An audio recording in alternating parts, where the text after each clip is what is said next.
In the cemetery, a girl consumed a lethal dose of paraquat and embraced a cold gravestone, surrendering to eternal slumber.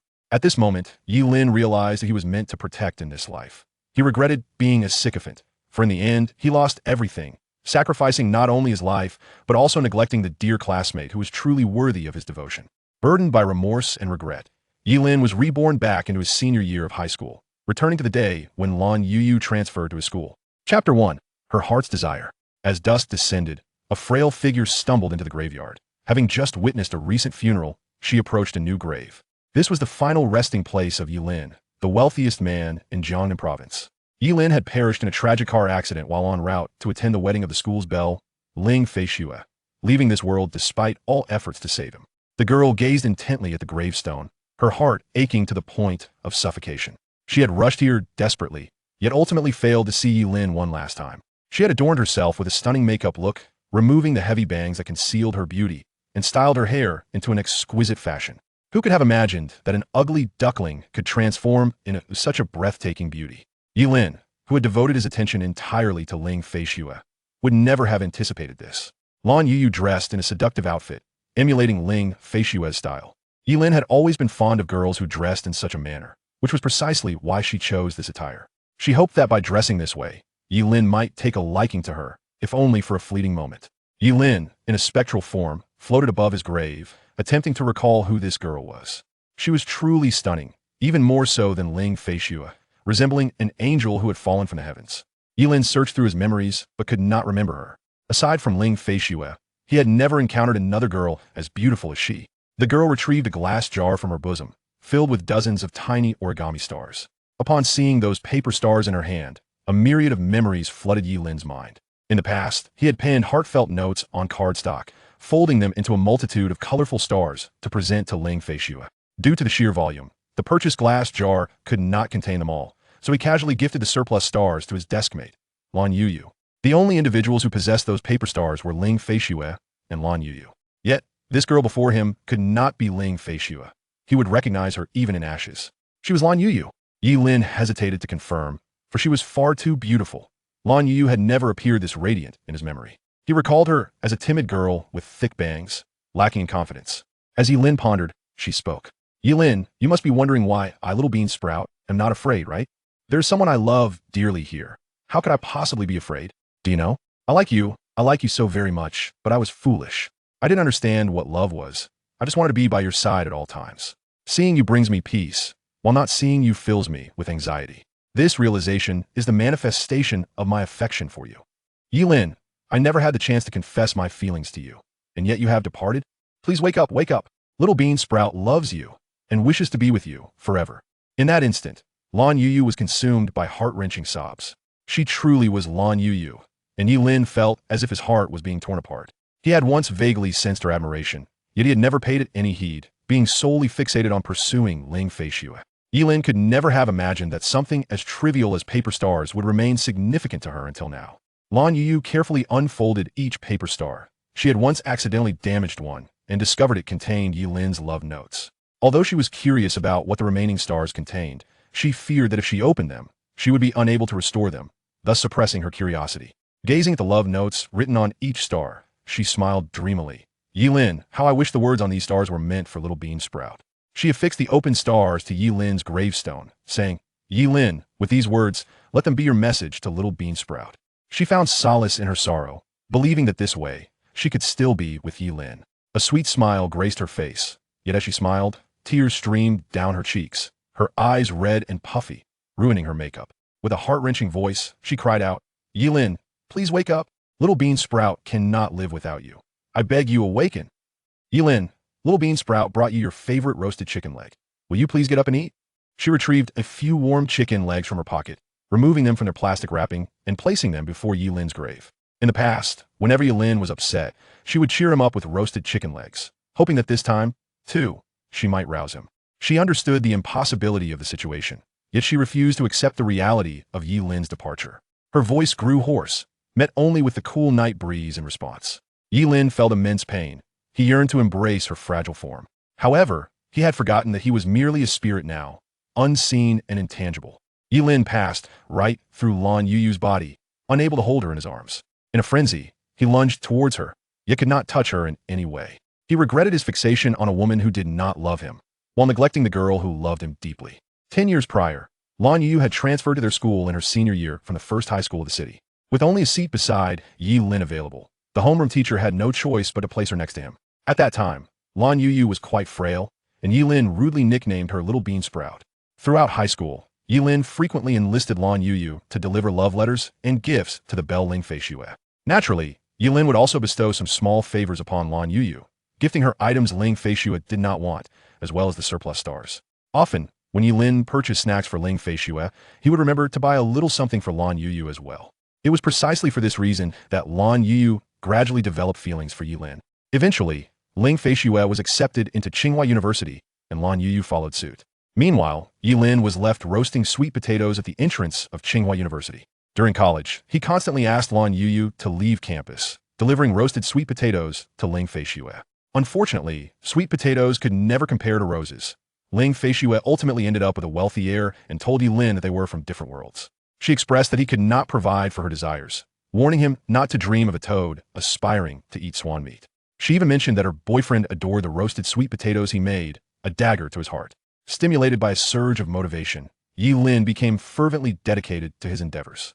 With the unwavering support of Lan Youyou, after 6 years of relentless effort, he ascended to become the wealthiest tycoon in Jiangnan province.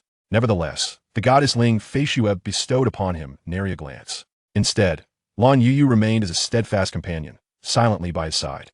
Now, Ye Lin has perished, and Ling Feixue has never made an appearance. She feels no sorrow for his demise, as she revels in the bliss of her honeymoon. Ultimately, the wounds of the heart are solely borne by Ye Lin, a devoted admirer who loved until his last breath. Yet he left with nothing, neglecting the girl who adored him. Ye Lin finds it hard to fathom that all these years he had relied on the deeply infatuated Lan Youyou to pursue Ling Feixue. How heartbroken must she have been? Ye Lin finally comprehends why Lan Youyou was always so willing to wholeheartedly assist him. He was prepared to sacrifice everything for Ling Feixue, and so was Lan Youyou, who also wished to give her all for Ye Lin. Alas, while the falling blossoms hold affection, the flowing water remains indifferent.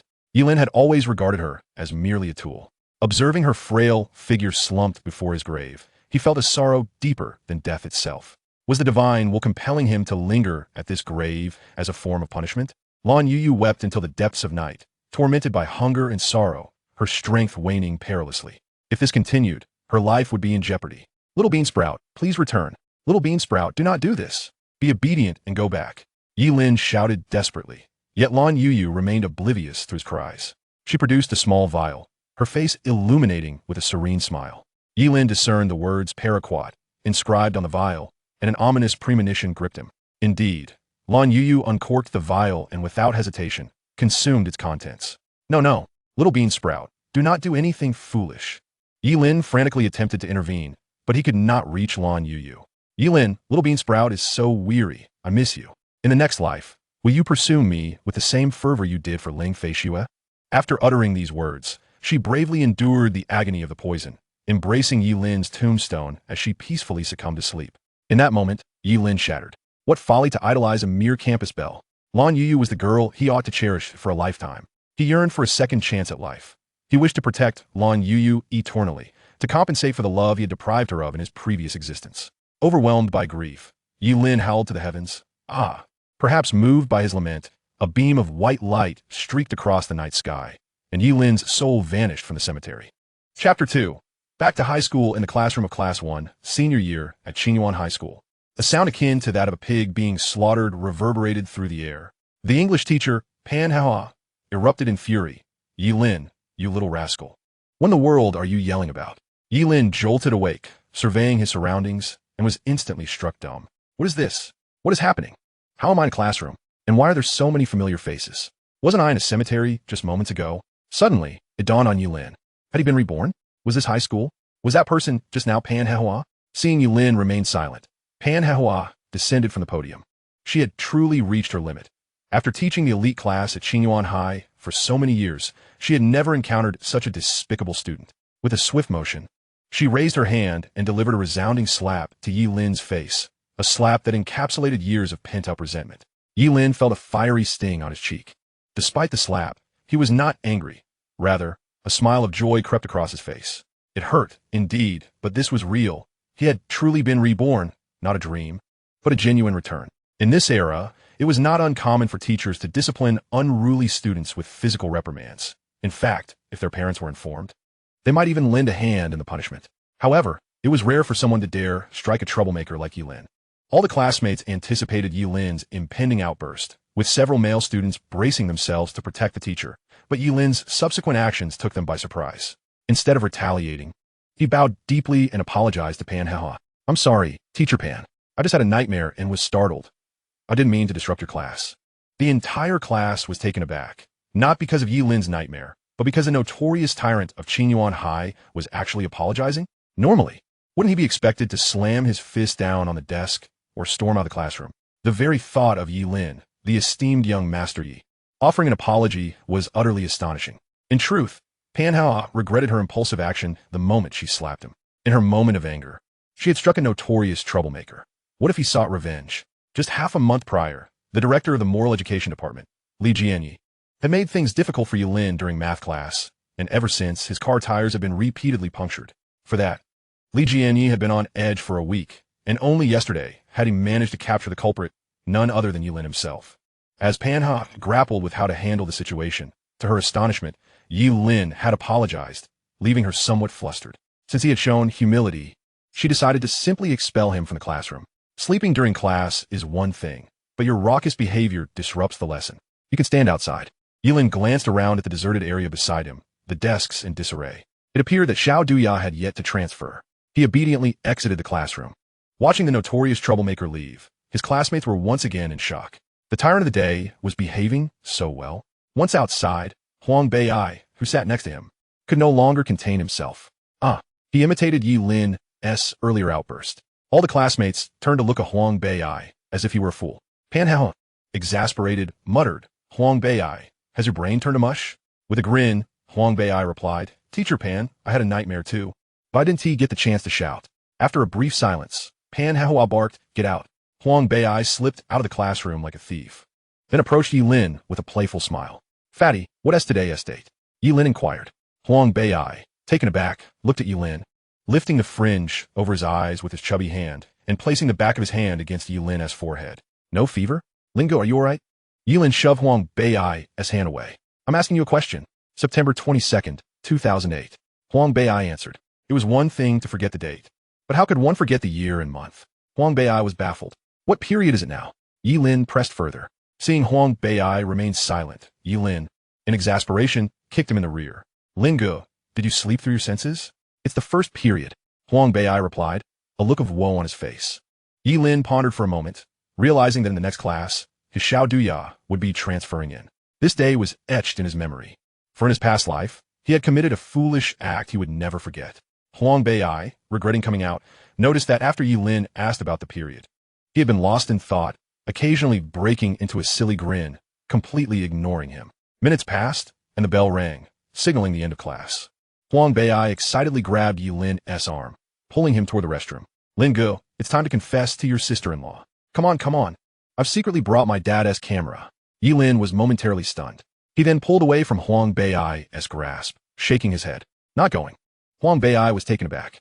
Normally, Ye Lin would confess in the morning, noon, afternoon, and evening, and today he was expected to confess to Ling Feixue multiple times.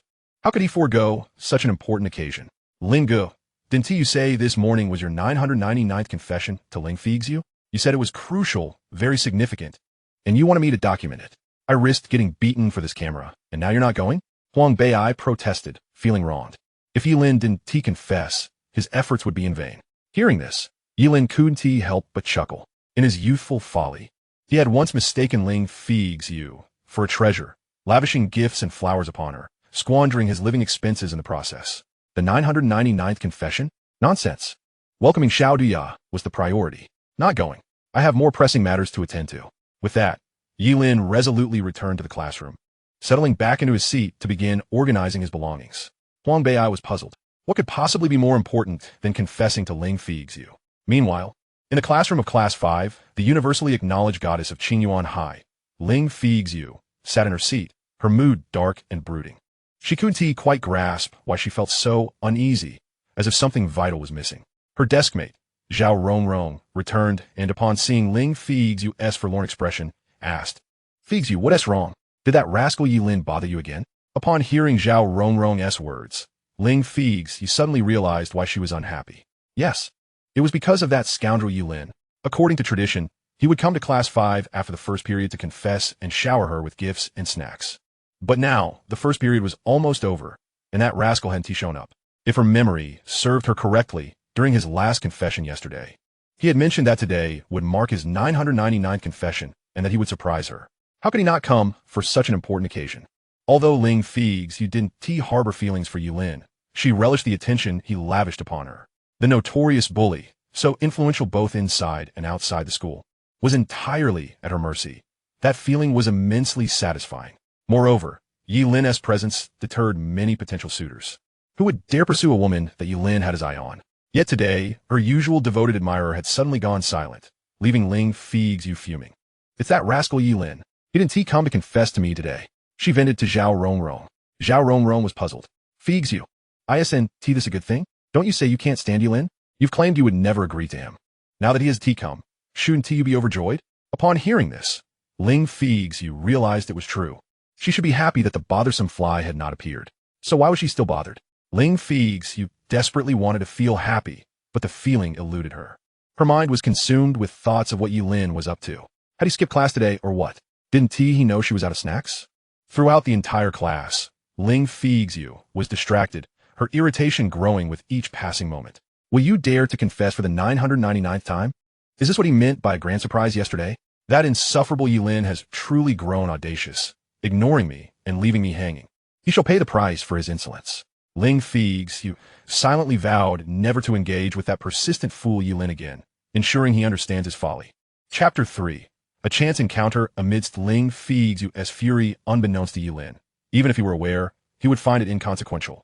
He returned to his seat, spending the entire break tidying the disarrayed desks and chairs. Huang Bei, observing this peculiar behavior, was utterly bewildered. Brother Lin, are you possessed or something? It's nearly time for class, and you're not going to confess? This is the 999th time. Have you two had a falling out? As Huang Bei continued his relentless questioning, Ye Lin replied, Fatty, I've come to a realization. From now on, I shall no longer pursue Ling Feixue. Huang Bei was taken aback, incredulous at the notion that Ye Lin would cease his pursuit of Ling Feixue. What nonsense is this? How could that even be possible? Unless the sun rises from the west. Regardless, Huang Bei remained skeptical, convinced that the reason for Ye Lin's inaction stemmed from a quarrel between them. Observing Ye Lin's earnest tidying, his curiosity was piqued. Brother Lin, why the sudden need for such meticulous organization? There's a new student transferring to our class. Ye Lin fabricated. I saw the enchanting Lan Youyou being escorted by Miss Lan Youyou just outside. If I'm not mistaken, she is the new addition to our class. There's an empty seat right next to mine, so I'm preparing to welcome her. A new student? How come I didn't see her? Huang Bei questioned, perplexed, for he had been fixated on the scene below and had noticed nothing amiss. Furthermore, why would Ye Lin tidy up for a new student? Suddenly, a realization struck Huang Bei, causing him to tremble. Ye Lin had mentioned that the transfer was a girl. Could it be that he had developed an interest in her? Was this the reason he chose not to confess to Ling Feixue? Such swift emotional betrayal was astonishing. Something unusual was afoot. The only girl capable of diverting Ye Lin's affections from Ling Feixue must be a goddess even more captivating. As Huang Bei's imagination ran wild, Ye Lin continued to crumple trash and dispose of it in the bin. He needed to ensure everything was tidy before class commenced, as Lan Youyou would soon arrive. At that moment, the labor committee member, Li Junwei, noticed the two bins that had just been emptied now overflowing due to Ye Lin's actions. Irritated, he approached to admonish him. Ye Lin, the duty student has just emptied these bins. Can you refrain from carelessly tossing trash around? The student council will be inspecting during the break. Ye Lin looked up, brushing his bangs aside, glaring at Li Junwei. Am I throwing trash around? He had indeed not littered. Everything was discarded in the appropriate receptacles. Li Junwei was momentarily silenced by Ye Lin's fierce gaze.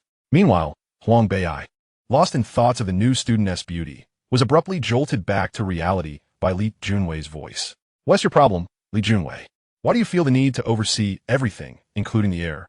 Is it wrong for Brother Lin to throw trash in the bin? Just empty it when it's full. What is the point of having a duty student otherwise? Li Junwei dared not retort, seething with frustration as he retreated to his seat. Huang Bei scoffed, What a coward, daring to point fingers at Brother Lin. After a flurry of activity during the break, Ye Lin finally tidied up the chaotic desks. He inspected the chair by the window, cleaned it, and swapped it out. The better chair was reserved for Lan Youyou, while he settled for the worn one. Everything was in place as Ye Lin sat upright in his seat, awaiting her arrival. With the bell signaling the start of class, students filtered back into the classroom. Today's lesson was Chinese, taught by their stern homeroom teacher, Ling Feixue. Even a school bully like Ye Lin felt compelled to show her a degree of respect. For she was known as the Iron Maiden, and rumors circulated that she was nearing 30 without having ever been in a relationship. Many students privately derided her as an old maid. Nevertheless, Ling Feixue was undeniably attractive.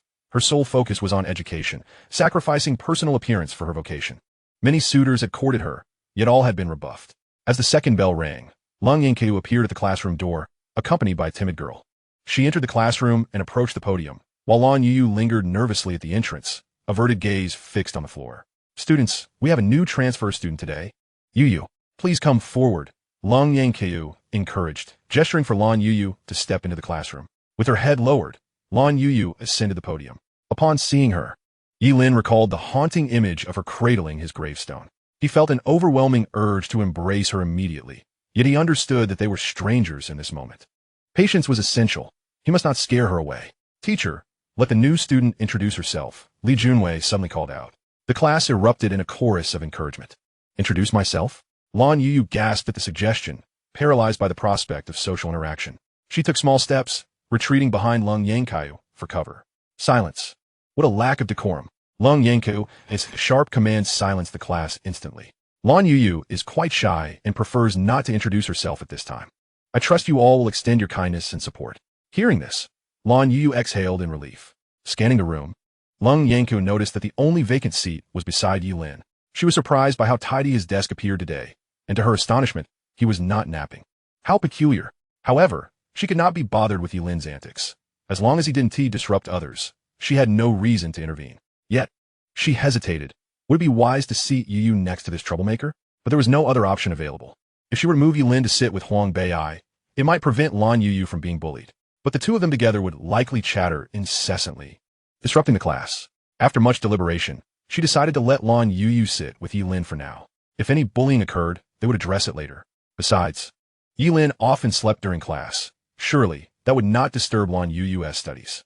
Lan Youyou, you may sit at the empty desk beside Ye Lin, Ling Feixue directed. With her head bowed, Lan Youyou made her way to the back, too anxious to even glance around. Hey, Lan, over here. Watch out for the wall. Ye Lin called out.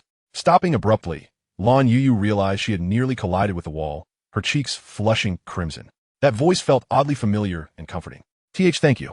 She stammered as she turned to sit beside Ye Lin. Upon glancing up, she was startled. Why is the teacher placing me next to this scruffy fellow? It was intimidating. He certainly did not appear to be a good person. Would he treat her like those from the first high school? Bullying her and calling her a country bumpkin or an ugly duckling? Why was she walking with her head down? Such behavior could lead to trouble. She needed to sit down quickly. Ye Lin graciously pulled out the chair for Lan Youyou. Observing his courtesy, she thought, this scruffy guy might not be so bad after all. At that moment, Huang Bei was left in shock. A new student had indeed arrived, and she was a girl. However, she was nothing like he had imagined. This Lan Youyou appeared painfully thin and malnourished, with long bangs obscuring half her face, exuding an air of awkwardness.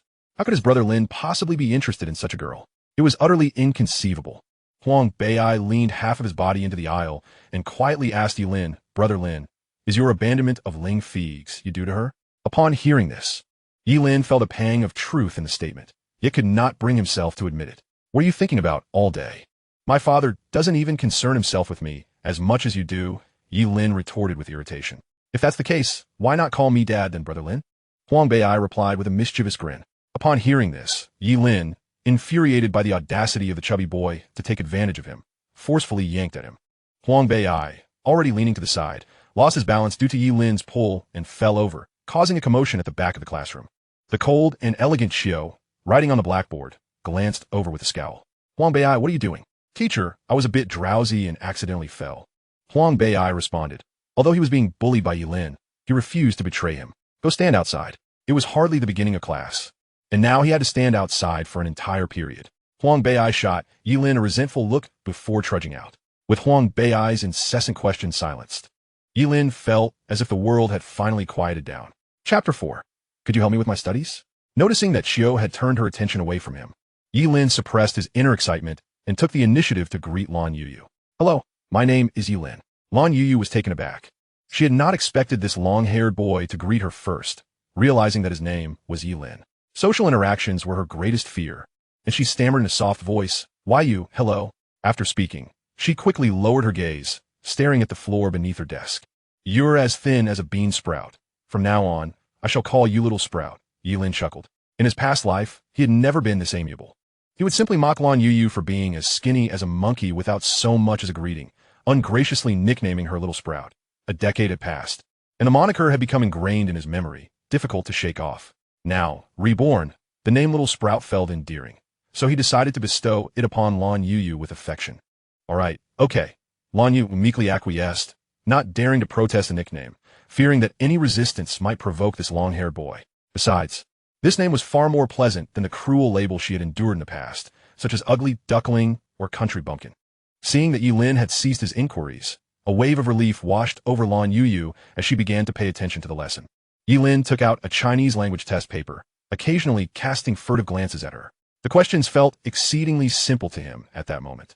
If called upon to take the college entrance examination, achieving a score of around 140 in Chinese would pose no challenge. If one were to inquire why Ye Lin's academic prowess had suddenly flourished, it was not due to any benefits gained from his rebirth, but rather from his tireless efforts in his previous life as a devoted admirer. Back then, in a bid to earn the respect of the goddess Ling Feixue, he sold sweet potatoes while diligently studying. His educational backdrop was serendipitous. Directly across from Kingbei University was Kyoto University, with the two prestigious institutions facing each other across the street. Both universities were ranked first nationwide, with Kingbei excelling in the sciences and Kyoto in the humanities. Any student from either institution selling sweet potatoes could easily become Ye Lin's mentor, and whenever he encountered difficulties in his studies, he would seek their guidance. Many students found Ye Lin intriguing, a sweet potato vendor so eager to learn. They speculated that he must be from a financially struggling family, forced to drop out of school, which made him all the more pitiable. Thanks to Ye Lin's thirst for knowledge, numerous university students were willing to buy sweet potatoes from him and impart their wisdom.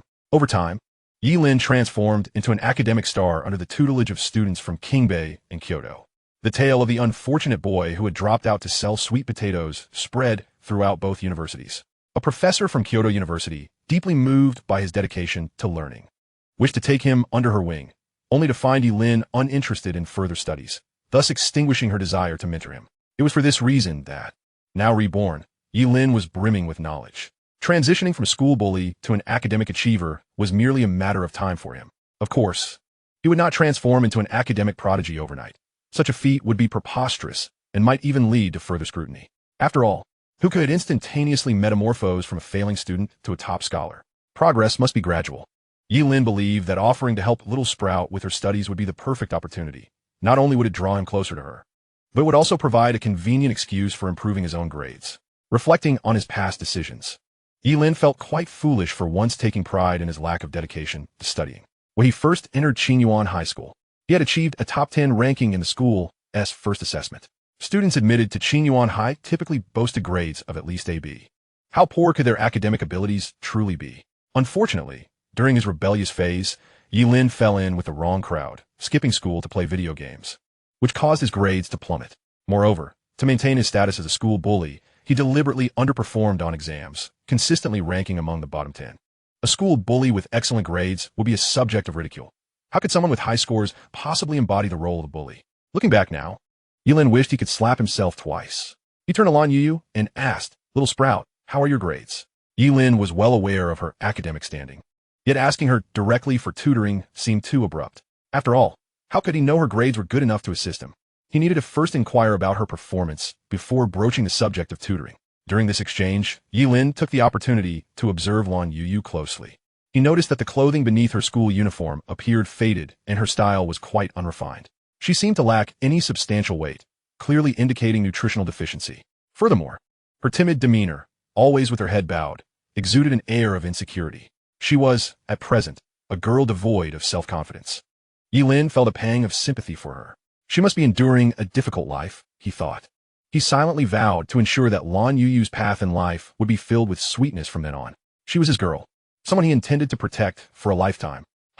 Taken aback by Ye Lin's question, Lan Youyou wondered why he had suddenly inquired about her grades.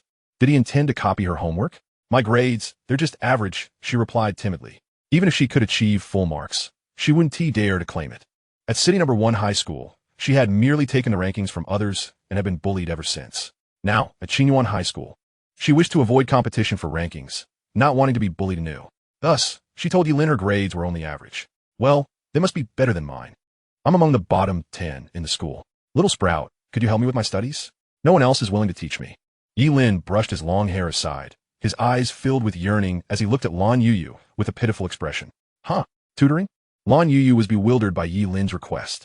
She was reluctant, having just arrived at this school and not yet familiar with him.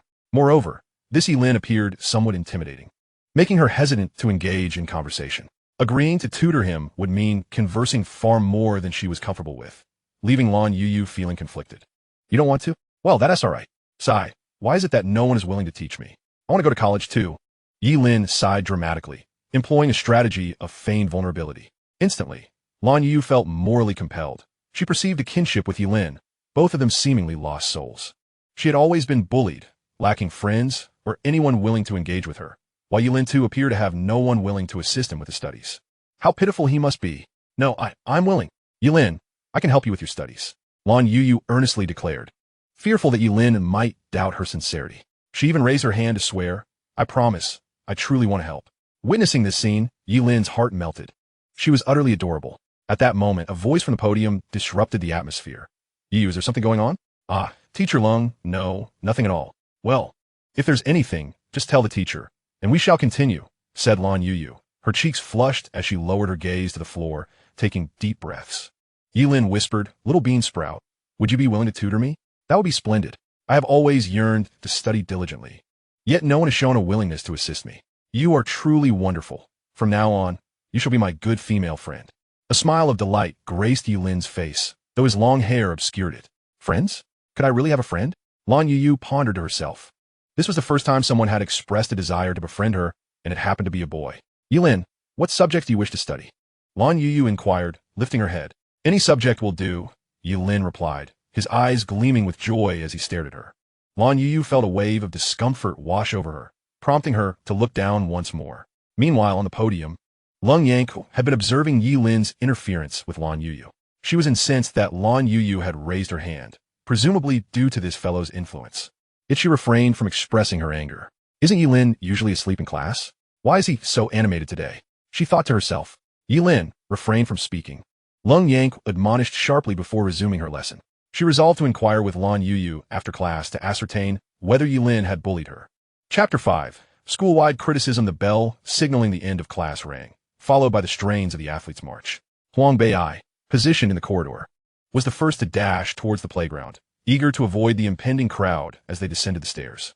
The schedule at Qinyuan High School dictated that the morning consisted of early reading followed by 2 classes and then a lengthy break, after which 3 more classes would ensue. In the afternoon, 3 additional classes were held, culminating in 2 evening study sessions. Senior students residing on campus attended 3 evening study sessions, while day students could choose whether or not to attend the third. Today was the flag-raising ceremony, and all students were to gather on the playground. The class monitor was tasked with taking attendance. Stand up. Goodbye, teacher. As Lung Yanku gathered her teaching materials and exited, the students surged out of the classroom in droves. With more than half the students gone, Lan Youyou felt somewhat lost, unsure of where to assemble. Little Bean Sprout, today is the flag-raising ceremony. Let us go, Ye Lin said, rising from his seat. Huh? Ye Lin, you go ahead. Lan Youyou habitually declined, not wanting to inconvenience someone she was not well acquainted with. That simply won't do. Teacher Lung has instructed us to assist you. You're so petite. With so many people going downstairs, it would be unfortunate if someone accidentally jostled you. Besides, you probably don't know where our class is located, do you? Let us go together. I shall protect you on the way down. The notion of Ye Lin wanting to protect her warmed Lan Youyou's heart. It was the first time someone besides her parents had expressed such a sentiment. It's all right. Ye Lin, you go ahead. I can wait until there are fewer people and then go down, she insisted. That won't do. It will take at least 5 or 6 minutes for the crowd to thin out, and you will be late. The student council will certainly note your tardiness, and our class will lose points because of it. We cannot let Teacher Lung be upset, right? You would want that, would you, Little Bean Sprout? Oh, is that so? Then, let's go together. Thank you, Lan Youyou replied, realizing she didn't want to be late or cause her class to lose points. Nor did she wish to disappoint Teacher Long. She followed Ye Lin downstairs. The stairway was indeed crowded, and it felt a bit cramped. However, no one dared to crowd Ye Lin. They parted to clear a path for them. Upon reaching the ground floor, Lan Youyou inquired curiously, Ye Lin, why do they prefer to squeeze together rather than make way for us? Ye Lin chuckled wryly, thinking to himself, isn't it because of my considerable reputation at school? Yet he feigned humility and offered a fabricated explanation. It's all because of my poor grades. They believe I'm dragging the school down. Hence they keep their distance. How unreasonable of them. Ye Lin, rest assured, I will certainly help you improve your grades, Lan Youyou declared with determination, vowing to assist Ye Lin in his studies. The athletes' march played twice, lasting approximately 5 minutes. On the athletic ground of Qinyuan High School, over 4,000 students and teachers from 3 grades had gathered, ready to commence the flag-raising ceremony. Present the flag. With a commanding voice from the broadcasting room, for students, each holding a corner of the national flag, advanced with a contingent of 10 flag bearers behind them, marching with resolute steps towards the flag-raising platform. Subsequently, the national flag was raised and the national anthem was sung, with the voices of over 4,000 students and teachers resounding in unison, creating an impressive atmosphere. Lan Youyou was taken aback. She recalled the flag-raising ceremony at City No. 1 middle school, where the anthem was sung in a lethargic manner, lacking vigor, as if the students had just awakened, with some too bashful to even sing. The contrast was stark. After the ceremony concluded, a student representative took to the stage to deliver a speech. Following this, the school leaders provided remarks, summarizing the previous week's activities and awarding certificates to the classes demonstrating exemplary conduct. Once the main proceedings were completed, the head of the political education office, Li Jianyi, ascended the stage, visibly agitated. Upon seeing Li Jianyi's grim countenance, Ye Lin sensed impending trouble. As Li Jianyi took his position, he began with a fiery tone. Students, I am here today to publicly criticize a particular student, an old acquaintance at that, for repeated violations of school rules. Ye Lin from Class 3, please step up to the flag-raising platform. In that moment, the entire class of Senior 3 turned their gaze toward Ye Lin. Stunned into silence, Ye Lin thought to himself, this Li Jianyi is utterly infuriating. Just as he had begun to establish a respectable image in Little Bean Sprout's eyes, here came a devastating blow. Under the watchful eyes of the entire school, Ye Lin walked up to the flag-raising platform. As he stood in place, Li Jianyi continued. Student Ye Lin has seriously violated school discipline by sending love letters to female classmates. When I reprimanded him in class, this rascal slashed my car tires, an act that has persisted for half a month. Such romantic behavior is a grave violation of school rules, compounded by his despicable actions, which are truly infuriating. Therefore, after discussions among the school leaders, it has been decided that Ye Lin will receive a probationary punishment and be publicly criticized by the entire school. Last week, Class 3 was eligible for the Mobile Red Flag Award, but due to this one rotten apple, all of the class's hard work has been wasted. Ye Lin, raise your head. Do you have anything to say? Li Jianyi, fuming, glared at Ye Lin, expecting him to remain silent. However, Ye Lin boldly seized the microphone from his hands. This startled Li Jianyi. Would this rascal dare to curse in front of the entire school? Good heavens! Is he about to confess his feelings for a girl in front of everyone? He thought, incredulous. Meanwhile, Ling Feixue observed Ye Lin's actions with a mixture of anxiety and excitement. Is this what he meant by a surprise? How exhilarating! Is he truly about to confess his feelings for me in front of the entire school? Is he really going to make such a bold declaration for the umpteenth time? Unbeknownst to her, a faint blush appeared on her cheeks. The illustrious flower of Qinyuan High School found herself blushing in the midst of her own imaginings. As Li Jianyi attempted to reclaim the microphone, Ye Lin deftly evaded him, bowing towards Li Jianyi instead. This left Li Jianyi momentarily stunned. His hand poised to snatch, the microphone frozen in midair. What was happening? Ye Lin then bowed once more in the direction of his class, performing 2 deep bows with sincerity. After completing this gesture, he grasped the microphone and began his speech. Thank you, Director Li, for granting me the opportunity to reflect. I am deeply remorseful regarding my behavior, and I sincerely apologize to Mr. Li for any losses incurred. My actions have caused my class to lose its collective honor, and for that, I feel immense guilt. I hereby express my apologies to my homeroom teacher and all my classmates, and I voluntarily offer to take on class duties for a month. I have been a fool until now, but just moments ago, Mr. Li's reprimand awakened me. I can no longer drift through life aimlessly. I must dedicate myself to my studies, to become a good student, and to strive for university admission to bring glory to our school. Ye Lin spoke passionately, as if failure to do so would summon divine retribution upon him. As soon as Ye Lin uttered those words, all the rebellious youths who took pride in him were momentarily stunned. Their idol had seemingly turned against them. Study diligently? Is it a task befitting the school bully? Ye Lin's unexpected maneuver left Li Jianyi taken aback. Was this guy serious?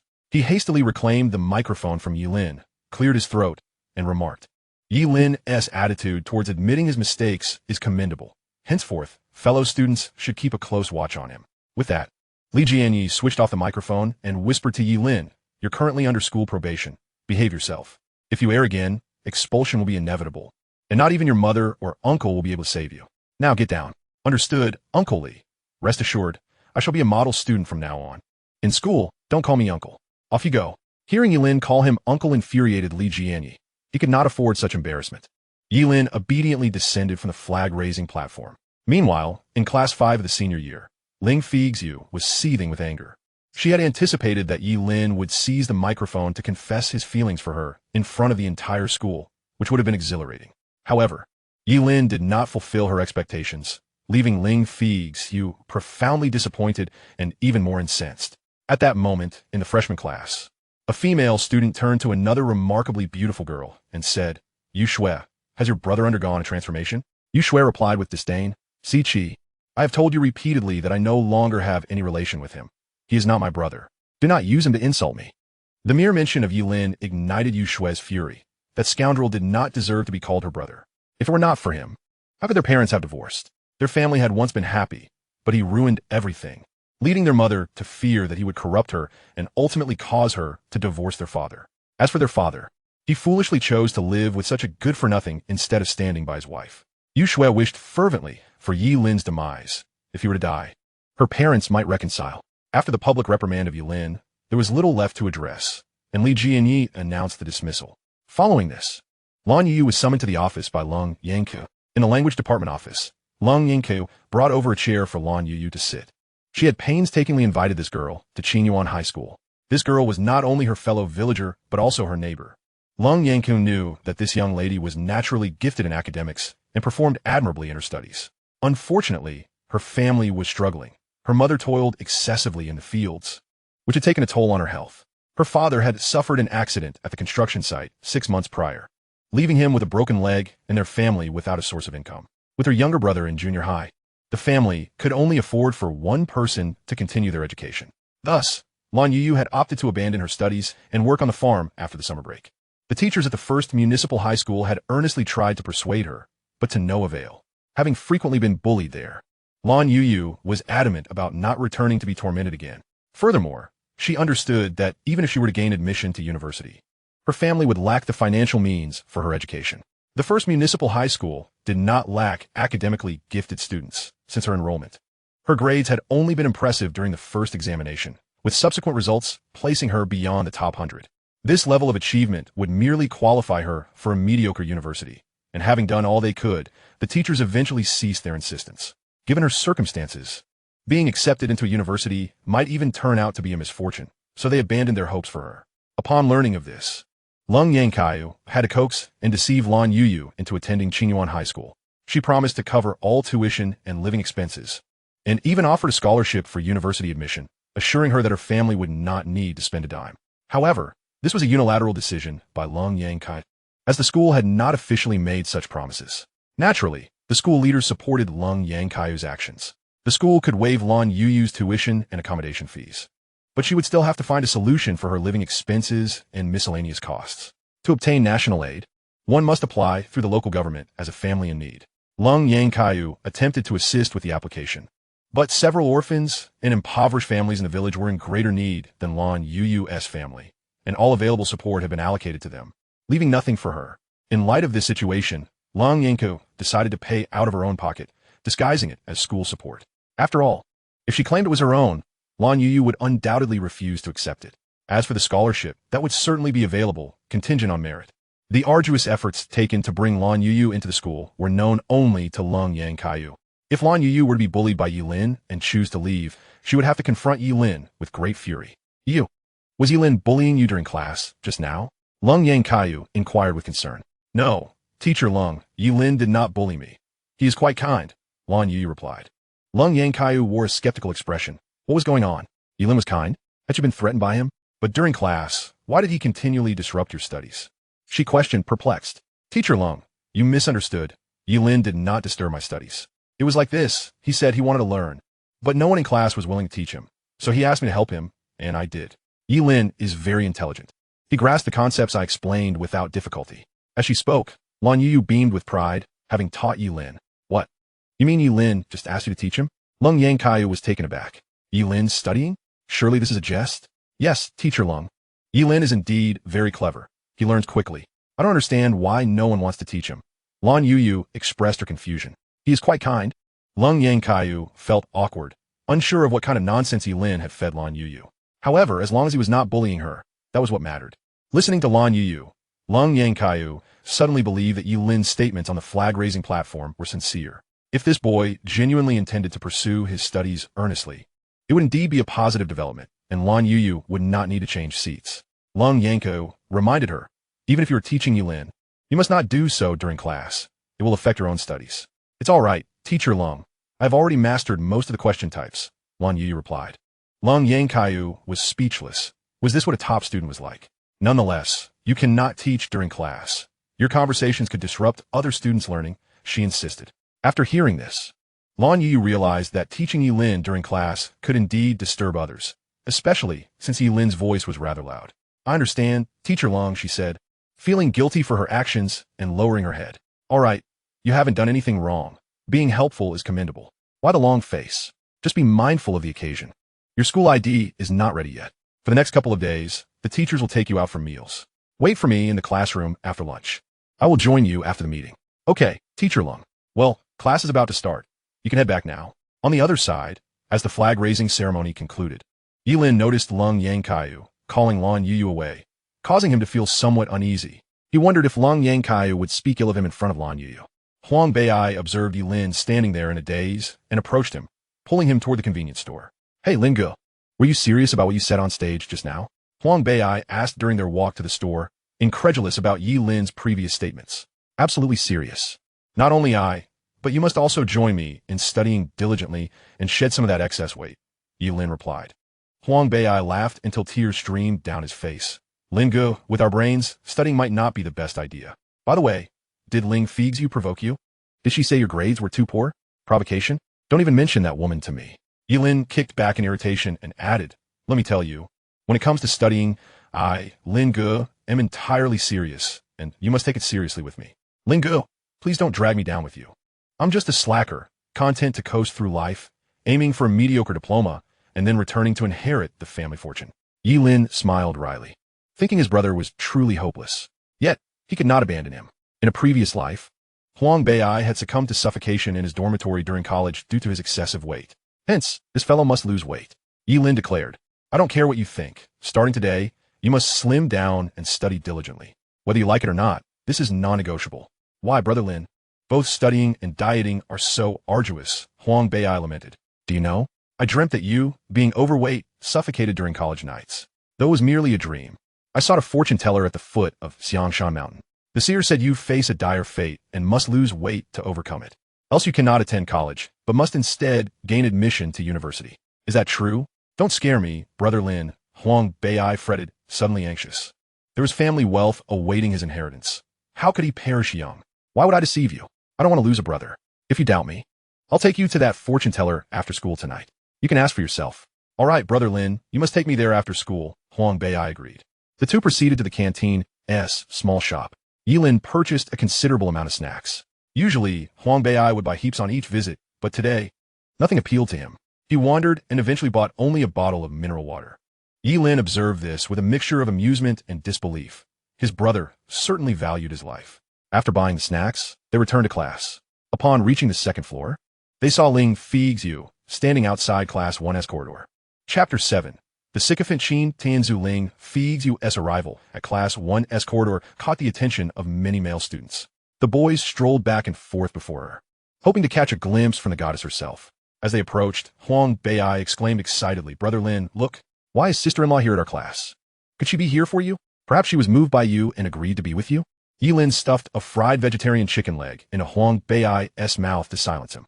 What sister-in-law? I've told you. I have no relationship with her. Keep talking, and I might just tell your father about your camera theft. Ye Lin was clearly vexed. Huang Bai's theft was only for his brother's sake. Yet it had become a weapon against himself. It was unclear what Ling Feixue had done to anger Ye Lin so deeply.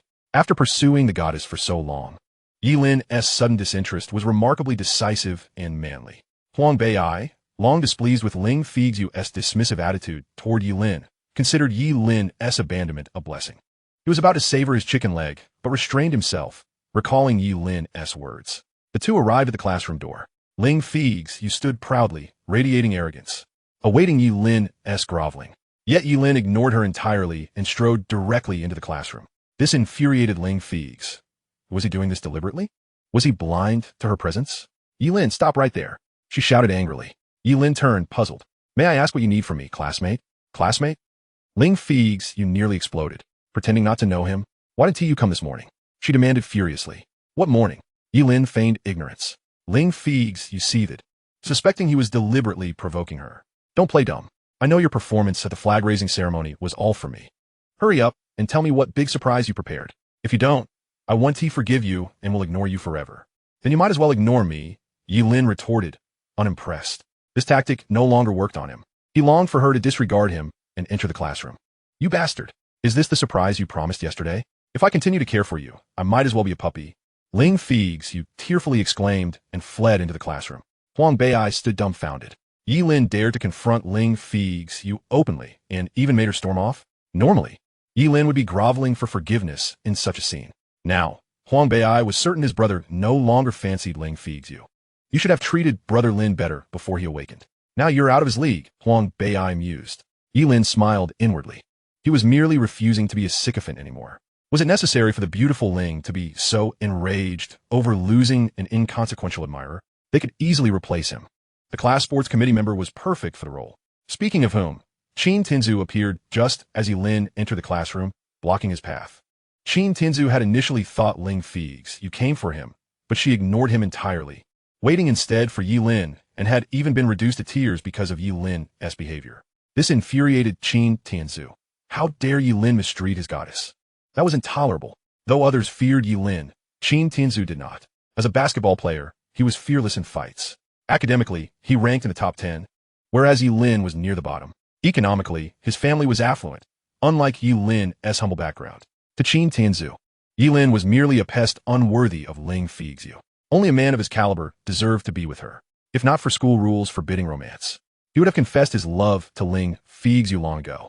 After years of Ye Lin's futile pursuit, Ling Feixue clearly awaited Qin Tinzu. Upon graduation, he planned to declare his feelings. Now, with Ye Lin bullying Ling Feixue, Qin Tinzu vowed to defend her honor. He fixed Ye Lin with a murderous glare. What have you done to Ling Feixue? Qin Tinzu desperately wanted to know the nature of their relationship, and hoped Ye Lin had not done anything outrageous, or else he would not forgive him. What's it to you? Ye Lin retorted. Huang Bai joined in. Mind your own business. Good dogs don't block the way. Make way for my brother Lin. Who are you insulting? I'll curse whoever blocks my path. Qin Tinzu snapped back, unafraid. Usually keeping to himself, today he was emboldened.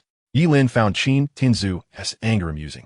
If he remembered correctly, Qin Tinzu was a hopeless admirer, too afraid of school rules to confess to Ling Feixue. His love was unrequited, ignored by her utterly. Though Ye Lin was also a sycophant, he at least maintained ambiguous relations with Ling Feixue. If sycophancy had ranks, Ye Lin would be 10 levels above Qin Tinzu. Qin Tinzu refrained from arguing with Huang Bai and stood on moral high ground to condemn Ye Lin. I'm a class officer. You bully girls from other classes? Dishonoring ours. How is that not my concern? Ye Lin was exasperated and ignored him, attempting to pass by. But Qin Tinzu blocked the entire corridor, arms crossed. Today, you want to pass by here, he declared. Either detour or fight me. Ye Lin was already on probation. Many parents had complained that he disrupted their children's studies. A fight now would surely lead to his expulsion. Qin Tinzu, a basketball team member with excellent grades, would not be severely punished, perhaps only warned. He could easily shift the blame onto Ye Lin by claiming self-defense. No teacher or student favored Ye Lin. Qin Tinzu is convinced that even if he lies, others will still side with him. Observing Qin Tinzu's smug demeanor, Ye Lin appears to see through him, yet chooses to avoid conflict, thinking to himself that he must be mentally disturbed. After speaking, Ye Lin turns and walks away. Huang Bai, itching to confront this insufferable fool. Refrains from acting out since Ye Lin remains calm. All the students who had gathered to watch the spectacle are left in stunned silence. How could Ye Lin endure such provocation? In the past, wouldn't this have led to a fierce confrontation? Qin Tianzu, brimming with self-satisfaction, settles back down. The classmate in front, Wang Xiaocheng, gives a thumbs up. Qin Tianzu, impressive. You're the only one in the whole school brave enough to stand up to him, right? Qin Tianzu basks in this flattery. I've long been fed up with such people, parasites of the class, detritus of society. Xiaocheng, aren't you friends with Zhao Rongrong? Could you ask her how this guy managed to anger Ling Feixue? I say, old Qin, if you like Feixue so much, why not confess your feelings to her? With your excellence, she would surely accept you. Upon hearing this, Qin Tianzu envisions a blissful future, wearing a delighted smile as he replies, confessing now would disrupt Feixue's studies. I'll wait until after graduation to declare my feelings. You truly understand how to be considerate, unlike that Ye Lin, who shamelessly disturbs others. Feixue is lucky to have someone like you admiring her. I wish I could find my own Prince Charming. You will, there are plenty of better men in the world than me. Qin Tianzu reassures Wang Xiaocheng. Meanwhile, Ling Feixue, infuriated by Ye Lin, storms back to the classroom, where she buries her face on her desk and quietly sobs. Chapter 8. Reported for snacking in class, seeing Ling Feixue weeping at her desk, Zhao Rongrong rushes over to inquire, Feixue, what is wrong? Ling Feixue wipes her tears and explains, I want to find Ye Lin to ask why he didn't come to see me this morning. To find out what surprise he had prepared for me, but he told me to never talk to him again. Why would you go looking for him? Zhao Rongrong is taken aback, feeling exasperated. Her desk mate, who constantly complains about disliking Ye Lin, now seeks him out after he stops coming. Isn't that contradictory? I was just curious about the surprise he was preparing for me. Plus, during the flag-raising ceremony, he pretended to be a model student just to impress me. So I went to confront him. Are you saying that Ye Lin's behavior during the flag-raising ceremony was all for show? Yes, once when he confessed. I rejected him because of his poor grades. I told him if he made it into the top 10 in the school, I might reconsider. Ling Feixue elaborates. No wonder he acted so strangely today. I read online that some boys, after being rejected, try to improve themselves to make the girls regret their decision, Zhao Rongrong remarks. Exactly. He wants to retreat to advance. I just told him that if I talk to him again, I'd be like a little dog. I want to see who ends up laughing in the end. Ling Feixue replies with indignation. Zhao Rongrong is puzzled. Logically, if Ling Feixue approached him, he should have been like a little puppy wagging his tail, yet he suddenly seems defiant. It's quite surprising, especially since he mentioned preparing a big surprise for Ling Feixue just yesterday. She was present to hear it. Indeed, if a man's words were to be trusted, pigs could fly. Returning to their seats, Huang Bei'ai is filled with frustration. How could Ye Lin endure such humiliation from Qin Tianzu? Lingo, why didn't you him earlier? Ye Lin chuckles. Do you want to get expelled? I'm currently under probation. Upon hearing this explanation, Huang Bei'ai realizes, when did this guy become so cunning? Just ignore him. He's merely an overly sentimental fool. I'm going to read. After saying this, Ye Lin pulls out his math textbook to study. Huang Bei'ai thinks Ye Lin is joking, but is surprised to see him genuinely focusing on his studies, even taking notes. Observing this, Huang Bei'ai decides not to disturb him and instead turns to chat with his desk mate. Hoking here. Huang Bei'ai hands over the fried vegetarian chicken leg that Ye Lin had just shoved into his mouth. Yin Hoking is taken aback. Wow. Fatty, are you feeling generous today? What do you want from me? Don't worry, this isn't a bribe. I'm on a diet. A diet? Yin Hoking is astonished. Buying this while on a diet? He asks while munching. I didn't buy it. Linga forced it in my mouth. I didn't eat it, so I saved it for you. Isn't that generous? What the heck? Yin Hoking, halfway through the chicken leg, suddenly finds it unappetizing. Isn't that like indirectly kissing you? Huang Bei'ai, hearing Yin Hoking curse, retorts. What are you complaining about? I'm not disgusted by you. Why should you be? Yin Hoking is speechless, pondering the absurdity of this logic. After all, it was in his mouth first. What is there to complain about? Glancing at the remaining half of the chicken leg in his hand, he decides to finish it. Just as Lan Youyou exits the office, the class bell rings. She rushes up from the first floor and hastily enters the classroom. Once at her seat, she gasps for air. Although the distance from the office to the classroom isn't far, her frail frame struggles with the exertion. What have you been doing? You look exhausted. Here, Ye Lin offers her a bottle of boxed drink. Oh no, I don't want it. I'm not thirsty. Lan Youyou replies, panting. Do you not want to be friends with me? Ye Lin asks, feigning disappointment. No, Ye Lin, I do want to be friends with you. She reflects on how others have rejected her offerings, leading her to fear that Ye Lin would also decline. They don't want to be friends with me. So now you don't want to either. Lan Youyou seems puzzled. wondering if accepting food is a prerequisite for friendship. As she momentarily loses her train of thought, Ye Lin discreetly places the straw into her drink and gently squeezes it. A hint of sweetness fills her mouth, and she snaps back to reality. Ye Lin is feeding her a drink. This sensation feels strange. Her cheeks flush crimson. I can do it myself. Lan Youyou takes the drink and begins sipping. The cool liquid swiftly dissipates her fatigue. Is it good? Ye Lin inquires eagerly. Yes, it's good. Lan Youyou responds honestly. She rarely buys snacks or drinks. This one box is enough for her breakfast, and she is reluctant to waste it. I have snacks too. Let us see which ones you like. Ye Lin retrieves an assortment of snacks from his pocket. The funds he used to spend on Ling Feixue as a lovesick fool are now all directed towards Lan Youyou. Ye Lin, I don't like snacks. My mom says eating too many snacks is bad for your health. Why did you buy so many? Lan Youyou feigns seriousness, believing her mother's words. Little does she know, her mother has been deceiving her and her brother due to their family's financial struggles. Don't like them? What do you prefer? I can bring that next time. Ye Lin smiles, realizing he never paid attention to what Lan Youyou liked before. No need to bring anything. I can buy whatever I like myself. That one do. You help me with my studies, so I must offer you compensation. People pay for tutoring outside, you know. Ye Lin is determined to win her over. Really, it's unnecessary, Ye Lin. I won't accept any payment for tutoring you. If you keep this up, I won't help you anymore. Lan Youyou warns, fearing Ye Lin's extravagant spending. Little bean sprout, don't back out on tutoring me. I need to pass my college entrance exams. If these snacks are unhealthy, I'll just throw them in the trash, Ye Lin says, feigning to toss them away. No, don't throw them. That would be such a waste. Lan Youyou quickly intervenes. If you don't like them, and I don't like them, keeping them would just take up space, right? Lan Youyou hesitated for a few seconds, then, with a sense of resignation, said, since we've already bought it, let's indulge this time. A rare treat shouldn't adversely affect our health. But next time, please refrain from such acts. After speaking, Lan Youyou cast a serious gaze at Ye Lin.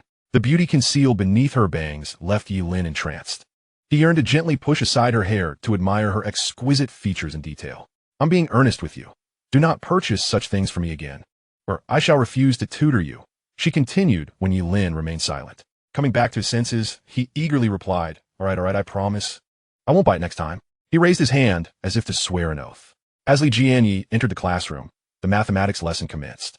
For the better part of the class, Ye Lin and Lan Youyou sat at the back, resembling two little mice, munching on snacks while reviewing their studies.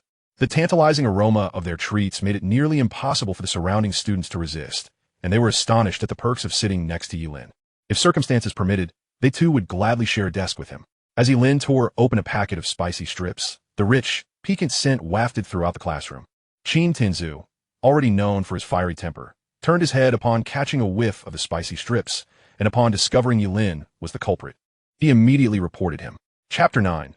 The devious Li Jianyi was in the midst of explaining a problem when Qin Tinzu shouted, Teacher Li, Ye Lin is eating spicy strips in class. The odor is unbearable. Li Jianyi, having caught the scent himself, did not wish to interrupt his lesson, but felt his patience wearing thin due to the disruption. Other students, unable to tolerate the situation any longer, began to murmur their complaints, emboldened by Qin Tinzu's lead, though they hesitated to directly confront Ye Lin. Realizing the precariousness of his situation, Ye Lin swiftly passed the spicy strips to Huang Bei'ai, who was dozing next to him, discreetly wiping the grease from his mouth. Ye Lin, stand up. Li Jianyi's tone was stern. Lan Youyou, having just taken a bite of her snack, found herself unable to chew as Ye Lin was called out. She looked at him, cheeks stuffed, unable to suppress a smile at her adorable predicament. Still smiling? Eating snacks during class is one thing, but spicy strips? The smell is disruptive to everyone else's learning. Facing the accusations, Ye Lin feigned innocence. Teacher Li, this is unjust. I haven't eaten any spicy strips. It's Huang Bei'ai who's indulging. He pointed at the spicy strips in Huang Bei'ai's hand. Half asleep, Huang Bei'ai stirred at the mention of his name, waking up to the sight of the enticing snack, instantly revitalized. Thanks, Linga, a true brother indeed. Even in slumber, he saves half for me. After expressing his gratitude, Huang Bei'ai began devouring the spicy strips with abandon, completely oblivious to the unfolding situation. Ye Lin admired his friend's loyalty, even in the face of a blame game. Huang Bei'ai.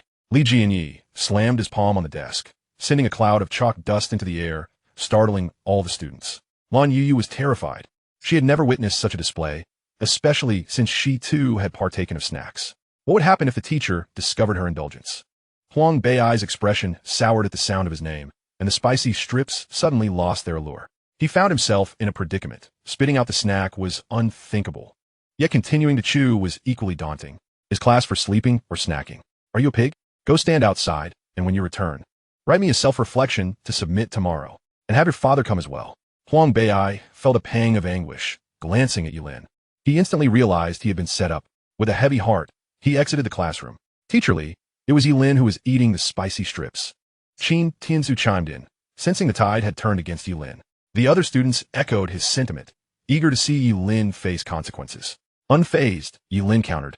Qin Tianzu, while one may indulge in excrement, do not utter such words carelessly. I have been attentively engaged in the lesson. Which of your eyes witnessed me snacking? Laughter erupted from the classroom. Listening to the lesson? What a joke. What was the teacher discussing just now? Go ahead, enlighten us, ye scholar.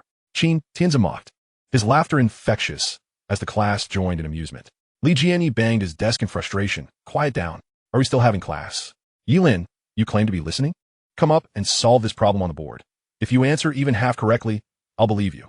Very well, Ye Lin responded, making his way to the front. Qin Tianzu scoffed. What else with the show? As if he can actually solve it. At the board, Ye Lin picked up the chalk and began writing a solution. Pausing as if deep in thought, Qin Tianzu looked on disdainfully. Anyone can write a solution. If you can't, just step down. You're wasting our time. After a half-minute of silence, Qin Tianzu could no longer contain his ridicule. Seeing this, Li Jianyi added, if you can't do it, don't pretend. This problem is challenging even for the class. Just sit down. Please don't interrupt my train of thought, Ye Lin replied before continuing with his solution. How pretentious. Qin Tianzu sneered. Ye Lin filled the board with his work, employing 3 distinct methods to solve the problem, 2 of which were from their textbook, while the final method was one learned in university. Upon seeing Ye Lin's work, a smile spread across Qin Tianzu's face, for he recognized that Ye Lin's answer differed from his own. It was evident that Ye Lin had made an error, likely having copied from somewhere. What a mess. If you can't do it, why come up here pretending? Just sit down and stop wasting our class time. Qin Tianzu scoffed. Qin Tianzu, mind your language. Show some decorum. Li Jianyi interjected, despite his dislike for Ye Lin. He felt Qin Tianzu's remarks had crossed the line. The other students, wishing to join in the mockery, hesitated, fearing Qin Tianzu's wrath. Hearing Li Jianyi's admonition, Qin Tianzu appeared disgruntled. This Li Jianyi should have a vendetta against Ye Lin for that tire incident. Why is he defending him now? Meanwhile, class representative Chen Xinyi watched Qin Tianzu with an expression of disdain, as if he were a clown. Unsure who was truly embarrassing themselves, Li Jianyi examined the solution on the board with surprise, realizing that Ye Lin had indeed solved it correctly. Class, Ye Lin's solution is accurate. There are indeed 3 methods to tackle this problem, but we only require the first 2 for our studies. The last method will only be introduced in university. Ye Lin's steps were meticulous and his reasoning clear. Many classmates had likely erred, misled by the trick in the 4th step. Ye Lin, since you figured it out, please explain it to everyone, focusing on the first 2 methods. To validate whether Ye Lin truly understood the material, Li Jianyi invited him to elaborate. Ye Lin recounted the process as Lan Youyou had explained it to him, and his classmates began to comprehend where they had gone wrong. Chen Xinyi watched in disbelief as Ye Lin articulated the solution so clearly. She had thought she was the only one capable of solving it. Yet here was Ye Lin, the so-called academic slacker, demonstrating a genuine understanding rather than merely copying answers. Well done. It seems you were not lying on the podium. You have indeed been studying diligently. But how did you come to know that 3rd method? Li Jianyi inquired with curiosity. My deskmate taught me, Ye Lin replied candidly. Li Jianyi glanced at Lan Youyou, surprised that this girl had managed to salvage her friend's apparent lack of capability. Very well, from now on, make sure to learn from others, and behave yourself in class next time. You may leave, Li Jianyi concluded, proceeding to the next question. At the moment, Li Jianyi acknowledged that Ye Lin had answered correctly. Qin Tianzu felt utterly disheartened, wishing he could vanish into thin air. Just moments ago, he had boldly claimed that Ye Lin was mistaken, only to be schooled by Ye Lin on how to tackle the problem. The humiliation was unbearable. All of this turmoil stemmed from Ye Lin's deskmate.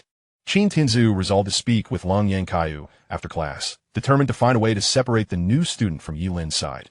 As the math class ended, Huang Bei'ai entered, seeking Ye Lin to express his grievances, feeling utterly wronged. Ye Lin, in a flurry of flattery, reassured him that it was not his fault he had been expelled. A few kind words dissipated Huang Bei'ai's complaints like mist in the morning sun. Meanwhile, Qin Tianzu rushed to the Chinese department office to find Lan Youyou. Tianzu, what is the matter? Do you need to see the teacher? Lan Youyou inquired. Noticing Qin Tianzu's urgency as he burst into the office. Teacher Lung, I assume the new student excels academically? Quite well, Lan Youyou replied, puzzled by his sudden inquiry. I believe it would be unwise to have the new student share a desk with Ye Lin. Why do you say that? Lan Youyou thought they made a good pair. Lan Youyou showed no resistance, and Ye Lin could benefit from the arrangement. Ye Lin continuously disrupts other studies. Just moments ago, he was sharing snacks with a new student during class. If this continues, she may be led astray. Qin Tianzu feigned concern for his classmate. Is that so? Call Ye Lin down. I would like to have a word with him, Lan Youyou said, slightly irritated. With a triumphant grin, Qin Tianzu exited the office and returned to the classroom, sidling up to Ye Lin's desk. Ye Lin, Teacher Lung wants to see you in her office. Me? What is going on? Ye Lin asked, bewildered. Upon noticing Qin Tianzu's lewd grin directed at him, he knew it couldn't bode well. Chapter 10. A conversation in the office. Lan Youyou observed Ye Lin standing before her, unusually composed, which piqued her curiosity. Typically, he entered the office with a nonchalant demeanor, but today he was uncharacteristically serious. He had dozed off in class, and, after being reprimanded during the flag-raising ceremony, he had even apologized obediently, as if he had undergone a transformation. Had he been possessed? Ye Lin, I heard you were eating snacks during class. I did not.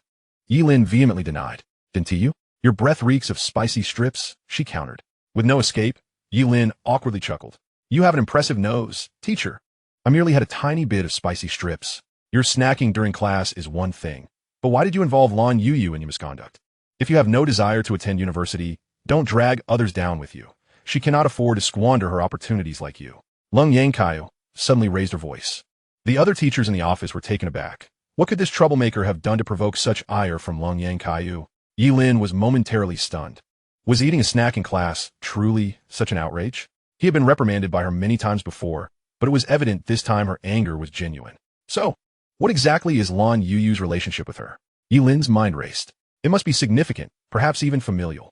If they were related, she would become part of his family too, and he would need to be more mindful around her, at least to reshape her impression of him as a delinquent student, lest he face difficulties in the future. I apologize, Teacher Lung, it was not my intention. I simply wished to treat Lan Youyou to a snack. Ye Lin lowered his head, adopting the demeanor of a contrite child.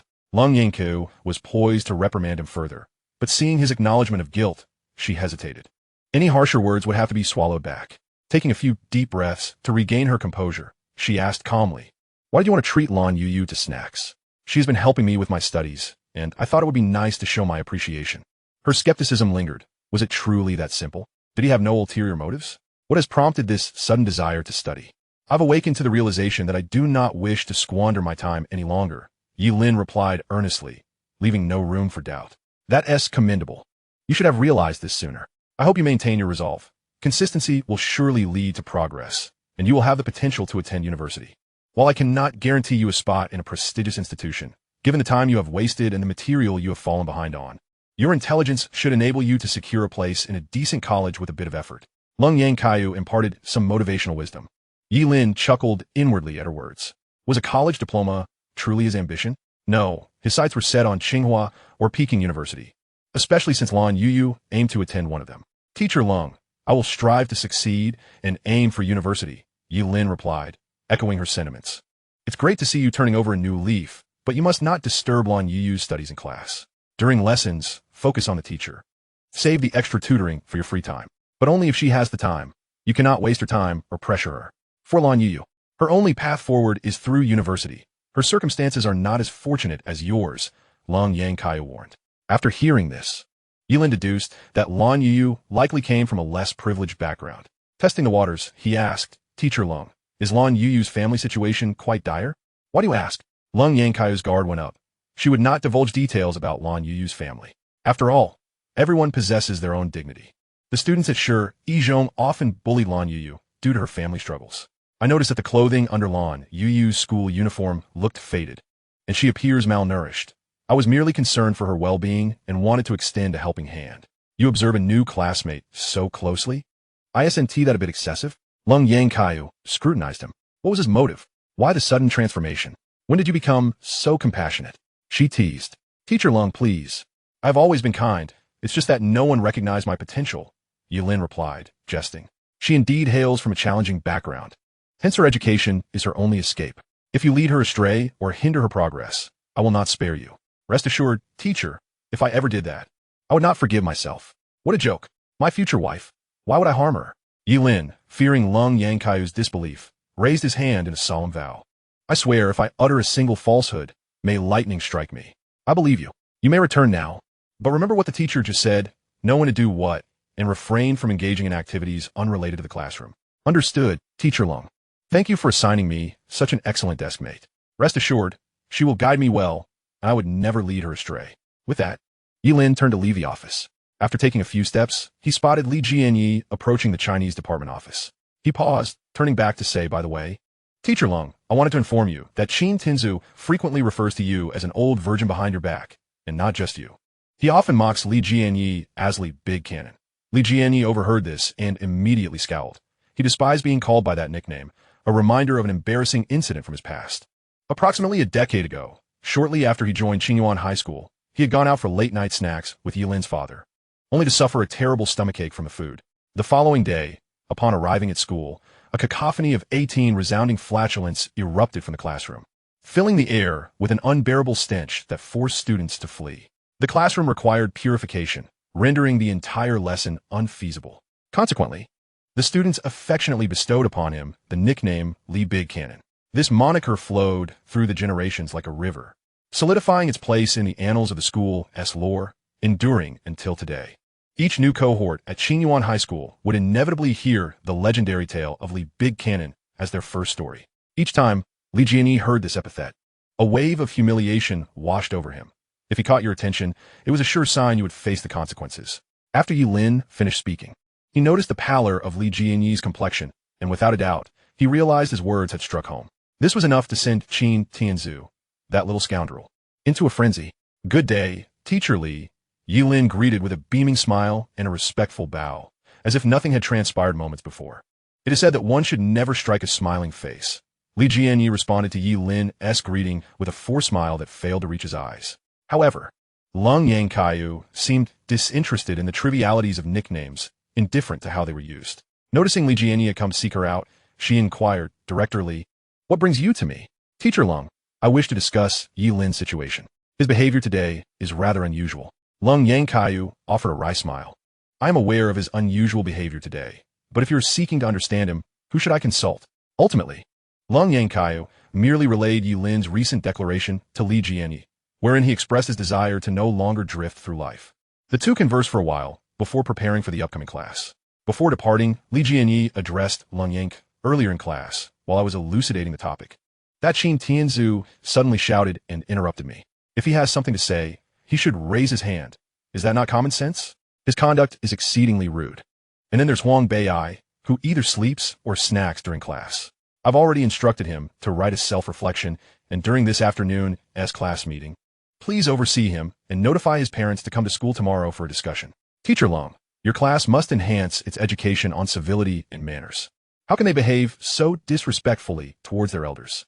Upon hearing this, Lan Youyou could only manage a bitter smile. Qin Tianzu had just reported to her, and now Ye Lin was deliberately seeking to provoke him.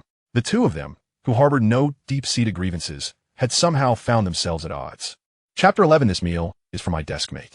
As the class bell rang, Ye Lin entered the classroom, where Qin Tianzu looked at him with a smug expression, thinking to himself, you think you can challenge me? Upon returning to his seat, Huang Beiai greeted him warmly. Hearing that Ye Lin had not faced any reprimand eased his worry. Otherwise, he would have undoubtedly pummeled that scoundrel Qin Tianzu. The words of Lan Youyou had instilled in Ye Lin a reluctance to allow Lan Youyou to waste too much time tutoring him. After all, he had already grasped the material. Tutoring was merely a pretext. In his past life, he had ignored her, allowing her ample time to study. If he continued to cling to her for tutoring, her academic performance might genuinely decline, jeopardizing her chances of gaining admission to prestigious universities. Ye Lin refrained from requesting tutoring.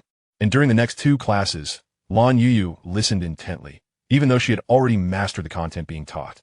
At noon, when school let out, Ye Lin invited Lan Youyou to lunch, but she declined, stating that Teacher Long would come and take her out to eat.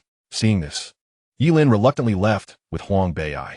Although they were day students, the two typically dined in the school cafeteria, not for any particular reason, but to save time and seize opportunities. After finishing their meal, Ye Lin intended to return to the classroom to dispose of garbage. Having promised during the morning flag-raising ceremony, to maintain the class as cleanliness for a month. In front of the whole school, he had made this declaration, prompting Li Junwei to assign the duty to the students. If the class lost points, they would pin the blame on Ye Lin. Was he not going to clean? Expulsion would be the best outcome. Huang Bei'ai, as Ye Lin's loyal follower, reluctantly trailed behind. He had thought it was merely an empty promise, never anticipating that Ye Lin would genuinely undertake the task of cleaning. Just as they exited the cafeteria, Ye Lin spotted Lan Youyou walking with a group of administrators out of the school. Wasn't she supposed to take Lan Youyou to lunch? Where's Lan Youyou? Why wasn't she by her side? It seemed quite possible that Lan Youyou had forgotten. Ye Lin turned back and headed toward the cafeteria. Lingo, weren't you supposed to go back to the classroom to throw out the trash? Why are you going back in? Huang Bei'ai asked, puzzled. Just wait a moment. Ye Lin queued up once more to get a portion of 2 meat dishes and 1 vegetable dish. I knew it, Lingo, you care about me.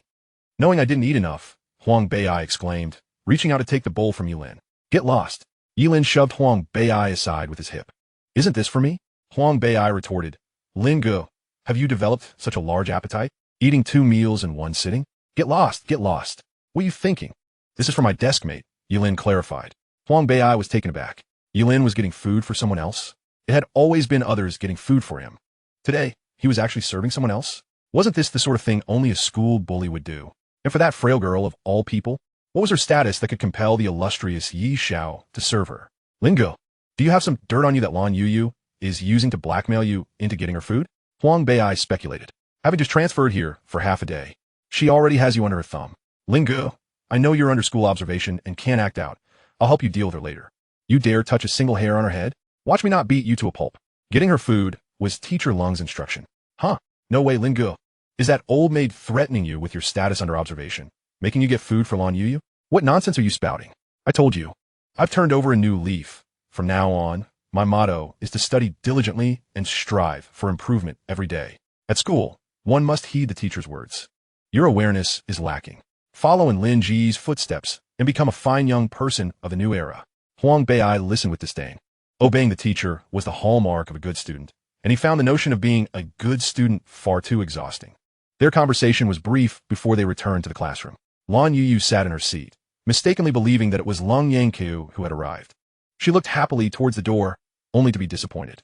After experiencing motion sickness from the bus ride from the countryside last night, she had yet to eat anything and was starting to feel quite hungry and weak. Half an hour had passed, and the teacher had still not arrived, causing her a slight sense of disappointment. She contemplated leaving but feared that Lan Youyou would come looking for her and not find her. When Ye Lin reached his seat, he placed a bowl of food in front of Lan Youyou. Little bean sprout, this is for you. Eat up. Huh? Ye Lin, didn't I say that Teacher Lung would take me to eat later? Why'd you give me food? Lan Youyou asked, feeling somewhat awkward. She was very hungry and could smell the delicious aroma of the dishes in front of her. Yet she hesitated to eat since she had no money to pay Ye Lin back. Teacher Lung instructed me to get this for you, Ye Lin explained. Teacher Lung said to get it for me? Yes, she is quite busy today and went to a meeting, so she asked me to get you food. Is that so? Thank you, Ye Lin. Eat quickly, it might get cold. MHM, MHM, MHM. Lan Youyou gazed at the bowl brimming with meat, feeling a twinge of regret. The cost of this meal could probably cover 3 of her usual meals. Typically, she would eat 2 vegetable dishes, and if she had a bit more money, she might splurge on a cheaper half-meat, half-vegetable dish. There was so much meat, it must be quite expensive. Not at all, it was only 11 yuan, Ye Lin replied, genuinely finding it inexpensive. To put things into perspective, Huang Bei'ai usually spent around 20 yuan for 4 meat dishes, while Ye Lin himself typically spent about 15 yuan. 11 yuan was hardly expensive. He was merely concerned she might not finish it. Otherwise, he could have added a couple more meat dishes. After hearing 11 yuan, Lan Youyou felt a pang of reluctance to eat. Why aren't you eating? Don't you like it? Ye Lin asked, noticing her hesitance with the chopsticks, wondering if she disliked the dishes. I like it. Realizing Ye Lin had meant well, she hurried to eat, not wanting to disappoint him. Little bean sprout, eat slowly. Ye Lin watched her with a fond expression. Don't move. Seeing rice stuck to her face, Ye Lin cautiously helped her remove it. The moment his fingertips brushed against her cheek, Lan Youyou recoiled as if struck by an electric shock. She looked at Ye Lin in astonishment, a hint of fear in her eyes, wondering what he was doing. With a smile, Ye Lin extended his hand, revealing a grain of rice. You should eat slowly. You've got rice all over your face. It turned out he was merely assisting her in removing the rice from her own visage. Lan Youyou let out a sigh of relief. She had been so hungry that she had eaten a bit too hastily. It must have been quite unbecoming, hadn't it? Truly mortifying, truly mortifying.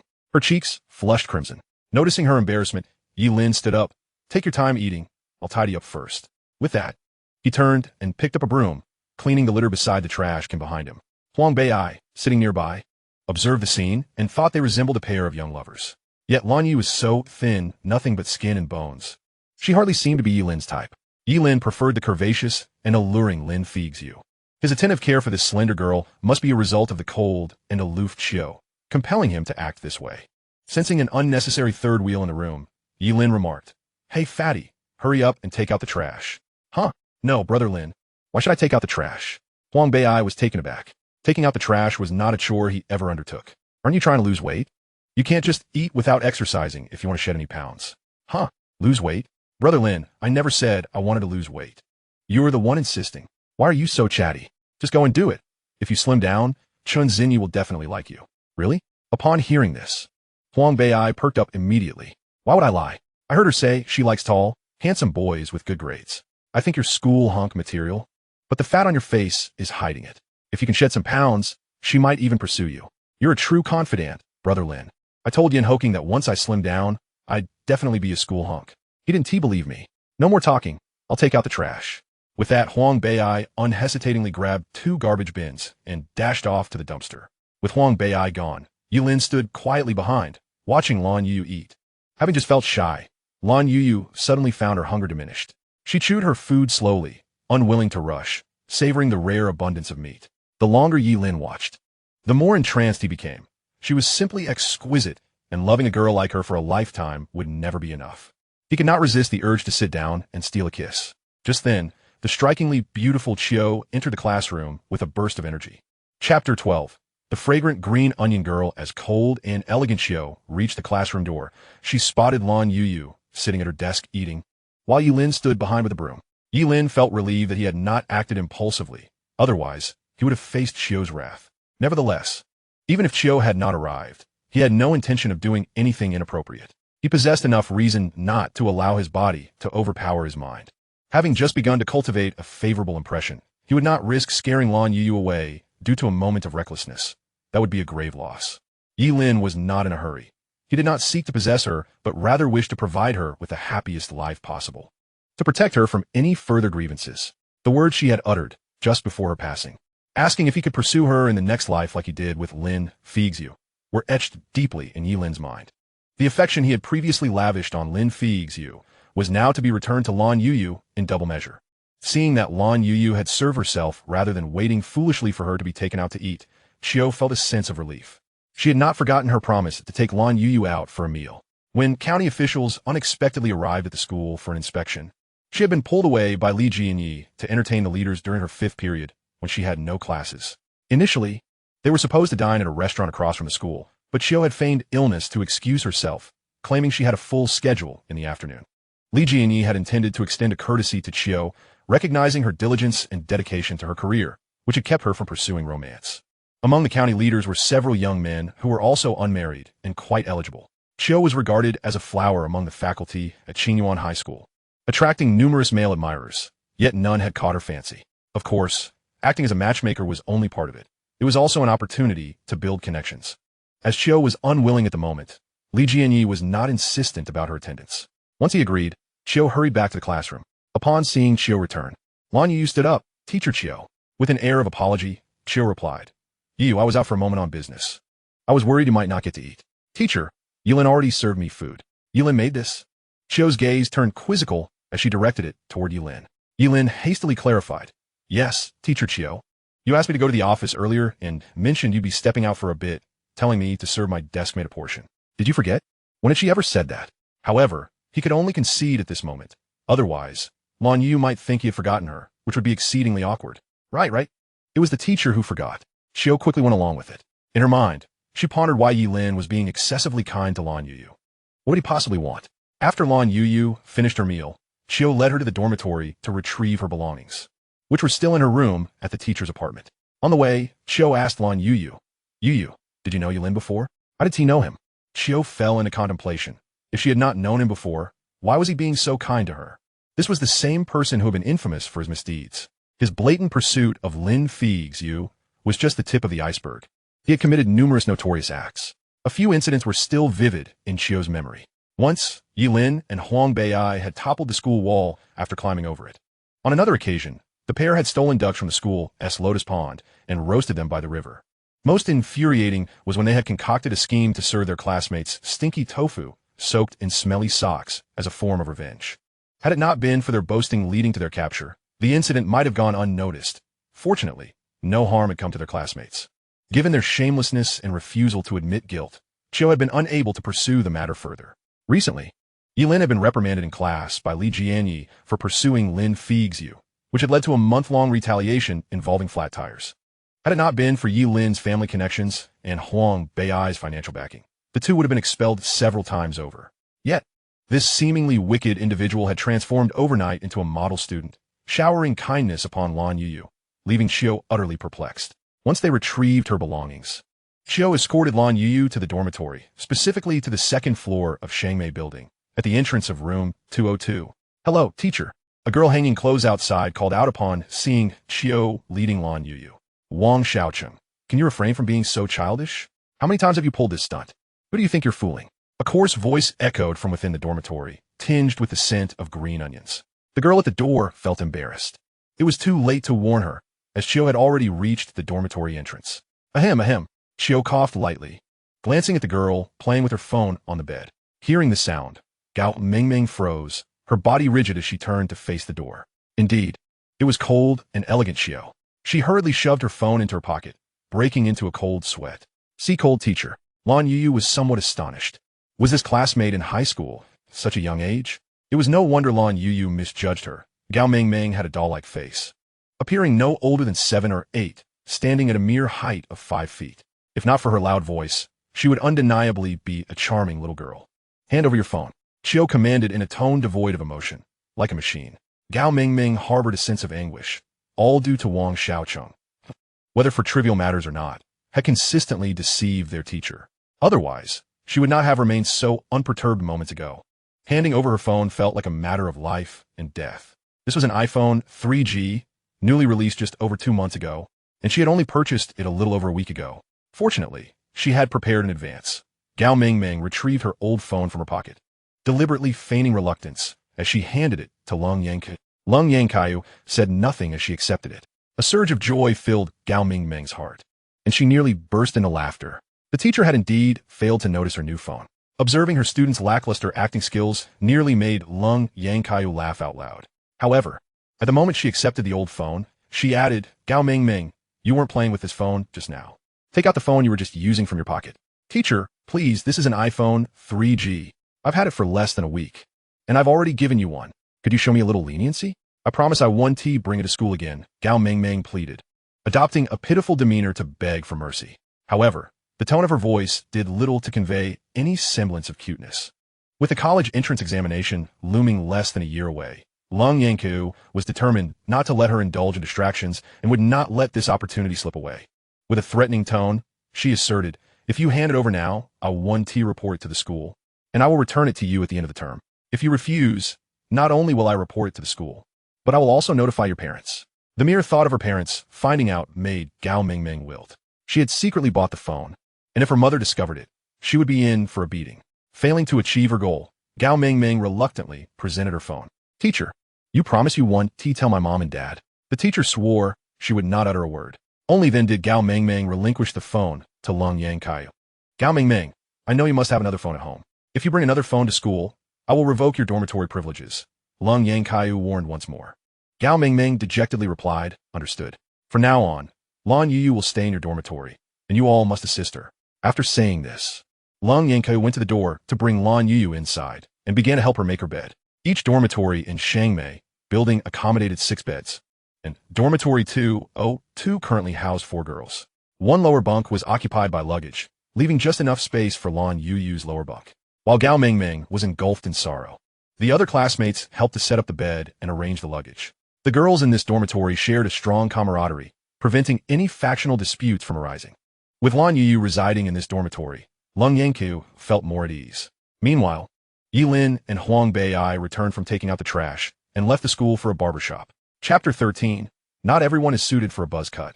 The two rode on Huang Bei'ai's vibrant sheep-pattern motorcycle. The The bike, adorned with colorful decorations, illuminated with lights as it sped along. A subwoofer was strapped to the back, currently playing Feng Wu Jiution. Huang Bei'ai, donning sunglasses, revved the throttle, feeling like the most stylish fellow on the street. Ye Lin, seated behind him, appeared rather embarrassed, akin to a bashful wife, burying his head against Huang Bei'ai's back. It felt exceedingly humiliating. Why had he never felt this way before? After traveling for about 2 kilometers, they finally arrived at the barbershop adjacent to the plaza. A stylist named Tony was sitting at the entrance and spotted the two from a distance. The god of wealth has arrived again. As they approached, Tony greeted them with a beaming smile. Young Master Yi, young Master Huang. What hairstyle do you wish to try today? Huang Bei'ai had no intention of getting a haircut and replied, I'm not doing anything. He then strolled into the barbershop, plopping down on the cashier's chair and casually fiddling with the large computer on the counter. Young Master Huang, be gentle with that chair. It can't withstand too much roughhousing. If it breaks, I'll compensate you, Huang Bei'ai retorted. Ye Lin chuckled, Tiger, I'm getting a haircut today. Sure thing, young Master Yi, come on in. Chui Lian. Give young Master Yi a rinse, Tiger instructed a girl inside. He then moved behind Huang Bei'ai, watching him play games. Young Master, your skills aren't up to par. You got taken out as soon as you peeked. Huang Bei'ai wore a defiant expression. I just need to get a feel for it. Is this a sniper? Just wait and see how I handle him next time. As the second round commenced, Huang Bei'ai switched to a sniper rifle and jumped into the middle. But before he could get out, he was shot down. Huang Bei'ai erupted in a stream of expletives. Damn it. Is the cannon impressive? Tiger, your equipment is too shabby. Tiger shook his head, exasperated. You're so bad, you can't even position yourself correctly. When crossing the middle, you should jump to shoot a quick snipe. Do I need you to teach me that? I'm not clueless, Huang Bei'ai retorted, fuming. In the third round, he jumped out to dodge a shot, but upon landing, could he lock onto anyone? He simply didn't know how to shoot a quick snipe and was swiftly eliminated by a second shot. The opponent was indeed formidable. Tiger chuckled, the opponent's just a small fry. How could that be? Just look at him. He is clearly an expert from another district. Are you betting on it? He is just a small fry. How do we bet? Seeing Huang Bei'ai take the bait, Tiger suggested, next time I snipe him, you owe me a pack of Fuyue and Wong. If I fail, I'll give you a 30 yuan game card. Deal. Huang Bei'ai quickly relinquished his position. In the fourth round, Tiger stepped out and instantly sniped the opponent. Huang Bei'ai quickly turned to look outside. Young Master. Hey. Huang, noticing Huang Bei'ai gazing out, Tiger realized he was planning to cheat. After a few seconds, Huang Bei'ai turned back. Has it started? The opponent has already been taken out. What? Huang Bei'ai leaned over the computer just in time to see the kill record flash past in the upper right corner. You got the kill? Why didn't you inform me when it began? Tiger, don't deceive me. Tiger, now irritated, retorted, fine, next round, you keep an eye on it. If you try to cheat again, don't bother coming to my shop to game. The next round proceeded similarly, with Tiger sniping the opponent effortlessly. By this time, Ye Lin had finished his shampoo. Tiger, you're valiant. Go ahead and give young Master Yi a haircut. Remember to bring me some cigarettes. When have I ever gone back on my word? Next time, I'll bring a pack. My dad has a stash in his drawer. That's acceptable. Huang Bei'ai indeed kept his promises, which was why Tiger was willing to gamble with him frequently. Naturally, Huang Bei'ai also had his victories. Otherwise, he would be inclined to bet. However, neither of them wished to gamble with Ye Lin. He was too formidable, and betting against him only led to losses. Ye Lin settled into a chair, and Tiger began to dry his hair. Young Master, what hairstyle do you want today? I just got a new style book that features the trendiest hairstyles. With that, Tiger pulled out a new style book and flipped it open for Ye Lin to see, showcasing a variety of non-mainstream hairstyles. Young Master, this style is absolutely perfect for you. After I cut it, I'll give it a perm and dye a color.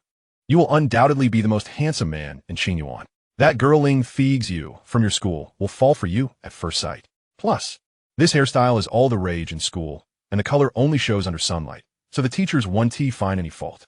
Given our long-standing friendship, I'll give you an 80 discount on this new style. What do you say? Tiger was certain that associating with Ling Feixue would ensure Ye Lin wouldn't refuse. For that girl was undeniably stunning. Tiger, just give me a buzz cut. All right, a buzz cut? What? A buzz cut? Young Master, you want a buzz cut? Tiger initially thought Ye Lin had agreed, and in his excitement, he finally realized that Ye Lin had indeed requested a buzz cut. He was momentarily stunned.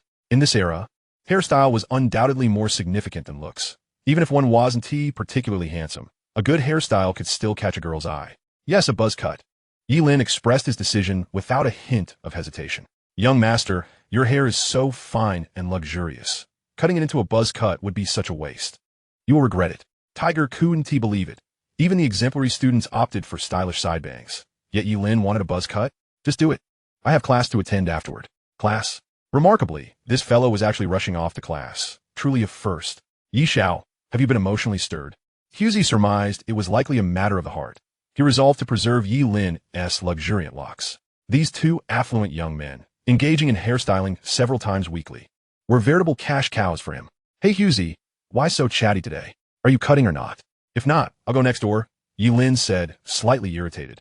Sensing his mood, Feixue fell silent, swiftly wielding the clippers to shave Ye Lin's hair clean in mere moments. Alas, such a pity. Feixue's expression was filled with reluctant sorrow. After the haircut, Ye Lin proceeded to wash his hair. Upon seeing his face, Quillian was momentarily frozen, entranced. Despite the scattered hair fragments on his visage, they could not obscure his striking features. At that instant, Quillian's heart fluttered. This was the Prince Charming from her dreams. Could you wash it for me? Ye Lin asked after nearly a minute of Quillian's silent admiration. Yes, lie down, she stammered, cheeks flushed. Throughout the washing, her mind wandered, and she felt too shy to touch Ye Lin's head.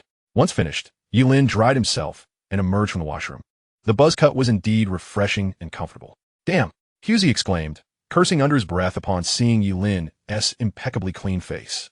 He had always known Ye Lin was somewhat handsome, but this was beyond expectations. Could it be that this buzz cut was a masterstroke to captivate Ling Feixue purely by his looks?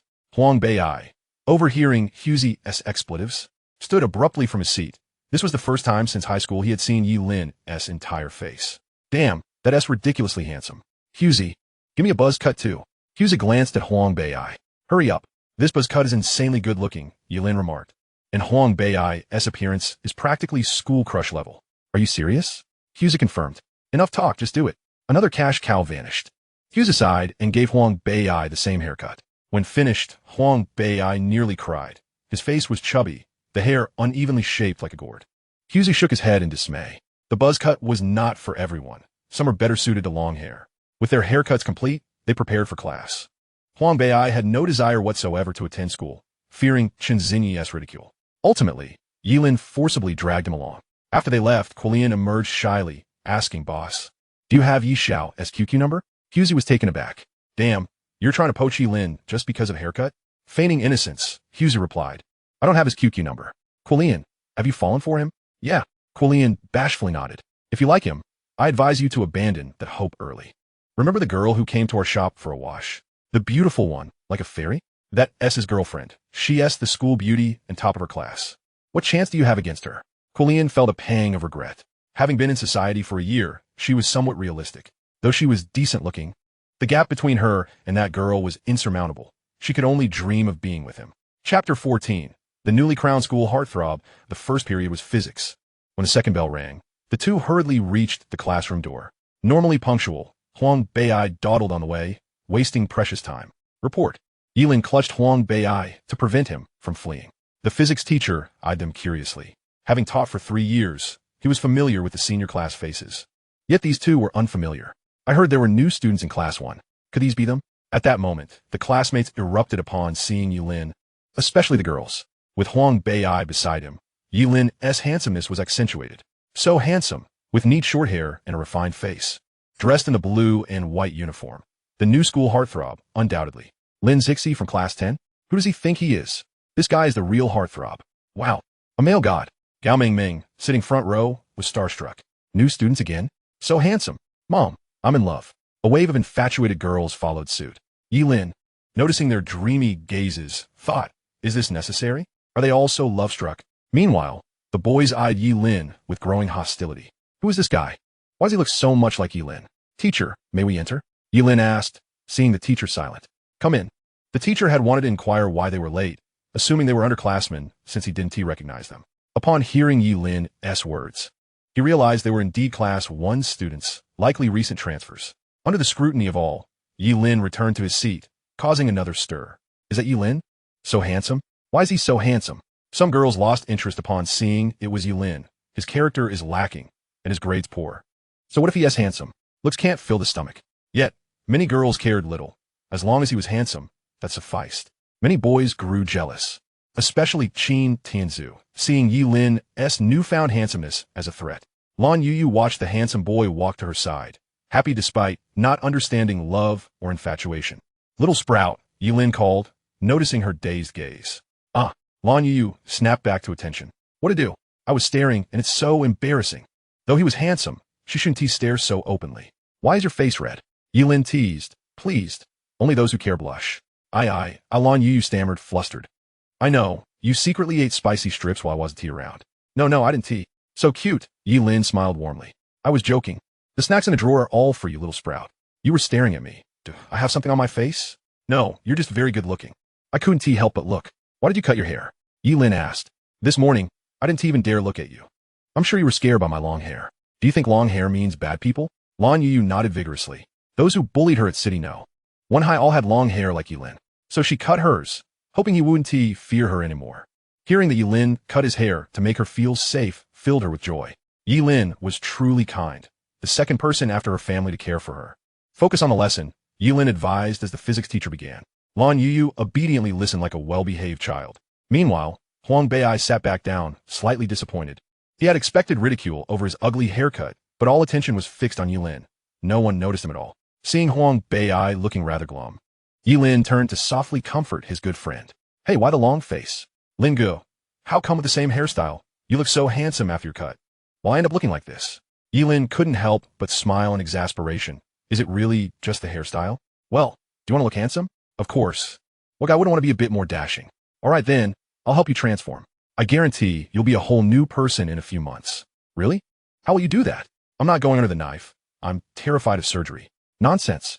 Didn't I tell you that you have the looks of a campus heartthrob? It's just that you're overweight, so losing some weight will do the trick. Upon hearing this, Huang Bei recoiled at the thought of dieting. Losing weight? That sounds torturous. Just running a short distance to throw out the trash leaves me exhausted.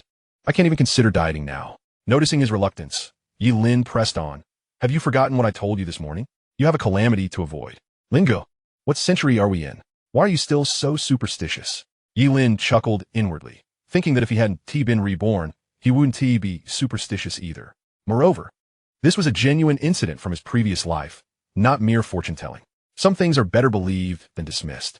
Think about it. If you lose weight, it's all gains and no losses. Firstly, you'll become handsome, and Chun Xinyi will surely take a liking to you. Secondly, you'll become stronger and able to protect her. Girls don't fancy weaklings, especially not someone like Chun Xinyi, who is both beautiful and academically gifted. Lastly, this calamity of yours requires you to lose weight and get into university to safely pass through it. Huang Bei considered Ye Lin's reasoning, but found the prospect of dieting unbearable, let alone the thought of attending university. Ling Feixue, I can manage the dieting, but university is a no-go. I'm just not cut out for that. You mentioned a fortune teller said I'd end up in a vocational school, so I might as well graduate from high school and call it a day. Ye Lin was taken aback, wondering when this guy had become so clever and learned to find loopholes. That won't do. If you don't believe me, after school, I'll take you to that fortune teller. Fine, I want to see how this charlatan deceives people. Huang Bei remained skeptical. After class, during exercises, Ye Lin made a beeline for the restroom.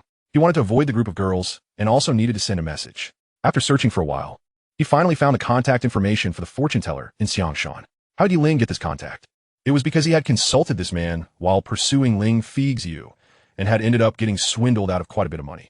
After negotiating the price, Ye Lin divulged all of Huang Bei's secrets to the fortune teller, including his birth date, physical traits, family background, and so forth.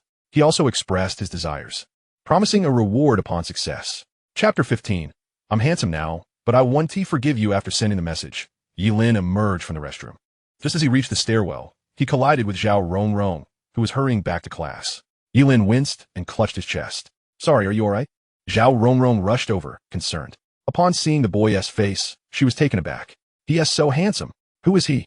Suddenly, she recalled scenes from a Korean drama where the male and female leads first bumped into each other, then serendipitously met again, and eventually fell in love. A handsome boyfriend and a sweet romance. Just a thought made her heart flutter.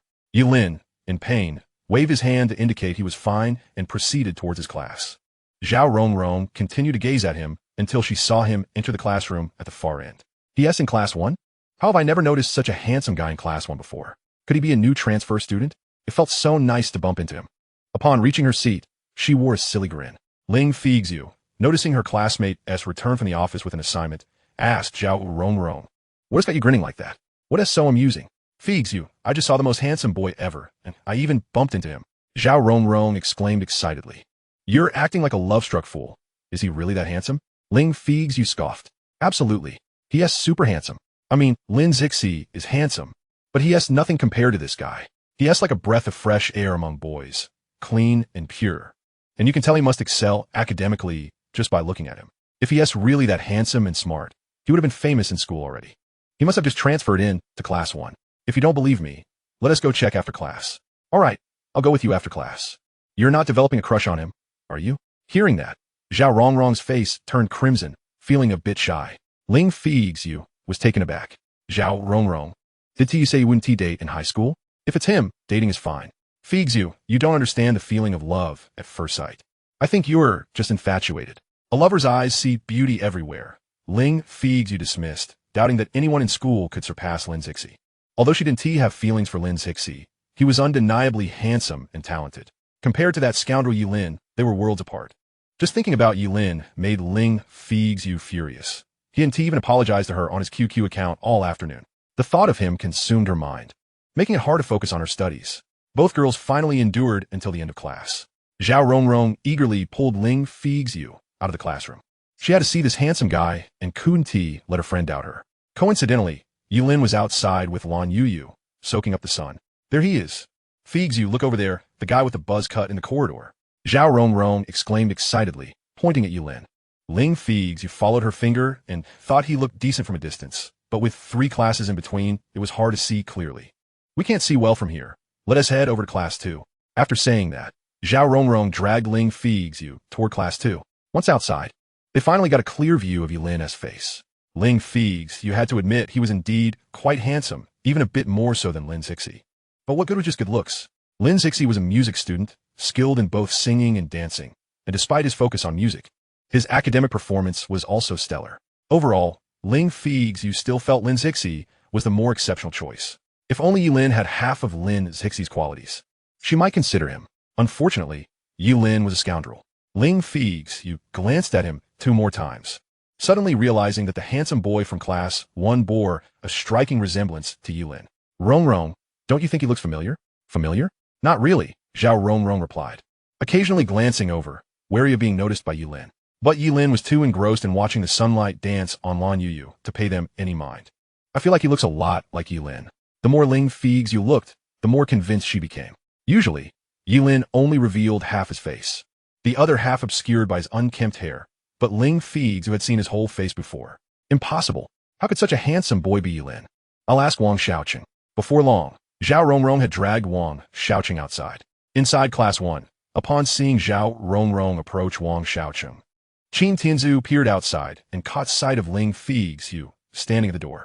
He immediately straightened up and pretended to study diligently. The goddess has arrived. He had to make a good impression. She must be watching me. Surely, she has come specifically to see me.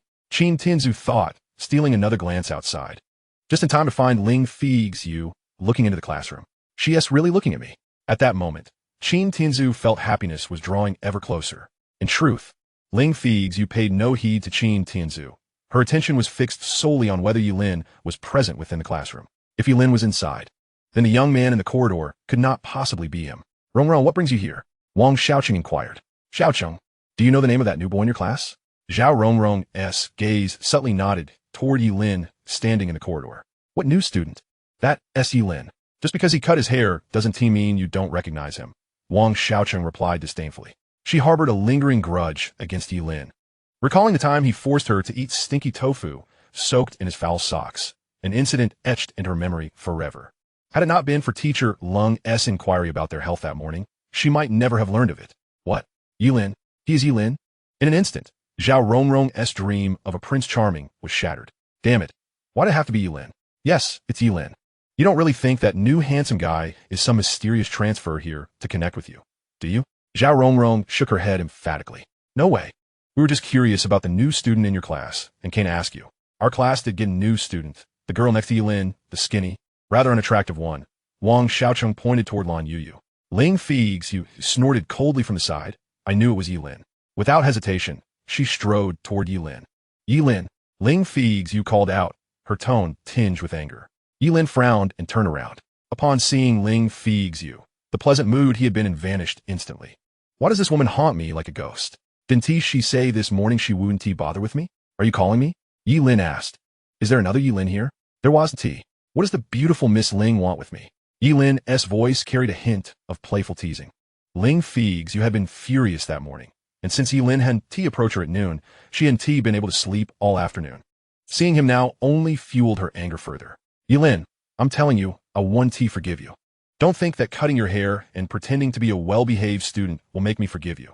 Dream on. With that, she stormed back to the classroom. Ling Feixue's words made everyone suddenly realize that Ye Lin's new handsome appearance was a plea for her forgiveness. Lan Youyou, observing Ling Feixue's anger, asked Ye Lin with confusion, what is wrong with her? Ye Lin, did you bully her? Ye Lin explained, little bean sprout, how could I bully anyone? She's just crazy and unreasonable. Oh, she's sick but still comes to school? How pitiful. Don't her parents take her to see a doctor? Lan Youyou's innocent question nearly made Ye Lin burst into laughter. That's a disease called delusional affection, and doctors can't cure it. Oh, such a strange illness.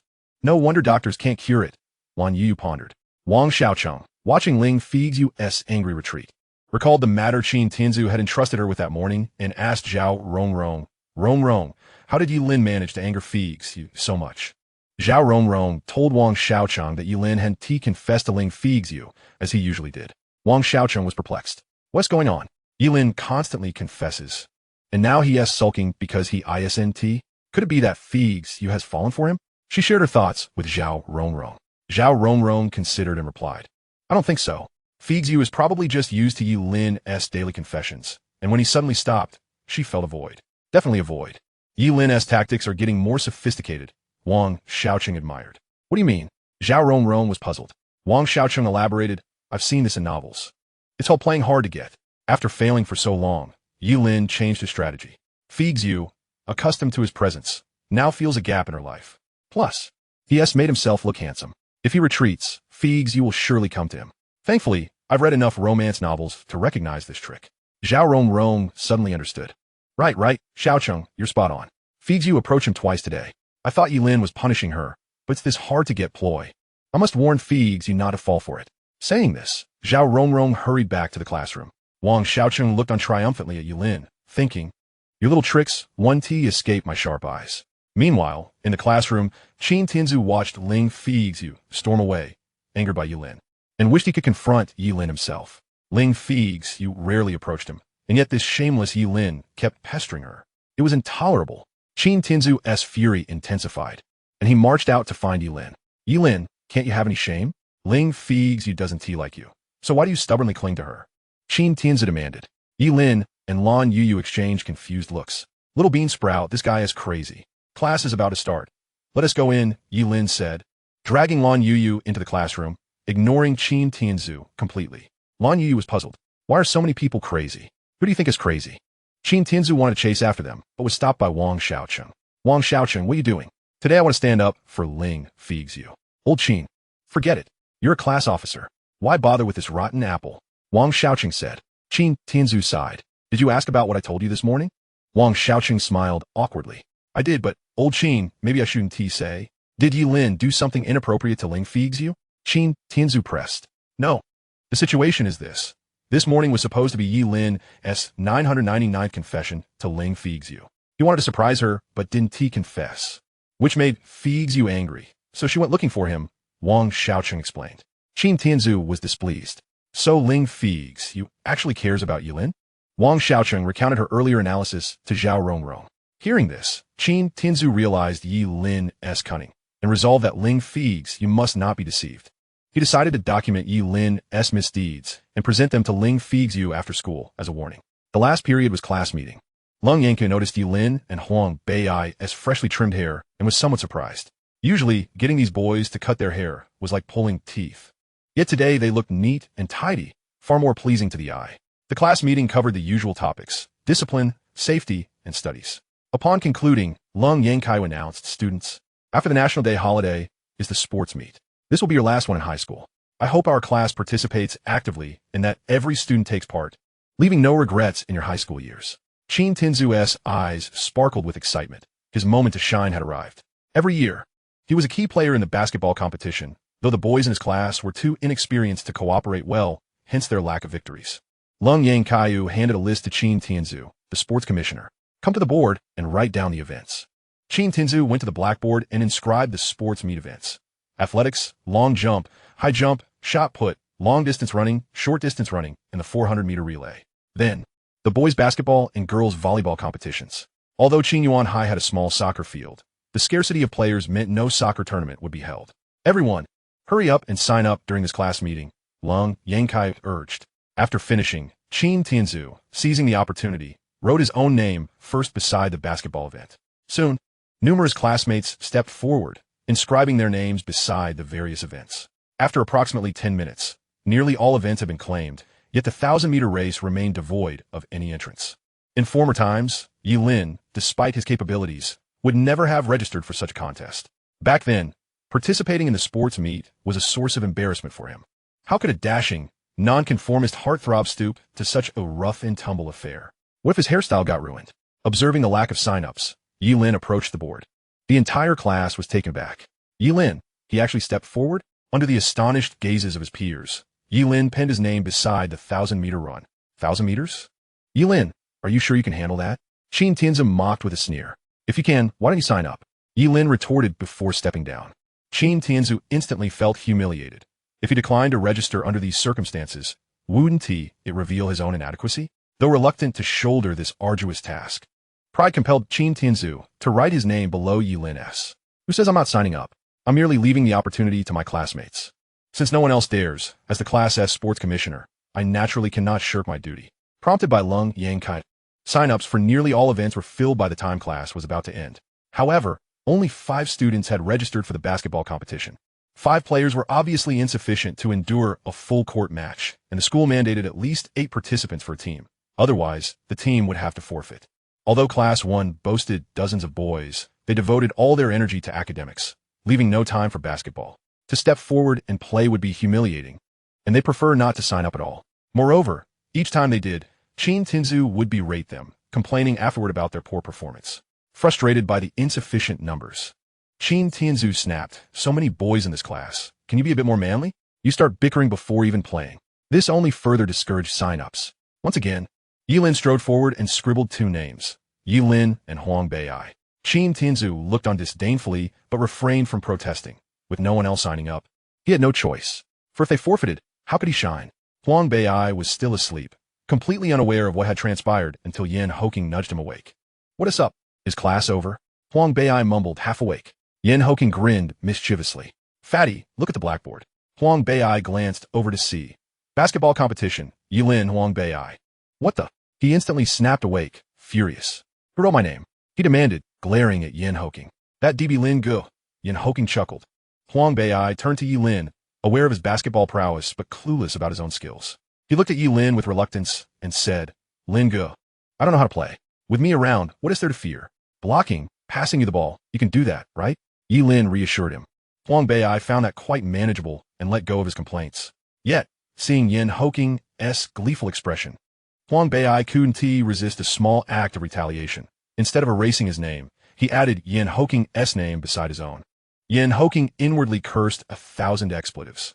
When Huang Bei'ai stepped down, Yin Hoking hesitated. Fatty, I don't know how to play. Huang Bei'ai retorted. Then you think I know?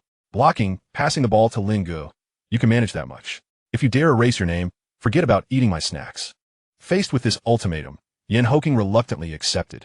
Lan Youyou shook her head as she surveyed the basketball roster. This year's sports meet was bound to see the basketball team finish near the bottom again, but she was accustomed to it and said nothing more. Placements mattered little. What counted was that everyone participated. Soon, the class meeting concluded, and Qin Tianzu, clutching a folded note, hurried toward the school gate. He dared not deliver it on campus. Being caught in a romantic exchange would be disastrous. Meanwhile, in classroom 5, Ling Feixue recalled her morning's words. Returning to seek out Ye Lin would render her his little dog. The thought distressed her. Just moments ago, she had gone looking for Ye Lin, feeling she was humiliating herself. Ye Lin must be smug, perhaps even calling her little dog daily henceforth.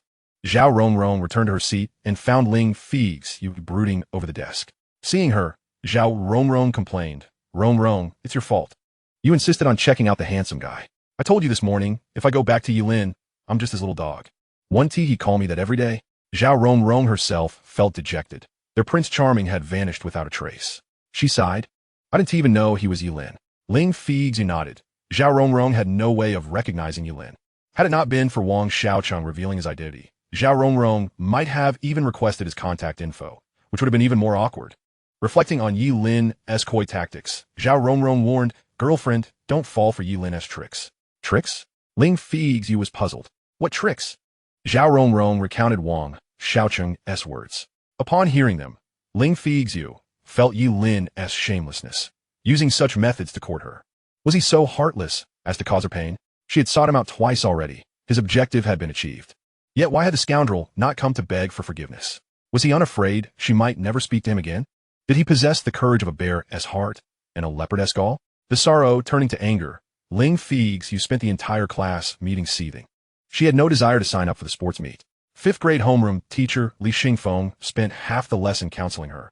Her height advantage should not be wasted, and she needed to strive for the class's honor. Annoyed beyond measure, Ling Feixue begrudgingly signed up for volleyball. Finally, class ended, and Ling Feixue left the school. Just as she reached the gate, a boy hurried over. Feixue, do you recognize me? Qin Tianzu asked sheepishly. No, she replied.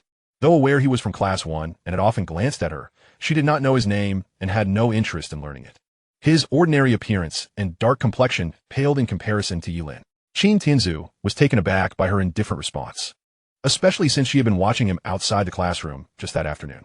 Perhaps she was upset with Ye Lin and thus irritable. This thought comforted Qin Tianzu somewhat. He introduced himself. I'm Qin Tianzu, sports commissioner of class 1. Feixue, I have something for you. With that, Qin Tianzu pressed a folded, inch-sized origami into her hand. Startled by the sudden touch, Ling Feixue recoiled. This shameless man had grabbed her hand and called her by name. How repulsive! Before she could react, Qin Tianzu had already sprinted 10 meters away, calling back, Feixue, you have to open it. I bet I look handsome when I run, right? My hand felt so smooth and nice just now.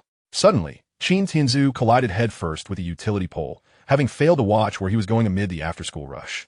Classmates burst into laughter at the spectacle. Mortified, Qin Tianzu wished he could vanish into the earth, his embarrassment complete. He fled the scene at once. Lingo, you just cracked me up. What a fool. Huang Bei laughed until his sides ached. Let us get out of here, Ye Lin said, pulling Huang Bei toward his nonconformist motorcycle, wary that Ling Feixue might pester them again. Ling Feixue had intended to discard the love note, but, upon hearing Ye Lin's voice, refrained from doing so. In his mind, Ye Lin was certain that he had just witnessed Qin Tianzu presenting a love letter, and the impatience in Huang Bei's tone was unmistakably fueled by jealousy. Therefore, Ling Feixue deliberately feigned a tender demeanor as she tucked the love letter into her pocket. Thinking to herself, you want to come to plead for my forgiveness. I shall drive you to the brink of exasperation. Once Ye Lin and Huang Bei departed, she nonchalantly discarded the love letter Qin Tianzu had delivered into the trash bin, with an abundance of suitors pursuing her. Receiving love letters had become a commonplace occurrence for Ling Feixue. As such, she hardly glanced at them, consistently relegating them to the refuse. Upon reaching the foot of Xiangshan, Ye Lin and Huang Bei parked their motorcycle. Xiangshan is renowned as one of the most famous attractions in Xinyuan County, and it is also celebrated as a sacred Buddhist site in the Dragon Kingdom. The stone steps leading up the mountain are flanked by various sculptures of Buddhas and Bodhisattvas, with temples built into the mountainside, creating a series of structures from the base to the summit. On one side, sheer cliffs rise like finely carved blades, adorned with verses left by literati. The scenery is exquisite, unique, and steeped in culture, drawing a continuous stream of tourists and pilgrims. With the influx of people, numerous businesses flourish at the base of Xiangshan, including fortune-telling stalls. Ye Lin located the old man who had deceived him and forcefully dragged Huang Bei over. Upon reaching the stall, Huang Bei glanced at the elderly man clad in yellow robes, finding him to possess an air of ethereal wisdom. The old man immediately recognized Ye Lin. Ah, young friends, have you come seeking peace? Huang Bei interjected. Lin, don't speak. Let me ask. Old Daoist, can you divine which of us is here for fortune-telling? The old man chuckled. What nonsense! Your friend has already divulged everything to me. Your brow is darkened. It is clear that you seek peace, while your friend is brimming with fortune. He has no need for such concerns. Is my brow darkened? Does Ye Lin truly exude fortune? Huang Bei inquired. Indeed, it is somewhat dark, Ye Lin replied. You see my brow darkened? Yet I cannot discern the fortune upon your face. Huang Bei retorted with a laugh. If you could see it, I wouldn't need to remain here, the old man chuckled. He had memorized extensive details about the overweight man, and if he could not trick him, he might as well abandon this line of work. He then proceeded to recite the information Ye Lin had sent, feigning profundity, which left Huang Bei utterly astonished. He spun a tale of celestial favor due to Ye Lin's ancestors' virtues, claiming that a dream was sent to a friend to warn him of impending tribulations, thereby testing the authenticity of their friendship. Huang Bei was so moved that he nearly kneeled before Ye Lin. The old man's embellishments were indeed impressive, frightening Huang Bei nearly out of his wits. In that moment, Huang Bei resolved to lose weight with unwavering determination. However, when it came to the topic of studying, he sought to negotiate, asking the old man, "Master, must I attend university to successfully navigate these tribulations?" As predicted, the old man continued his charade. Weight loss can indeed avert calamity. If you remain overweight in this life, you are likely to meet your end. Education, however, is your path to romantic fulfillment. If you wish to find your soulmate, you must study diligently. Otherwise, loneliness shall be your fate. Upon hearing this, Huang Bei grew excited. "So, Master, if I study hard, can I find my beloved?" "Indeed," the old man affirmed. "Then, Master, can you tell me the name of my beloved?" The old man, sensing that the glutton was growing increasingly ridiculous with his questions, feigned depth. "The secrets of heaven cannot be revealed. I have already divulged enough today.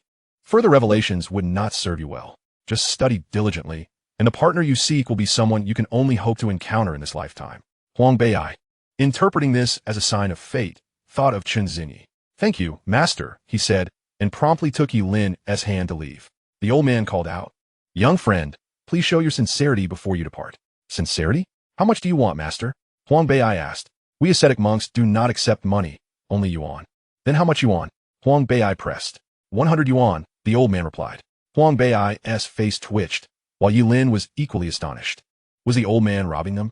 Hadn't he said he would receive 100 after the fact? What was the meaning of this?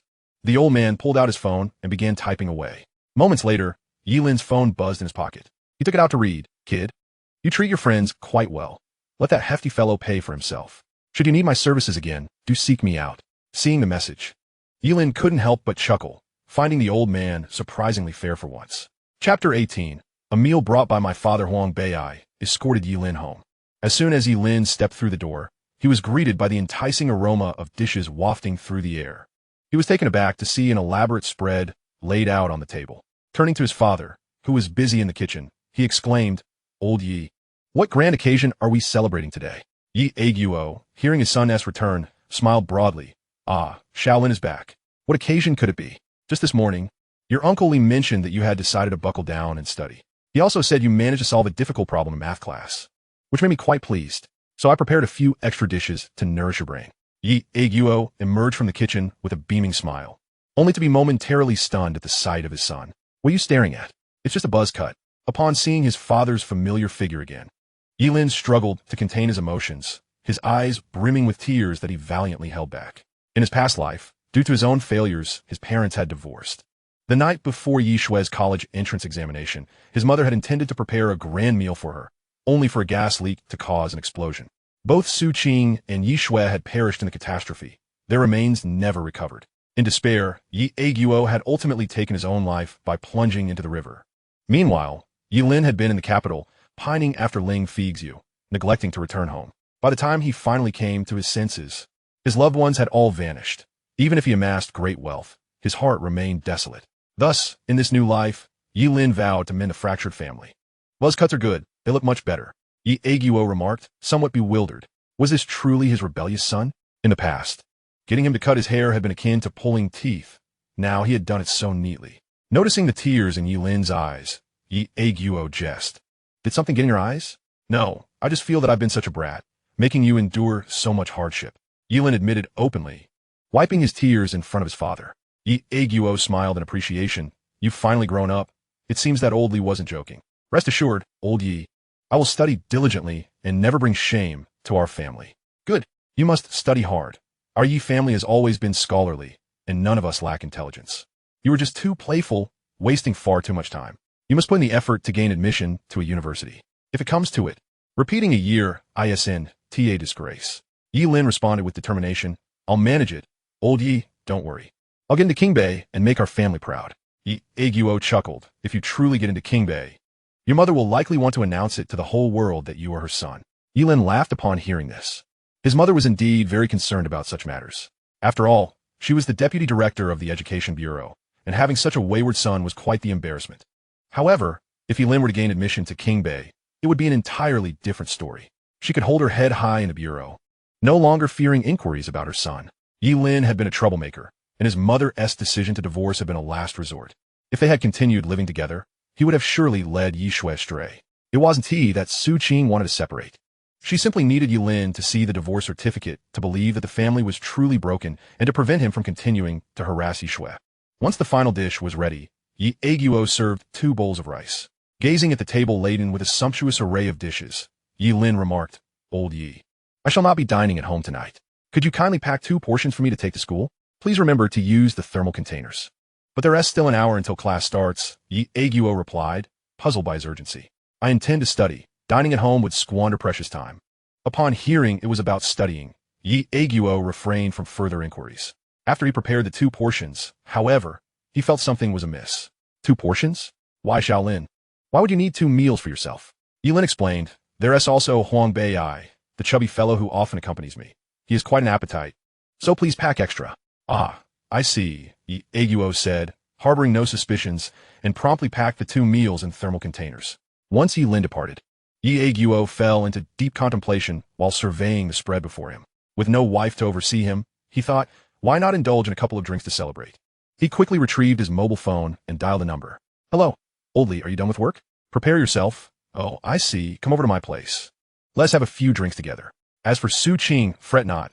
She seldom visits this side, and even if she does, it's usually during the day. She wants he come while Ye Lin is home. "All right, good. Make haste." On the other end, Li Jianyi was filled with glee and immediately called home. "Hello, dear. I shan't be returning for dinner tonight. I hardly have time to fool around. Some leaders from the school have come, and I must attend to them this evening." "What do you mean our school frequently hosts leaders? It's the best high school in the county, so it's only natural they take an interest.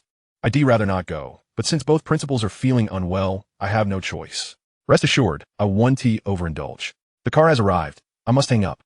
With that, Li Jianyi hastened towards Ye Lin's home, eager not to miss out on the drinks. Approximately an hour later, the two were thoroughly intoxicated. Their friendship, forged by their names, had developed to the point where they felt akin to brothers.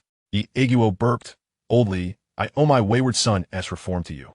Li Jianyi beamed, "Old Ye, there isn't a student in Qinyuan Middle School that I cannot teach well. This lad has indeed changed and matured. However, today's answers to those challenging questions must have been copied from someone else, right? You must not deceive me. Let the truth come out after a few drinks." "You still doubt me?" I had him explain the answers. He articulated them even better than I did. If he were merely copying, would he truly understand? I now suspect he has been feigning ignorance all along. By the way, Ye Lin mentioned that his desk mate is the one tutoring him. This girl just transferred and became his desk mate, and he is transformed entirely. She must be a blessing to your family. Upon hearing this, Ye Lin felt a sense of unease. A sudden change in a young man is often due to a woman. Could she be his future daughter-in-law? He quickly inquired, "Oldie, what does this girl look like?" She is from the countryside, slender, and her face is unclear. However, this lad has been pursuing Ling Feixue from class 5. He surely wouldn't be interested in his desk mate, so don't let your imagination run wild. Ling Feixue, the daughter of Mu Qinjiayun, the very woman you pursued fruitlessly for years? Her daughter is as beautiful as she is, and is a gem at our Qinyuan Middle School. Ye Lin chuckled in disbelief. What a twist of fate. Let us hope this lad doesn't end up like me, chasing after someone for half his life only to be left empty-handed. I see that girl, like her mother, may also be toying with Ye Lin. Such behavior among the youth today is termed simping. Simping indeed, Li Jianyi responded. I fear he may follow in your footsteps. During class, I criticize him a bit, hoping to wake him up, and, as a result, he punctured my tires for half a month, which infuriated me. Haha, he only dared to puncture your tires. Just then, he had packed 2 meals for school. Presumably for this Ling. Ling Feixue. Yes, Ling Feixue. He is delivering those meals to her, playing the part of simp. Li Jianyi laughed heartily.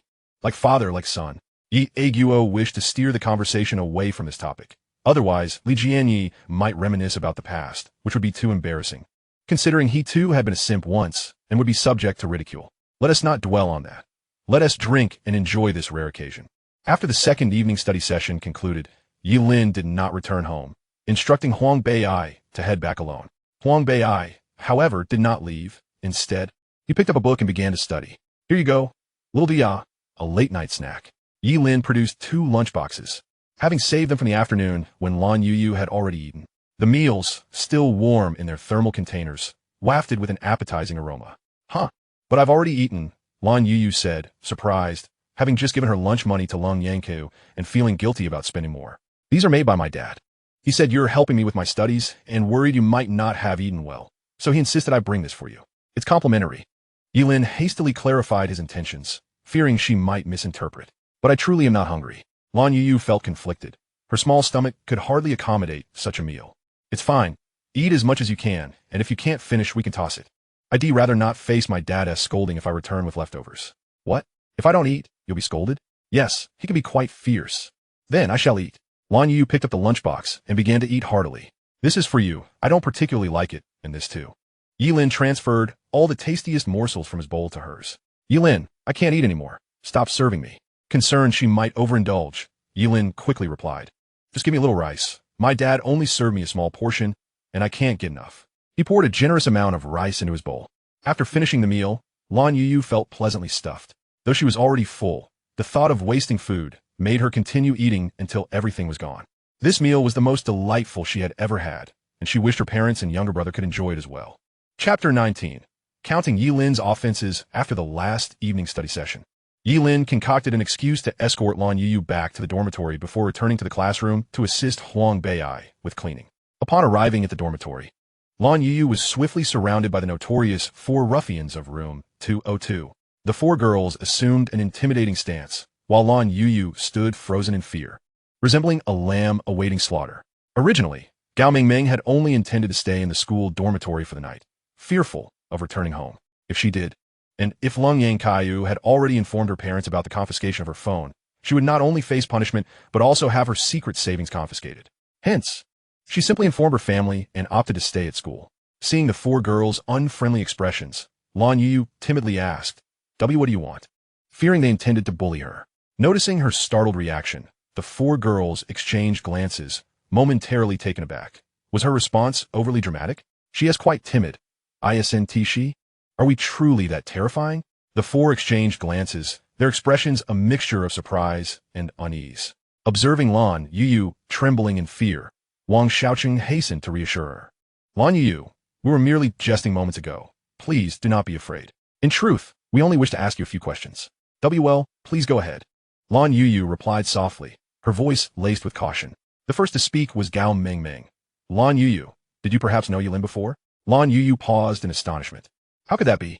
I had never met Ye Lin prior to coming to this school. Before arriving here, I did not know Ye Lin. Really?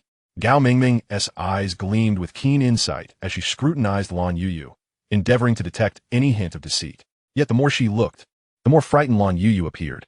Gao Mingming was left speechless, thinking, I appear like a child. How could I be so intimidating? Wang Xiaoqing expressed disbelief. You don't know each other, yet you're so close? Ye Lin buys you snacks, brings you meals, even escorts you back to the dormitory? Such gestures are typically reserved for a boyfriend, aren't they? Only a boyfriend would do such things? Lan Youyou was certain. But Ye Lin is definitely not my boyfriend. Though she was convinced, Lan Youyou found it peculiar. Why would Ye Lin engage in such acts if they were not romantically involved? Indeed, if he is not your boyfriend, who else would be so considerate to a girl unrelated to him? Well, aside from a sycophant, that is. Wang Xiaoqing was skeptical that Ye Lin would act as a toady for Lan Youyou. Such a notion was inconceivable. Hearing this, Lan Youyou felt they had misunderstood Ye Lin and quickly clarified. Oh no, you've got it wrong. It's like this, I tutor Ye Lin, so he buys me snacks. The meal was brought by him because his father knew I was tutoring him. I initially couldn't eat much, but Ye Lin said if I didn't tea, it would be wasted, so I reluctantly ate it. I'm rather afraid of the dark, and since the dormitory area is quite dim, he kindly walked me back. Upon hearing this, the dormitory leader, He Xiao Ei, exclaimed in astonishment. This, it's just like a romantic relationship. Lan Youyou, surely you're dating Ye Lin? You transferred schools for him, didn't you? No, we're not dating, and I didn't transfer because of Ye Lin. It's because Lan Youyou hastily waved her hands in denial, unable to utter the rest. A painful memory held her back. She had transferred to Qingyuan High School because she had been bullied at City No. 1 High School. Because of what? He Xiao Ei asked, her expression one of curiosity. Nothing. Lan Youyou's thoughts drifted to the torment she had endured, and a shadow of sadness washed over her face. Sensing her distress, Gao Mingming quickly interjected. Ei. Let us not pry. Everyone has their own privacy. All right, no more questions. Lan Youyou, don't be upset. I'll treat you to some snacks. Ei also noticed Lan Youyou's tears threatening to spill and hurriedly comforted her, producing a generous assortment of snacks. Wang Xiaoqing remarked, Ei, can't you see? Ye Lin and Youyou can't possibly be in a relationship. Ye Lin likes Ling Feixue. How could he be with Youyou? He has got high standards. Afterwards, she felt her words might have been inappropriate and added, of course, Youyou, you're very pretty too. Despite her words, Wang Xiaoqing's inner judgment of Lan Youyou was quite different. Hair draped over half her face, perpetual downcast gaze, likely unattractive, with a frail figure and unfashionable attire. And timid to boot. Compared to Ling Feixue, it was like an ugly duckling beside a swan. How could Ye Lin possibly fancy Lan Youyou? If she were a boy, she would surely prefer someone like Ling Feixue, studious, beautiful, and well-proportioned. Even if Lan Youyou were somewhat decent-looking, she had only been at the school a day. How well could she know Ye Lin? And Ye Lin had pursued Ling Feixue for years. He would not easily shift his affections. Without time to truly understand each other, who would fall for an ordinary person so swiftly? As for why Ye Lin was so kind to Lan Youyou, Wang Xiaoqing believed there was only one explanation. Ye Lin was acting deliberately. She had seen this tactic in novels, intentionally being kind to another girl to evoke jealousy in Ling Feixue, thereby altering her feelings towards him. After all, Ling Feixue had grown accustomed to his presence, like someone who had worn a watch for years suddenly going without it. An unsettling adjustment. Ye Lin's choice of Lan Youyou was no accident. Everyone at Qinyuan High School knew his reputation. Who else would play along with the charade? Only Lan Youyou. The new transfer student, unaware of his past, was being used as a pawn. First, he feigned disinterest, then deployed a tool to unsettle Ling Feixue. Ye Lin's message to Ling Feixue was clear. I'm no longer pursuing you. I have a new admirer. If you don't accept me soon, you will truly lose me. Wang Xiaoqing was convinced Ye Lin had consulted a strategy guide or was receiving counsel from an emotional guru. Poor Lan Youyou was destined to become a sacrificial pawn in Ye Lin's pursuit of Ling Feixue. After all, Ye Lin had become so handsome and was so attentive to Lan Youyou.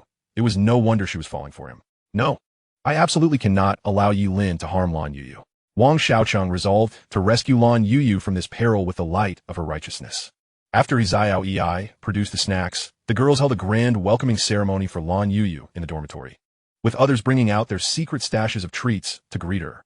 Gao Mingming's bed resembled a small shop with its abundance of snacks.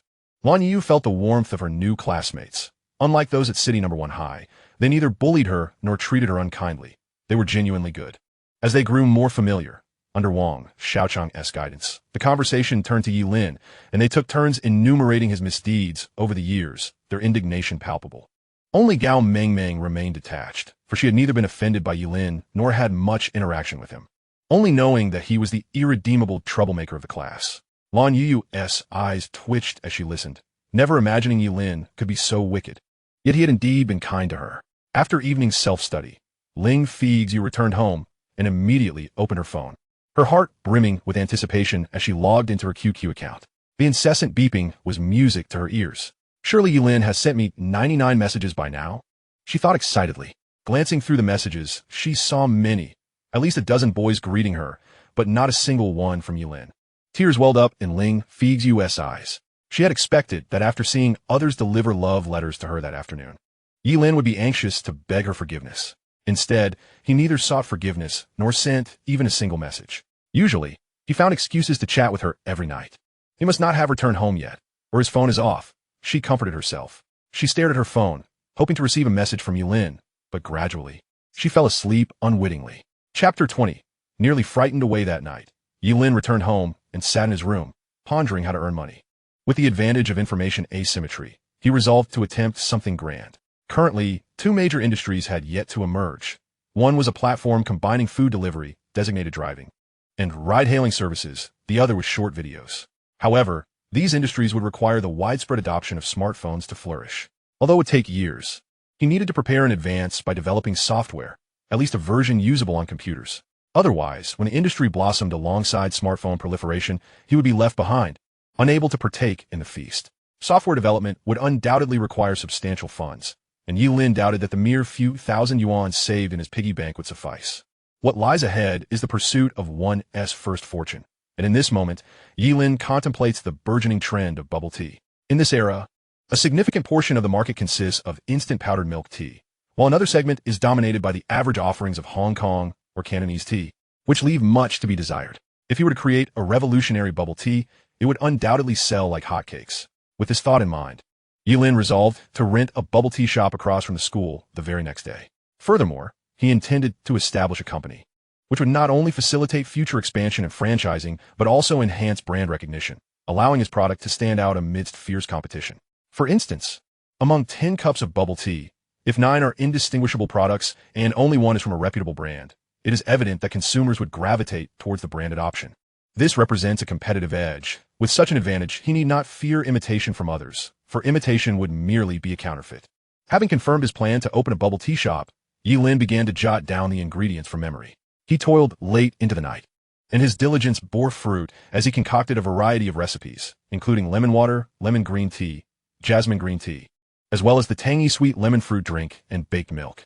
Of course, these were merely formulas. The true test of flavor would come with actual production. As he wrapped up, he realized that only a few hours remained before he needed to attend school, prompting him to hastily seek rest. The following day, Ye Lin attended his classes. Throughout 2 entire periods, Lan Youyou ignored him, seemingly intent on maintaining her distance. What would be the reason? Ye Lin was perplexed, as he believed he had not offended her in any way. Could it be due to a relative's visit? Little bean sprout?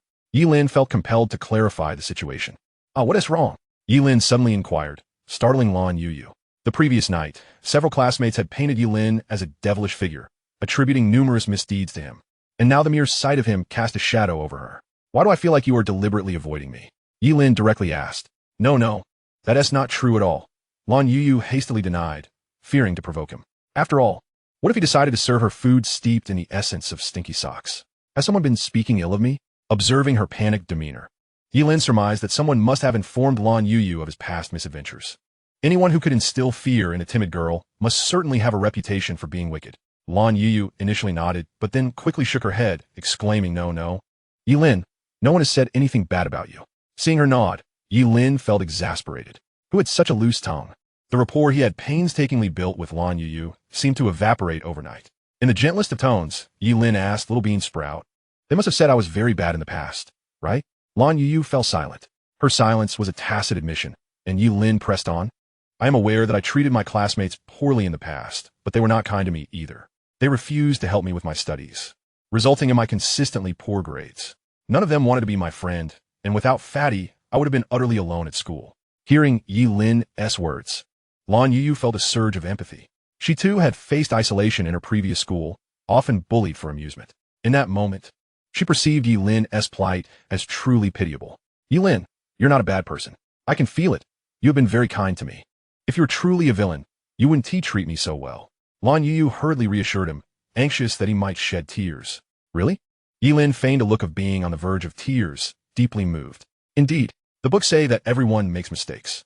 As long as one recognizes their faults and strives to amend them, they're a good person, Lan Youyou earnestly advised. Observing her adorable expression, Ye Lin restrained a smile. Little Bean Sprout, I already realized my mistakes. Just yesterday, I publicly apologized to my classmates and even imposed a month-long cleaning duty upon myself. I have turned over a new leaf. You must believe me. Ye Lin appeared as a wronged little darling. I believe you, Lan Youyou affirmed solemnly. Thank you, Little Bean Sprout. From now on, you shall be my closest friend. Ye Lin nearly let slip the word friend with a hint of affection. Ye Lin, the meal you served me yesterday wasn't tea steeped in stinky socks, was it? The previous night, the dormitory girls had bombarded Lan Youyou with tales of Ye Lin's alleged penchant for using stinky socks to prepare food for others, leaving her terrified. Ye Lin was taken aback. What enmity could spark such slander? If he ever discovered who had spread such tales, he would be tempted to stuff stinky socks down their throat. Little Bean Sprout, do not listen to their nonsense. We shared last night's meal together. Surely, I would serve you food steeped in the essence of stinky socks. Upon hearing this, Lan Youyou realized the absurdity of the claim. A sigh of relief escaped her lips. Ye Lin continued, In truth, I did not use stinky socks to prepare the stinky tofu for them. What they had was indeed genuine stinky tofu. However, they treated me poorly and fatty, and I merely sought to disgust them by claiming it was prepared with stinky socks. If it had truly been the case, they would have been hospitalized by now. This was indeed the truth. Ye Lin was not foolish enough to serve food that could lead to dire consequences.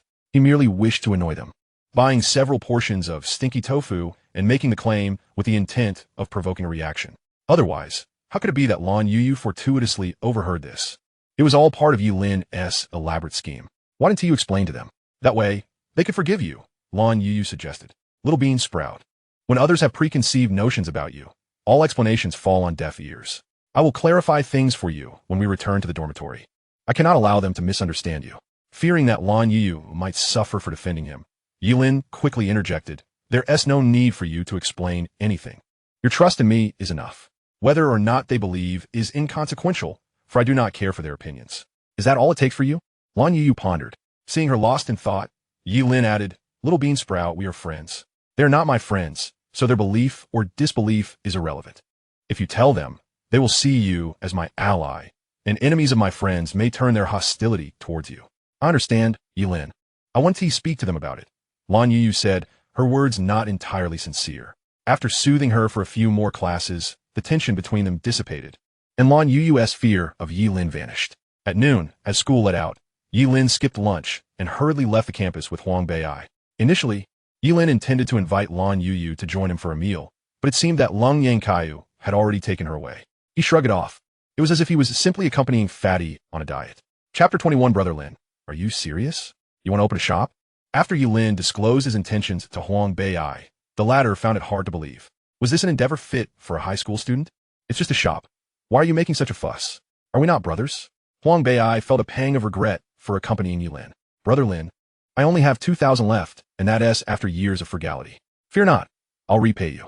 Have you truly considered investing in my bubble tea shop? Ye Lin inquired once more. Huang Bei'ai shook his head. What a ridiculous notion. I'm not about to risk 2,000 yuan on a whim. Sure, I could lend it to you, but investing in your venture? What if it fails? I'd be left with nothing. And if my parents found out, I'd never see another red envelope during the new year.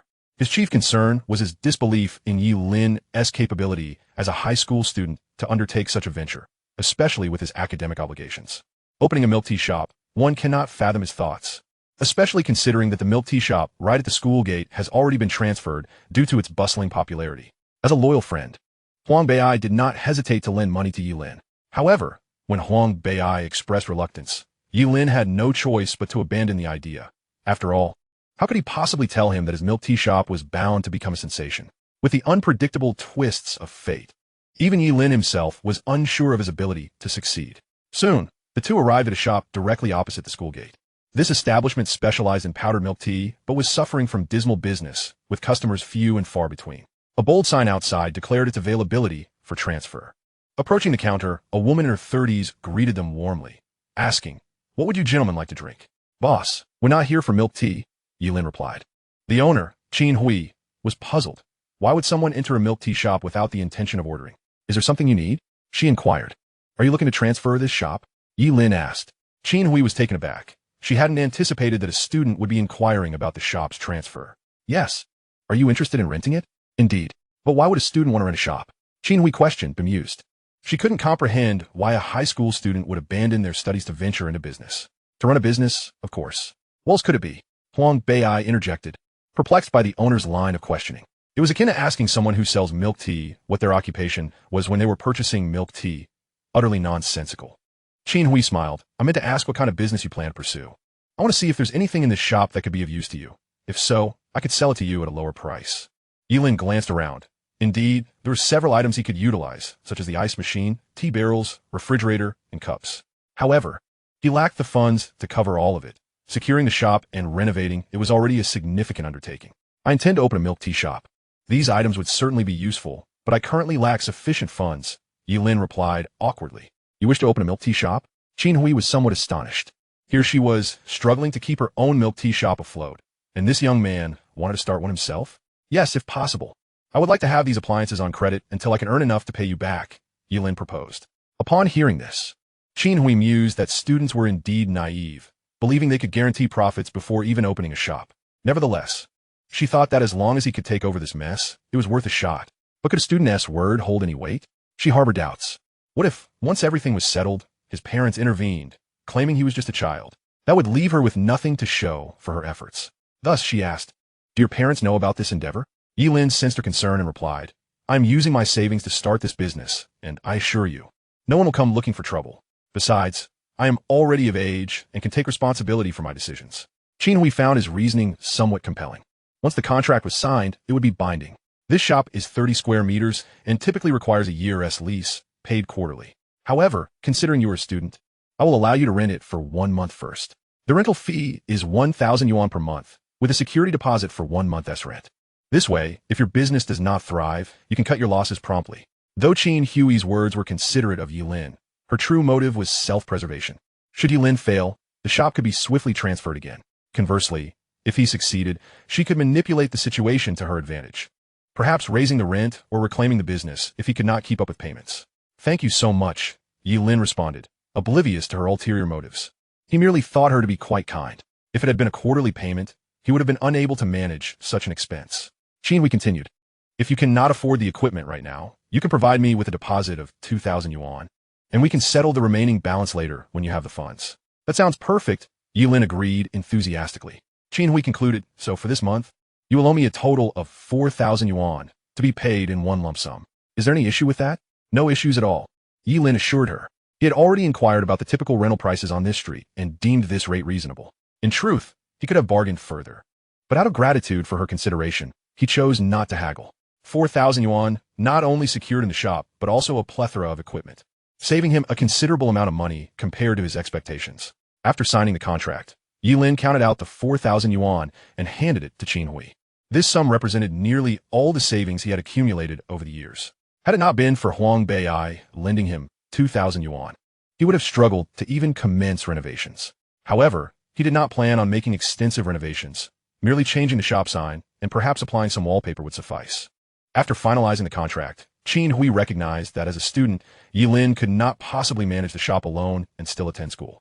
With her own shop now transferred, she found herself without work. Additionally, she was curious to see how this young man intended to run a milk tea shop, given that she had to relinquish hers due to its failure. Do you need any help? She asked. Ye Lin had indeed considered this. He had initially envisioned hiring attractive young women as staff, as their beauty often attracted customers. Noticing Ye Lin's silence, Qin Hui added, since I have experience in the milk tea business, I could work for you if you're hiring. Ye Lin pondered this and decided it could work. All right. The base salary will be 1,500 yuan, plus commission based on performance. The first month will be a probationary period, during which you will receive 80 of your salary. If you can accept these terms, we can proceed. Agreed. Qin Hui accepted without hesitation. Ye Lin, feeling a spark of camaraderie, asked, what is your name? Little boss. I'm Qin Hui, she replied. From now on, I'll call you Sister Qin. And please, just call me Ye Lin. No need for formalities. Afterward, he instructed Qin Hui to remove all the items from the shop that he didn't require, including the various colorful milk tea powders. The following day, Ye Lin completed the registration of his company, naming it UT Beverage Company, Limited. The primary reason for registering the business was to safeguard against theft by establishing a product name. He could ensure that anyone attempting to infringe on it would face legal repercussions. A lawsuit could yield faster compensation than running a shop. By the next afternoon, the shop sign was adorned with the name UT. On the third day, UT's inaugural product, the lemon fruit, was launched. Naturally, Ye Lin did not rush to sell it.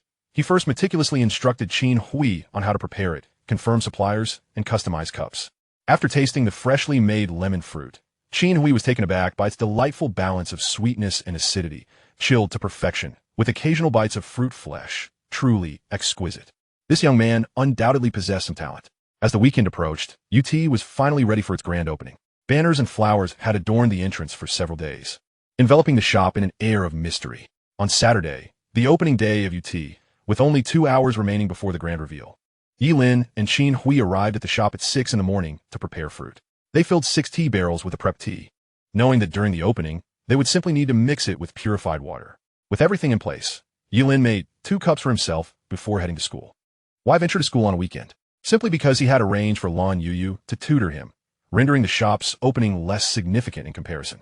Although he had been preoccupied with his new venture all week, he had not neglected his efforts to impress Lan Youyou at school. After Ye Lin departed, Qin Hui surveyed the large trays of diced fruit and sighed, wondering if they would truly sell out. She had little time to dwell on her doubts. As 8 o'clock arrived promptly, at the opening hour, Qin Hui opened the doors to find a queue of dozens outside, leaving her utterly astonished. All of this is attributed to Ye Lin's relentless promotion over several days, distributing 100 half-price vouchers daily. The original price of a lemon fruit was 8 yuan, but with the voucher, it is now merely 4 yuan.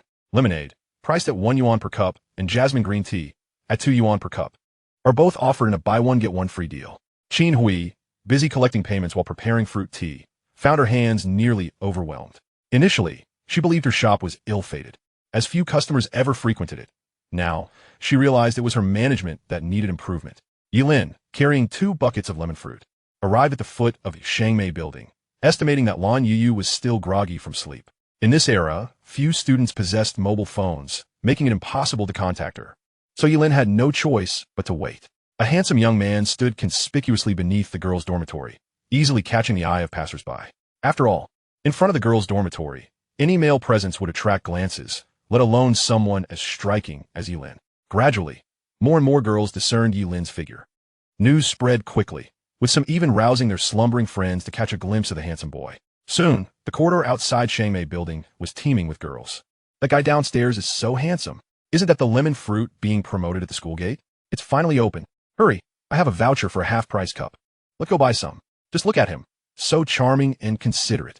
Which girl is lucky enough not to have to go buy it herself? With him delivering it right to the door? I want a boyfriend like that. Handsome. Do you have a girlfriend? Handsome. Can we exchange QQ numbers? Brother. I want to have your babies. The girls on the upper floors expressed a mix of admiration and envy, some even boldly flirting. Those who considered themselves attractive dashed down the stairs, eager to request QQ numbers. Ye Lin declined them all. A group of girls from Class 1, hearing the commotion, stepped out to see it was Ye Lin and returned to their dorms, cursing under their breath. Wang Xiaochan disdainfully remarked, Zhao Yi. If only they knew this was Ye Lin, they wouldn't be so crazy over him, right? Zhao Yi? Zhao Yi, distracted, absently agreed, her thoughts elsewhere.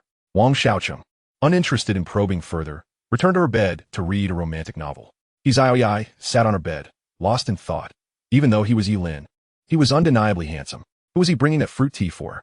She felt a pang of envy. Meanwhile, Lan Youyou was awakened by the ruckus outside. Glancing at the clock hanging on the wall, she suddenly recalled that she was supposed to tutor Ye Lin today. I'm late. I'm late. I'm late, she exclaimed, rushing to wash up and hurriedly get dressed. Zhao Yi, noticing Lan Youyou's urgency, asked, Youyou, where are you off to in such a hurry? I'm late for my tutoring session with Ye Lin, she replied while putting on her shoes. He must have been waiting for a while.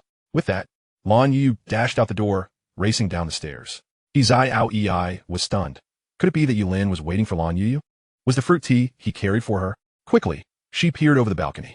Upon spotting Lan Youyou, Ye Lin waved, Little Bean Sprout, over here. Oh, Ye Lin, I'm coming. Lan Youyou puffed as she reached his side, noticing that she still had toothpaste foam at the corner of her mouth and her clothes were on inside out. Ye Lin couldn't help but chuckle, gently wiping the foam away with his hand. The moment his fingers brushed against her face, Lan Youyou felt as if she had been electrocuted, standing still in shock. Ye Lin ruffled her hair. Why are you in such a rush? Your clothes are inside out. Huh? They're inside out? Lan Youyou looked down to realize she had worn her uniform backwards. Flushed with embarrassment, she lowered her head. At that moment, the girls who had been sidelined by Ye Lin's attention were consumed with envy and jealousy. What a pity that such a handsome guy already had a girlfriend. They had just witnessed such sweetness. They too longed for a boy to treat them like that. If only they had a boyfriend like him. They would make sure to leave toothpaste foam on their faces every morning just to have him wipe it away. Why did that girl, who was not even pretty, get to have such a handsome boyfriend? Little Bean Sprout, let me help you fix your uniform, Ye Lin said, aware it was inappropriate to his sister in public. Huh? Take off my clothes? Here? Lan Youyou exclaimed, incredulous. It's just your jacket. It's no big deal. Hearing this, Lan Youyou shyly removed her jacket. Ye Lin set the lemon fruit down and swiftly adjusted her jacket. Ye Lin, I can do it myself. Lan Youyou protested, flustered by the attention of so many onlookers. Ye Lin quickly adjusted it for her, then held it up. Here, put it on. Ye Lin, I'll do it myself, she replied, taking the jacket from him. I can manage.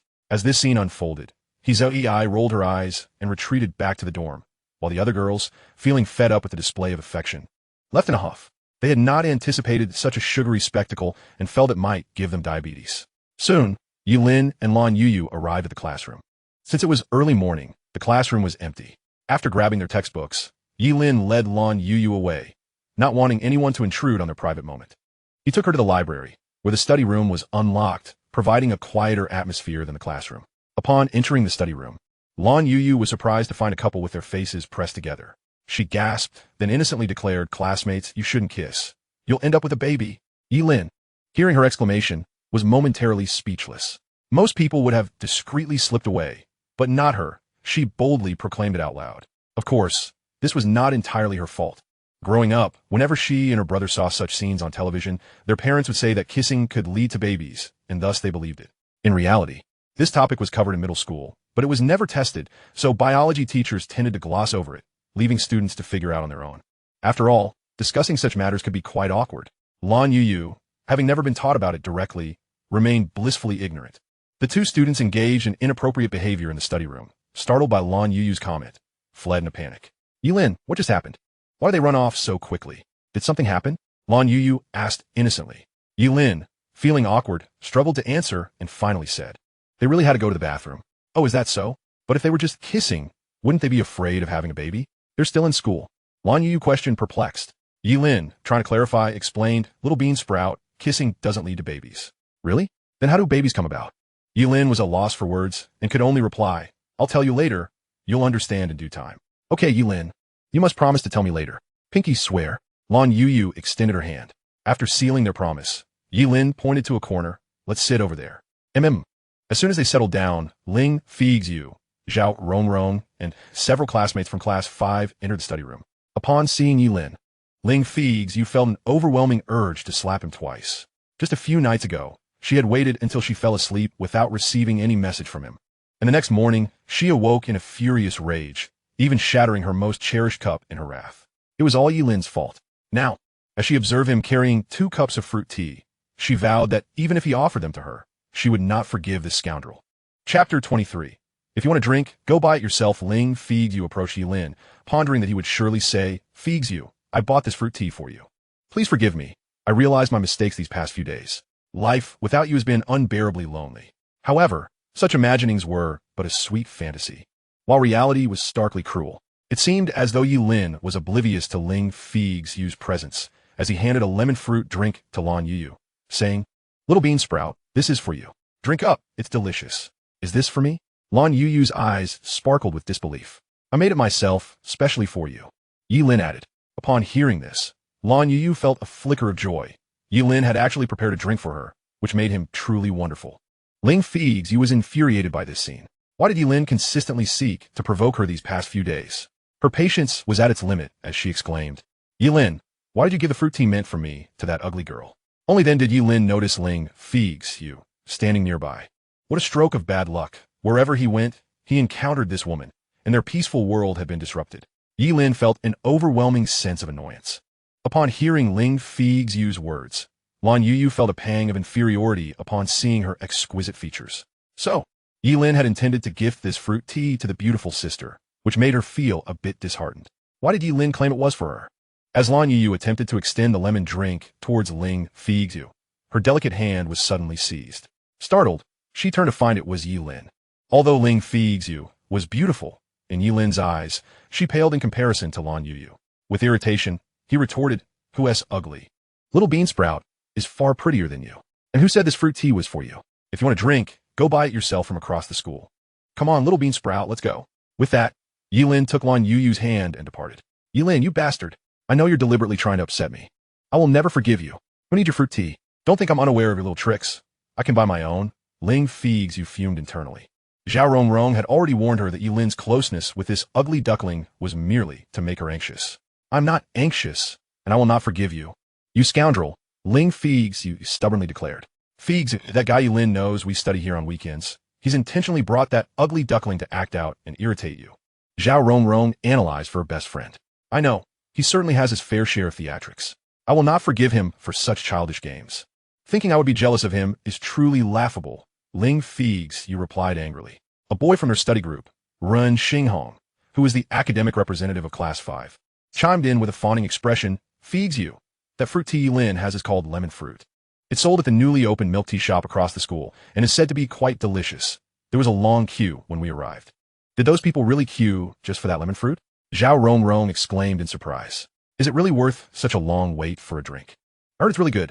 Why don't we go buy a cup?" Ren Xinghong suggested. "Let us go buy a cup then," Ling Feixue agreed. "All right, I'll treat you," Ren Xinghong said, feeling pleased at the opportunity to ingratiate himself further. At that moment, Ling Feixue thought, that detestable Ye Lin. Just because he won tea buy it from me doesn't tea mean there aren't others who will. Having made their decision, the trio exited the school to purchase fruit tea. The arduous task of procuring the lemon fruit fell to Ren Xinghong, while Ling Feixue and Zhao Rongrong engaged in idle chatter. After nearly half an hour of waiting, it was finally Ren Xinghong's turn. He ordered 3 cups of lemon fruit. The cashier, Qin Hui, said, "Sir, 3 cups of lemon fruit come to a total of 24 yuan. 24 yuan? That is not right." Ren Xinghong exclaimed angrily. "Boss, you've miscalculated. A cup is 4 yuan. 3 cups should be 12 yuan. I ordered 3 cups, not 6. Qin Hui, having worked tirelessly all morning, was already somewhat irritable. Who knew business would be so brisk, leaving her no time to rest? Her boss didn't offer any help and had gone off to woo girls with 2 cups of lemon fruit. Hearing Ren Xinghong's protest felt like finding a vent for her frustration, and she retorted, "Who told you a cup is 4 yuan? Don't you know how to check the price? It's clearly written, 8 yuan per cup." Ren Xinghong glanced at the price board and confirmed it indeed stated 8 yuan per cup. Puzzled, he asked, "But how come they're all selling for 4 yuan a cup? It's not that you're being stingy, it's just that today, I didn't bring enough money. Only 20 yuan, he realized. The others have half-price coupons. 100 half-price coupons were given out just a few days ago. If you have a coupon, it's half price. If not, you pay full price," Qin Hui replied brusquely. Seeing Ren Xinghong dawdling without making a purchase, the people behind him grew impatient, shouting, "Are you buying or not? If not, let us go ahead. Don't waste our time. Yes, hurry up. If you're not buying, step aside. If you can't afford it, just leave. Get lost." Ren Xinghong felt somewhat embarrassed and called out to Ling Feixue, "Can you come over here for a moment?" Ling Feixue approached, her legs numb from standing, and impatiently asked, "Why is it taking so long?" Ren Xinghong fidgeted. "I'm about to buy it, but Feixue, I didn't bring enough money today. Could you lend me some?" Before he could finish, Ling Feixue pulled out a 100 yuan bill and handed it to Qin Hui at the register, saying, "Sister, 2 cups of lemon fruit. The other one he pays for himself." Qin Hui stifled a laugh as she gave Ling Feixue her change.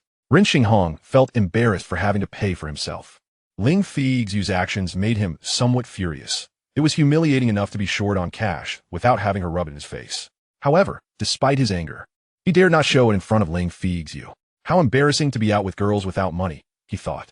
"Hey, little sister, come hang out with us. We'll treat you." A group of non-mainstream boys mocked Ren Xinghong while attempting to flirt with Ling Feixue, who was indeed quite appealing. "Watch your words." Zhao Rongrong interjected angrily as she noticed them teasing Ling Feixue. One boy with a wild hairstyle stepped forward provocatively, saying, "What is wrong with what we said? We didn't curse or insult anyone. We sincerely invited her to join us. What is the problem?" As he stepped closer to Zhao Rongrong, she felt frightened and began to back away. Ling Feixue glared at Ren Xinghong. "Ren Xinghong, Rongrong is being bullied, and you don't dare say a word?" At that moment, the 3 cups of lemon fruit were ready and placed on the counter. Ren Xinghong quickly grabbed the drinks and hurriedly ushered the 2 girls back into the school. Once inside, Ren Xinghong let out a sigh of relief, thinking to himself, "How could Zhao Rongrong be so foolish as to talk to those thugs? Fortunately, I was clever enough to pull them away quickly. Otherwise, the consequences could have been dire." Ling Feixue looked down upon Ren Xinghong as cowardice. In that situation, Ye Lin would have confronted that yellow-haired boy. Moreover, even if Ye Lin lacked money, he would rather go without than fail to buy her a drink. Ren Xinghong, on the other hand, not only lacked the funds but was also timid. He truly wasn't a man. As the group made their way back to the library, they spotted Ye Lin and Lan Youyou sitting by the roadside. Chapter 24. One last time, let me help you eat. Ye Lin held a book in one hand and a cup of lemon fruit in the other, feeding Lan Youyou as she puffed her cheeks full of fruit bits, pointing at the knowledge points in the book with one hand while using the other to highlight important passages for Ye Lin. The two sat on a long bench, almost pressed against each other. The intimacy of the scene was palpable. Naturally, Lan Youyou did not dwell on this. She was entirely focused on explaining concepts to Ye Lin. Ling Feixue, who had already been simmering with anger for being teased outside, felt her ire surge upon witnessing this sight. Zhao Rongrong noticed Ling Feixue's displeasure and quickly pulled her away, saying, "Feixue, let's go. He's doing this on purpose to provoke you. If you get angry and confront him, you'll be falling right into his trap." Upon hearing this, Ling Feixue found it reasonable and followed Zhao Rongrong away, still brimming with indignation. Ren Xinghong gazed with disdain at Ye Lin beneath the tree, filled with loathing. How could Ling Feixue be upset over this guy? What right did he have? a mere academic underachiever. What use was studying for him? No matter how hard he studied, he could never surpass Ren Xinghong. This pathetic underachiever thought he could pursue Ling Feixue? After being rejected countless times, did he still dare to dream? With such impressive academic prowess, how could he possibly compete with Ren Xinghong? He silently vowed to himself, brimming with contempt, before scuttling after the two girls like a lapdog.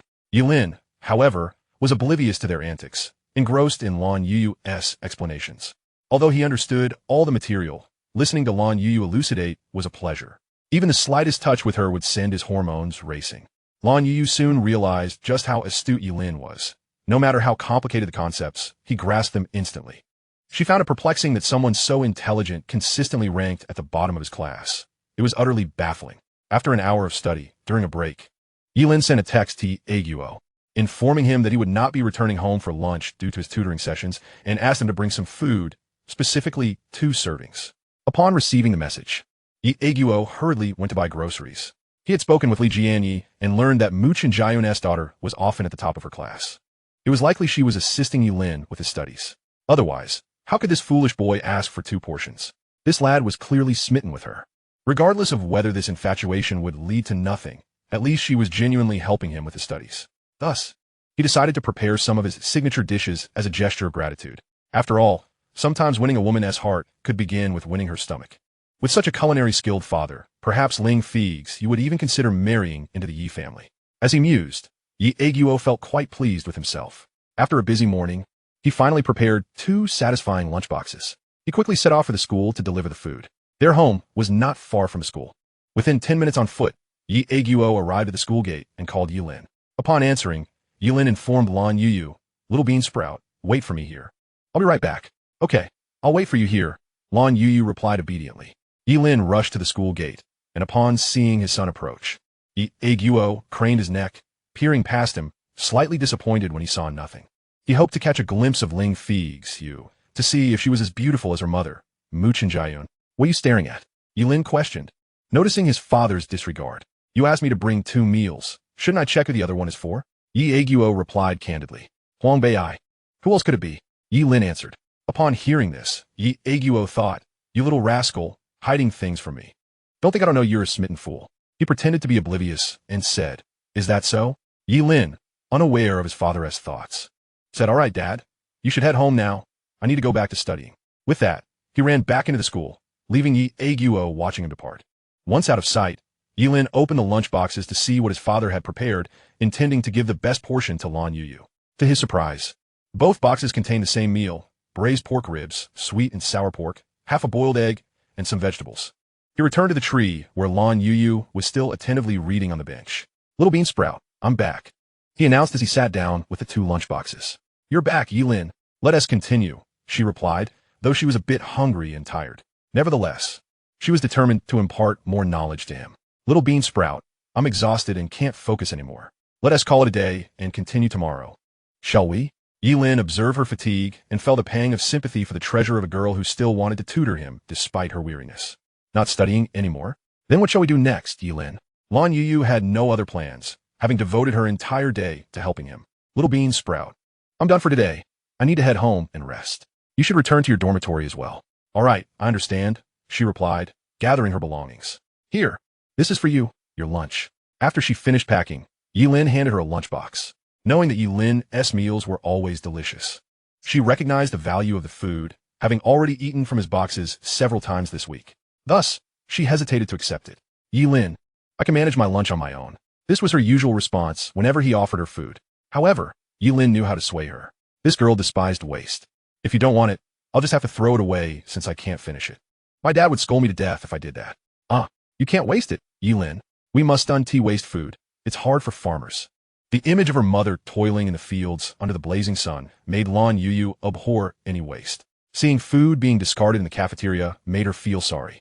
In her home, leftover food could feed the pigs, the big yellow dog, chickens, and ducks. "Then, little bean sprout, could you please help me eat it?" Ye Lin asked with a pleading expression. "All right, I'll buy it from you." Lan Youyou was determined not to owe anyone anything. "No need to buy it. You've helped me study all morning. It's only right that I treat you to a meal. If you insist on buying, I won't ask for your help anymore." What had started as Ye Lin seeking her assistance with studies had now turned into a means of binding Lan Youyou to him. "What? You can't neglect your studies. Fine, I'll eat it this last time, but Ye Lin, next time, just have your dad bring you a meal, she instructed earnestly. Okay, little bean sprout. I'll definitely let him know, Ye Lin replied with equal seriousness. After Lan Youyou accepted the food, Ye Lin escorted her back to the dormitory. Meanwhile, in dormitory 202 of Shangmei building, four individuals awaited Lan Youyou's return. Among them was Gao Mingming, who had rushed back to the dormitory to catch up on the gossip and conveniently brought 5 cups of lemonade with her. Chapter 25. Do not be deceived by him. Time rewinds to the morning. After Lan Youyou and Ye Lin left, Xiao Ei made a snarky remark before returning to the dormitory, her expression one of shock as she said to Wang Xiaocheng, I've discovered a jaw-dropping piece of gossip about someone in our dorm. Wang Xiaocheng, intrigued and turning from her novel, asked, what gossip? Guess who it is among us? Xiao Ei teased, building suspense. Gao Mingming? Wang Xiaocheng guessed. No, she is too straightforward to have any gossip. Wu Jia? Came a groggy voice from a girl lying in bed. Is it morning already? Were you calling me? Xiao Ei, he ignored Jijio Wu. Not really.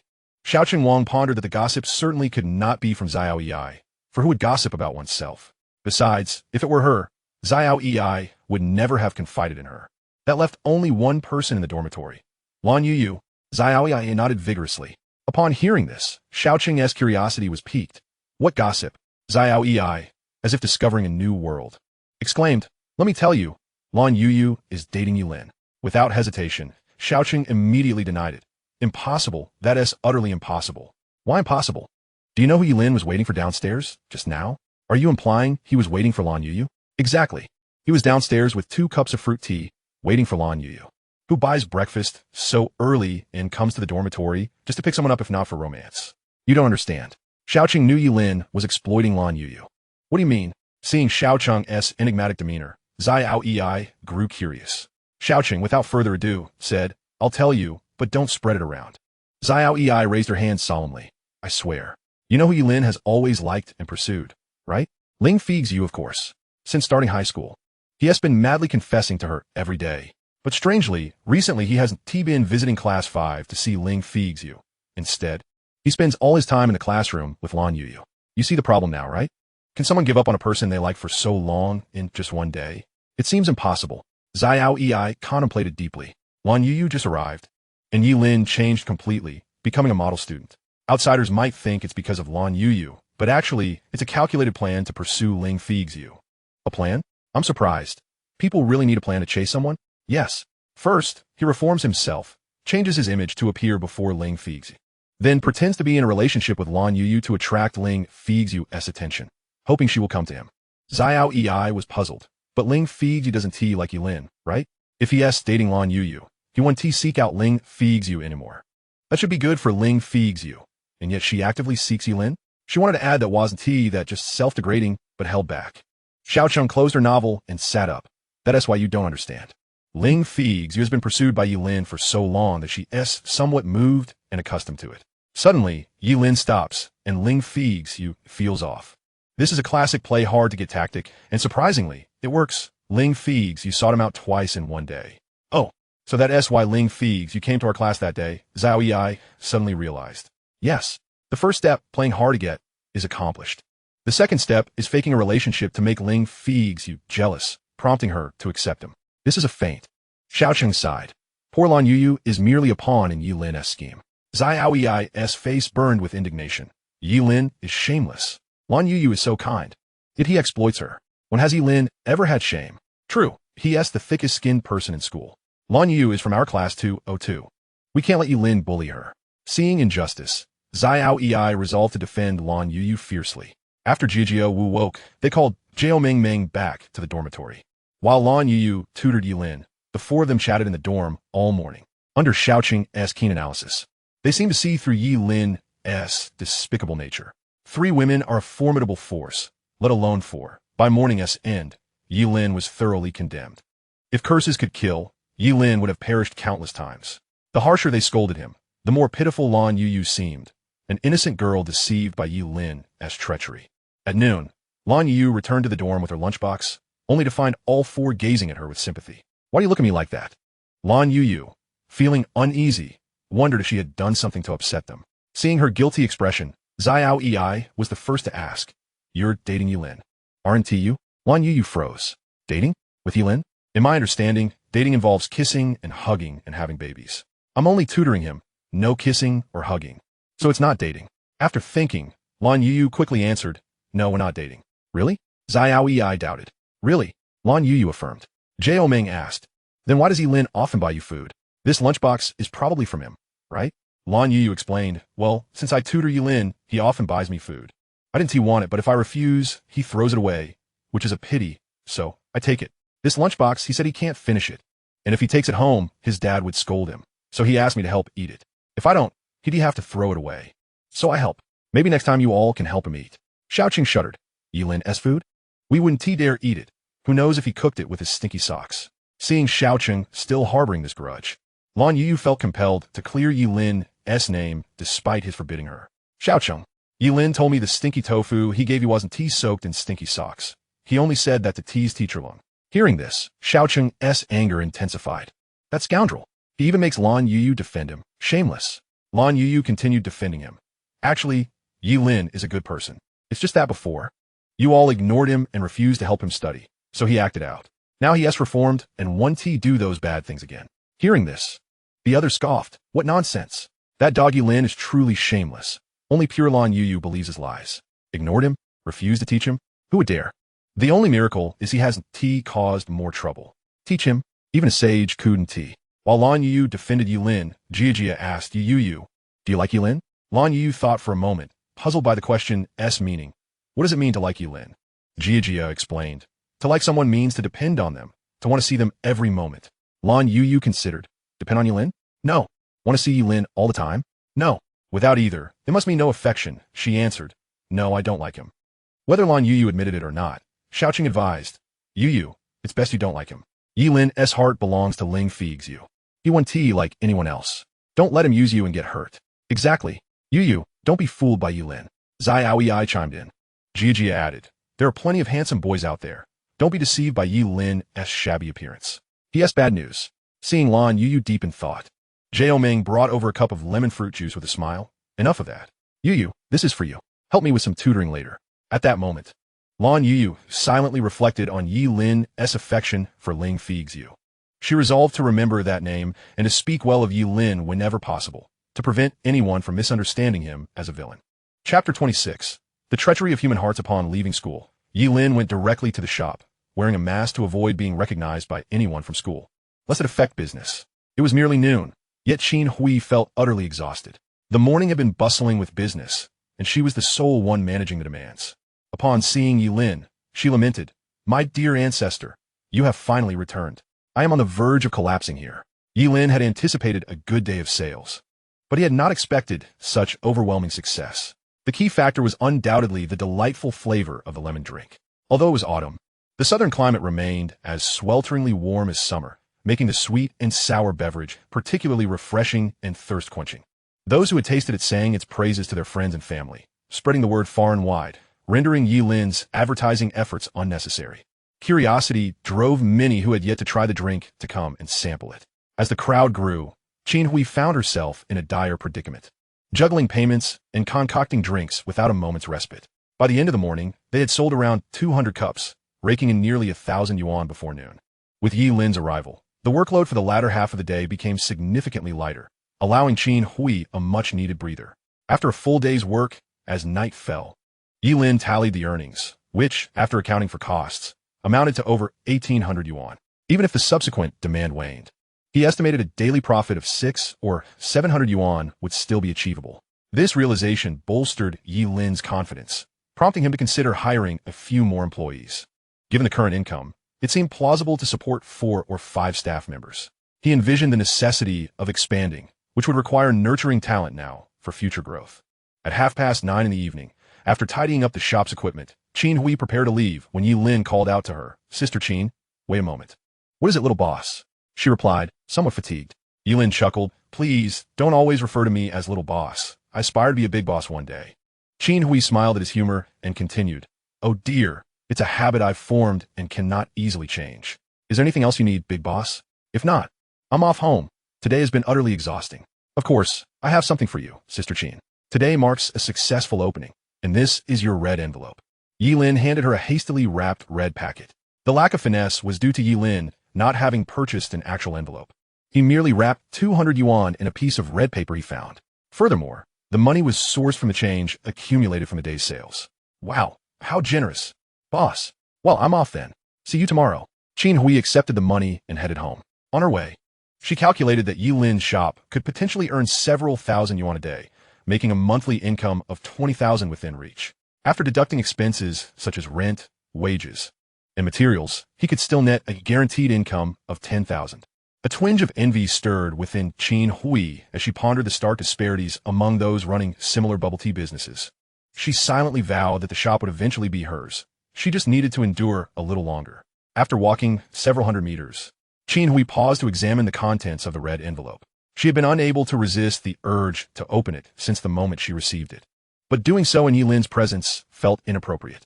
If the envelope contained a substantial sum, all would be well, but if it held only a few coins, it would surely lead to an awkward situation.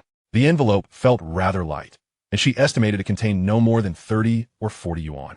After all, Ye Lin was merely a high school student. How generous could he really be? With a heart full of trepidation, she tore open the envelope, revealing 2 crisp 100 yuan bills, which left her both astonished and delighted. She had not expected such thoughtfulness from him. Instantly, her fatigue was replaced with joy, and she felt that all her hard work had been worthwhile. Upon returning home, Qin Hui excitedly recounted her day's events to her husband. He was taken aback, having never anticipated that Ye Lin would manage to succeed. Throughout the week, he had been preoccupied with concerns about the young man failing to sustain the business and how to reclaim any debts owed. Would Ye Lin's parents be willing to assist him? Now, it seemed that this worry was unwarranted. His current thoughts revolve around why a profitable establishment should be entrusted to a high school student. This was his shop, and with each passing day, Ye Lin operated it. He felt as though he was losing thousands. He was eager for the month-long lease to conclude swiftly. He remarked to Qin Hui, "What if he refuses to leave when the rent increases?" Qin Hui chuckled, "Then let's raise the rent significantly. He will have no choice but to vacate." The couple exchanged a knowing smile, as if they could already envision the future success of their establishment. The following day, Ye Lin placed a small blackboard at the shop's entrance, advertising job openings. The recruitment sign specified that they were only hiring females, as it was a well-known fact that the majority of bubble tea consumers were women, and hiring attractive young men would likely draw in more female clientele. Ye Lin's reasoning for not hiring handsome males was straightforward. Female employees tended to have greater stability if they could endure the job, while male employees often exhibited higher turnover rates. Furthermore, mixing genders in the workplace could lead to romantic entanglements, which might result in couples leaving together. As Ye Lin was still a student, he lacked the time and energy to frequently recruit and train new staff. Additionally, workplace romances could detract from the company's image. Therefore, during this initial phase, he resolved to hire only women, with the possibility of considering males once the operation stabilized. Ye Lin instructed Qin Hui that any job seeker should come to the shop at noon to wait for him. He then headed to school to catch up on his studies with Lan Youyou. Despite the previous day's gossip from 4 classmates disparaging Ye Lin, Lan Youyou did not distance herself from him. To her, action spoke louder than words. Ye Lin was a genuinely good person in her eyes. After studying until noon, Ye Lin brought 2 lunchboxes with him. "Ye Lin, I really don't want it. Yesterday, I told you to ask your uncle to bring just 1 meal." She protested. Ye Lin feigned innocence, saying, "Little bean sprout, you are mistaken. I told him that, but he insisted that if you didn't want a lunchbox, he would simply pay you for your tutoring. He was adamant that you shouldn't work for free." Ye Lin secretly hoped Lan Youyou would accept the pay, but he knew that was unlikely. She was not that kind of person. "Well, I guess I'll help you eat then," she said with a pout. Feeling guilty that she was enjoying the delicious meal, while it was clear she wanted to offer something in return, Ye Lin noticed that she was a girl with a strong sense of pride. If this continued, it would undoubtedly place immense pressure on her. Although she was tutoring him, and he was treating her to meals as a way to balance the scales, Lan Youyou felt that helping Ye Lin was her voluntary choice, expecting nothing in return. She believed she should do something for him in light of his kindness, but what could he possibly need? It seemed he lacked for nothing. Then it struck her. He had a crush on Ling Feixue. Yes, she could assist him in pursuing Ling Feixue. But how could she make Ling Feixue accept him? Lan Youyou found herself perplexed. After Ye Lin dropped her off at the dormitory, she spent the entire afternoon brainstorming ways to help him win over Ling Feixue, eventually dozing off in the process. Upon returning to the shop, Ye Lin found around 10 young women waiting for interviews. Each appeared to be in their late teens, likely those who had completed high school, but chose not to pursue further education. Among them were both attractive and less appealing candidates. Naturally, Ye Lin preferred those with good looks, but he could not outright reject those who were less visually appealing. He still needed to follow through with the interview process. Given the limitations, he moved into the storage room to create an interview space. He then instructed the applicants to line up for their interviews. For those deemed attractive, he made a note on their resumes. He inquired about their dreams, future plans, and how long they intended to work at his establishment. Candidates with overly ambitious aspirations were promptly dismissed. Ye Lin was only interested in those who were willing to accept their circumstances and focus on their work. As for those who did not meet the appearance criteria, he saw no point in prolonging the conversation. He simply exchanged a few words before sending them home to await notification. After more than 10 candidates had completed their interviews, Ye Lin sent a message to the 5 individuals who had successfully passed, inviting them to report to the store the next day. As for those who did not succeed, Ye Lin also sent them a text, wishing them a bright future. Chapter 27. On Monday, the day of the monthly examination, Ye Lin arrived at school early. Today was September 29th, coinciding with the National Day holiday. However, the students had to take their monthly tests, prompting Qingyuan High School to adjust its schedule. The first and second year students would have their exams on the weekend of the 27th and 28th, followed by a holiday until October 5th. The third year students were granted a break on the 27th and 28th, with their exams scheduled for the 29th and 30th, and a 3-day holiday from October 1st to 3rd, resuming classes on the 4th. The rationale behind Qingyuan High School's rescheduling for the monthly tests was primarily to accommodate the third-year students, simulating the conditions of the college entrance examination and creating a tranquil environment for testing. After all, during the actual college entrance exams, the lower-grade students would also be on holiday and away from school. Lan Youyou arrived early, waiting for Ye Lin at her desk. They had agreed the previous day to meet at 9 for the exam, allowing time for some last-minute tutoring from 6 to 9. Although Ye Lin initially intended to let Lan Youyou wake up naturally, she insisted on providing last-minute assistance. Once Ye Lin arrived, the two settled at their desks, diligently studying together. In the classroom, they were not alone. Over half of their classmates were also seizing the opportunity to review before the exam. Being a top-tier class, many students were quite serious about their studies, except for Huang Bei'ai. Ever since his last fortune-telling session, Huang Bei'ai had been determined to study. Yet he found it exceedingly difficult to concentrate. Had it not been for Ye Lin's daily insistence on him memorizing his lessons, he likely would have reverted to his previous state. Nevertheless, it must be said that under Ye Lin's supervision, he had managed to run and exercise for a week, coupled with dietary changes, resulting in a 10-pound weight loss. Today, Huang Bei'ai unusually woke up naturally, and as the exam time approached, he sauntered into the classroom. Upon reaching his seat, he grinned at Ye Lin and said, "Brother Lin, you've been working hard for a week now. Do you think you can do well on this exam?" Ye Lin smiled back. "I should have no trouble making it into the top 30 of the class." "Top 30? Huang Bei'ai exclaimed in disbelief. "How could that be possible? Your goal is a bit outrageous." Just then, Qin Tianzu, who was at the back of the classroom throwing away trash, overheard Ye Lin and burst into laughter. "Classmates, did you hear that? Ye Lin claims he LL score in the top 30 this time." Upon hearing this, the students in the classroom turned their attention to Ye Lin, incredulous. Many thought he must still be half asleep, especially those ranked beyond the 30th position, who regarded Ye Lin with disdain. A student who frequently landed at the bottom of the rankings now declared he would place in the top 30. What a joke. Among the 68 students in the class, apart from Ye Lin and Huang Bei'ai, the student with the lowest ranking, Yan Hoking, was still within the top 300 in science across the entire school. Did he really think that a week of study could propel him 800 places forward? Did he think he was Superman? Moreover, who could ascertain the effectiveness of the tutoring provided by Lan Youyou? How could she possibly teach him anything? "Hey, Ye Lin, you're quite bold. How about a wager? If you score in the top 30, I'll take care of your chores for the next month. If not, you'll have to sweep for an extra month." Li Junwei proposed with ill intentions. He bore a grudge against Ye Lin, who had previously neglected his cleaning duties and carelessly littered. Although Ye Lin had volunteered to do some labor for a month, Li Junwei had been nursing his resentment ever since Ye Lin had clashed with Huang Bei'ai last week. Qin Tianzu, upon hearing Li Junwei's words, joined in. "Ye Lin, I'll bet with you too. If you make it into the top 30, I'll call you Grandpa. If you don't, you'll have to bow 3 times before me." Upon hearing this, Ye Lin replied, "I have no interest in having you as my grandson." Qin Tianzu, feeling provoked, retorted, "What is the matter? Afraid to take the bet? So cowardly." Feigning exasperation, Ye Lin replied, "Do you really want to be my grandson? Because I truly don't wish to have you as such." Huang Bei'ai chuckled at this exchange. Qin Tianzu, now embarrassed, realized he had inadvertently made himself look desperate to be Ye Lin's grandson. Continuing to press Ye Lin for a wager would only lead to further embarrassment. Thus, he gathered his stationery and headed to the examination hall. Li Junwei, seeing that Ye Lin was unwilling to bet, also prepared to leave. At that moment, Ye Lin spoke up, "Li Junwei, I'm willing to wager with you." Since he disliked cleaning the classroom and someone was willing to take over, Ye Lin certainly wouldn't let this opportunity slip by. Li Junwei felt a sudden pang of insecurity, as if Ye Lin had him all figured out. Why was Ye Lin betting against him instead of Qin Tianzu? What did it mean? Did he think he was easy to bully? He was just a poor student. Why should he be afraid? Putting on an air of confidence, he declared, "Classmates, bear witness that if Ye Lin does not score in the top 30, he will have to sweep the classroom for an extra month." If Ye Lin truly failed to make it into the top 30, it was unnecessary for Li Junwei to emphasize the point. The classmates would automatically step forward to testify. After a bit of commotion, it was finally time for the exam, and all the students made their way to the examination hall. Before departing, Lan Youyou turned to Ye Lin and said, "Ye Lin, good luck. I believe in you." Ye Lin affectionately ruffled her hair. "Little bean sprout, you must also do well on your exam. If you don't, I won't need your tutoring anymore. And remember, if you don't do well, Teacher Lung will also be quite disappointed."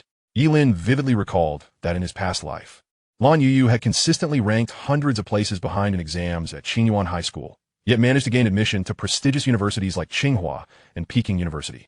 He had observed that during their tutoring sessions, her performance was commendable. However, he sensed that she harbored some concerns that prevented her from showcasing her true abilities. Thus, he had said those words, hoping to encourage her to perform at her best. Lan Youyou quickly nodded. "Ye Lin, I will definitely do my best. Let us go then." Ye Lin led Lan Youyou out of the classroom. Typically, Huang Bei'ai would accompany Ye Lin to the examination hall, but today, that role was filled by someone else. Feeling abandoned, Huang Bei'ai called out, "Brother Lin, wait for me." Lan Youyou's exam was scheduled in Class 4, while Ye Lin and Huang Bei'ai were in Class 5. Ye Lin's appearance was strikingly captivating, particularly to the girls. Since he had transformed his image, many people no longer recognized him. After ensuring that Lan Youyou was settled at her desk, Ye Lin felt at ease to leave. Witnessing their closeness, a group of boys in Class 4 were filled with envy, while the girls were consumed with jealousy, lamenting why an ordinary girl like Lan Youyou could have such a handsome boy escorting her to her seat. They felt life was unfair, bestowing them with attractive faces yet withholding charming companions. After escorting Lan Youyou, Ye Lin and Huang Bei'ai arrived at Class 5.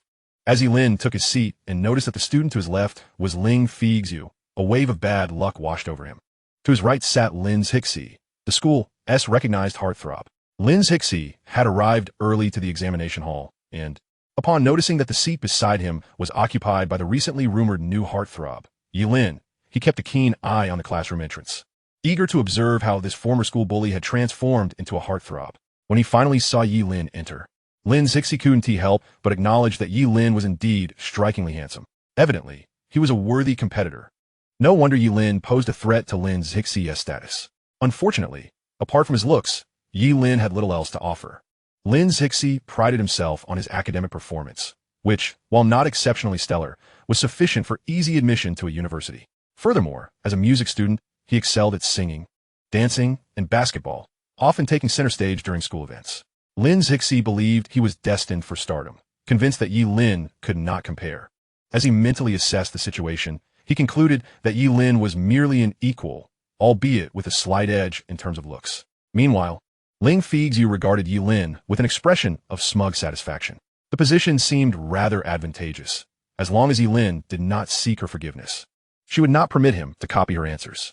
Unfortunately, until the examination commenced, Ye Lin never uttered a single word of apology. Ling Feixue felt a twinge of disappointment, and during the exam, she deliberately kept her answers tightly guarded, fearing that Ye Lin might attempt to copy. If he dared not apologize to her, then he must not be allowed to glean even a fraction of her work. Chapter 28.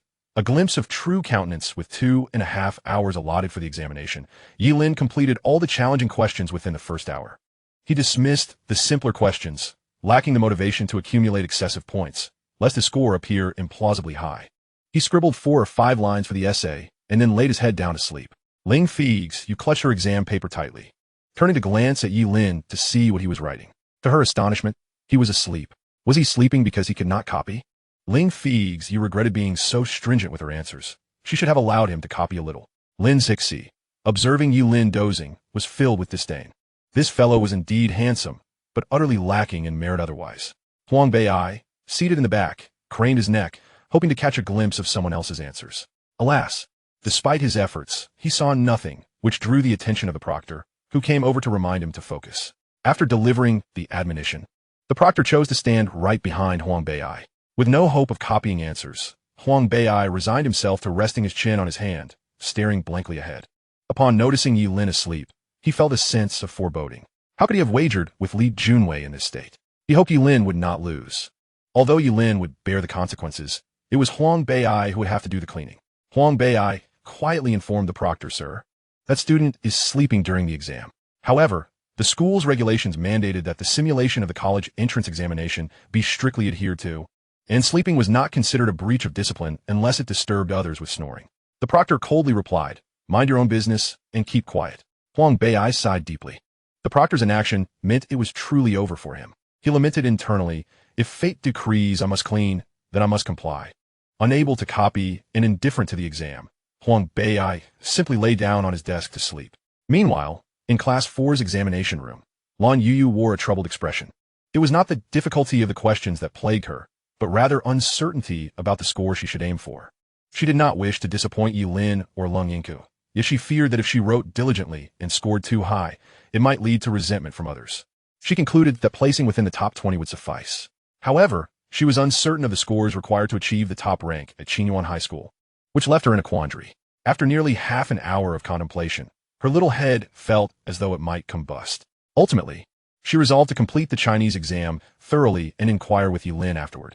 With half an hour remaining in the examination, the proctor announced that those who finished could leave early. Upon hearing this, Lan Youyou hurriedly exited the classroom. Simultaneously, Ye Lin also made his exit.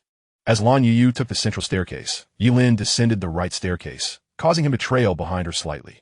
Upon reaching the first floor, Ye Lin spotted Lan Youyou hastily moving beyond the caution tape and quickly pursued her. As she stepped outside the caution zone and turned around, she was startled to see Ye Lin behind her. "Ah, Ye Lin, you're out too?" she exclaimed. "I figured you'd be out soon. I was worried you'd have to wait too long, so I came out." Upon hearing Ye Lin's words, Lan Youyou felt a small surge of happiness and then anxiously asked, "Did you finish the test?" Ye Lin smiled gently, ruffling her hair. "Don't worry. I completed all that I could write." That is good. That is good." Lan Youyou sighed in relief. Ling Feixue, seeing Ye Lin exit the examination room, checked her answer sheet and followed suit. Just as she reached the ground floor, she observed the two of them in a tender moment. How could he dare to caress the head of that ugly duckling in front of her? This was truly excessive. Initially, she had intended to catch up with Ye Lin, compel him to apologize, and then allow him to see her answers during the next exam. Now, however, Ling Feixue was utterly dissuaded from this notion. Her anger swelled as she vowed that Ye Lin would not copy a single answer from her in the upcoming exam. It was evident that this exam arrangement was favorable. He sat beside her, and with a little effort, he could escape the fate of being at the bottom of the class. Yet, this fool did not appreciate the opportunity, so he could continue to languish at the bottom of the ranks. Ye Lin felt a chill run down his spine, as if a pair of icy eyes were fixated upon him. Turning around, he found Ling Feixue glaring at him with fury. Puzzled, Ye Lin wondered why she was so incensed. He owed her nothing. Fearing her unpredictable temperament, he quickly pulled Lan Youyou away. Seeing Ye Lin glance back at her before hastily departing with the ugly duckling only fueled Ling Feixue's ire. "Curse you, Ye Lin, you scoundrel," she fumed, stomping her foot in frustration, her eyes brimming with tears. Ye Lin led Lan Youyou to the pond at school, where they sat on stone benches, engrossed in their books. Lan Youyou asked, "Ye Lin, who is the top student in our school?" "Ling Feixue, a girl from class 5, he replied. Upon hearing this, Lan Youyou thought to herself that it was no wonder Ye Lin held such admiration for Ling Feixue, given her remarkable academic prowess. What scores does she achieve? Ye Lin, slightly perplexed by her inquiry, wondered if she aimed to surpass Ling Feixue. After some reflection, he answered, she typically scores above 670, occasionally exceeding 700.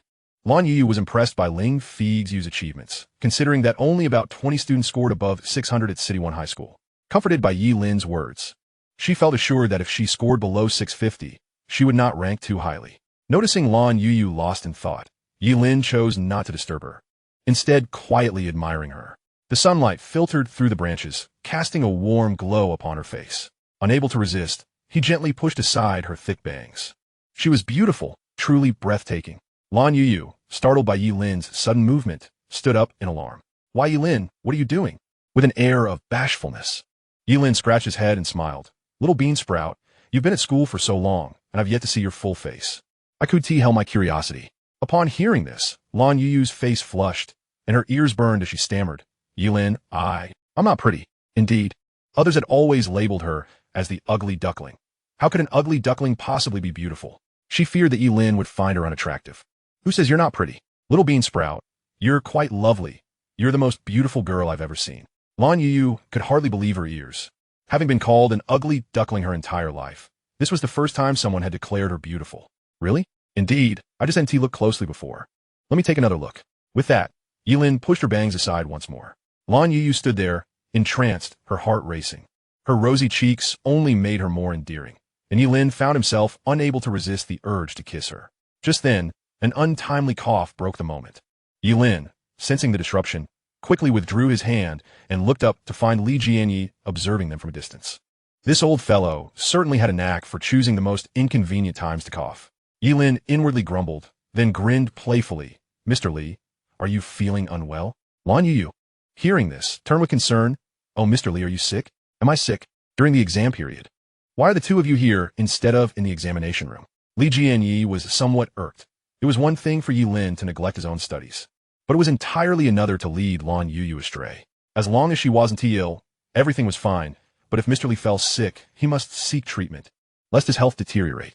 Both he and Ye Lin had already completed their papers and were now studying for the next subject. Lan Youyou hurriedly clarified, I'm not sick.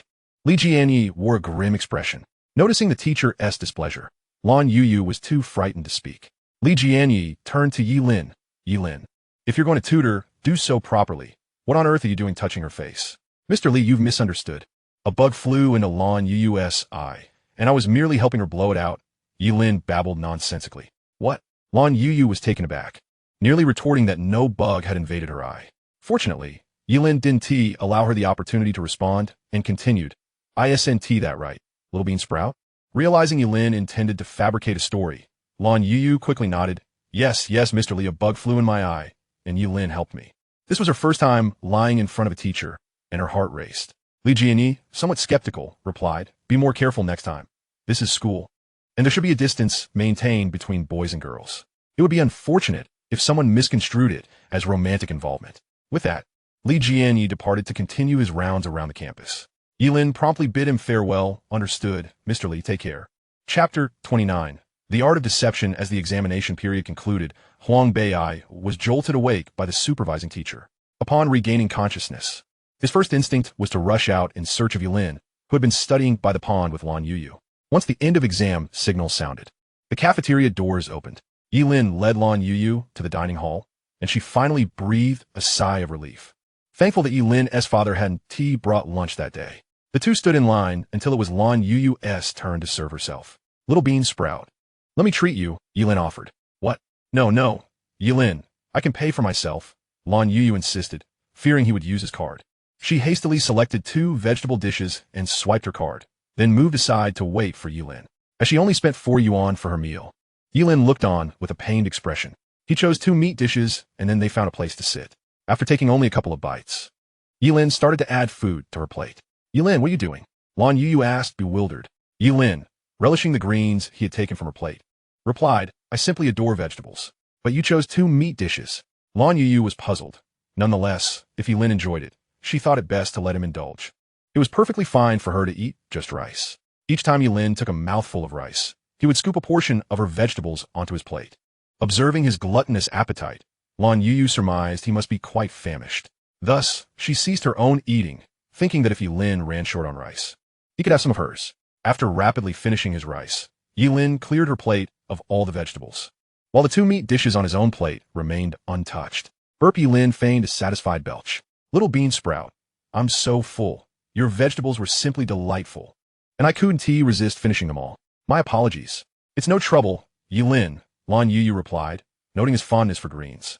Little bean sprout, I'm quite full now. I can't eat anymore. You should take this dish, he said, transferring all of his meat dishes onto her plate. Lan Youyou wanted to object, but Ye Lin didn't give her the chance. Little bean sprout, you must finish it. It would be a shame to waste it. Understanding that if she did not eat, Ye Lin would certainly discard it, she resigned herself to his wishes, recalling that every grain is born of hardship. And thus, she had to comply with Ye Lin and consume the food he had ordered. Meanwhile, Huang Bei wandered the campus in search of Ye Lin, eventually spotting him and his table mate in the cafeteria. Noticing Yin Hoking waiting in line, with only a few people ahead of him, Huang Bei rushed over. Hoking, my good buddy, he greeted, casually inserting himself ahead of Yin Hoking. Hoking, thinking Huang Bei had something to discuss, inquired, "Old fatty, is there something you need?" "Nothing much. Just wanted to ask if I could cut in line," Huang Bei nonchalantly replied. A few minutes later, it was Huang Bei's turn to get food. The lunch lady, recognizing him as a frequent customer, willingly served him extra rice. Huang Bei immediately protested. "Annie, I won't be having extra rice anymore." The lunch lady, perplexed, thought, "Hasn't this guy always wanted 3 servings? Why the sudden change?" Curiously, she asked, "Aren't you usually asking for 3 portions of rice? Won't you be full with less?" Her voice was slightly loud, leaving Huang Bei feeling awkward as he responded, "Annie, I'm on a diet." "Dieting is good. Dieting is good," the lunch lady exclaimed as she proceeded to reduce his rice serving even further. Huang Bei ended up with 1.5 meat dishes, 1 vegetable dish, and 3 fried chicken legs, a combination that left the lunch lady in disbelief. Is this what dieting looks like? Once Yin Hoking had finished serving himself, Huang Bei tossed a fried chicken leg onto his tray. "Thanks, old fatty. If you ever want to cut in line again, just find me. As your table mate." "It's my duty," Yin Hoking remarked joyfully. Huang Bei ignored him and walked towards Ye Lin, who was gazing intently at Lan Youyou as she ate. Huang Bei plopped down beside him, startling Ye Lin. "Could you sit a little lighter? Don't you know how much you weigh?" The serene moment between the two was disrupted, and Ye Lin retorted irritably, "Why didn't you wake me up to come out with you?" Realizing Ye Lin had awakened early, Huang Bei understood he couldn't have been called. Recalling Ye Lin's exam performance, he anxiously asked, "How did you do in Chinese?" "Bro, fairly well. Scoring 100 should be no problem," Ye Lin replied. Huang Bei was skeptical, as he had never witnessed Ye Lin diligently completing an exam paper. Nevertheless, it was too late to dwell on it now. Fearful that Ye Lin might slack off in future exams, Huang Bei earnestly advised, "You got a bet with Li Junwei. You must take it seriously. Don't doze off during the upcoming tests." Ye Lin, perplexed, wondered why this guy suddenly seemed more concerned about him than his own father. "Don't worry. I'll definitely make it into the top 30 of the class." Upon hearing this, Lan Youyou looked up. "Ye Lin, I believe you can make it into the top 30. Huang Bei internally grumbled. What good is belief if you don't actually achieve it? However, he dared not voice this thought, for Ye Lin and Lan Youyou were on good terms, and speaking ill of her could lead to consequences. Ye Lin gazed fondly at Lan Youyou, taking a fried chicken leg from Huang Bei's plate and placing it onto Lan Youyou's. "Thank you for believing in me, little bean sprout. Here, S8 big chicken leg for you." He then reached over to grab the last chicken leg from Huang Bei's plate, consuming it without hesitation. Originally, Huang Bei had planned to keep 3 fried chicken legs for himself, 1 for Yin Hoking as a courtesy for cutting in line, and the other 2 for himself. In the blink of an eye, his chicken leg was gone. "Linga, that was my chicken leg," he exclaimed in a panic. "What's yours? You're on a diet but still eating so much? Have you forgotten the master S words?" Ye Lin scolded him. Huang Bei, too intimidated to retort, silently continued his meal. After finishing, the two accompanied Lan Youyou back to the dormitory before departing the school. Upon arriving at the store, Huang Bei was captivated by the sight of numerous beautiful girls, his eyes widening in astonishment. "Ah, the little boss is back from school." Qin Hui teased upon seeing Ye Lin return. "Sister Qin, could you prepare us 2 cups of lemonade?" "Certainly, Xiao Chun. Please make 2 cups of lemonade for the boss." Qin Hui had spent the morning teaching the newly arrived girls how to craft fruit beverages.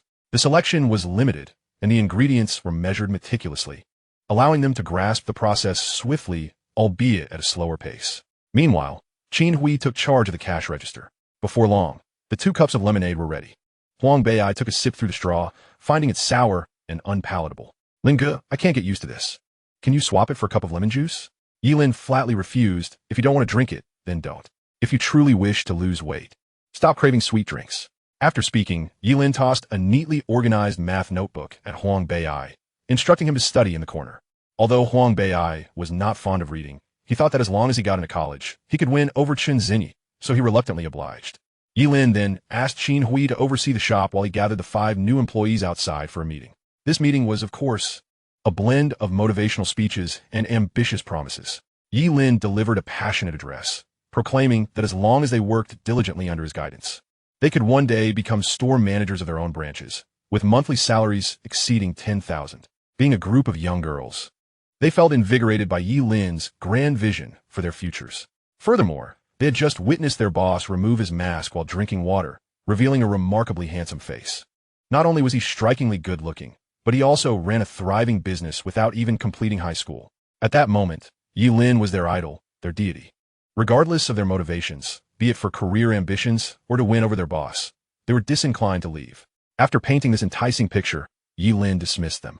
This was merely the initial phase of his business, and he recognized that his promises were indeed ambitious dreams. However, he firmly believed that if these girls persevered, he would eventually fulfill his commitments and help them attain managerial positions. Crafting such promises required skill. They needed to be tangible in order to inspire trust and motivation. Otherwise, an abundance of empty words would only serve to demoralize the staff. For instance, if someone couldn't even pass college entrance exams, would they believe they could attend prestigious institutions like Tsinghua or Peking University? If they lacked faith in themselves, what use were your flattering words?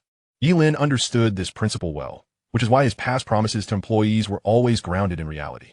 Consequently, his previous staff had been exceedingly dedicated to their work. Drawing from his previous experiences, Ye Lin now managed his team with remarkable ease, capable of igniting their motivation with just a few words. Chapter 30. Would he find this attire unappealing? In the afternoon, the mathematics examination commenced. Ling Feixue pressed her test paper down firmly, occasionally glancing at Ye Lin. She relished the thought of seeing him flustered when he couldn't copy the answers. Just then, Ye Lin, feeling bored, turned to survey his surroundings, and their eyes met. Ling Feixue huffed disdainfully before turning back to her paper, thinking, "Let us see you suffer for making me angry. I won't let you copy. I'll drive you to madness, you scoundrel," continued to rank at the bottom of the school. As her thoughts grew more furious, she nearly stood up to slap Ye Lin. The following day, during the science and foreign language exams, Ling Feixue continued to guard her answers fiercely. However, this was merely Ling Feixue's self-indulgence. Ye Lin was completely oblivious to her thoughts. His mind was preoccupied with planning where to take Lan Youyou during the impending National Day holiday. With half an hour remaining in the exam, Ye Lin exited the classroom, waiting downstairs for Lan Youyou to emerge. When Lan Youyou arrived, she spotted Ye Lin waiting for her and hurried over, as had become customary in recent days. After finishing their tests, Lan Youyou would accompany Ye Lin for supplementary lessons. "Ye Lin, which subject do you want to review?" she inquired. Always focused on studying, Ye Lin, feeling a pang of sympathy, replied, "Little sprout, you just finished an exam. Let's take a break from lessons for a few days." "What? No review?"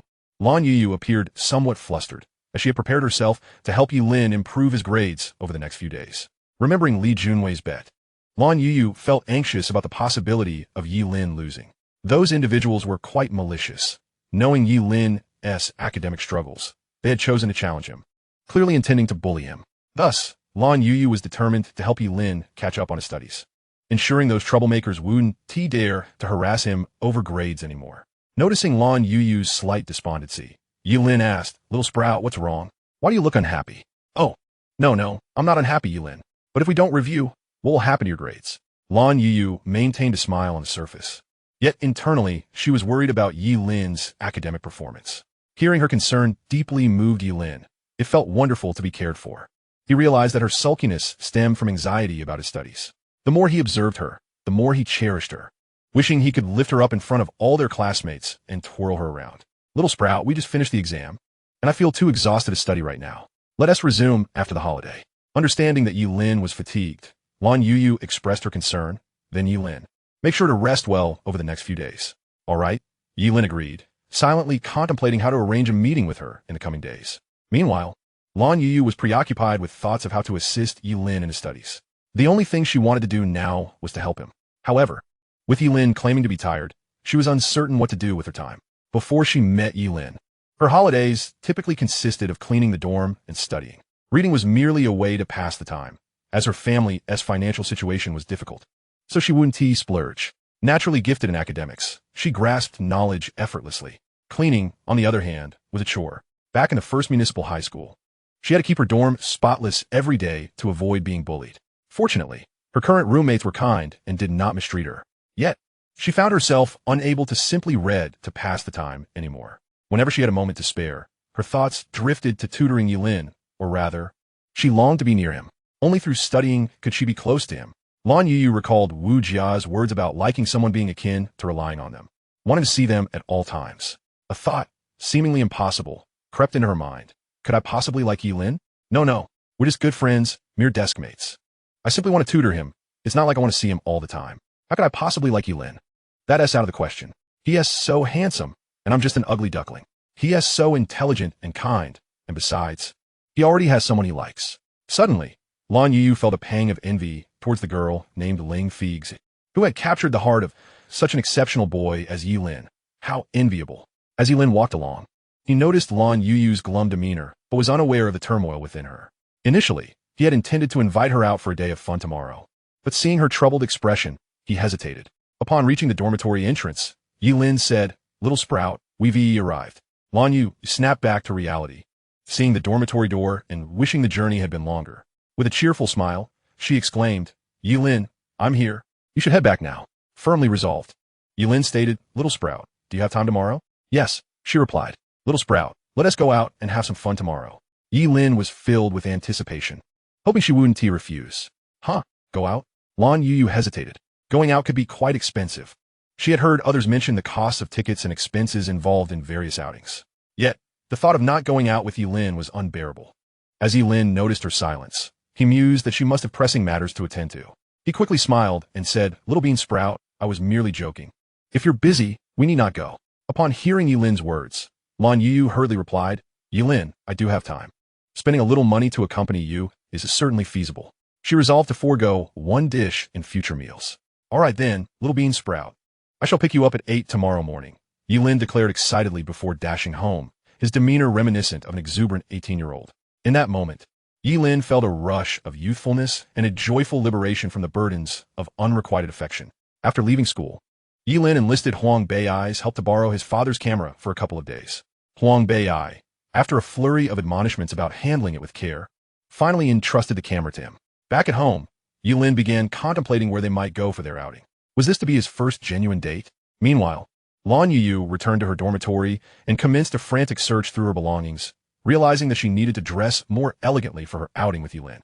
Wang Xiaocheng, Wu Jia, He Xiao Yi, and Gao Mingming had just finished their exams and, upon exiting the examination hall, headed straight to the cafeteria for a meal. Upon returning to their dorm, they discovered Lan Youyou in a state of distress, surrounded by a pile of clothes on her bed. She was anxiously holding up each piece, comparing it against her chest before discarding it. "What are you doing, Lan Youyou?" Wang Xiaocheng inquired, startled. Lan Youyou had not noticed their return and thought she would have time to organize her clothes before they arrived. Caught in the act, her face flushed crimson as she hastily attempted to tidy up. "I am just looking for something to wear," she stammered. "Just looking for a dress? You look so startled." "It's not like you're committing a crime," Wang Xiaocheng remarked, finding the situation rather dull as she climbed on her bed to pack her belongings, eager to leave the dormitory. Wu Jia and He Xiao Yi shared her sentiment, and the three of them soon departed together, leaving Lan Youyou behind. Gao Mingming sensed that something was amiss. There must be a reason for this unusual behavior. Lan Youyou had never shown such concern for her attire, always opting for her school uniform. Thus, she deliberately took her time packing, allowing the others to leave first. Approaching Lan Youyou, she teased, "Youyou, is Ye Lin taking you out? Are you trying to dress up nicely?" No. Mingming, you can't say that." Lan Youyou's face turned even redder. "Oh really? Then why is your face so flushed?" Gao Mingming grinned mischievously. Unlike the others, she did not harbor any disdain for Ye Lin. After observing him for several days, she noted that his kindness towards Lan Youyou was genuine.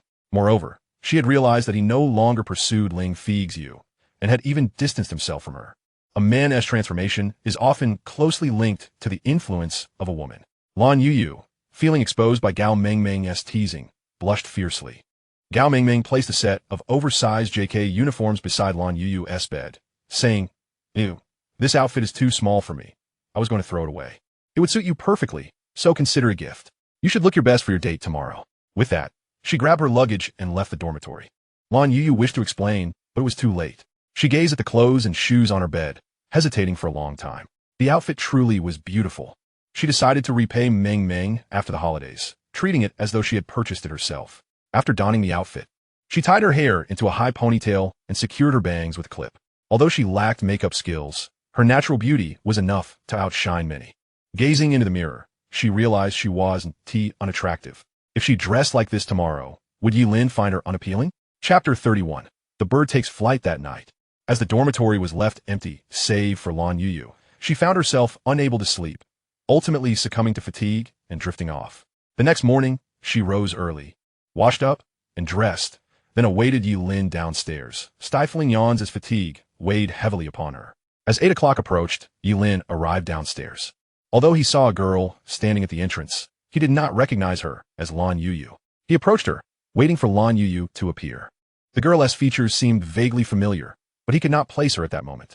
Lan Youyou, having had a restless night, was somewhat drowsy and oblivious to Ye Lin's presence. After standing for a few minutes, she finally noticed him and exclaimed, "Ye Lin, you're here?" Ye Lin momentarily froze, then realized that voice belonged to Lan Youyou. She looked stunning today. He could hardly believe he hadn't recognized her at first. Did she dress up specially for him? A wave of delight washed over Ye Lin, indicating that Lan Youyou was beginning to care for him. "Little bean sprout, you look beautiful today. I almost didn't recognize you," Ye Lin complimented. "Really? Do you think so?" Lan Youyou asked, surveying her outfit. "Absolutely. Let us hurry along," he replied, relieved to see that he didn't mind her appearance. Lan Youyou felt a wave of relief, noting that Ye Lin appreciated her efforts. Ye Lin led her away from the school towards the bus station. Given the limited attractions in Qingyuan County, he planned to take her to the city for an adventure. Qingyuan County is situated 100 kilometers from Jiangcheng, and during this era, there were no expressways, making the direct bus journey take about 2 hours. On the way, Lan Youyou struggled against her drowsiness, eventually resting her head against the window and falling asleep. Concerned for her comfort, Ye Lin gently leaned her head onto his shoulder. Had he not feared that she would wake and react strongly, he might have embraced her, allowing her to sleep soundly. Thus, Ye Lin quietly watched her slumber against him throughout the journey. He tenderly caressed Lan Youyou's face. This simple touch stirred a whirlwind of emotions within him. He recalled the night he was laid to rest, how she wept inconsolably for him, how he wished he could have comforted her then.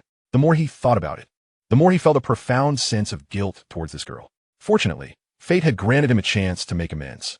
Soon enough, the bus arrived at Jiangcheng's bus station. The journey had passed too swiftly, and Ye Lin felt a pang of regret. Had he known he could be so close to her, he would have chosen a more distant destination. Little Bean Sprout, Wee arrived. Though he hesitated to wake her, they had to disembark. Throughout the trip, Lan Youyou had slept soundly, and upon awakening to find herself resting against Ye Lin, her face flushed bright red. "Oh, we're here. Let us hurry up," she stammered, a bit flustered. Once they exited the station, Ye Lin curiously asked, "Little Bean Sprout, why were you so sleepy? Did you not sleep well last night?" Lan Youyou nodded and replied softly, "I was the only one left in the dormitory, and I'm afraid of the dark, so I didn't sleep well." She spoke candidly to Ye Lin, a level of trust she reserved for him alone. Although they had known each other for only about 10 days, Ye Lin had already become the person she trusted the most. Upon hearing her words, Ye Lin felt a pang of sympathy. He remembered how she would be terrified during power outages at school. Yet, this girl who feared the dark had ventured alone to the cemetery that fateful night, not out of bravery, but because it was where her dearest lay. They headed out for breakfast before making their way to the zoo. Jiangcheng Zoo was quite renowned, and as a sub-provincial city in Jiangnan province, it held a reputation far superior to that of the provincial capital, Nanshan. Not only was it well regarded, but the city itself was also robust, both economically and in terms of tourism. Despite being an industrial city, Jiangcheng boasted picturesque landscapes and pristine waters. Often celebrated in the phrase, Jiangcheng's mountains and waters are unrivaled. Consequently, many from other provinces mistakenly believed Jiangcheng to be the capital of Jiangnan province. The Jiangcheng Zoo boasts a plethora of amusement attractions, where a single ticket grants access to both the animal exhibits and various rides, making it an immensely popular destination. With the National Day holiday upon them, the venue was teeming with visitors. Ye Lin, struck by the sheer volume of people, lamented that enjoying the rides would be a futile endeavor today. Yet, having come this far, he resolved to enter and explore. After a prolonged struggle, they managed to purchase 2 tickets. Ye Lin handed the tickets to Lan Youyou, and together they proceeded to the entrance to queue for ticket validation. Upon glancing at the ticket price of 50 yuan, Lan Youyou quietly committed it to memory. Once inside the zoo, Lan Youyou was brimming with curiosity. Many of the animals she had encountered only in books, but had never seen in person. As they strolled along, she shed her previous reservations and gleefully bounced in front of Ye Lin. He watched her with the fondness of a proud father, his heart swelling with joy. It was a revelation to see her so exuberant, her laughter radiating a brilliance he had rarely witnessed before. To outsiders, she might have appeared to be a shy girl, unaccustomed to smiling. Entering the tiger enclosure, a regal roar erupted from a majestic tiger, causing Lan Youyou to instinctively leap back and cling tightly to Ye Lin's arm. Ye Lin's spirit soared with delight, mentally urging the tiger to roar again. At each exhibit, he captured numerous photographs of Lan Youyou, even enlisting the help of passers-by for group shots. When they arrived at the ostrich area, an interactive activity awaited. Ye Lin encouraged Lan Youyou to ride an ostrich for a lap, but she hesitated, gripped by fear. The enthusiastic attendant reassured her, "Little girl, there's no need to be afraid. Our ostriches are very gentle. If you're still unsure, your boyfriend can hold you while you take a turn. After all, what's a visit to the zoo without riding an ostrich for a photo?" Upon hearing the term boyfriend, Lan Youyou's face flushed crimson as she hurried to clarify, We're not. Ye Lin is not my boyfriend. We're just classmates." The attendant waved off her concerns. "No worries, classmates can share a ride too." With that, the attendant guided Lan Youyou to the ostrich. Glancing back in trepidation, she felt reassured by Ye Lin's presence behind her. Ye Lin handed the camera to the attendant. "Could you help us take a few pictures?" The attendant, surprised by his own camera, replied, "Young man, we have a designated camera for photos." Aware of the rules, Ye Lin discreetly slipped the attendant a 20 yuan note. "Please, just a little help." The attendant beamed, accepting the camera. "Of course, young man. You should join in as well." Having received a favor, the attendant promptly provided them with a smaller two-person seat cushion. Recognizing the young man's charm, she decided to assist him further. Once they were suited up in protective gear, the attendant helped them mount the bird. The ostrich took off at a brisk pace, with Ye Lin closely pressed against Lan Youyou's back. The movement of the ostrich created a constant friction between them, igniting a rush of exhilaration in Ye Lin. Fortunately, the ride was brief, or he might have found himself in a rather embarrassing predicament. With compensation in mind, the attendant energetically snapped dozens of photos of them. As they exited the ostrich area, Lan Youyou remarked to Ye Lin, "Did you notice? That cushion was rather hard and uncomfortable." Ye Lin, feeling slightly embarrassed, replied, "Yes. It was indeed uncomfortable. That cushion was subpar." As they walked, Ye Lin spotted a restroom and quickly said, "Little bean sprout, I'm going to wash my face." "All right," Lan Youyou replied, waiting patiently by the side. After splashing cold water on his face to lower his blood pressure, they made their way to the performance area. Chapter 32. The Lucky Star. The performance area at the zoo featured several segments.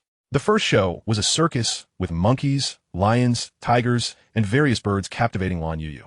Following that, they enjoyed a marine exhibition showcasing penguins and dolphins, culminating with an orca performance.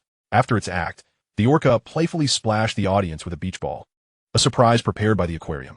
The lucky recipient of the ball would not only enjoy complimentary entry, but also receive a commemorative card from the Jiangsheng Zoo.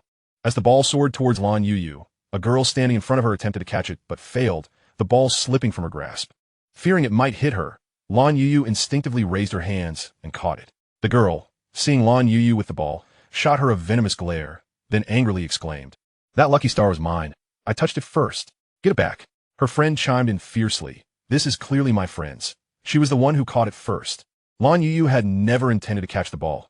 It was mere luck that had enabled her to do so. Now, confronted with hostility, she felt overwhelmed and dared not look the girl in the eye.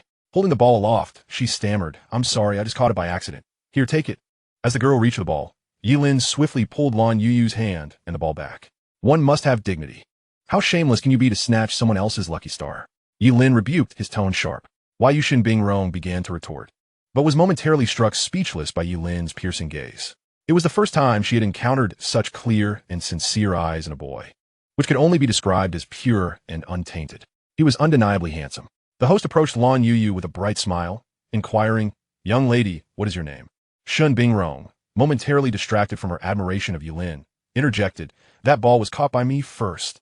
The host, who had indeed seen her touch the ball, but not secure it, chuckled, "Dear, you may have touched it first, but you didn't catch it. We go by who has the ball in their hands, so this lucky star belongs to her." The host gestured toward Lan Youyou. At that moment, Lan Youyou finally took note of Shin Bingrong's face and was startled. Quickly, she said if she caught it first, then it should go to her. Ye Lin, aware of Lan Youyou's timid nature and her desire to avoid conflict, understood her fear of the aggressive girl and was ready to yield the lucky star. However, he could not permit anyone to bully his little bean sprout while he was present. Turning to her, he declared, "Little bean sprout, what is rightfully yours cannot be taken away by anyone." Lan Youyou attempted to protest further, but Ye Lin cut her off. "No more buts, host. Her name is Lan Youyou." Upon hearing her name, the host immediately grasped Lan Youyou's hand and raised it high, microphone in hand, as he announced, "The lucky star of this event is Ms. Lan Youyou. She will enjoy complimentary admission today and receive a commemorative card from Jiangsheng Zoo." Ye Lin paid no mind to Shin Bingrong and her friends, busying himself instead with capturing photographs of Lan Youyou. After the announcement, the host invited Lan Youyou, Miss Lan. Let us take a photo together on stage while you collect your commemorative card. Lan Youyou glanced at Ye Lin, then asked the host, can we take a photo together? The host beamed, of course. Your boyfriend is quite handsome. You make a lovely pair. We'll even display your photo in our exhibit. Naturally, this was not without its perks. They would waive the admission fee, refunding the ticket price as well. What do you think? Is that acceptable? Upon hearing about the free admission, Lan Youyou appeared agreeable, but she looked to Ye Lin for his approval. Meanwhile, she felt compelled to clarify, we're just classmates, not a couple. Noting their close relationship, the host surmised that while they might not be officially dating, they likely shared mutual affection. After all, what girl would willingly accompany a boy on an outing without feeling some degree of fondness? The two young men, with unmistakable authority in conversation, were led by the younger one. The host turned to Ye Lin and inquired, young gentleman, is that agreeable? Ye Lin replied, yes. But the photographs are strictly for exhibition purposes and shall not be used otherwise. Rest assured, there will be no other uses. With that assurance, the host guided the pair onto the stage. Observing Shun Bingrong, who was so enraged she appeared dazed, her close friend Wang Qinjia gently roused her. Bingrong, don't be upset. Shun Bingrong snapped back to reality. Did you hear that just now? Hear what? The man just called her Lan Youyou. Shun Bingrong pointed towards Lan Youyou, who was posing on stage for a photo. Lan Youyou. Wang Qinjia was somewhat shocked. Lan Youyou? That name is so familiar. But that girl doesn't resemble Lan Youyou at all. Compared side by side, one is a swan, the other a toad. Shun Bingrong, once considered a beauty at City No. 1 High School, was outshone by this woman, who was even more stunning, save for being slightly slimmer. It must be a coincidence of names. There's no way that ugly duckling could be her. Bingrong, could it be just a namesake? Shun Bingrong shook her head firmly. No, that voice, that demeanor, that silhouette, she's indeed Lan Youyou, the very ugly duckling from our class. But how? Is she so beautiful? Isn't it obvious? After enduring the taunts of being an ugly duckling all school year, she must have undergone plastic surgery during the summer break. Otherwise, why would she drop out? She probably spent all the money on surgery and couldn't afford to continue studying. Shun Bingrong looked on with envy at the face in the photo, especially noting how the handsome young man was by her side, protecting her. The crucial detail was that this young man did not even glance at her once. Though she also had a sycophant nearby, compared to that man, it was no contest. He was merely a wallet to her, kept close only because of his family's wealth. Otherwise, she wouldn't give such a toady the time of day. Wang Qinjia concurred, so she went for surgery. I heard her family isn't well off. No money, yet she had plastic surgery, utterly shameless. Poor boy. Duped by her deceitful appearance. Shun Bingrong gazed regretfully at Ye Lin, who was posing with Lan Youyou on stage. That guy is quite handsome, Wang Qinjia remarked. What use is being handsome if he is blind? Shun Bingrong fumed, recalling how Ye Lin had scolded her earlier.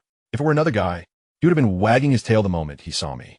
But that jerk on stage actually snapped at me, clearly blind to beauty. For him to fancy Lan Youyou, he must truly lack discernment. Bingrong, it's a pity your lucky star was snatched away by that ugly duckling, Lan Youyou. Wang Qinjia expressed indignation on her friend's behalf. What mine is mine. Determined, Shun Bingrong decided to confront Lan Youyou directly outside. She turned to Qinjia, who had been staring intently at Lan Youyou on stage, noting she was even more beautiful than Shun Bingrong herself. Had enough? Seeing Qinjia's expression, Shun Bingrong's anger intensified, and she stormed out. Startled by her sudden outburst, Qinjia hurried after her. Bingrong, wait. Don't go. Outside the aquarium. Qinjia exerted great effort to soothe Shun Bingrong. Upon learning that the so-called lucky star was Lan Youyou, he was taken aback, but also perplexed. So beautiful. Is she really Lan Youyou? Plastic surgery? That seems unlikely. Qinjia still harbored some doubt. Bingrong, are you sure you're not mistaken? Impossible. It's definitely Lan Youyou, that ugly duckling who used to steal my ranks, and now she has snatched my lucky star, Shun Bingrong said angrily. Wang Qinjia, indignant on Shun Bingrong's behalf, retorted, Qinjia, Bingrong is being bullied, and you doubt her judgment? Are you even a man? Did you say you like Bingrong? Feeling challenged by his goddess, Qinjia patted his chest confidently. Don't worry, this lucky star belongs to Bingrong, and no one can take her away. We'll wait right here, and I'll help you get justice. Hearing the name Lan Youyou, Qinjia's impression soured. He regretted having stared so long at her earlier and angered Shun Bingrong. He needed to appease her quickly. Having finally managed to go out with her, he could not let her storm off home in a huff. Fearing Qinjia might resort to violence at the sight of Lan Youyou, Shun Bingrong said, hold on. Let us first expose Lan Youyou's true ugliness to that boy. Qinjia was puzzled. Which boy? Wang Qinzhe replied. The one who went on stage with Lan Youyou. Did you see him? I saw him, Chun Jie said, though he had barely noticed Ye Lin being so focused on Lan Youyou. Yet he wondered why they bothered. Did Shen Bingrong have feelings for him? That would not do. Why expose Lan Youyou's ugliness? He asked. Are you stupid? Don't you get it? Lan Youyou worked so hard to get close to that handsome guy. If we scare him off, won't that kill Lan Youyou? I see. Chun Jie realized. Women's hearts are indeed the most treacherous. Soon after, Ye Lin and Lan Youyou emerged, both radiant with joy. Oblivious to the three standing at the doorway, glaring at them. Lan Youyou, stop right there, Shen Bingrong called out angrily. Ignored, she shouted again. Lan Youyou halted and looked back, frightened by the hostile expressions of Shen Bingrong and her friends, especially Chun Jie's threatening posture. Seeing Lan Youyou's fear, Ye Lin's temper flared. He could hardly believe such a shameless woman existed in the world. If you can't claim the lucky star yourself, do you have to make such a fuss? Ye Lin impatiently addressed Shen Bingrong. At that moment, Wang Qinzhe, wearing a sanctimonious expression, began to reveal Lan Youyou's supposed ugliness to Ye Lin. Handsome guy, don't be angry. Listen to me. You've been deceived by this ugly duckling. Ye Lin was perplexed, but understood they were insulting Lan Youyou as an ugly duckling. Who does she think she is, calling Lan Youyou ugly? With that face. Lan Youyou's beauty surpasses hers by miles. Who's really the ugly duckling here? Before Ye Lin could lose his temper, Wang Qinzhe continued her tale. Lan Youyou used to be at City No. 1 high school. We were classmates. She was truly hideous. Poor and ugly. A genuine ugly duckling. Because of her looks, she had plastic surgery during the summer, spending all her family's money. So she couldn't afford to study and dropped out. I suspect she stole money from home to pay for the surgery. So, handsome guy, don't be fooled by that artificial face. Hearing this, Lan Youyou shook her head, tears welling in her eyes, softly denying the accusations. No, that's not true. She was aggrieved and fearful that Ye Lin would believe these lies and distance himself from her. She dared not refute loudly, because Chun Jie, the man beside her, might become violent. Ye Lin was furious to the extreme. He had come out happily with Lan Youyou, only for these despicable people to ruin her mood. Though unaware of Lan Youyou's past, he knew she had not undergone plastic surgery. In a past life, Lan Youyou's stunning beauty had been hidden beneath thick bangs until graduation. If not for him, she would never have revealed such loveliness. Seeing Ye Lin so enraged, Shen Bingrong wore a triumphant smile. This handsome guy must be furious that Lan Youyou deceived him, right? Wang Qinzhe remarked, certain that Ye Lin would no longer concern himself with Lan Youyou. Shen Bingrong pressed on. Lan Youyou, be sensible and hand over the commemorative card. It belongs to me. Ugly monster, obediently returned the commemorative card to Bingrong, or you know what will happen. Chun Jie cracked his knuckles menacingly. Recalling the past, Lan Youyou prepared to relinquish the item. Ye Lin suddenly embraced her. Little bean sprout, don't be afraid. I will protect you. Startled by Ye Lin's unexpected embrace, Lan Youyou obediently froze in his arms, motionless. Kid, protect her? Have you lost your mind? I suggest you hand over the item to avoid getting beaten, Chun Jie warned. Chun Jie harbored no fear of Ye Lin, just by looking at the lad. One could tell he was a model student. Would a good student engage in brawls? A good student would only find themselves on the receiving end of a beating. Chun Jie firmly believed that he could easily overpower Ye Lin with a single hand. While you may be shameless, that does not permit you to insult her or bully her. Ye Lin released Lan Youyou and strode forward to seize Chun Jie's collar, unleashing a torrent of blows upon him. The primary reason for gripping Chun Jie's collar was Ye Lin's concern that this scoundrel might flee. After all, there were relatives keeping watch at Qinyuan High School, making it unwise to act too brazenly. Outside the school gates, who among the rabble would dare raise a hand against him? This ruffian dared to bully the petite bean sprout. He truly was asking for a beating. Chun Jie was caught off guard. By the time he comprehended the situation, he was already on the receiving end of the assault, utterly powerless to retaliate. Ye Lin, once the tyrant of Qinyuan High, known as the Little Overlord, had fighting as a daily affair. Although Chun Jie was a basketball player, he typically only bullied soft targets like Lan Youyou and had little experience in actual combat. Little bean sprout, those who tormented you in the past, I shall repay them today, Ye Lin declared as he struck, venting his pent-up fury. The memory of Lan Youyou clutching his gravestone in a past life fueled Ye Lin's resolve to never allow anyone to bully her again. The more he recalled the misfortunes of Lan Youyou in his previous life, the more ferocious his blows became. Lan Youyou was taken aback by Ye Lin's willingness to fight on her behalf and hurriedly implored, "Stop! Ye Lin, please don't hit him anymore." Shen Bingrong and Wang Qinzhe were equally stunned. They had never anticipated this boy to be so formidable. Fearing for Lan Youyou's well-being, Ye Lin relented, delivering a powerful kick that sent Chun Jie sprawling, then turned to the two girls, commanding, "Apologize to her immediately, or I shall tear your mouths apart." Ye Lin regarded Shin Bingrong and Wang Qinjia with the menace of a plague demon. "Ye Lin, that's unnecessary," Lan Youyou interjected, grasping his hand in an effort to prevent further violence. Wang Qinjia, rendered speechless by fear, remembered the words she had just uttered and hastily apologized to Lan Youyou. "I'm sorry, Youyou, I was just being thoughtless." "No, it's not needed," Lan Youyou replied, somewhat flustered. "I'm sorry, Lan Youyou," Shun Bingrong stammered. Also frightened by Ye Lin's intensity, she realized he would indeed resort to violence if no apology was forthcoming. Despite being a flower of the first high school, her beauty seemed ineffective against Ye Lin's wrath. "Scram, and do not let me catch you bullying her again." Upon hearing this, Shin Bingrong and Wang Qinjia fled as if escaping a fire, not even casting a glance at the beaten Chun Jie. Although Chun Jie was seething with anger, he dared not confront Ye Lin again. This fellow, while outwardly resembling a model student, was genuinely ruthless when it came to fighting. He thought to himself that Shun Bingrong must be infuriated with him, and hurried after the fleeing girls. Ye Lin observed Chun Jie and lamented the abundance of sycophants in this world. Some individuals are truly foolish, pursuing what they cannot have, only to end up with nothing. After dealing with these pests, Ye Lin turned his attention to comforting Lan Youyou. "Little bean sprout, were you classmates with them in the past?" Ye Lin initiated a conversation. Lan Youyou nodded. "How do they bully you?" Reluctant to share, she finally opened up under Ye Lin's coaxing. Her willingness to confide stemmed from her deep trust in him.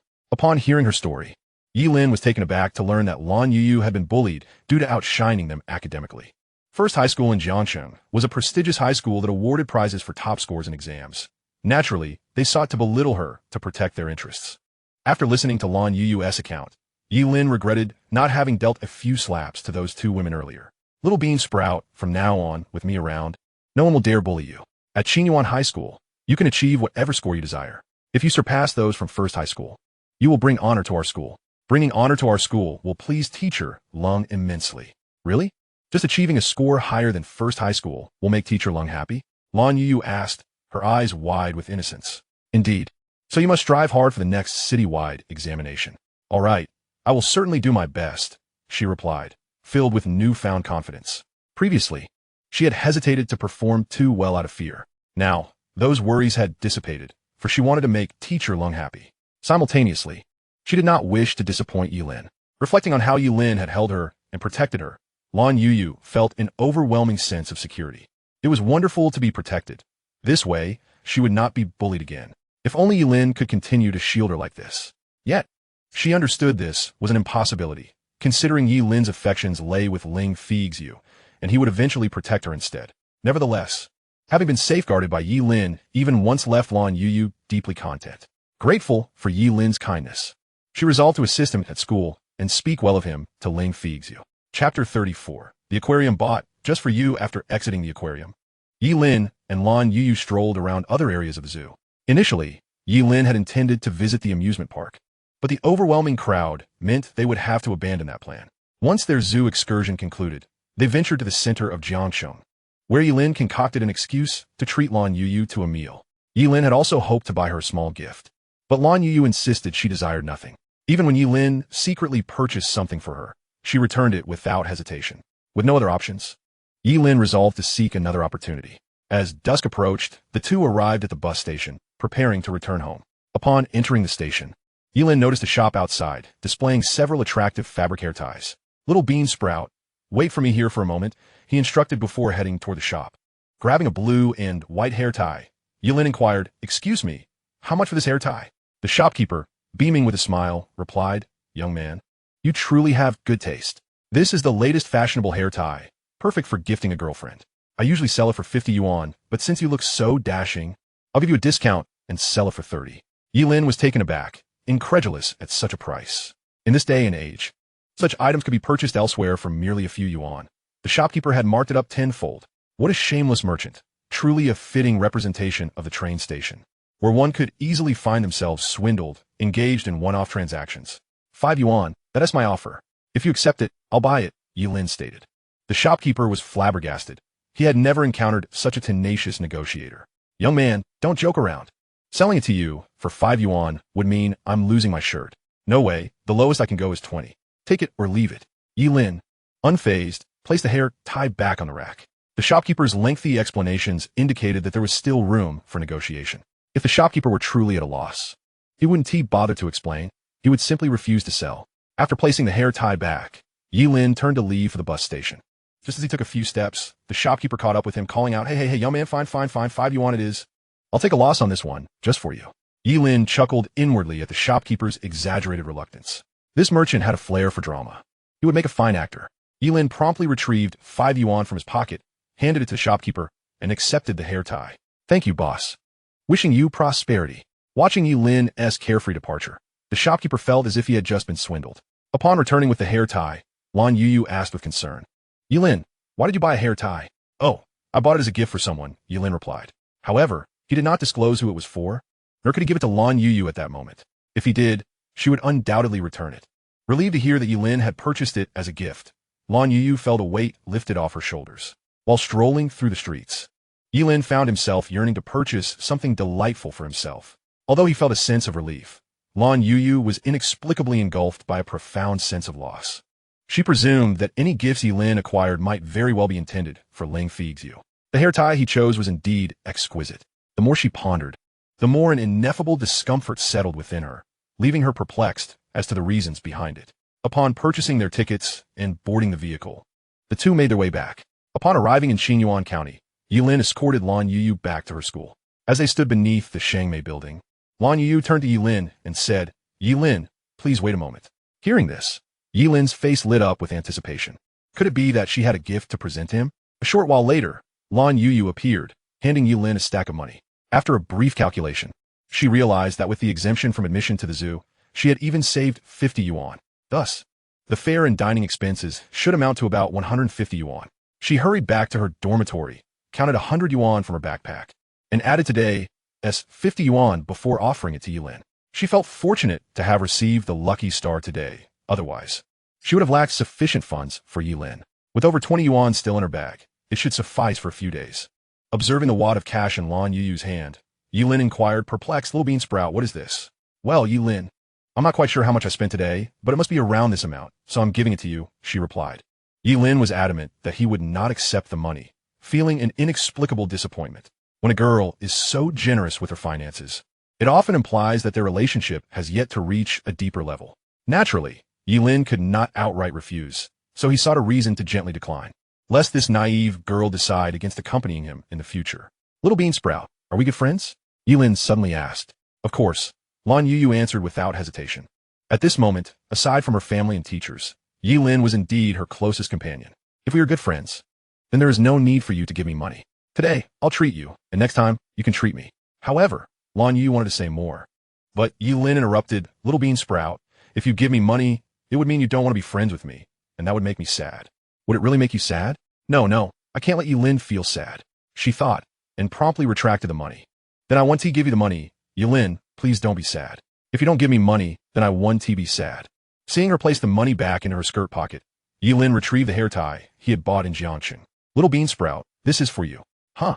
Lan Youyou exclaimed in astonishment. Ye Lin, did you say this was meant for someone else? Indeed, I bought it to give to you. Wear it on your wrist while you sleep at night, and it will feel as though I am by your side, so you won't be afraid of the dark. Is that true? Lan Youyou asked, half in disbelief. Absolutely, I wouldn't deceive you. Thank you, Ye Lin. A wave of joy surged within her, as she had initially thought it was intended for Ling Feixue. Suddenly, the uncomfortable feeling that had plagued her vanished without a trace. Ye Lin was aware that asking her to go out again tomorrow would be unfeasible. Yet, he could not bear the thought of not reaching out to her, currently. He wished to be by her side every hour of the day. Thus, he suggested, Little Bean Sprout, would you help me with my studies tomorrow afternoon? Lan Youyou eagerly nodded in agreement. Sure. I'll see you tomorrow afternoon, so you should head up now. All right, I'll go up. Ye Lin, please hurry home. With that, Lan Youyou dashed back to her dormitory. Upon returning to her room, Lan Youyou gazed at the photos taken at the zoo, lost in thought. They each stood on either side, with dolphins and orcas leaping joyfully in the center for the photo. After an hour of reverie, she reluctantly tucked the photos into her book. Glancing at the hair tie in her hand, she rushed to the mirror to tie her hair up. Dressed in her JK uniform, she barely recognized herself. At that moment, she felt a flicker of beauty within her. However, shaking her head vigorously, she chastised herself. No, no, no. How could I possibly be beautiful? It's just the clothes that look nice. That night, as she slept, Lan Youyou wore the hair tie on her wrist, her mind swirling with memories of her day with Ye Lin. Thoughts of him protecting her, taking her out for fun, and gifting her something filled her heart with warmth. And a sweet smile graced her lips as she drifted into a deep slumber. Meanwhile, after returning home, Ye Lin promptly summoned Huang Bei to accompany him to his place. Having spent an entire day taking photos, it was imperative to develop them. Chapter 35. Teaching my brother to develop film, I must admit. Developing film is quite a cumbersome task. Huang Bei, who was not particularly adept, had learned merely by observing his father. Just rolling the film took half an hour. And after an hour's toil, Huang Bei finally managed to develop the film. Initially, he intended to help Ye Lin with the photos, but Ye Lin declined. Firstly, Huang Bei's skills were lacking, and he feared ruining his father's equipment. Secondly, Ye Lin wished to keep the contents of the photos private. Thus, he gathered the film and prepared to leave. With his parents off on vacation, Huang Bei found himself unbearably bored at home and wanted to hang out with Ye Lin. However, Ye Lin insisted he stay home and study. Regret washed over him for not joining his parents on their trip, as he had envisioned a carefree holiday filled with gaming without supervision. Yet, after just one day, he found it rather dull, primarily because playing alone lacked the excitement he once enjoyed. Since Lan Youyou transferred schools, Ye Lin had not spent much time with him, leaving Huang Bei feeling as though he had experienced a breakup. He worried about Ye Lin's relentless studying and the prospect of having nothing to discuss with his best friend in the future. Moreover, a fortune teller had proclaimed that to win over Chen Xinyi, he needed to excel in his studies. With these thoughts in mind, Huang Bei resolved to abandon gaming and return to his room to study. Ye Lin brought the film to a printing shop to create 2 6-inch albums. After agreeing on a price, he handed the film over to the proprietor. The following morning, Ye Lin first visited his shop to check the accounts. As his entrepreneurial venture was still in its infancy, the company lacked a financial officer, necessitating his daily presence for account collection. This daily ritual was driven by a sense of unease, as the earnings exceeded 1,000 yuan each day. Additionally, with limited funds and unfamiliarity with suppliers, immediate payment was essential for securing goods. Within 5 days of opening, Yusha averaged an income of 1,500 yuan per day. After deducting the cost of materials, Ye Lin had earned over 6,000 yuan. With 6 employees, he disbursed their September wages, albeit for just a few days of work. The base salary was 50 yuan per day, with a commission based on 10% of the shop's net income, resulting in a commission of 100 yuan for September. The 5 new girls, having worked 4 days, each received 300 yuan. Qin Hui, who started on the 23rd, worked for 8 days and earned 500 yuan. The girls were quite pleased, as a salary of this nature was commendable in the county. Earning 300 in just 4 days suggested a monthly income exceeding 2,000 yuan was quite feasible. Qin Hui, however, felt envious, realizing that this lad had already made 4,000 or 5,000 yuan in only 5 days since opening the shop. After finishing up at the shop, Ye Lin rushed to the printing store to collect the albums before heading out to buy groceries. Today, he intended to personally prepare a delightful meal. After a busy morning, Ye Lin crafted a heartfelt lunchbox and then set off to the store with 2 cups of lemon juice in hand. At 2 in the afternoon, Ye Lin arrived at Shangmei Building. Lan Youyou had been waiting for him below, clutching several books in her hands. She had reverted to her previous ugly duckling appearance. Upon seeing Ye Lin, she joyfully ran over. Ye Lin, you're here? Noticing her fatigue, Ye Lin asked with concern, Little bean sprout, have you been waiting long? No, I just came down, she replied. Yet her weariness betrayed her. The anticipation of seeing Ye Lin had prompted her to wake up early. She had first waited in the classroom and then downstairs, eager to meet him, but the passage of time had felt interminably slow. You are lying. I can see your eyes are barely open. Children born from lies may end up without a backside, Ye Lin remarked, regretting his words the moment he uttered them. Feeling as though he had cursed himself, Lan Youyou, who believed even a kiss could result in a baby, took Ye Lin's words seriously. She quickly explained, Ye Lin, I actually came down this morning.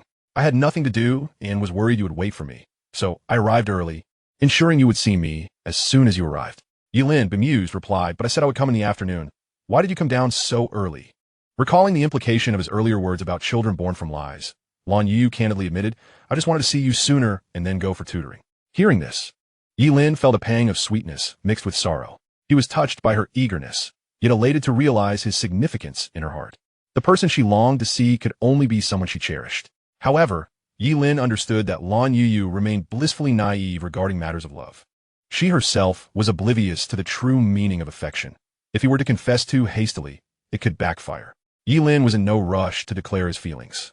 He recalled Lan Youyou's words from his past life. In the next life, will you pursue me as fervently as you did Ling Feixue? He remembered well how much time and energy he had expended in chasing after Ling Feixue. To confess to Lan Youyou now would be unfair to her. Thus, he resolved to cherish her properly. What he desired was for a future day when Lan Youyou would understand these feelings herself and willingly choose to be with him. With utmost tenderness, Ye Lin inquired, "Little bean sprout, have you eaten yet?" Fearing that Ye Lin might insist on buying her something again, Lan Youyou hastily replied, "I've eaten." Just after completing her response, the enticing aroma of food wafted through the air, and her stomach betrayed her with a rumbling sound. Ye Lin, noticing this, teased, "Little bean sprout, you're lying again." I. Lan Youyou stammered, unsure how to explain, her cheeks flushing with embarrassment. "All right, I haven't eaten either. I actually cooked for you today. Let's go eat." With that, Ye Lin led her to a stone table by the pond. Learning that Ye Lin had prepared the meal himself filled Lan Youyou with delight. She was too accustomed to his gestures to refuse him, knowing well that even if she declined, he would find a way to ensure she ate. Ye Lin thoughtfully opened her lunchbox and poured her a drink. After a few bites, Lan Youyou exclaimed, "Ye Lin, this is so delicious." Her praise was genuine. Ye Lin's cooking was indeed superior to that of Ye Lin, a skill honed over years of devotion. If Ling Feixue were to discover that Ye Lin had learned to cook in order to impress her and was now feeding Lan Youyou, it might infuriate her to the point of jumping into the pond. Alas, she would probably never learn that Ye Lin's culinary skills were cultivated for her sake. Upon receiving Lan Youyou's compliments, Ye Lin felt a surge of joy, making the meal taste even better. After they finished, he produced a photo album, saying, "Little bean sprout, these are the pictures we took yesterday. I'm giving this to you." Although Lan Youyou desired it, she hesitated to take it, replying, "Ye Lin, you keep it. If you give it to me, you won't have one anymore. I made 2 copies. Mine is at home. This one is especially for you." "Especially for me?" Lan Youyou accepted it, cherishing it as she placed it in her bag. "Aren't you going to look at it?" Seeing her not open it, Ye Lin worried she might not like it. With a happy smile, Lan Youyou replied, "I'll look at it when I get home. Let us study first." She then took out her textbook to teach Ye Lin. Just then, Huang Bei arrived at the school, rushing over with several books. "Lingo, I figured you would be here." Ye Lin, puzzled by Huang Bei's urgency, asked, "What's the rush?" Huang Bei, not looking at Ye Lin, grinned at Lan Youyou. "Classmate Lan, could you also teach me? I want to improve." Ye Lin's expression darkened at this. "But I'm currently helping Ye Lin," Lan Youyou said, feeling conflicted. "No problem. After you finish teaching lingo, you can teach me. I spent last night studying math alone and could understand a lot of it. If I can't get into college, my happiness will be over." Ye Lin nearly burst out laughing. Huang Bei genuinely believed that getting into college would secure him a relationship with Chen Zini. Little did he know the so-called fortune teller had merely suggested he would find his heart's desire. "Little bean sprout, just teach me. I'll handle Huang Bei." Ye Lin had no intention of allowing Lan Youyou to endure that burden. Teaching him was merely a formality, but teaching Huang Bei was serious business. Smart students grasp concepts quickly, while those who struggle can be exasperating to teach. Huang Bei hesitated. Could he really trust Ye Lin, who usually ranked lower than him academically? But he dared not protest, saying, "Lingo, my happiness is in your hands. Have you really learned? You don't trust me?" "Of course I do." "Lingo, how do I solve this problem?" Ye Lin, good grief, you say you trust me, yet you bring me a question to solve. Ye Lin decided to demonstrate. Carefully explaining the problem, Huang Bei pointed out. Huang Bei was astonished. Ye Lin had truly learned. He explained it even better than Li Depeo, and even someone like Huang Bei could grasp it after just one listening. By the afternoon, Ye Lin invited Huang Bei to dinner, and they continued their studies in the evening. Initially, Ye Lin had sought excuses to spend time with Lan Youyou during their tutoring sessions. Now, they were genuinely teaching Huang Bei together. Of course, Ye Lin bore no complaints. Having a third will wasn't necessarily a bad thing. Previously, he had feigned studying. Now he could be earnest in helping Huang Bei. After all, he was his good friend. Lan Youyou had no complaints either. She was simply assisting Ye Lin, and having an extra person was just more studying. The next day, the 3 continued their studies at the stone table until evening, when they prepared for self-study. As students returned to school, Lan Youyou headed to Class 5. She had been contemplating how to help Ye Lin woo his crush for several days. Chapter 36. If there's a problem, it must be addressed. Lan Youyou arrived at Class 5's classroom, feeling a bit anxious, as she was not particularly skilled in socializing. After standing for a while, she rehearsed her words several times before gathering the courage to ask a classmate sitting by the door, "Excuse me, Could you please call for Ling Feixue? Upon saying this, Lan Youyou felt as though she had accomplished a monumental task and sighed in relief. The classmates shouted towards the front row, Ling Feixue, someone else looking for you. Ling Feixue turned puzzled. Who is looking for me? Could it be Ye Lin bringing me a love letter? Unlikely. That rascal never failed to approach her directly without needing anyone's assistance. Ling Feixue, still confused, walked to the back door, only to find Lan Youyou standing there. A look of astonishment crossed her face. It's her. Ye Lin had sent this ugly girl to bother her. How dare she try to deceive Ye Lin in such a manner without even glancing in the mirror? What business could she possibly have with her? Did she know that Ye Lin had pursued her daily, and that he was merely playing a game with her that she had foolishly believed? Now she was here to persuade her to let go. An ugly girl had the audacity to compete for a man with her, and Ling Feixue's expression turned sour as she questioned, You're looking for me? Yes, yes, yes. Lan Youyou replied, finally realizing who Ling Feixue was. She hadn't anticipated that this person would be Ling Feixue, someone she had seen long ago. Having encountered Ye Lin in the corridor at the library, and just a few days ago, during the monthly exam, it became evident that each time this girl met him, she was berating him. Clearly, Ye Lin must have committed some transgression against her, for her anger was palpable upon seeing him. Yet, it was undeniable that she was exceptionally beautiful and ranked first in the entire school. It was no wonder that Ye Lin held such affection for her. Lan Youyou suddenly felt a tinge of envy towards Ling Feixue. To be adored by Ye Lin was indeed a fortunate circumstance. Xiao Ei had once said that liking someone meant thinking of them constantly. Thus, Ye Lin must be perpetually preoccupied with thoughts of Ling Feixue, which only fueled Lan Youyou's envy. Feixue, my name is Lan Youyou, and I'm from class 1, she introduced herself. Ling Feixue, with evident impatience, replied, I know. You sit at the same table as Ye Lin. But please, do not call me sister. I have no sister who is as unattractive as you. What do you want? Lan Youyou, unfazed by Ling Feixue's insult, was rather pleased to hear that she was aware of her connection to Ye Lin. If Ye Lin liked her, and she shared a desk with him, perhaps that would allow for a closer rapport with Ling Feixue. Yes, I share a desk with Ye Lin. Feixue, I have something to tell you. She nearly called her sister again, but caught herself at the last moment. Don't call me by my name. It disgusts me. Ling Feixue snapped, her irritation growing as she was reminded of the intimate moments between Ye Lin and herself upon seeing Lan Youyou. What should I call you then? Lan Youyou inquired, perplexed. It seemed truly bizarre that being addressed by her name could evoke such revulsion. She resolved to inform Ling Feixue that neglecting her health was a serious matter that required attention. Just skip the pleasantries and tell me what you want, Ling Feixue demanded. Oh, I wanted to say that Ye Lin really likes you, Lan Youyou asserted. What nonsense! Am I unaware of his affections? He used to confess to me every day. Did you think I needed you to tell me that? Ling Feixue retorted, her tone laced with pride. Noticing her agitation, Lan Youyou speculated that she was still angered by Ye Lin's actions. What I meant to say is, please do not remain angry with Ye Lin. He is genuinely a good person. He isn't a bad student. Recently, he has been studying diligently and has shown immense dedication. Moreover, he has a kind heart. I used to be bullied often, but ever since I transferred here, Ye Lin has taken great care of me, bringing me lunch and lemon candies nearly every day. I didn't want them initially, but if I refused, he would throw them away, so I felt compelled to eat them. Just yesterday, when we were out in Jiangsheng, he protected me from some former classmates who were bullying me. Ye Lin is truly wonderful. Ling Feixue, you must stay angry with him. Yeah, that is you. And if he treats me this, well, as merely a friend, imagine how much better he will treat you. If you continue to ignore him, he will surely be saddened. Shut up. Ling Feixue could no longer contain herself. Who is ignoring whom? That jerky Lin, doesn't he even give me a pleasant look when we meet? And he even blocked me on his QQ. Yet, he is being so kind to this ugly girl. Is he humiliating himself to get back at me? She exclaimed, her voice rising. Her outburst drew the attention of their classmates, who were left intrigued and eager to eavesdrop on the unfolding drama. Are you trying to boast? Don't think that just because Ye Lin is nice to you, he likes you. I'll tell you this is merely a performance for my benefit. Do you really think someone like Ye Lin could ever be attracted to you? Stop dreaming. What do you possess to compete with me? You lack beauty.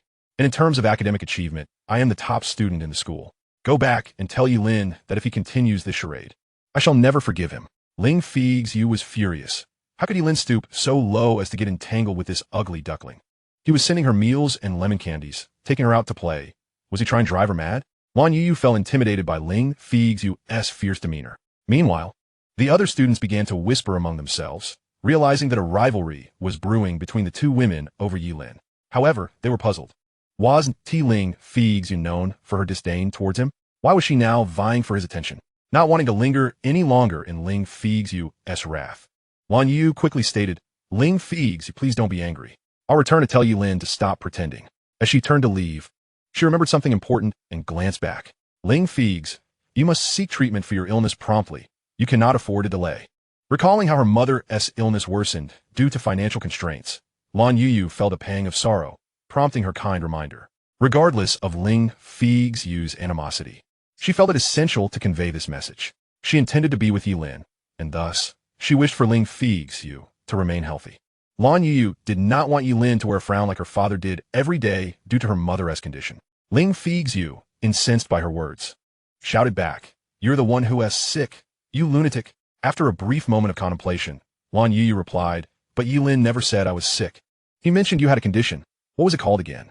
Let me think. Oh, I remember. Ye Lin said you were afflicted with a disease called self-infatuation, and he mentioned that it's one doctors cannot cure. But do not lose heart. He believes you can recover from it. Furthermore, your aversion to being called by your name is also a sign of illness. If you're ill, you must seek a remedy. You must go and get treated." Lan Youyou earnestly advised before hastily returning to the classroom. Ling Feixue was left astonished by Lan Youyou's audacity. The other students, upon hearing her words, struggled to suppress their laughter. Despite Lan Youyou's unremarkable appearance, her words had irked Ling Feixue immensely. It was ironic that Ling Feixue had rebuked Lan Youyou for calling her name, only to be enraged by the same words used against her. Truly, one should not judge a book by its cover. Upon returning to the classroom, Lan Youyou conveyed to Ye Lin that Ling Feixue had instructed him to cease his pretenses. Chapter 37. Monthly exam top of the class. Upon hearing Lan Youyou's account, Ye Lin was left dumbfounded. "Little sprout, I'm not putting on a show for Ling Feixue. My kindness towards you is genuine, and I no longer harbor feelings for her. Not in love with Ling Feixue anymore, but Wang Xiaoqing told me you liked her. She is undeniably beautiful." Lan Youyou expressed her disbelief, having heard many tales of Ye Lin's heroic deeds in their dormitory. Moreover, with Ling Feixue's striking beauty and excellence, it was only natural for many to be enamored by her, including the equally outstanding Ye Lin. They truly made a perfect pair. "Little sprout, why you trust Wang Xiaoqing over me, who understands my feelings better than I do?" After a moment's reflection, Lan Youyou conceded, "You're right. If you say you don't like her, then you must not." Feeling a flicker of joy, she admitted, "To be honest, I never liked Ling Feixue either. The first time I met her, she was berating you, and each subsequent encounter was no different. If you don't like her, then she won TB with you." "Whom do you like, then?" Lan Youyou inquired, eager to relay this information to Ye Lin's love interest, extolling his virtues. After all, he had been so kind to her, she felt compelled to assist him in any way she could. "Little sprout, you will come to know the one I adore in due time." "Oh." Lan Youyou pondered who Ye Lin might be fond of. She turned her head to look at Huang Bei'ai. Ye Lin noticed her contemplative expression, along with a look of surprise directed at Huang Bei'ai. An unsettling premonition washed over him, prompting him to ask, "Little bean sprout, please don't overthink it. I have no interest in men." "Oh, I see. You nearly frightened me." Lan Youyou sighed in relief. Given that Ye Lin spent every day with Huang Bei'ai and harbored no feelings for Ling Feixue, it was reasonable to suspect it could be Huang Bei'ai. During a session at City No. 1 High School on the dissemination of AIDS knowledge, the teacher had remarked that relationships between men were particularly susceptible to this affliction. Thus, she worried about Ye Lin's association with Huang Bei'ai, for men should not be with men. As the class bell rang, everyone returned to the classroom. The strikingly beautiful Ye Lin followed closely into the room. She glanced at the podium, noting that every seat was filled, and therefore chose not to take attendance. "Students," she began, "the holiday has come to an end, and it is time to refocus on our studies. We have less than a year left." With that, she produced the pre-ordered report cards. The results of the recent monthly examination had been released. Some students had made significant progress, while others needed to exert more effort. Ye Lin's face radiated joy. Observing her expression, the entire class surmised that they must have performed exceptionally well. Qin Tianzu, brimming with excitement, inquired, "Teacher, did our class secure the first position?" This elicited an even broader smile from Ye Lin as she responded, "Not only has our class claimed the top spot in the entire school, but we also boast the individual ranking of first." "What?" All the students were taken aback. The top score was not achieved by Ling Feixue. Their collective gaze immediately shifted to Chen Xinyi. Chen Xinyi, feeling slightly bashful, lowered her head, a hint of pride swelling within her. Qin Tianzu enthusiastically offered a thumbs up, exclaiming, "Xinyi, you're amazing. You've brought honor to our class leader." Chen Xinyi shyly retorted, "What are you saying? The teacher didn't even call my name. How'd you know it was me? Nevertheless, she couldn't shake the feeling that it was indeed her. While it was true that the overall top scorer was not Zinyi, she still performed admirably, securing 5th place in the entire school. Qiu Yin's announcement felt like a bucket of cold water, dousing Chun Zinyi's elation, transforming her joy into disappointment. The greater the expectation, the more profound the disappointment. She felt a lump in her throat, nearly on the verge of tears. The entire class shared in the shock. A class had indeed taken the top position, but it was not Chen Zinyi. Who could it be? Speculation rippled through their minds, not one to keep them in suspense.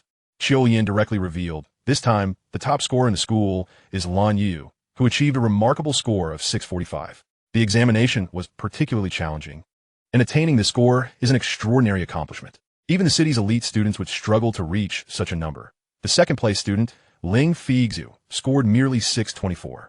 Upon hearing that she was the top scorer, Lan Youyou felt no joy. She had not anticipated achieving first place, having aimed for a score of 645.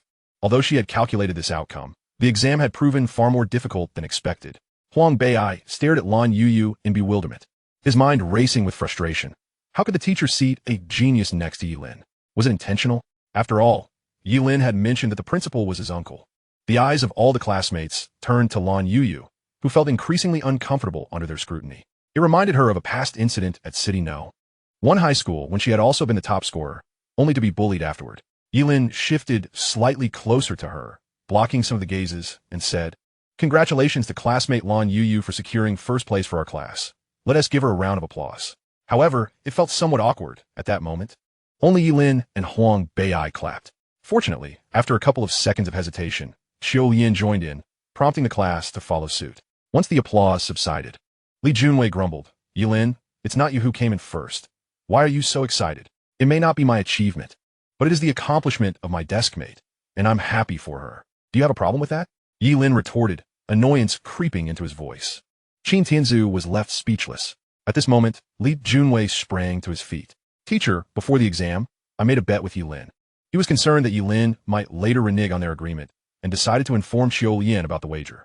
Intrigued, Qiu Yin asked, "Oh, what was the bet?" "Do tell." Li Junwei explained. "Ye Lin claimed he would place in the top 30 of our class. We wagered that he wouldn't. He previously mentioned he would do class cleaning for a month if he lost, so the stakes were that if he won, I would cover his remaining cleaning days. And if he lost, he would have to add an extra month." Qiu Yin turned to Ye Lin, inquiring, "Ye Lin, is this true?" "Indeed, teacher. Qin Tianzu intended to bet with me as well, but when he said he would be my subordinate if he lost, I declined, as it would reflect poorly. I certainly don't need a subordinate." Ye Lin not only acknowledged the wager with Li Junwei, but also took the opportunity to make a snide remark about Qin Tianzu. Furious, Qin Tianzu stood up.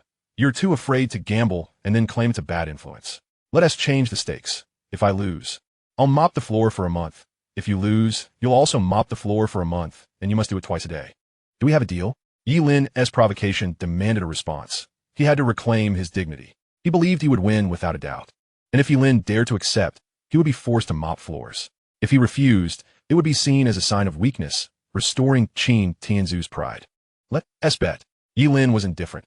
He was confident in his abilities. Qiu Yin had stated that this examination was particularly tough, and he might even rank higher than anticipated. Although the school prohibited such actions, the teacher noted their youthful exuberance and decided to allow this bet, stating, "However, you must honor your agreement. Rest assured, I will abide by the terms," Ye Lin confidently affirmed. "So will I." Qin and Li responded in unison. They believed Qiu Yin's statement was directed at Ye Lin, who had a history of evading responsibilities. Even if he attempted to cheat, they were willing to gamble. As it would humiliate Ye Lin and earn him the disdain of his classmates, why not take the chance? Chapter 38. Ye Lin's cheating the wager among the three piqued the curiosity of the entire class. Qiu Yin did not immediately announce Ye Lin's score. She understood that doing so would incite a commotion. Instead, she continued her discourse before revealing the results, praising, as I mentioned earlier, some students have made remarkable progress, particularly Ye Lin, whose improvement is the most significant. His efforts have not gone unnoticed by his classmates. Qin Tianzu, uninterested in the accolades, pressed, "Teacher, how many points did Ye Lin actually score?" Ye Lin scored 520 points, placing him 267th in the school. Qiu Yin looked at Ye Lin with rare satisfaction. "Oh." The entire class gasped. Qin Tianzu's eyes widened in disbelief. "Teacher, you must be mistaken." Ye Lin handed the class report card to the class monitor, Zinyi. Please read out the scores. Zinyi picked up the report card and read the scores according to both school and class rankings. When she reached Ye Lin's score, it matched exactly with what Ye Lin had stated, 24th in class. How is this possible? Qin Tianzu muttered to himself, struggling to comprehend. He suddenly recalled that he had checked the seating arrangement before the exam, hoping to be in the same room as Ling Feixue. Upon seeing that Ye Lin sat next to her, envy and resentment surged within him. Undoubtedly, Ye Lin had cheated off Ling Feixue, perhaps even coerced her into allowing it. Despicable. Absolutely despicable. Qin Tianzu seethed with rage. Li Junwei also found it hard to believe that Ye Lin had scored so high, though he didn't dwell on it as much as Qin Tianzu. A loss is a loss, he thought to himself. After all, he had been doing cleaning duties since becoming the labor committee member. This month would merely involve a bit more work. After Chen Zinyi announced the entire class's exam results, Lan Youyou addressed the students coldly. Qin Tianzu, Li Junwei, and Ye Lin have secured places within the top 30 of the class this time. Therefore, the responsibility for the class as cleanliness in October falls upon you three. Should any demerits be incurred, I shall require a meeting with you. Qin Tianzu, dissatisfied, retorted, Teacher, Ye Lin absolutely cheated. There is no way he could have achieved such a high score honestly. The entire class murmured in agreement, their doubts evident. Lan Youyou herself harbored skepticism about Ye Lin's impressive marks, though as a teacher, she refrained from voicing such suspicions unless caught in the act. Unexpectedly, Lan Youyou rose to her feet, her petite frame radiating intense indignation. She declared angrily, Qin Tianzu, do you possess any proof for your accusation that Ye Lin plagiarized? The class was taken aback. The usually taciturn newcomer had unexpectedly spoken in defense of Ye Lin with such fervor. Qin Tianzu explained his suspicion. What proof do you need? Ye Lin sat next to Ling Feixue during the exam, so he must have copied her answers. It was well known that Ye Lin often harassed Ling Feixue, possibly even coercing her into sharing answers. Lan Youyou immediately countered, nonsense. Ye Lin earned his grades through his own efforts. You're not a worm inside his belly. How could you possibly know? Ye Lin, originally beaming with pride at Lan Youyou's defense, inwardly mused that it was reassuring to have a woman by his side. Yet, when he noticed Qin Tianzu's murderous glare directed at Lan Youyou, his own temper flared. You're not a worm inside my belly either, Ye Lin snapped back. How do you know I didn't study hard? Qin Tianzu was taken aback by Ye Lin's fierce gaze. This was no ordinary adversary.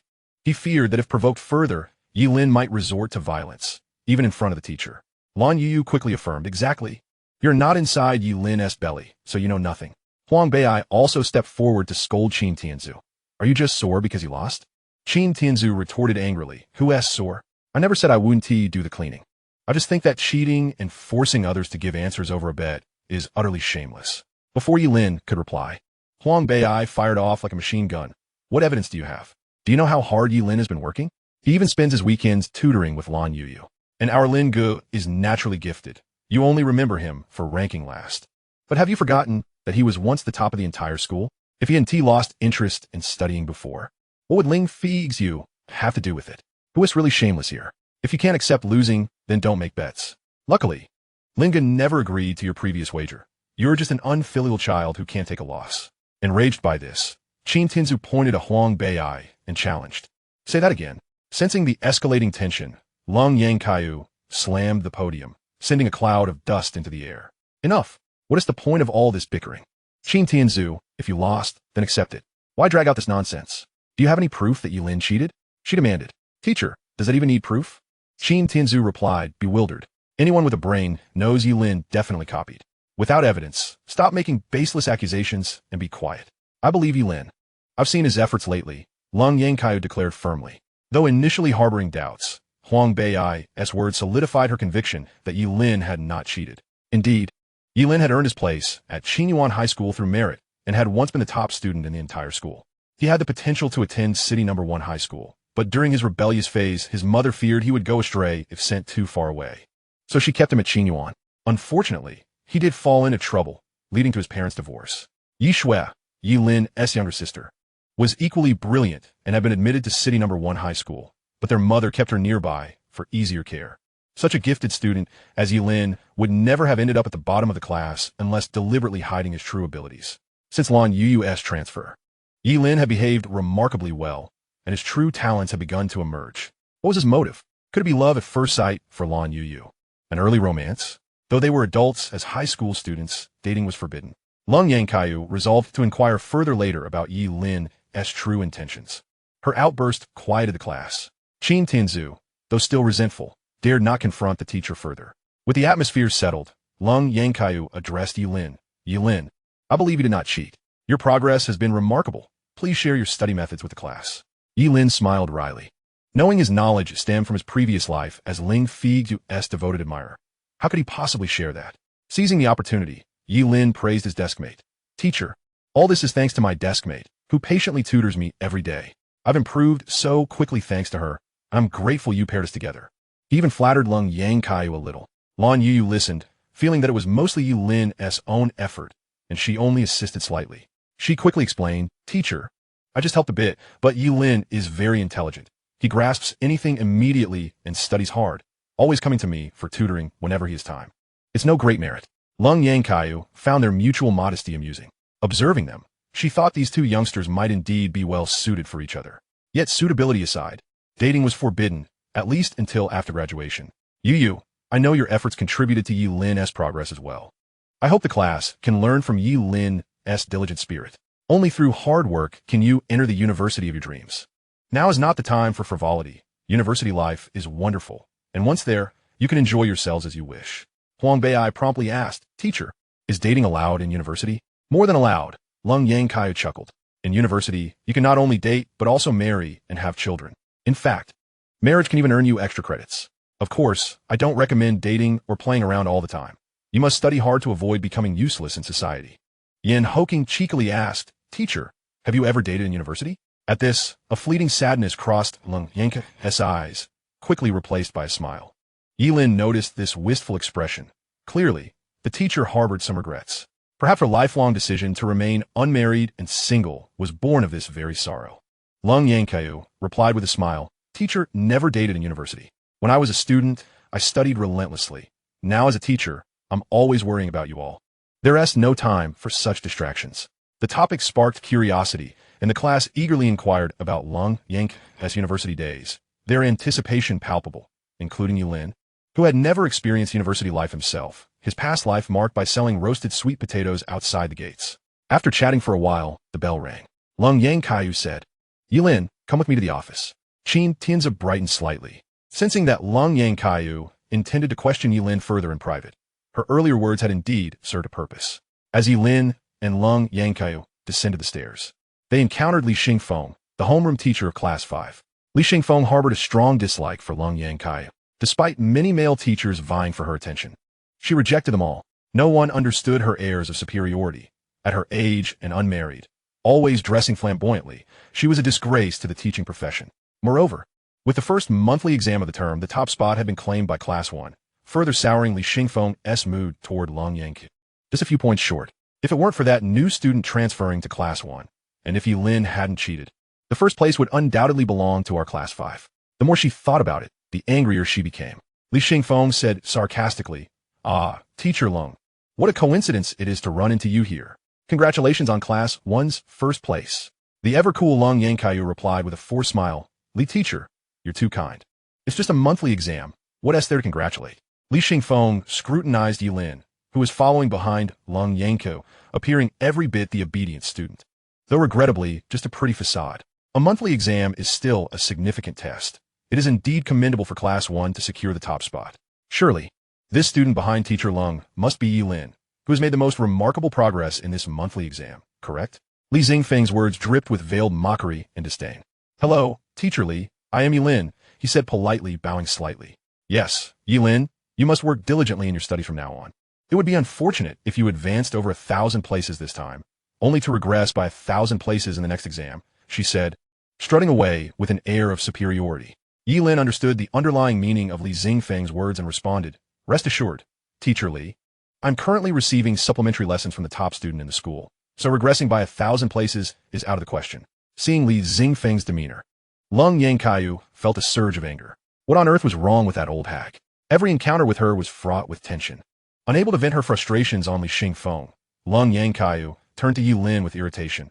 Why so many words? Understanding that Lan Youyou was in a foul mood, Ye Lin chose not to reply, preferring to avoid becoming her sounding board. He followed her into the office. Upon entering, Lan Youyou took a seat while Ye Lin stood to the side like a child who had misbehaved. As students returned to school after the break, only the homeroom teacher was present that night, and there were 4 Chinese teachers serving as homeroom teachers for the senior class.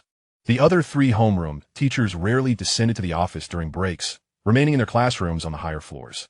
Thus, the office was devoid of any other teachers apart from Lan Youyou. Choosing this moment of solitude, Lan Youyou was keen to keep the conversation with Ye Lin away from prying eyes. She asked, "Do you know why I called you to the office?" Ye Lin surmised that Lan Youyou must suspect him of cheating off Ling Feixue, leading her to summon him for questioning. It was quite easy to doubt a student who had consistently ranked low, but suddenly made such significant strides. "I believe you think I cheated off someone else during the exam," he replied. "I trust you regarding the exam matter, but I have another reason for calling you." Lan Youyou had no doubts about Ye Lin. She had recently observed his earnestness in studying and recognized his intelligence, making such results plausible. Not about the exam. Ye Lin was now perplexed about what was truly on Lan Youyou's mind. However, being summoned to the office typically boded ill. "Thank you for believing in me, teacher. But may I ask what the reason for your summons is?" Seeing Ye Lin's earnestness, Lan Youyou replied, "It's nothing serious, I'm just curious. Ever since Lan Youyou transferred here, you seem to have undergone a transformation. Is there some secret between you and Lan Youyou?" "Teacher, you're overthinking it. My change isn't due to Lan Youyou's arrival. I've genuinely had an epiphany.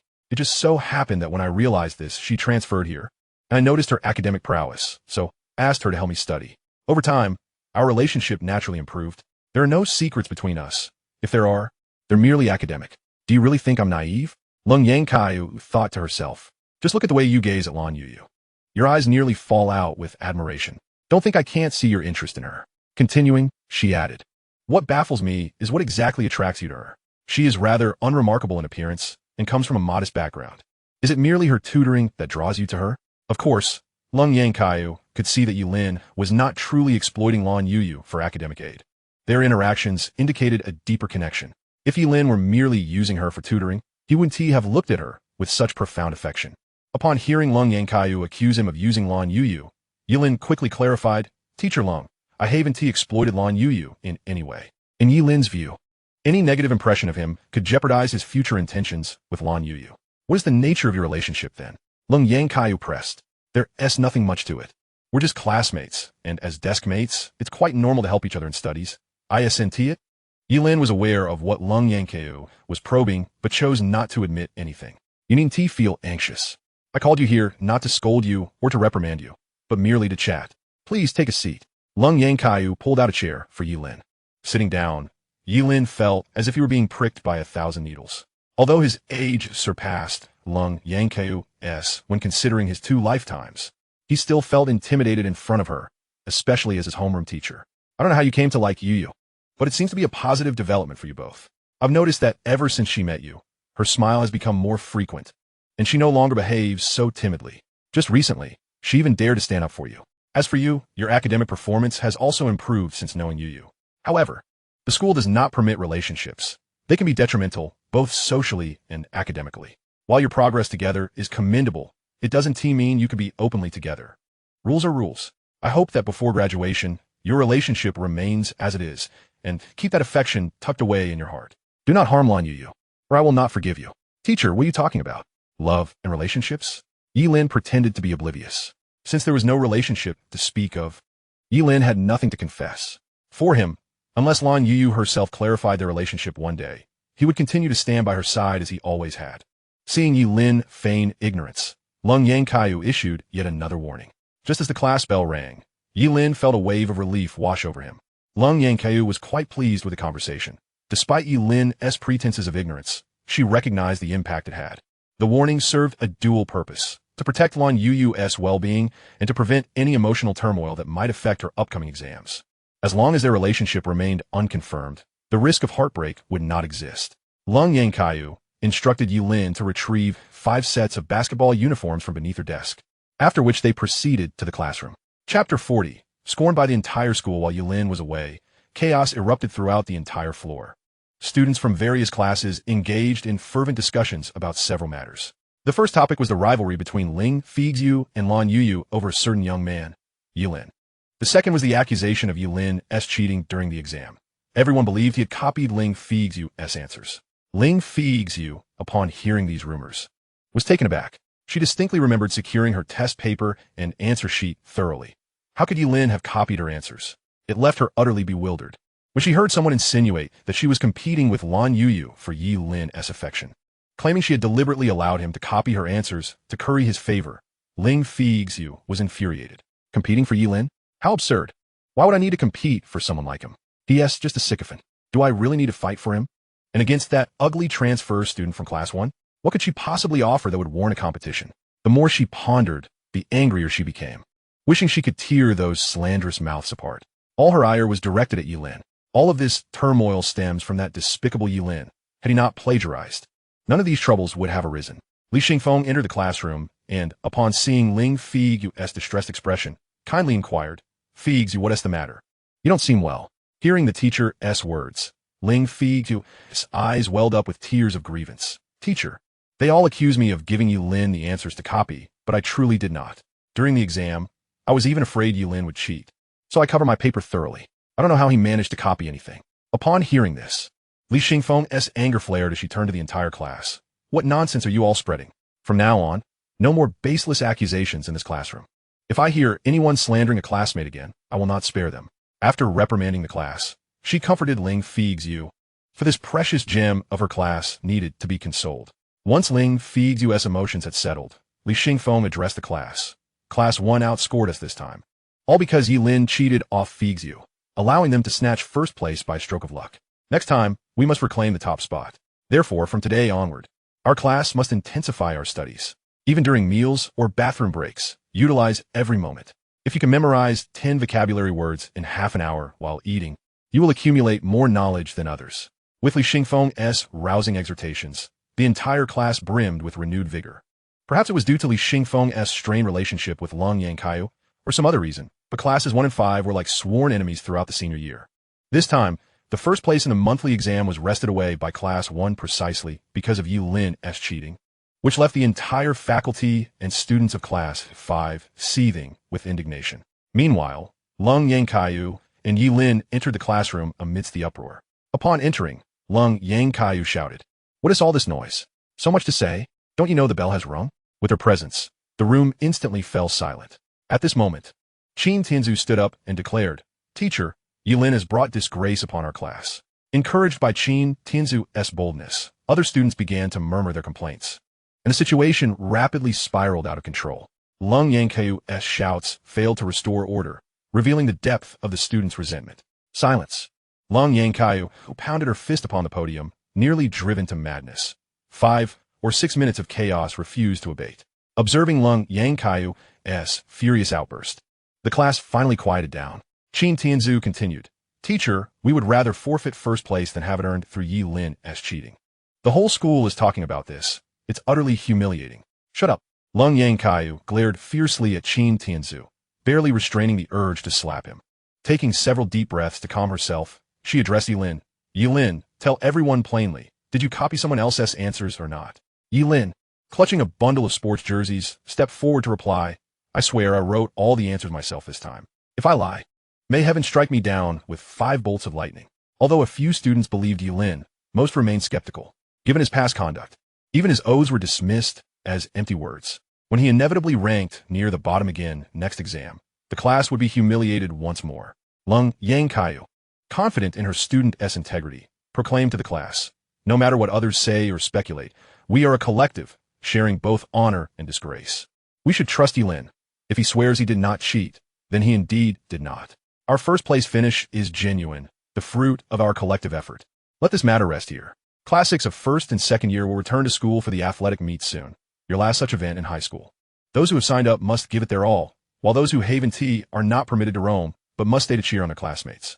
Lan Youyou's announcement shifted the students' focus, sparking hushed chatter about the upcoming sports competition. According to tradition, prize money from team events at the meet is pooled to purchase snacks.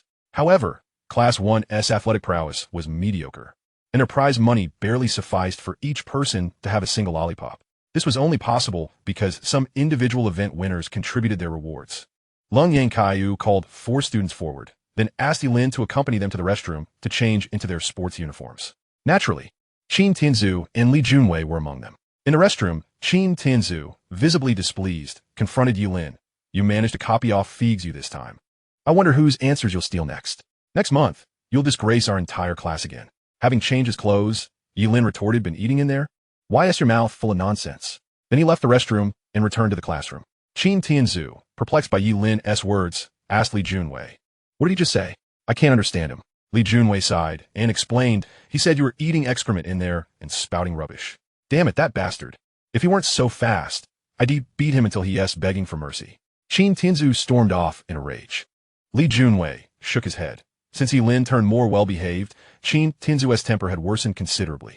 Had he forgotten that Ye Lin was the school bully? An unprovoked tiger is still a tiger, not a sickly cat. If they fought, who'd end up battered was anyone's guess. After the 5 boys changed into their uniforms and stood on the podium, Lan Youyou said, "The girls' uniforms were ordered over the weekend. These 5 basketball jerseys were brought by them for you boys to try on at school. Take a look and decide which fits best. We'll finalize the order this class." As soon as she finished speaking, the classroom buzzed with lively discussion, each student expressing their own aesthetic preferences. The jerseys came in red, pink, purple, black, and yellow, each color with its own charm, all quite attractive. Lan Youyou instructed Chinzinyi to cut some white paper and distribute it for the students to cast their votes.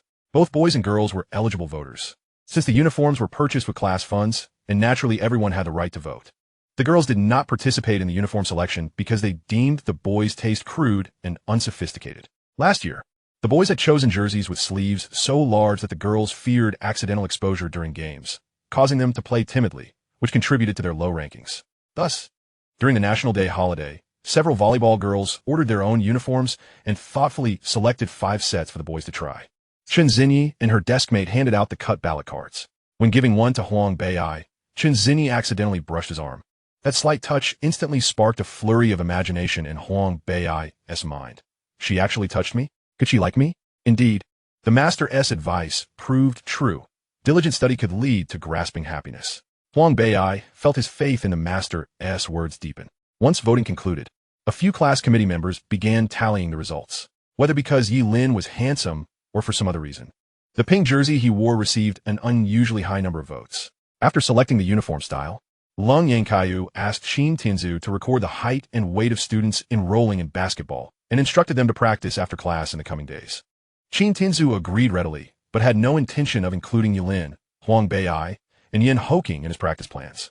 In his view, 5 players sufficed for the matches, and Ye Lin and the others were merely fillers competing for opportunities. Chapter 41. Clearing the false accusation after class, Lan Youyou sought out Li Jianyi. The answer sheets were currently in the grading room and would be distributed to subject teachers the following day. She knocked on the door of the academic affairs office. "Come in," Li Jianyi called from within. Seeing Lan Youyou enter, he asked, "Teacher Lung, is there something you need?" "Director, I would like to visit the grading room to examine the answer sheets," she said. Li Jianyi looked puzzled. "What is the matter?" Lan Youyou explained. "Regarding Ye Lin's exam, the entire school is talking about his cheating. As his homeroom teacher, I feel it necessary to clarify the truth for my student and to restore our class's reputation." Upon hearing this, Li Jianyi realized that he had encountered much discussion regarding this matter. Compared to the aloof and elegant Xiao, he felt a greater sense of urgency. If Ye Lin truly achieved such high scores, he would need to have a serious conversation with Ye Guo.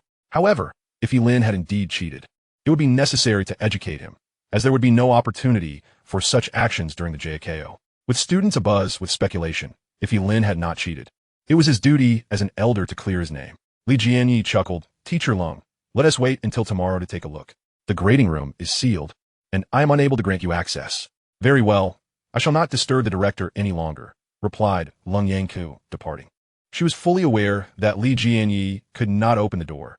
The grading room was locked with 3 different keys, one belonging to Li Jianyi and the others to the principal and vice principal.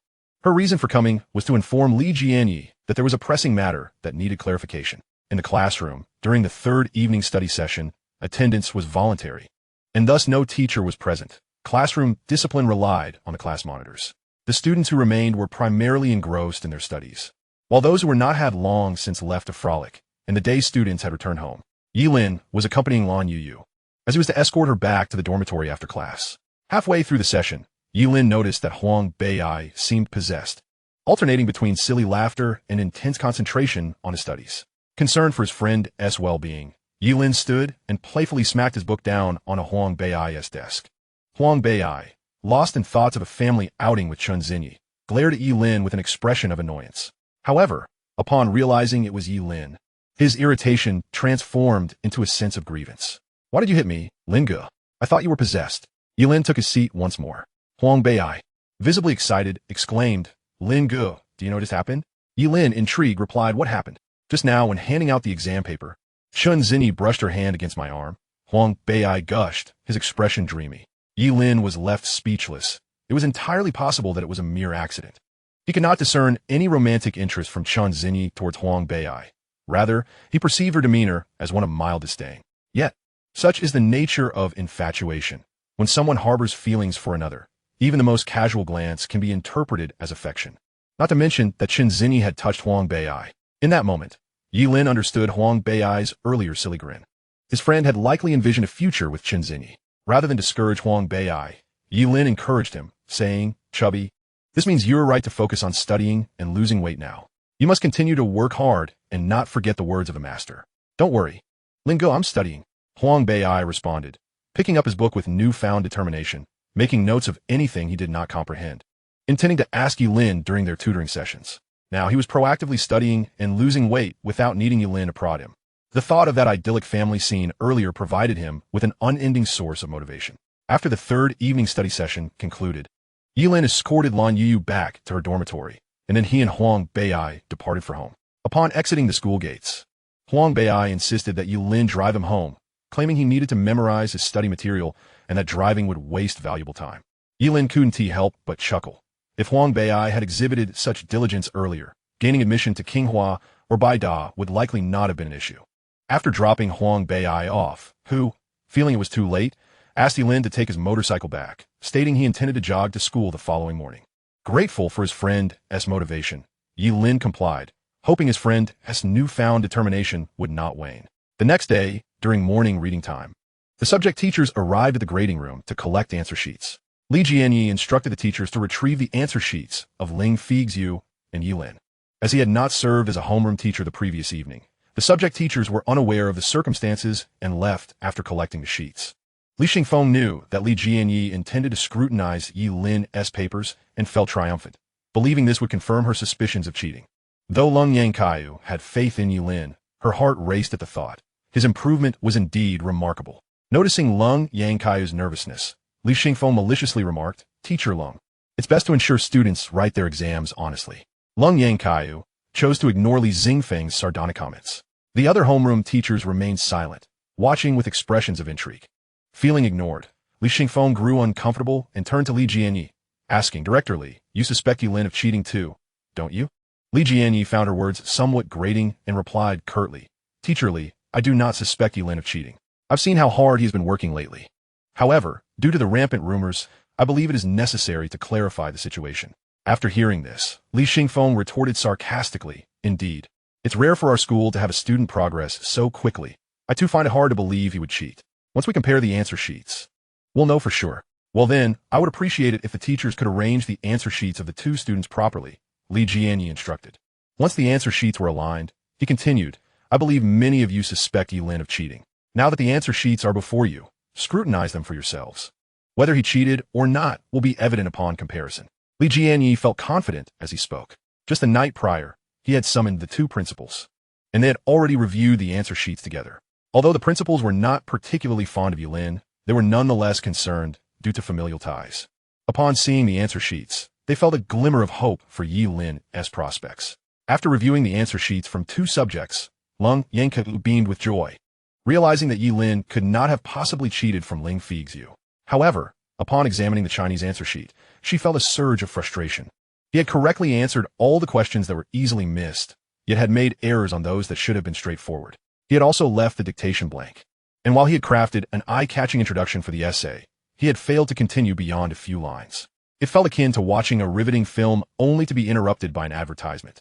This pattern persisted across all subjects. He had aced the challenging questions while faltering on the simpler ones. Many teachers gritted their teeth in anger. Could he have done this on purpose? They felt compelled to reinforce foundational knowledge with Ye Lin during class. Just moments ago, Li Xingfeng had been brimming with confidence. But now her expression mirrored that of someone who had bitten into a sour melon. Ye Lin had outperformed Ling Feixue on numerous questions. If he had managed to solve questions that Ling Feixue could not, the assertion of cheating would be nothing short of self-deprecation. Observing Li Xingfeng's expression, Lan Youyou felt a rush of exhilaration and remarked, "Teacher Li, my students always approach exams with sincerity. I heard that your class mistakenly accused Ye Lin of cheating to seize the top spot, causing quite a stir. You should clarify this misunderstanding with your students to prevent further misconceptions." Li Jianyi added, "Teacher Long has informed me that Ye Lin has been studying tirelessly with Lan Youyou over the past month, and I have observed this myself. During the exam period, he was even tutoring Lan Youyou by the pond. His achievements are a result of his own hard work. I urge all teachers to explain this to their students to avoid wrongfully accusing their peers. Let us not forget that Ye Lin was once the top student at our school. He is more than capable, having merely strayed for a time. Now that he has returned to the right path, let us support him in enhancing his academic performance." On Saturday, the 4th, classes were held to make up for Monday's lessons, starting with the first English class, where Pan Hao reviewed the monthly exam papers. She paid particular attention to Ye Lin, frequently approaching him to inquire if he understood the questions he should not have missed. Not only Pan Hao, but also the subsequent teachers showered Ye Lin with care, questioning how he had managed to answer the simpler questions incorrectly.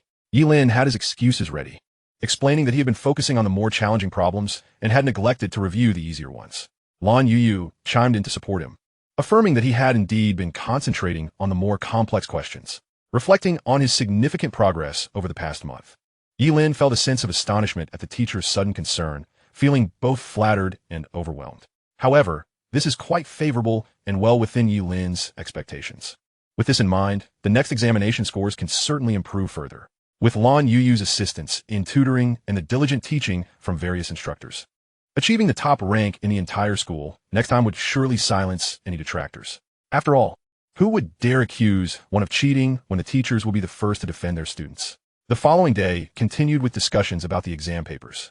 In the afternoon, as the first and second year students returned to school, the third year boarding students had a brief window to leave before the evening self-study session. Several students from dormitory 202 ventured out, but Lan Youyou, having nothing to purchase, remained behind.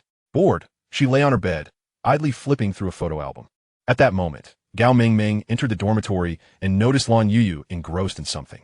Quietly, she tiptoed in, intending to sneak a peek. Chapter 42, Oh No, Caught. Gao Mingming stealthily approached the bedside and swiftly snatched the photo album from Lan Youyou's hands. Lan Youyou, what captivates you so much? Startled, Lan Youyou exclaimed, I wasn't looking at anything, Mingming. Please give me back the album. The album? Gao Mingming flipped through it briefly. Mingming, don't look. Lan Youyou hastily scrambled off the bed. Wow, the girl in this photo is stunning. Wait, how does Ye Lin know her? Gao Mingming scrutinized the picture of the girl, racking her brain, but failing to recognize her. Nevertheless, she was undeniably beautiful, perhaps even more so than Ling Feixue. Give it back, Mingming. Lan Youyou attempted to reclaim the album. Gao Mingming swiftly turned away to evade her grasp. Let me see. Don't look, don't look. Lan Youyou's cheeks flushed with embarrassment. Oh dear, Youyou, why are you so anxious? It's not like it's your photo. As she spoke, Gao Mingming noticed something peculiar. How strange. The JK outfit this girl is wearing looks familiar. Upon seeing the clothes hanging beneath the bed, she suddenly realized. The outfit was identical to the one she had gifted Lan Youyou. This album belongs to Lan Youyou. Could it be? A bold thought struck Gao Mingming. Is the girl in the photo you? Hearing this, Lan Youyou panicked and replied, Yes? No. Is that so? Gao Mingming's expression turned contemplative. Mingming, please just give me back the album. Lan Youyou urged fervently. Why would you cherish this album so much if it's not you? Let me see. As she spoke, Gao Mingming flipped through the pages one by one. Mingming stopped looking. Lan Youyou felt increasingly shy. Youyou, who is this girl in the photo? Why is she wearing the clothes I gave you? She is. Lan Youyou struggled to find an excuse, uncertain how to respond. She is Ye Lin's girlfriend, right? No, she is not his girlfriend. Lan Youyou hurriedly denied the claim. As they reached the last few pages, Gao Mingming discovered something unusual. Sandwiched between the last two photos was an envelope. Inside were pictures and a commemorative card from the ocean world at Jiangxing Zoo. The envelope bore the inscription, presented to the lucky star, Ms. Lan Youyou. Gao Mingming gazed at Lan Youyou in astonishment. Youyou, the girl in these photos is indeed you. My goodness. Just moments ago, Lan Youyou had denied it, but now Gao Mingming was completely convinced. The Cinderella was right beside her. Mingming, you must tell anyone. Realizing the futility of her explanations, Lan Youyou pleaded with Gao Mingming to keep it secret. Lost in her amazement, Gao Mingming hardly heard Lan Youyou's words. I get it, I understand now. No wonder. In that instant, Gao Mingming comprehended why Ye Lin had suddenly lost interest in Ling Feixue and why he was so kind to Lan Youyou. It became clear why he spent every day tutoring her. Who wouldn't he be captivated by such a stunning beauty? Unfortunately, even if others discovered Lan Youyou's allure, it was too late. She was already devoted to Ye Lin. Snapping back to reality, Gao Mingming, brimming with excitement, exclaimed to Lan Youyou, You've been hiding quite a secret. Quickly change into something else. I want to see the true beauty of our dormitory 202. With that, she urged Lan Youyou to don her JK uniform without delay. Reluctantly, Lan Youyou complied, changing into the outfit. She then tied her hair into a high ponytail with a hairband gifted by Ye Lin and secured any loose strands with a black clip. Though she wore no makeup, she radiated an ethereal beauty. Gao Mingming was left speechless, her youthful face awash with astonishment. Wait for me, she exclaimed, rushing to her bed to retrieve her cosmetics. She then pulled Lan Youyou down to apply makeup. With a light stroke of eyebrow pencil and a touch of blush, Lan Youyou's beauty was further enhanced. Realizing that her makeup supplies were now redundant, Gao Mingming concluded that any additional makeup would only be superfluous. Youyou, you are so beautiful. Gao Mingming gazed at her in awe, wishing she could transform into a rugged man at that moment. Is it really nice? Lan Youyou asked innocently, not realizing her own charm. Absolutely. Ling Feixue, you can't compare to your beauty. Upon hearing this, Lan Youyou felt a small surge of happiness for reasons she could not quite understand. Youyou, you should always look like this. Don't disguise yourself as the ugly duckling anymore. No. Lan Youyou immediately rejected Gao Mingming's suggestion and hurriedly changed her clothes.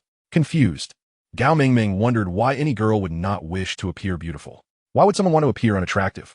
Ye Lin said that my previous appearance was only for him to see.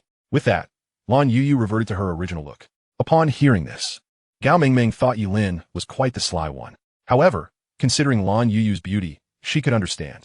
After all, one need not fear a thief if one is not being coveted. Once she changed, Lan Youyou spoke with a hint of supplication. Mingming, you must not tell anyone about this. Rest assured, I won't say a word. At that moment, Gao Mingming felt a strong urge to slap Wang Xiaoqing's face. The girl who constantly claimed that Ye Lin could never like Lan Youyou, insisting he was merely using her and preferred Ling Feixue. Little did she know that he genuinely adored Lan Youyou. Nevertheless, having promised Lan Youyou to keep her secret, Gao Mingming would remain silent. Youyou, I genuinely think Ye Lin is quite remarkable. Gao Mingming sincerely complimented her friend. Indeed, Ye Lin is truly wonderful, but the classmates don't recognize his merits. And Ling Feixue, Ye Lin liked her so much, yet she ignores him. It's so unfair. Lan Youyou defended Ye Lin. Gao Mingming couldn't help but laugh at this innocent girl who still believed Ye Lin was enamored with Ling Feixue. Youyou, you did go to class 5 to find Ling Feixue, did you? Recently, there had been much gossip about Lan Youyou, claiming that the ugly duckling of class 1 had gone to class 5 to confront the school beauty, Ling Feixue, for a man. I did. I want to tell her how wonderful Ye Lin is, Lan Youyou declared earnestly. Gao Mingming burst into laughter, finding it utterly amusing. Here was Lan Youyou, deeply loved by Ye Lin, yet she was helping him pursue another girl. Learning that Ye Lin was ignoring Ling Feixue made her quite upset.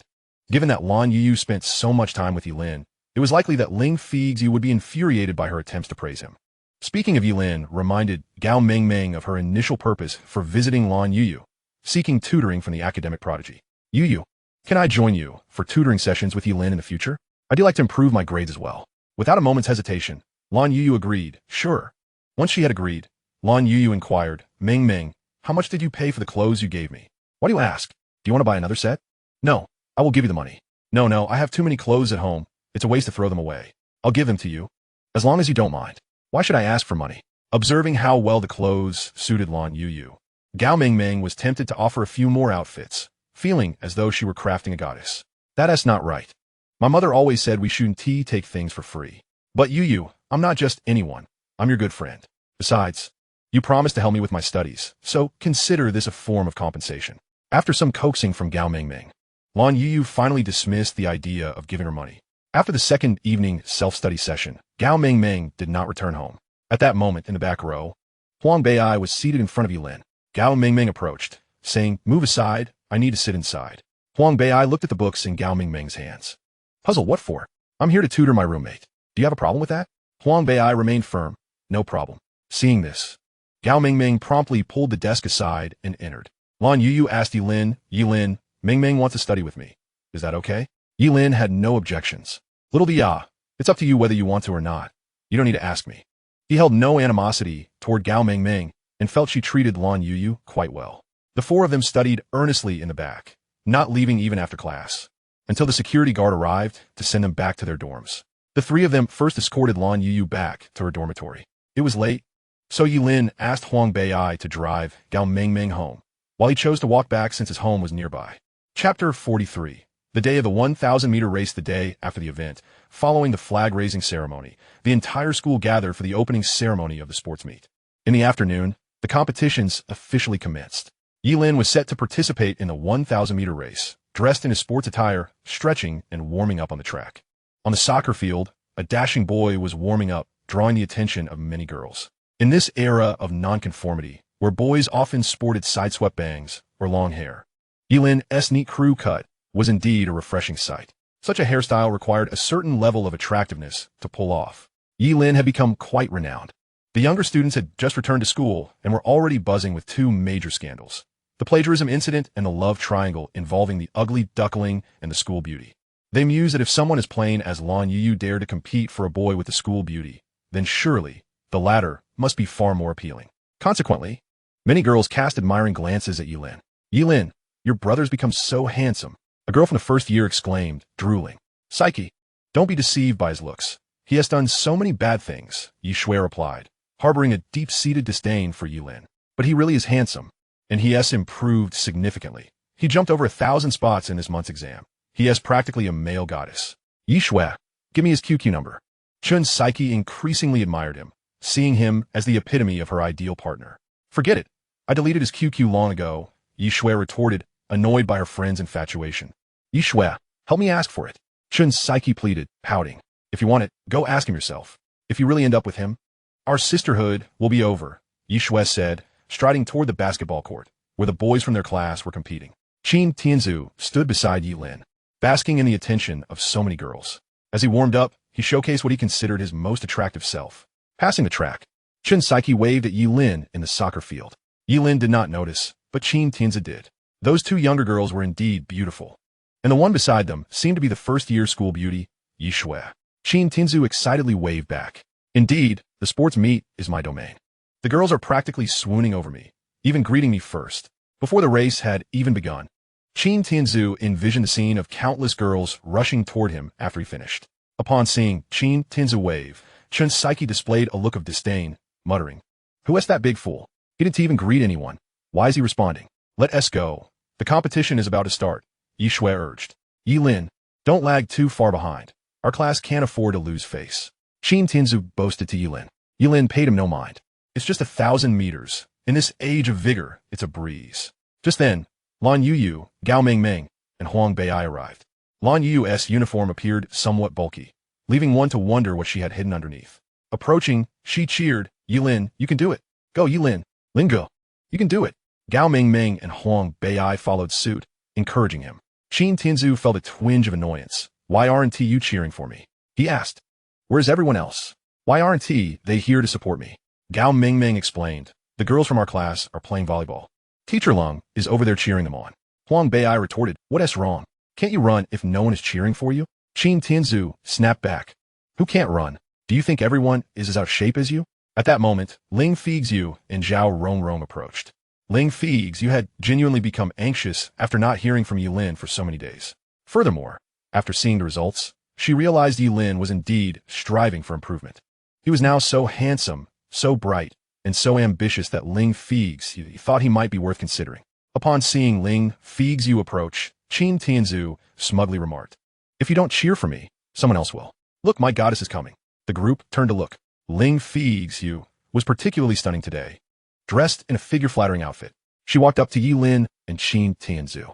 Feixue. Qin Tianzu greeted eagerly. Ling Feixue ignored him entirely, addressing Ye Lin. Ye Lin. Go for it.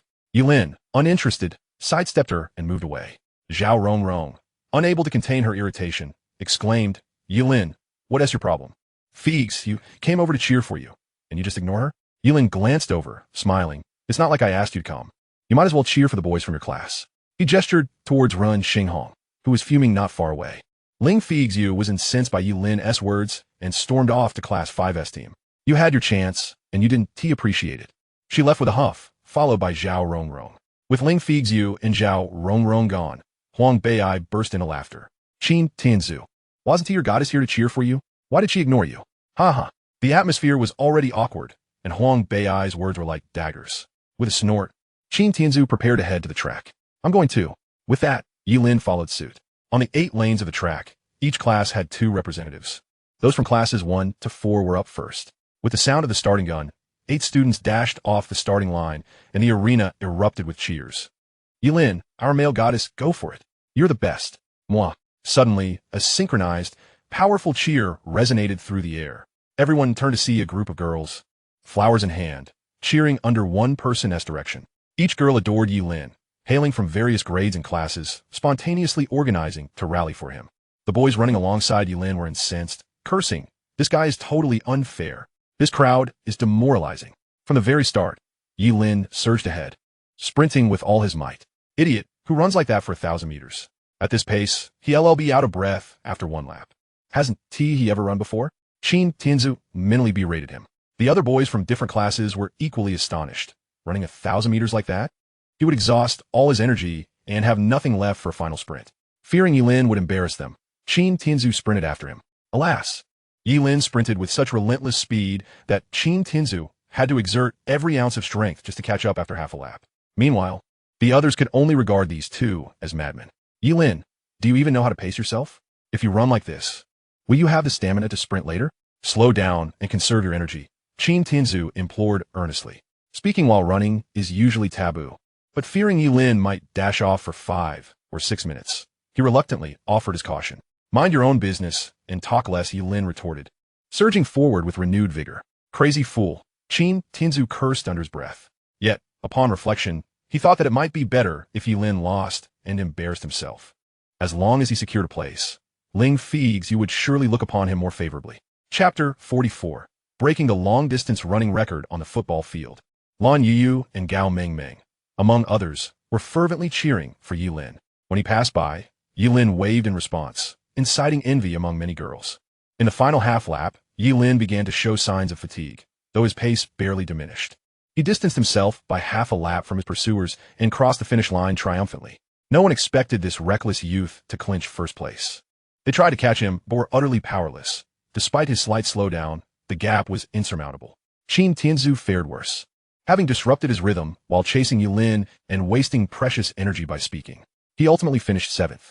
As Ye Lin entered the football field, a throng of girls surrounded him, presenting an array of beverages they had specially purchased for him. Lan Youyou hurried over, producing a bottle of mineral water from beneath her school uniform. Seeing Ye Lin swarmed by others, she found herself unable to approach. Moreover, the drinks offered were all delightful, while she held only a plain bottle of water, which made her feel somewhat disheartened. Tightening her grip on the water, she stood aside. "Excuse me, please." "Thank you. Could you make way?" Ye Lin pushed through the crowd. Ling Feixue stood outside the circle, holding a bottle of soda. Observing Ye Lin reject the drinks from the other girls and approach her, she felt a surge of triumph. As expected, he only wanted the water she gave him. "Ye Lin, here you go," Ling Feixue said gently, extending the cola. "No, thank you," Ye Lin declined and walked toward Lan Youyou, who stood a few meters behind Ling Feixue, head bowed, clutching her mineral water. Witnessing this, Ling Feixue was furious. Just then, Qin Tianzu emerged, and in a fit of anger, she threw the soda to him. "Here, you can have it." With that, she stormed off. Too irate, even to watch the second boys' match of their class. Qin Tianzu was elated. Could it be that the school beauty had bought him a drink? Though he had performed poorly and felt sulky, his face instantly brightened. Ye Lin took the bottle from Lan Youyou's hand. "Little bean sprout, did you get this water for me?" Hearing his voice, Lan Youyou looked up. "Ye Lin, what's wrong?" Ye Lin took a few sips. "Why won't you drink the others' drinks?" "Isn't mine bad?" Lan Youyou felt a bit aggrieved. "As long as you bought it, it tastes great," she replied earnestly. "Really?" Lan Youyou's face was sincere. Ye Lin gently ruffled her hair. "Really?" Seeing Lan Youyou, Ye Lin turned to the group of girls behind him and said, "Thank you all for cheering me on and for your thoughtful drinks. I appreciate your kindness, but I only wish to drink the water she gave me. Sorry." With that, Ye Lin took Lan Youyou's hand and left. The girls didn't expect Ye Lin to drink all the beverages they had bought, but each silently hoped he would choose theirs.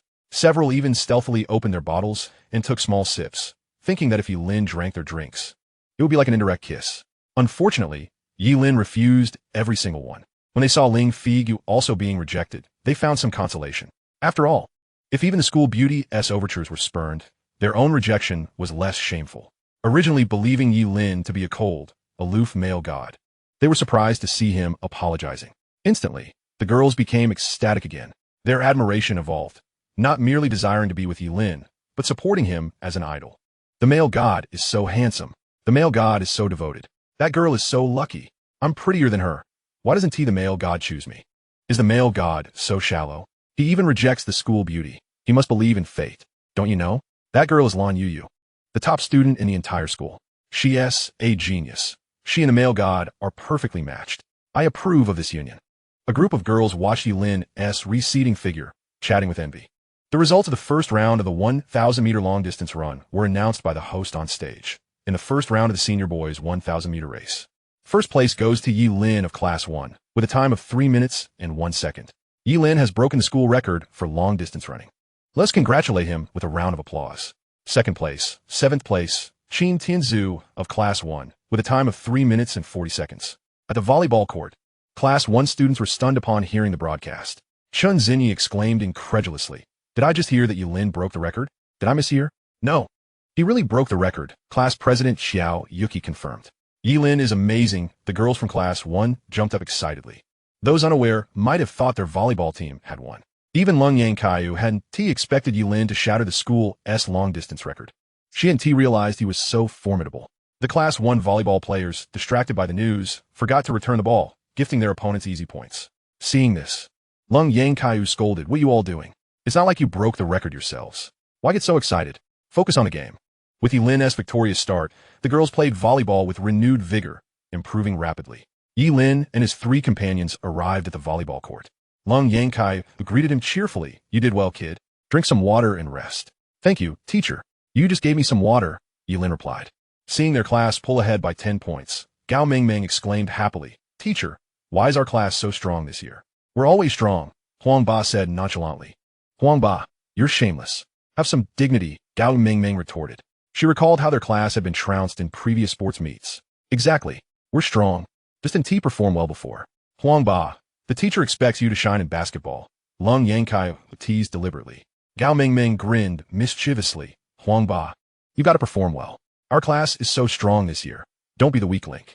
Huang Ba was embarrassed and speechless. He couldn't even dribble. But he hoped that since 8 people signed up, they wouldn't force him onto the court. Otherwise, the disgrace would be theirs all. Meanwhile, Chen Tianzhu returned clutching a bottle of cola like a precious treasure, wearing a sly smile. Thoughts inscrutable. Li Junwei, feeling thirsty, said, "Old Chen, let me have a sip of that cola." Upon hearing this, Chen Tianzhu quickly tightened his grip. "Get lost. If you want it, buy your own. This is a special gift from Ling Feixue." "Ling Feixue gave it to you?" Li Junwei looked skeptical. "Yeah. She saw how hard I was running and bought this cola waiting for me at the finish line," Chen Tianzhu said with a blissful expression. "Things are moving fast. Good job.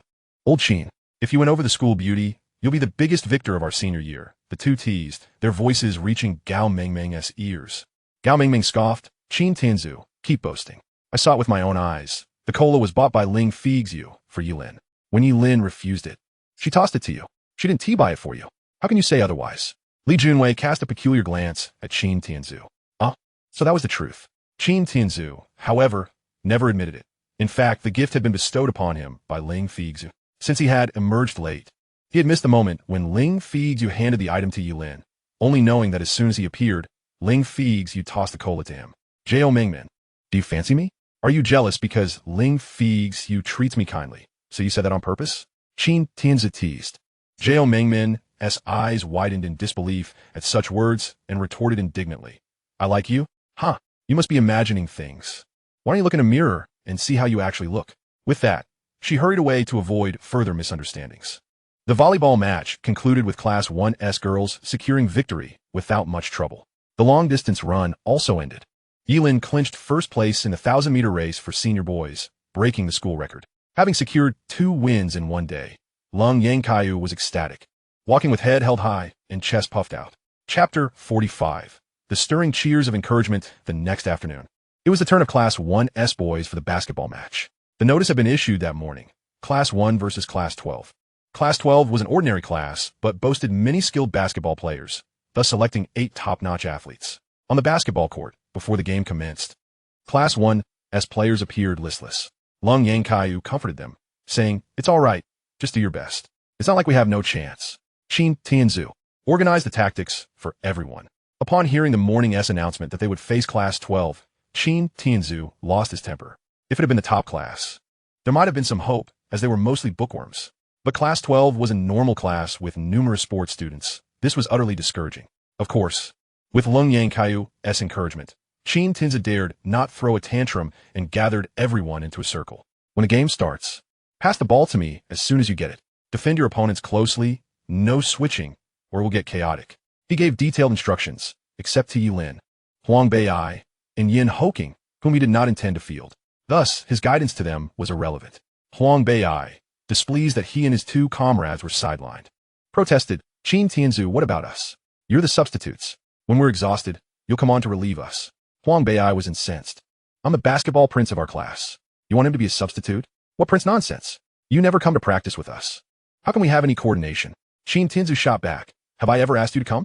Huang Bei'ai was furious. They had all signed up and deserved to play, at least to show their faces. He himself might skip, but Ye Lin must play. He was truly skilled. Denying him this chance made Huang Bei'ai want to punch Qin Tianzu. Amid the heated argument, class monitor Xiao Yuki shouted, "What is all this noise? It's embarrassing to quarrel before the game even starts." On cue, the 2 sides fell silent. Ye Lin said calmly, "Substitutes are fine," then went to practice. Qin Tianzu expected Ye Lin to perform some dazzling moves, but Ye Lin merely took a wild shot. No basket, not even touching the rim. Qin Tianzu sneered, "Huang Bei'ai, is this your so-called basketball prince?" Huang Bei'ai was speechless, wondering why Ye Lin faltered at a critical moment. Although some teammates disliked Qin Tianzu's overly individualistic style, they preferred him over the likes of Ye Lin, Huang Bei'ai, and Yin Hoking. "You lot, don't cause trouble. Just watch carefully. We don't want others to say Class 1 has no one who can actually play basketball." Each voiced a similar sentiment before returning to practice. Ye Lin shook his head, rusty from lack of practice. Even handling the ball felt unfamiliar. He merely patted the ball, appearing awkward, but in truth, he was simply reacquainting himself with its weight and feel. He couldn't even dribble properly. What a farce.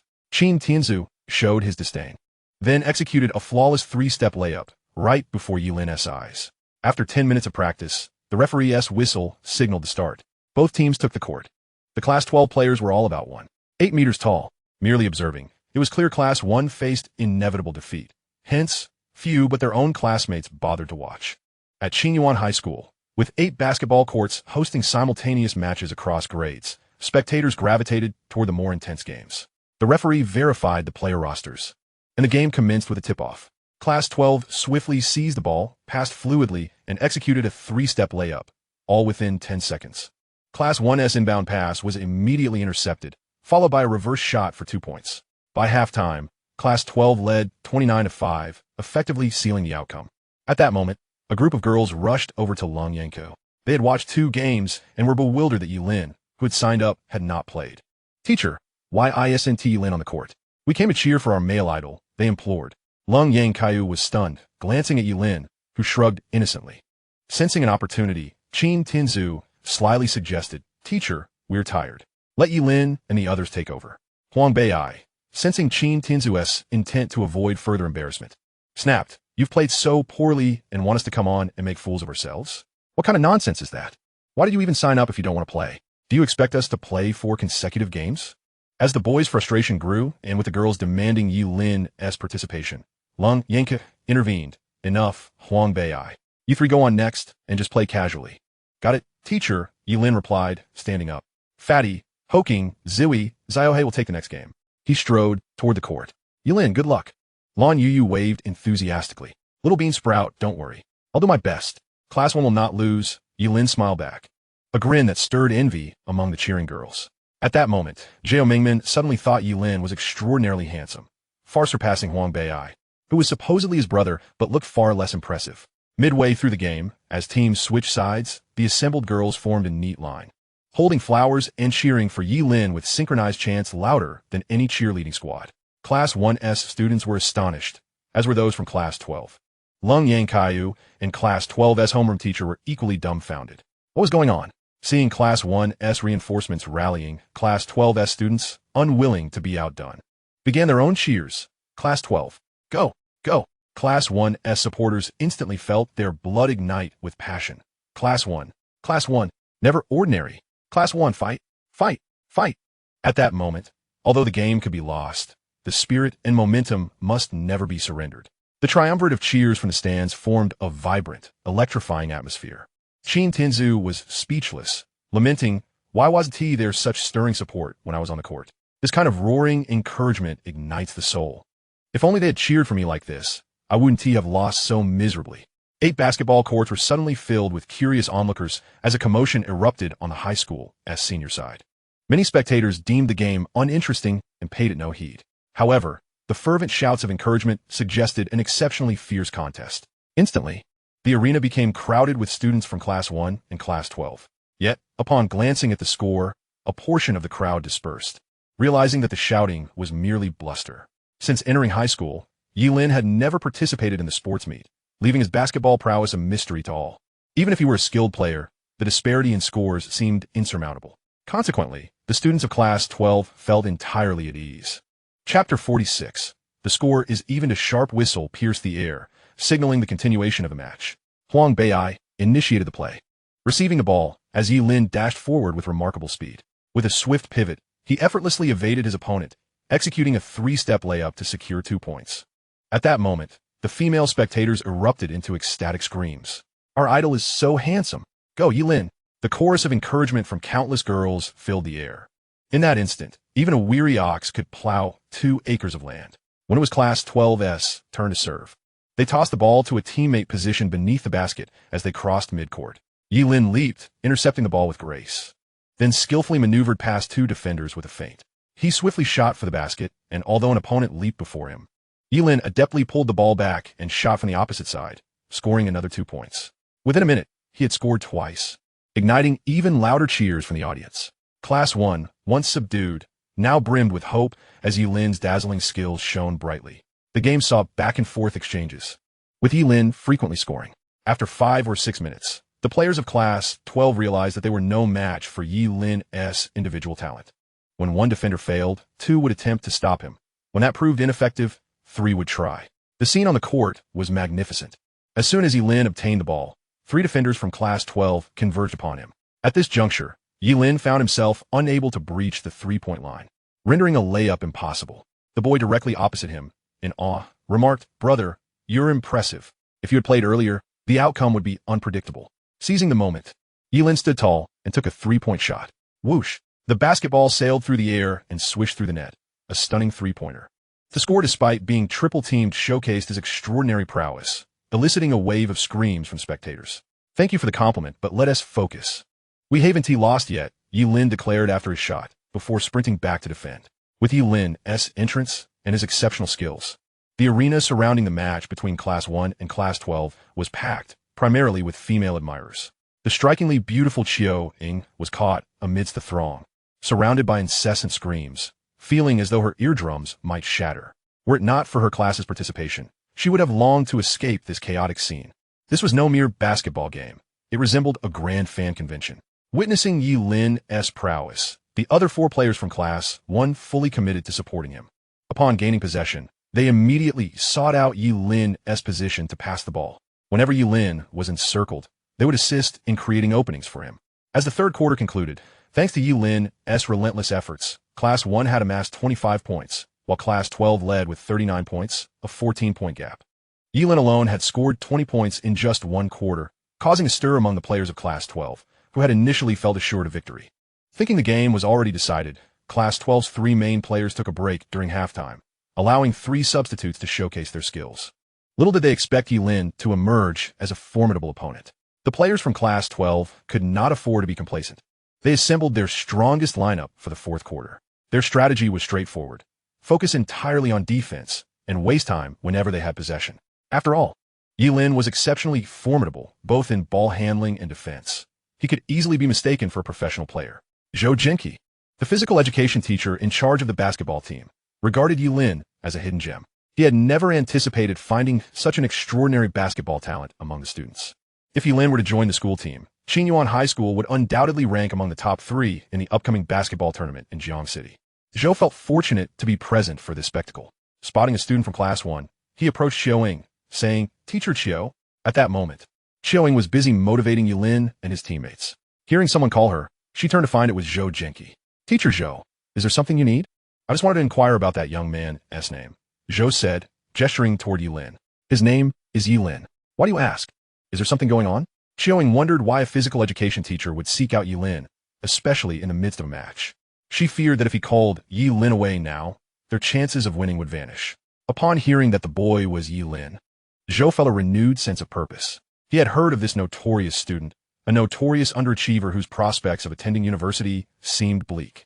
However, if he pursued basketball, he might gain admission to a prestigious sports academy. Convincing him to join the basketball team would be a no-brainer.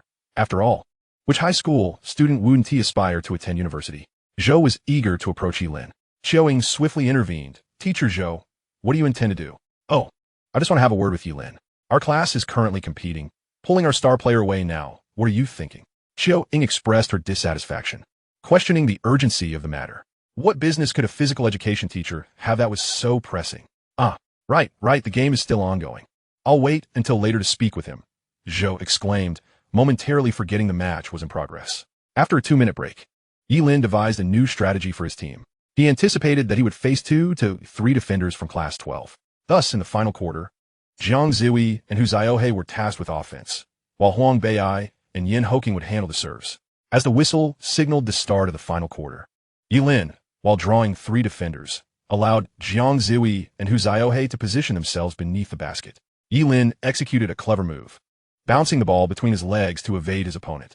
The defender, believing he had Ye Lin cornered, tightened his stance in fear of retaliation, yet remained unharmed.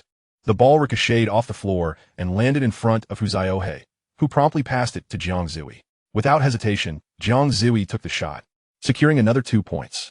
Now, it was Class 12's turn to serve, and Class 1 quickly transitioned to defense. However, Class 12 sauntered over, and as Class 1 attempted to intercept, Class 12 simply passed the ball, playing a game of time wasting.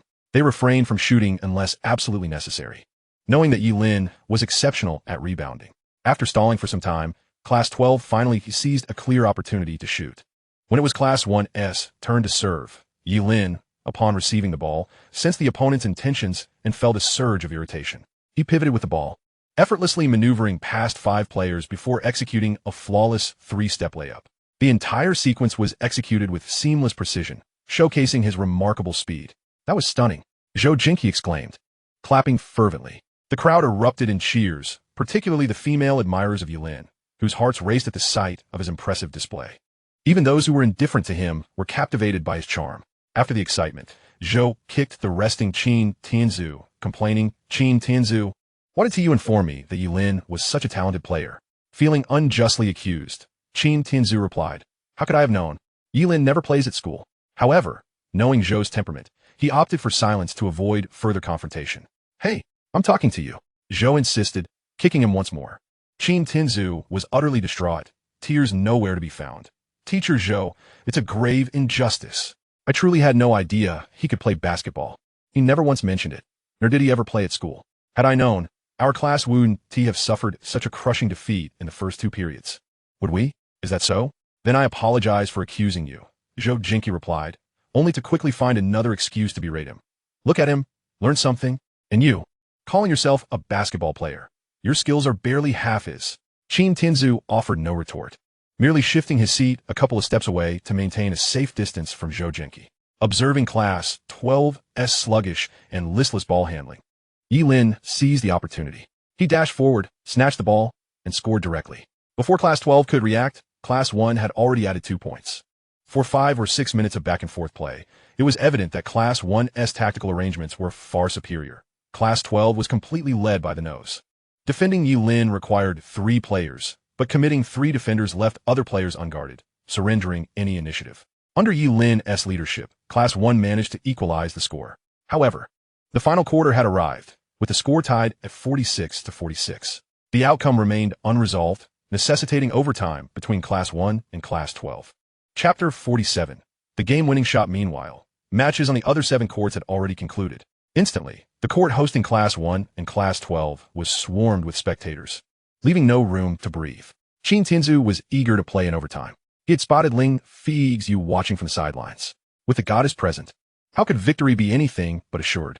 During Ye Lin and his teammates' break, Qin Tianzu stood and declared, "You've all worked hard. Huang Bei'ai, Yan Hoking, Hu Ziohei, rest for these final 5 minutes. We 3 will substitute for you, increasing our chances of winning." Hearing this immediately upon leaving the court, Huang Bei'ai, Yan Hoking, and Hu Ziohei exchanged glances and looked toward Ye Lin. It was clear none of them wished to sit out. Ye Lin promptly refused. "No need. Our coordination has been excellent." "Ye Lin, what are you saying? This game concerns the honor of the entire class, not some petty quarrel between you and me. The 3 of us playing alongside you is surely better than the current lineup." Qin Tianzu pressed, appealing to class pride.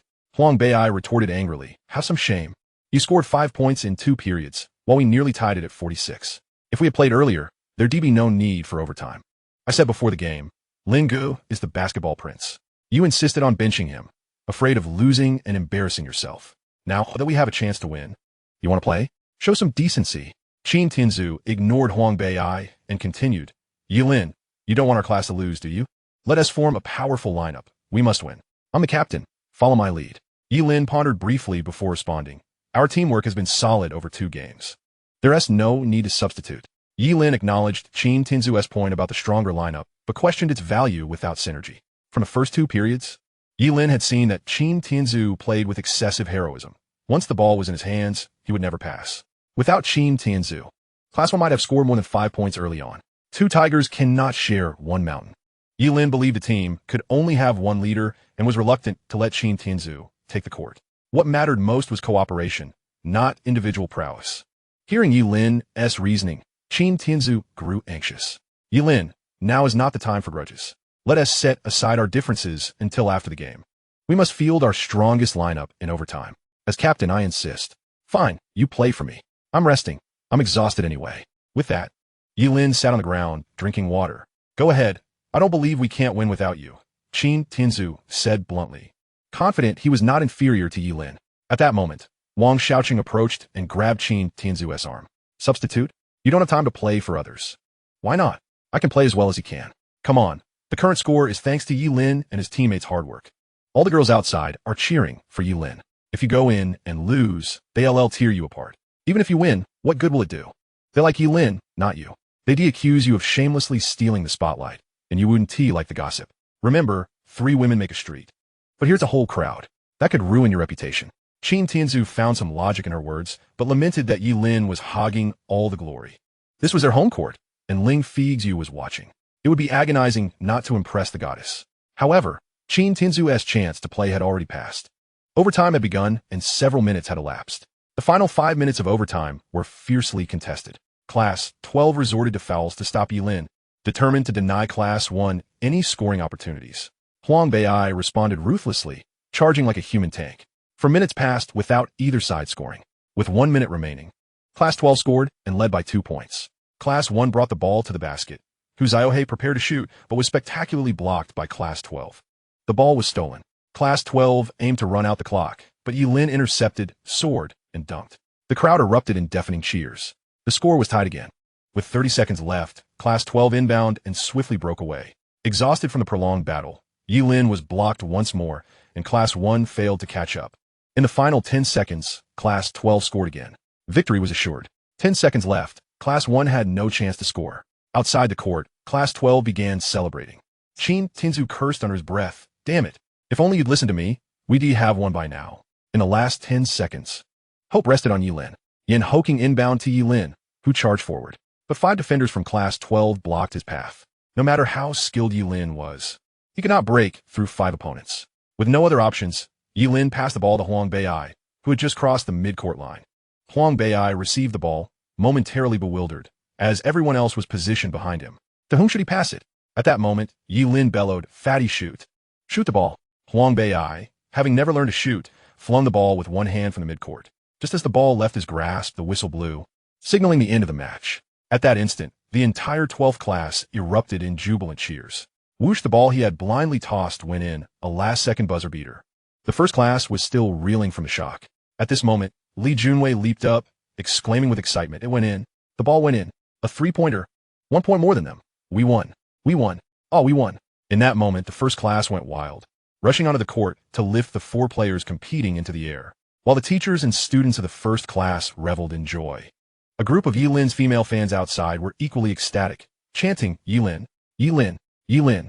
Had it not been for the students of the first class encircling Ye Lin, those female fans would have surely seized the opportunity to get closer to him.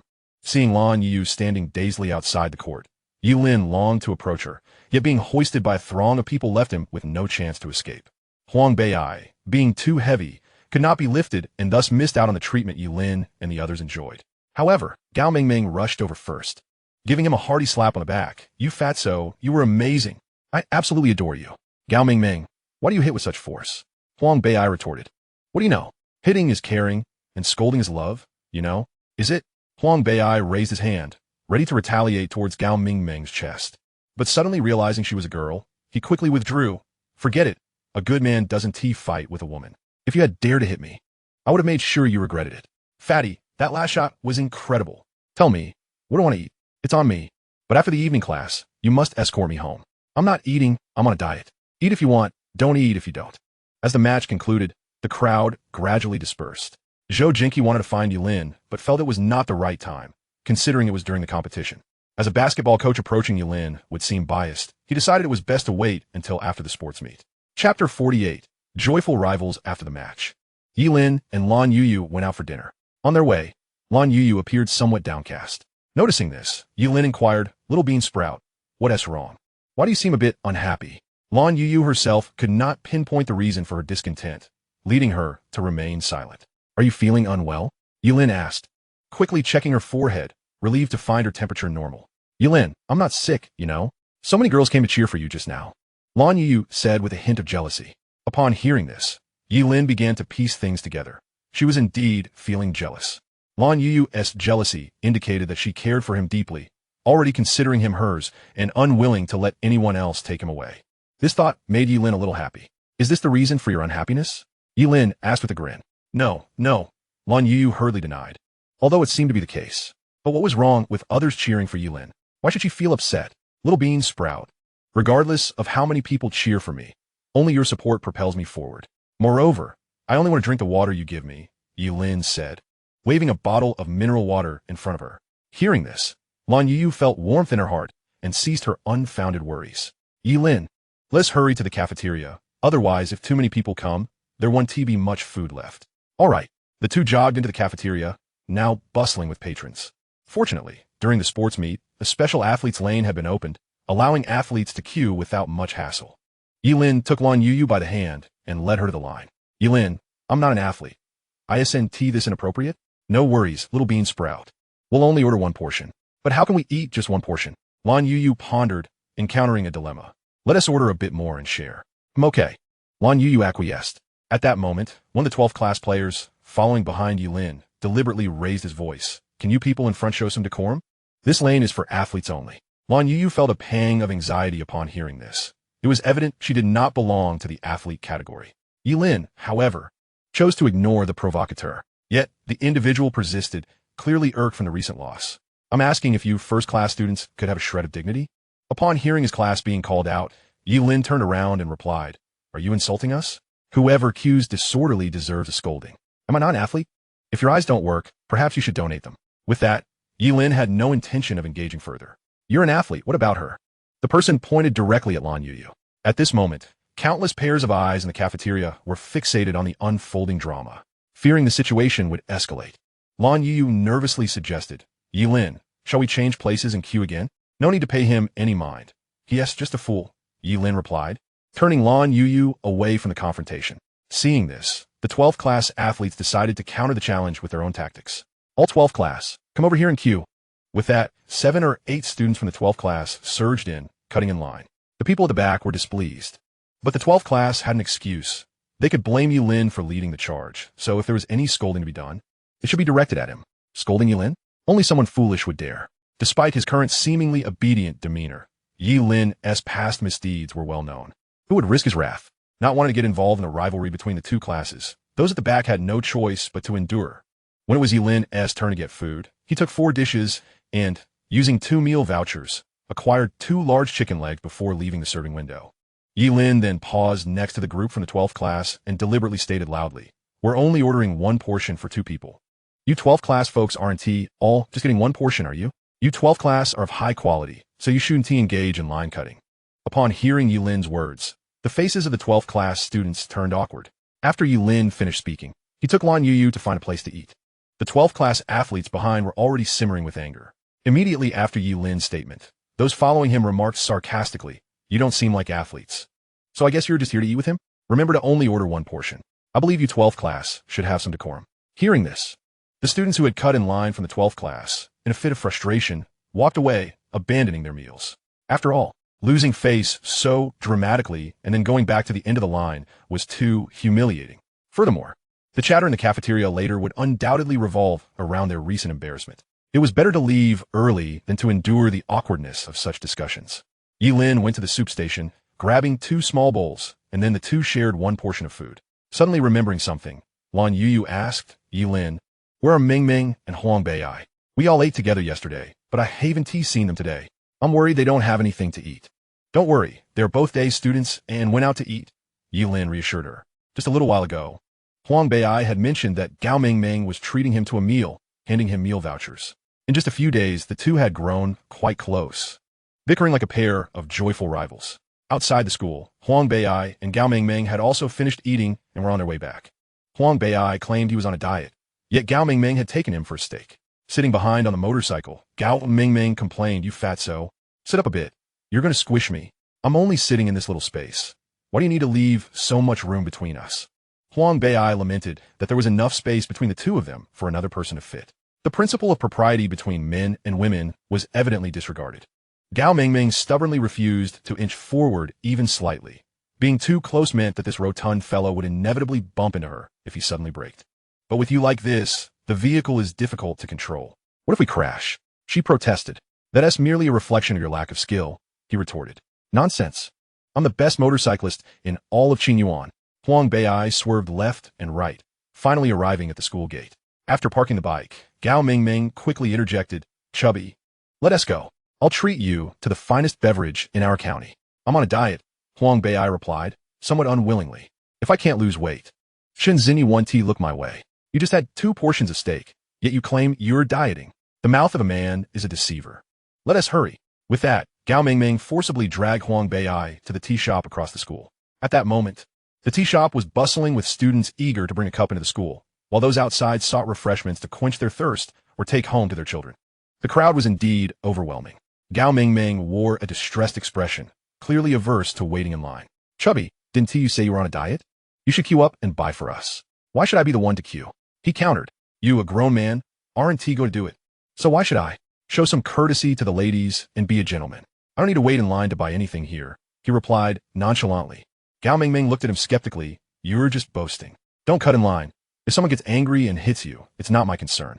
Huang Bei walked straight to the front. "Sister, I'll have 4 cups of lemon drinks." "Oh, the little chubby one is here. Just a moment, where's the boss?"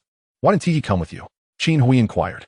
"The boss is busy with a date inside the school." Moments later, the server brought 4 cups of lemon drinks to Huang Bei without charging him. Gao Mingming was taken aback. Not only did he cut in line, but he also didn't have to pay. "What's going on here? Are you the owner of this place?" she asked incredulously. Huang Bei chuckled. "I don't own it. My brother does." "Your brother? You mean Ye Lin? This shop belongs to Brother Lin, but that's a secret. He told me not to reveal it to anyone. I only shared it with you because I consider you a brother, so don't spread it around. Get lost." "Who is your brother?" she scoffed. "What? Do you want to be sworn brothers with me before you're willing to be friends?" "I haven't sworn brotherhood with Brother Lin either. You don't have that privilege." "You idiot. I'm a girl. Forget your brother nonsense." "Are you sure this is Ye Lin's place?" Gao Mingming questioned, still in disbelief. "What reason would I have to lie to you? Brother Lin told me I can drink anything here freely from now on. Otherwise, do you think they'd be so courteous to me?" Huang Bei said with pride. "With such a thriving business, Ye Lin must be earning a fortune, right?" "Absolutely. Brother Lin once invited me to invest in opening this shop together, but I declined." "Why? It's so profitable, and yet you refused? Are you a fool?" Gao Mingming couldn't comprehend. How was I to know it would be this successful? Huang Bei reflected, feeling a twinge of regret. However, it was merely a slight regret, not jealousy. Even if it is Ye Lin S, is it really necessary to take 4 cups? Why be so greedy? Gao Mingming chided, eyeing the lemon drinks in Huang Bei's hands. What are you thinking? 1 for you, 1 for me. Wouldn't Ye Lin and Lan Youyou want some too? Right, I forgot. My apologies, Gao Mingming replied, feeling somewhat embarrassed for having only considered herself and Huang Bei, neglecting the other 2. Yet, knowing that the shop was run by Ye Lin only deepened her admiration for him. Intelligent, handsome, and business savvy, truly the Prince Charming in the hearts of many girls. However, she wondered why she felt no attraction towards Ye Lin. Perhaps it was because Lan Youyou had gotten there first. She disliked disrupting someone else's relationship. She scolded herself for comparing Huang Bei, whom she deemed a fool, to Ye Lin. Chapter 49. The drunken man's intentions are not on the wine after evening study. Huang Bei escorted Gao Mingming home. Unlike the typical apartment complexes, her residence was a self-built villa, complete with mountains and water in the yard, resembling a small park. Mingming, just as Huang Bei parked the motorcycle, a slightly reproachful voice called out, "Mom, what are you doing here?" Gao Mingming hurriedly dismounted and handed her helmet to Huang Bei. "I was waiting for you to come home." "Who is this?" Gao Mingming's mother pointed at Huang Bei, who was sitting on the motorcycle, observing the gaudy bike. She immediately assumed this chubby boy was a delinquent. "Mom, he is my classmate," Huang Bei. "Hello, Annie, I'm Mingming's classmate," Huang Bei said, hastily revving the throttle to escape. "Mingming, are you in a relationship?" Gao Mingming's mother asked, watching Huang Bei's retreating figure. "Mom, what are you talking about? You can't possibly think I'm dating him, right? There's a good chance of that. Tell me honestly, are you lying to your father and me about studying at school while secretly fooling around with that boy?" Gao Mingming, upon hearing this, was filled with indignation. "Mom, what are you thinking all day long? Me, in a relationship with him? How is that even possible? With his unattractive appearance, who would look at him? I'm genuinely studying with classmates at school." Her mother led Gao Mingming inside and locked the door. Really? I'm not lying to you. Didn't I tell you that a brilliant girl transferred to our class? She topped the entire school in the recent monthly exam, and she asked tutoring one of our male classmates, Ye Lin. You know him, right? "Oh, I remember. Your father and I once rallied the parents to demand his expulsion. That rascal has the audacity to ask others for tutoring?" Gao Mingming replied with admiration. "Indeed, Ye Lin studied with her for about 10 days. And in this month's exam, he scored 520, jumping from the bottom ranks to the top few hundred, even outscoring me." At this, Gao Mingming's mother was astonished. He wouldn't have cheated, would he? Impossible. Many people at school suspected him of cheating, but later the teachers checked the answer sheets. It was all his own work. How could this be? A person who usually performs poorly suddenly scores so high in just 10 days? There must be something amiss. As Gao Mingming entered the house, she was greeted by a delightful aroma. "Mom, have you been enjoying good food with Dad while I was away?" At this moment, Gao Mingming's father brought over a pot of hot pot. "What are you saying? If you don't come home, would your mother and I wait to eat until you return? Why such a feast tonight?" Gao Mingming asked, puzzled. Setting down the hot pot, her father explained, "We just opened another branch in the city today, so we're celebrating." "What were you two just discussing?" Gao Mingming's mother chuckled. "Oh, nothing much. Mingming was talking about that Ye Lin, the same guy we previously petitioned to have expelled. He usually ranks at the very bottom, but he studied with that girl. And now he scored higher than Mingming, ranking among the top few hundred." "Really? Is that true?" Gao Mingming's father was intrigued by this topic. Given that they had once united to report the boy, Gao Mingming picked up a meatball, exclaiming, "Impossible. He is just pretending to be foolish. He even once ranked first in the entire school. How could someone like him be dumb? Now he is so impressive." As she spoke with admiration in her eyes, her parents exchanged worried glances. "What do you mean by impressive?" her father asked. "I'm telling you, he is not only brilliant academically, but he is also excellent at basketball and business.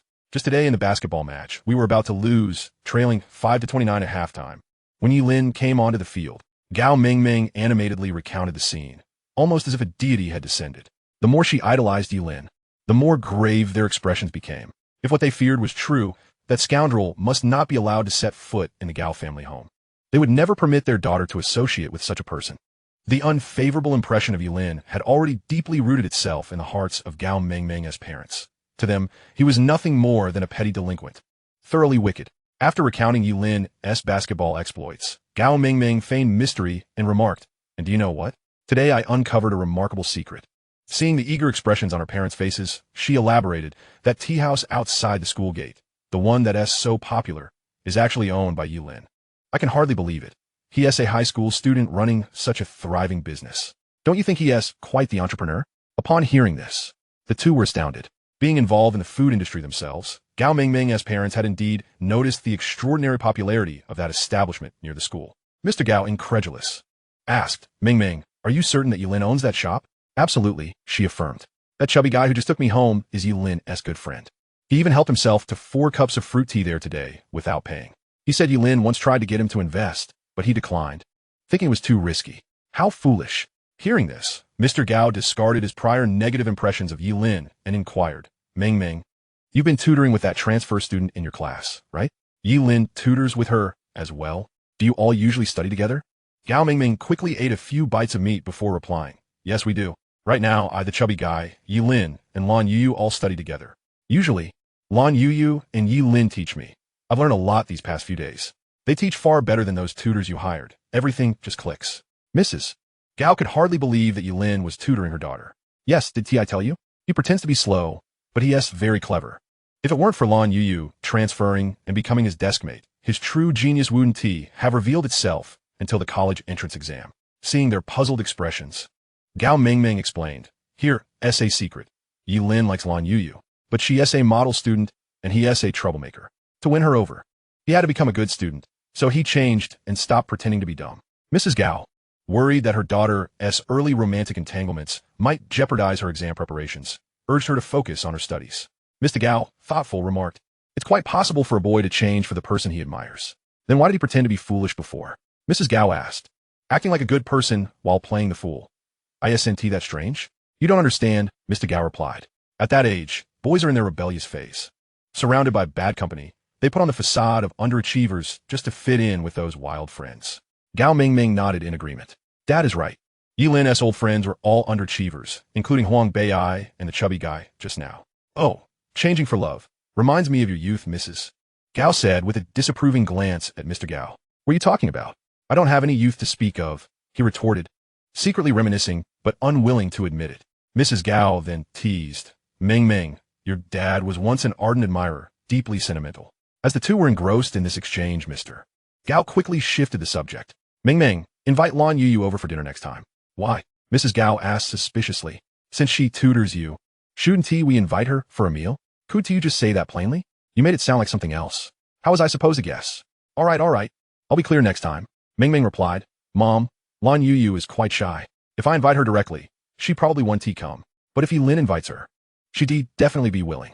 This suited Mr. Gao perfectly. He intended to invite Ye Lin himself, but knowing Ye Lin liked Lan Youyou, he framed it accordingly. His true intentions were elsewhere. Then ask Ye Lin to bring her along. You 4 study together frequently, and since Ye Lin tutors you, why not all come together?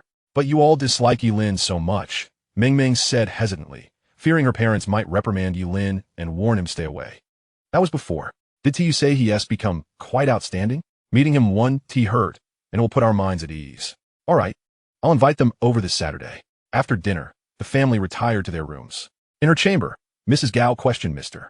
Gao about his true intentions in inviting Ye Lin home, suspecting his motives were more complex than a simple dinner invitation. Indeed, when Mr. Gao disclosed his thoughts, Mrs. Gao realized the true meaning behind his words, relieved she flatly refused. Chapter 50. The day after the competition, the following morning, classes resumed, with the afternoon reserved for the sports meet competitions. Both male and female students from Class 1 participated. After one match concluded, the girls' volleyball team suffered defeat. The boys' team, including Ye Lin and Qin Tianzhu, played together and secured a comfortable victory, advancing to the top 5. The 5 leading classes were 1, 9, 14, 15, and 19. The finals employed a point system, with each class playing against the others in turn. 3 to 4 matches were held each afternoon. Having just completed the top 10 rounds, the 5 finalists continued their contests, testing the endurance of the players. After 2 more matches, Class 1 first defeated Class 9, then narrowly lost to Class 15 due to fatigue. As the matches ran late, Gao Mingming, concerned that Ye Lin and his friends might miss dinner, invited Lan Youyou to accompany her to the cafeteria. After securing their meals, the two sat together to guard their food. They hadn't had a chance to discuss the dinner invitation. With Ye Lin and his companions yet to arrive, Gao Mingming eagerly said, Ye, come to my house for dinner on Saturday. Lan Youyou paused, surprised. Ah, to your house for dinner? Yes. My parents want to thank you for tutoring me by inviting you to a meal. Mingming, I'm busy this weekend, Lan Youyou said, offering an excuse. But Ye Lin will be there too. Are you sure you want to come? Upon hearing Ye Lin's attendance, Lan Youyou hesitated no longer. Ye Lin's going? Then I'll come too. Having just claimed to be busy, she suddenly found herself available at the mention of Ye Lin. Gao Mingming teased her gently, but Youyou, didn't you say you were busy this weekend? Mingming, I was worried Ye Lin would want to tutor me over the weekend, so I said I was busy. Lan Youyou hastened to explain. At that moment, Ye Lin and Huang Bei'ai approached them. What are you two chatting about? Ye Lin asked. The girl sat down listlessly. Nothing much, just eat quickly. The food's getting cold, Gao Mingming urged. After eating for a while, Gao Mingming turned to Ye Lin and said, Ye Lin, come to my house for dinner on Saturday. Ye Lin looked puzzled. Why? My parents want to thank you for tutoring me, so they want to invite you for a meal. Lan Youyou stared blankly at Gao Mingming. She had just said the same to her. She said Ye Lin would be there, but now she's asking him again? And Ye Lin seems unaware of this. But I'm busy this weekend. Ye Lin refused outright. I have to reconcile accounts at the shop, and besides, eating dinner isn't as important as tutoring Youyou. Moreover, your parents used to detest me so much they tried to have me expelled. This might be a trap. It's better not to go. No time? Fine. Then it's just you and Youyou on Saturday, Gao Mingming said regretfully. Little sprout, you're going? Ye Lin asked, surprised. You shouldn't be. Before Lan Youyou could answer, Gao Mingming interjected. Youyou promised me just now and said she'd ask you to come too. Are you really not coming? Then she promptly transferred a chicken drumstick from her bowl to Lan Youyou's, diverting her attention. Youyou, have this drumstick. I can't eat anymore. Mingming, I'm not hungry. I've eaten enough, Lan Youyou said quickly, trying to put it back with her chopsticks. At this moment, Huang Bei'ai extended his bowl, asking, Are you all full? Give me some. After an intense day of competition, Huang Bei'ai felt as though he had lost 10 pounds. Hunger gnawing at him like a relentless beast. Ye Lin glanced at Lan Youyou, and seeing her lack of objection, he decided to join. If little Duya is going, then I shall go as well. Very well, it's settled then. I'll ask my mother to buy ingredients for Saturday when we return tonight, and we can celebrate your outstanding performances at the sports meet. Gao Mingming wisely refrained from asking Ye Lin why he had previously claimed to be unavailable that weekend. After all, Lan Youyou was easy to appease, and Ye Lin wouldn't confront her with such a remark. As long as he agreed, that was sufficient. Originally, Gao Mingming had intended to ask Ye Lin when he was alone, but he spent the entire day glued to Lan Youyou's side, leaving her no opportunity. Fortunately, Lan Youyou had not provided any explanations. It seemed that upon hearing Ye Lin's intention to go, she had no objections. Huang Bei'ai felt a tinge of sadness. Gao Mingming had called them, but left them out. She claimed it was her parents treating them to dinner as a thank you for the knowledge imparted by Lan Youyou and Ye Lin, leaving no portion for him. The more he pondered, the more aggrieved he felt, leading him to devour his meal with fervor. Observing this, Gao Mingming couldn't help but chuckle. She had intentionally excluded Huang Bei'ai. You two must join us, fatty. We are now a quartet. We cannot have one missing. Fearing he might cry from feeling left out, she quickly added, this sense of desolation was familiar to Gao Mingming. It was akin to 3 individuals walking together, with the 2 in front laughing and conversing, while the one trailing behind felt an overwhelming sense of abandonment. Hence, she refrained from leaving Huang Bei'ai in his solitude for too long. Upon hearing her words, Huang Bei'ai was nearly moved to tears.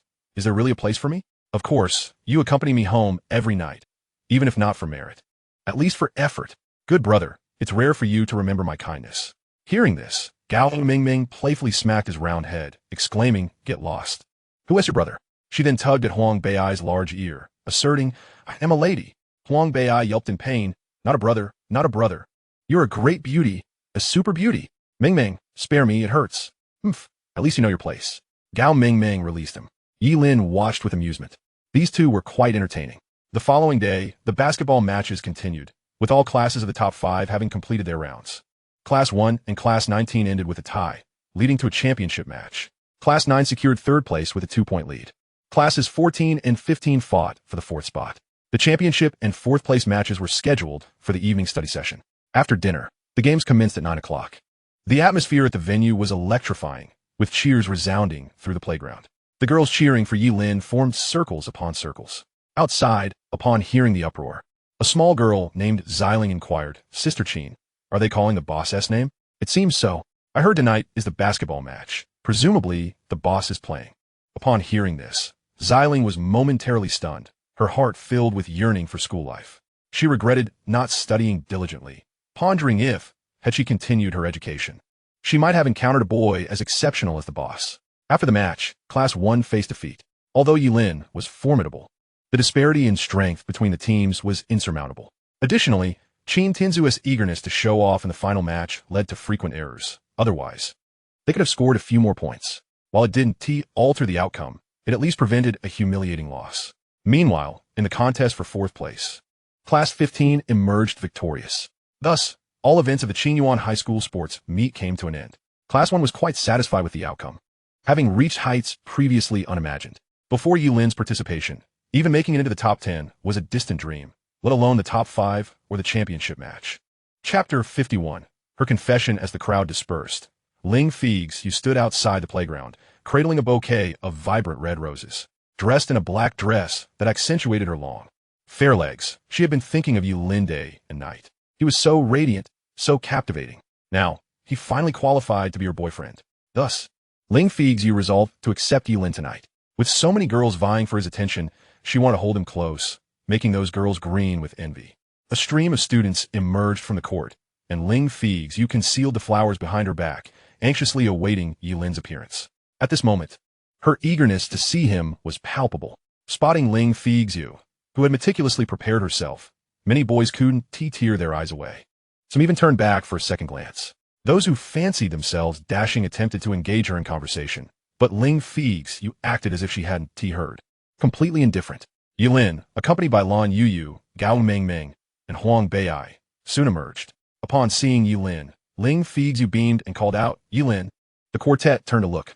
Ye Lin, puzzled, wondered what she wanted. Would she again claim he was showing off his basketball skills for her benefit? And then follow it up with, "Even if you're good at basketball, I still want to forgive you." After glancing at Lan Youyou and noticing her unchanging demeanor, Ye Lin asked, "What do you need?" Ling Feixue presented the roses from behind her back, smiling sweetly. "These flowers are for you. I've decided to forgive you, and I believe you're now worthy of being with me. However, I would prefer to announce our relationship after graduation, all right?" The sight of the school's bell confessing in front of the playground drew a crowd of onlookers, while a chorus of cheers erupted, with many expressing their envy. Who said a devoted admirer couldn't find happiness? Look at Ye Lin. After years of adoration, he had finally won over the school beauty. Lan Youyou felt she should be elated, considering Ling Feixue was the girl Ye Lin had always liked, and now she was willing to be with him. Yet, she couldn't shake the feeling of sadness, as if she had just lost 100 yuan. Huang Bei'ai wanted to scold Ling Feixue, but was silenced by Gao Mingmeng's hand over his mouth. "You, fatso, this isn't your concern. Keep your mouth shut, or I'll tear you apart." Gao Mingmeng had faith in Ye Lin, although he had pursued Ling Feixue for quite some time. She sensed he would not abandon Lan Youyou. If this had been in the past, hearing Ling Feixue's words would have sent Ye Lin joyously running through the campus. But now, he felt nothing at all. In fact, he found it somewhat repulsive. What did she mean by being worthy of being with her? "Keep your flowers and qualifications for someone else. I have no desire for them." With that, Ye Lin took Lan Youyou's hand and said, "Little Dia, let us go."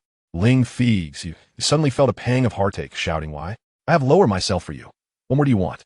Why do you insist on putting on show for me? Ye Lin, you clearly like me. Why do you still allow me to feel this way?" Hearing her heart-wrenching cry, Ye Lin turned back. "Ling Feixue, I did like you in the past, but not anymore. So please, stop being so self-deluding. You're lying." Ling Feixue refused to believe him. "Believe it or not," he replied, pulling Lan Youyou away. In a fit of rage, Ling Feixue hurled the roses at the isolation barrier of the playground, petals scattering across the ground. Wiping away tears, she dashed back to the classroom. "Deserved it. She shouldn't have toyed with Ling Gu before," Huang Bei'ai muttered. "Fatty, have you heard later?" Gao Mingmeng inquired. "I haven't. What does it mean?" "It's a song that contains the line, 'Some people, once missed, never return.'" Gao Mingmeng gazed at Huang Bei'ai with deep emotion. "Oh, I see. Don't say it. That song is indeed fitting for Ling Feixue. She missed her chance with Ling Gu. It serves her right." The two hastily returned to the classroom. Although the competition had concluded, it was only a little past 8, providing them with ample time to study. Soon, the story of Ling Feixue spread throughout the school, with numerous versions circulating. The devoted admirer turned into a male deity, the school belle rejected in her confession, and the handsome boy hand in hand with the ugly duckling right after the school belle's confession failed. The latest twist in the tale revealed that the ugly duckling had triumphed in the contest for affection. Upon returning to the classroom, Ling Feixue collapsed on her desk and began to weep. Zhao Rongrong was taken aback. What on earth was happening? She was sobbing uncontrollably. Once Ling Feixue's emotions had settled somewhat, Zhao Rongrong inquired and discovered that the situation revolved around the school belle experiencing a heartbreak. However, it was not quite accurate to label it as heartbreak, for they had never truly been in a relationship. It should be termed as a rejected confession instead. Ling Feixue had always believed that Ye Lin harbored feelings for her, which led her to adopt an air of superiority towards him. She never anticipated that by the time she was ready to accept his affections, Ye Lin would have already moved on.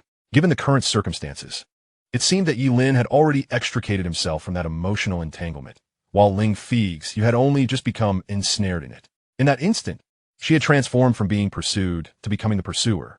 Zhao Ronron remarked, "Feixue, I genuinely believe that Ye Lin no longer has feelings for you." Impossible. He once adored me, so, confessing daily and fulfilling my every whim. How could he possibly not like me?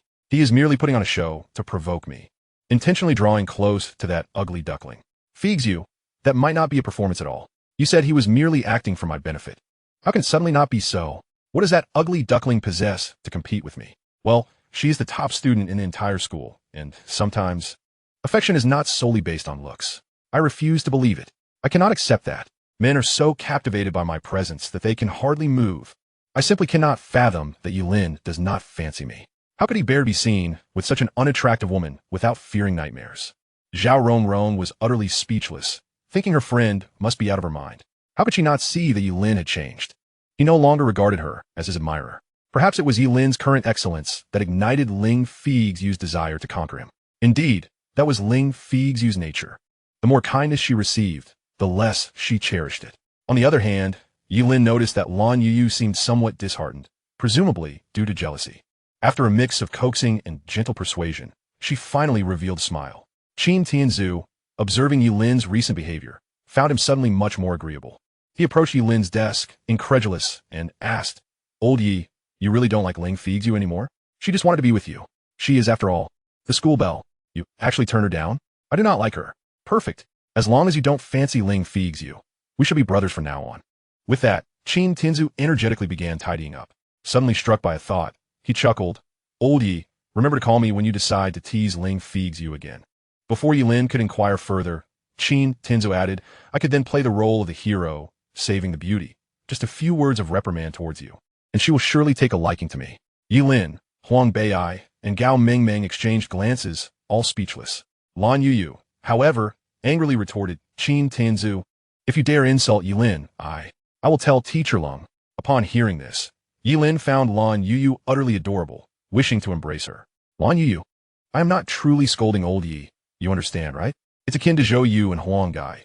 We are merely putting on a show for Ling Feixue. Once I win her over, I will treat you all to a grand feast. Even that is unacceptable. Ye Lin, we shan't indulge him in this charade." Lan Youyou pouted. "All right, little sprout, I shall heed your words." Qin Tianzhu exclaimed, impressed by Lan Youyou's fierce demeanor, despite her petite stature. Recalling something important, Qin Tianzhu continued, "Old Ye, the class monitor mentioned that you are the one who contributed the most to this basketball match. Tomorrow at the award ceremony, you shall be the one to receive the prize. Why not do me a favor and let me go instead? After all, I am a captain." Ye Lin was aware of his friend's intentions. He likely wished to impress Ling Feixue. Nevertheless, Ye Lin was indifferent to the notion of accepting an award on stage and decided to indulge Qin Tianzhu. "If you wish to go, then go ahead. I have no interest in the spotlight." "Excellent. I shall speak with the class monitor right away," leaving the broom behind. Qin Tianzhu dashed to the front to find the class monitor. Chapter 52. The award ceremony the following day, Friday. After the morning classes, the entire school gathered for the sports award ceremony during the recess. Principal Su Kefeng took to the stage to deliver a speech. Ye Lin observed his uncle. Noticing that his health had deteriorated over the years, likely due to his concern for his precious son. It was his cousin who had led him astray in the past. He wondered how that guy was faring now. Principal Su Kefeng spoke at length, offering a barrage of courteous remarks before finally transitioning to the award segment. Each event's awards were presented jointly for all 3 grades. The first award was for field events, with the class monitor Qiao Yuki winning second place in high jump for the senior year. After the field events, they moved on to track events. All the winning athletes and class representatives had taken to the stage, except for Ye Lin. After all, his record-breaking long-distance run was meant to be the grand finale. Principal Su Kefeng was taken aback by Ye Lin's unexpected achievement of breaking the school record. The host announced, in this athletics competition, a student has shattered the school's long-distance running record. His name will be etched in the annals of our school as history. Let us extend a warm welcome for this student to come forward and receive the award. Ye Lin. As Ye Lin stepped out from the class line towards the flag-raising platform, he was met with not only applause, but also an uproar of cheers from the crowd. Li Jianyi leaned over to Principal Su Kefeng and whispered, "Principal, your nephew is quite popular among the girls. You won't have to worry about finding a wife in the future." Principal Su Kefeng smiled with a hint of pride. As Ye Lin ascended the stage, Principal Su Kefeng personally presented him with the award. Adorning Ye Lin with a gold medal, he advised, "It's rare for you to show such determination. I hope you will continue to study diligently and not follow in your cousin's footsteps." Ye Lin remained silent, sensing that his cousin was likely still causing trouble as usual. After the awards for the athletics competition concluded, it was time for the ball game awards. The first awards were for table tennis, badminton, and volleyball, followed by the men's basketball awards. The class receiving encouragement awards was announced first, followed by the top 10 teams. Finally, it was time for the top 5 teams to be recognized. Qin Tianzhu stood on stage, waving a large banner towards Class 5, determined to capture Ling Feixue's attention during such a splendid moment. However, upon spotting her, he realized she had not glanced in his direction at all, and he felt an overwhelming urge to rush down and flaunt his achievement to her.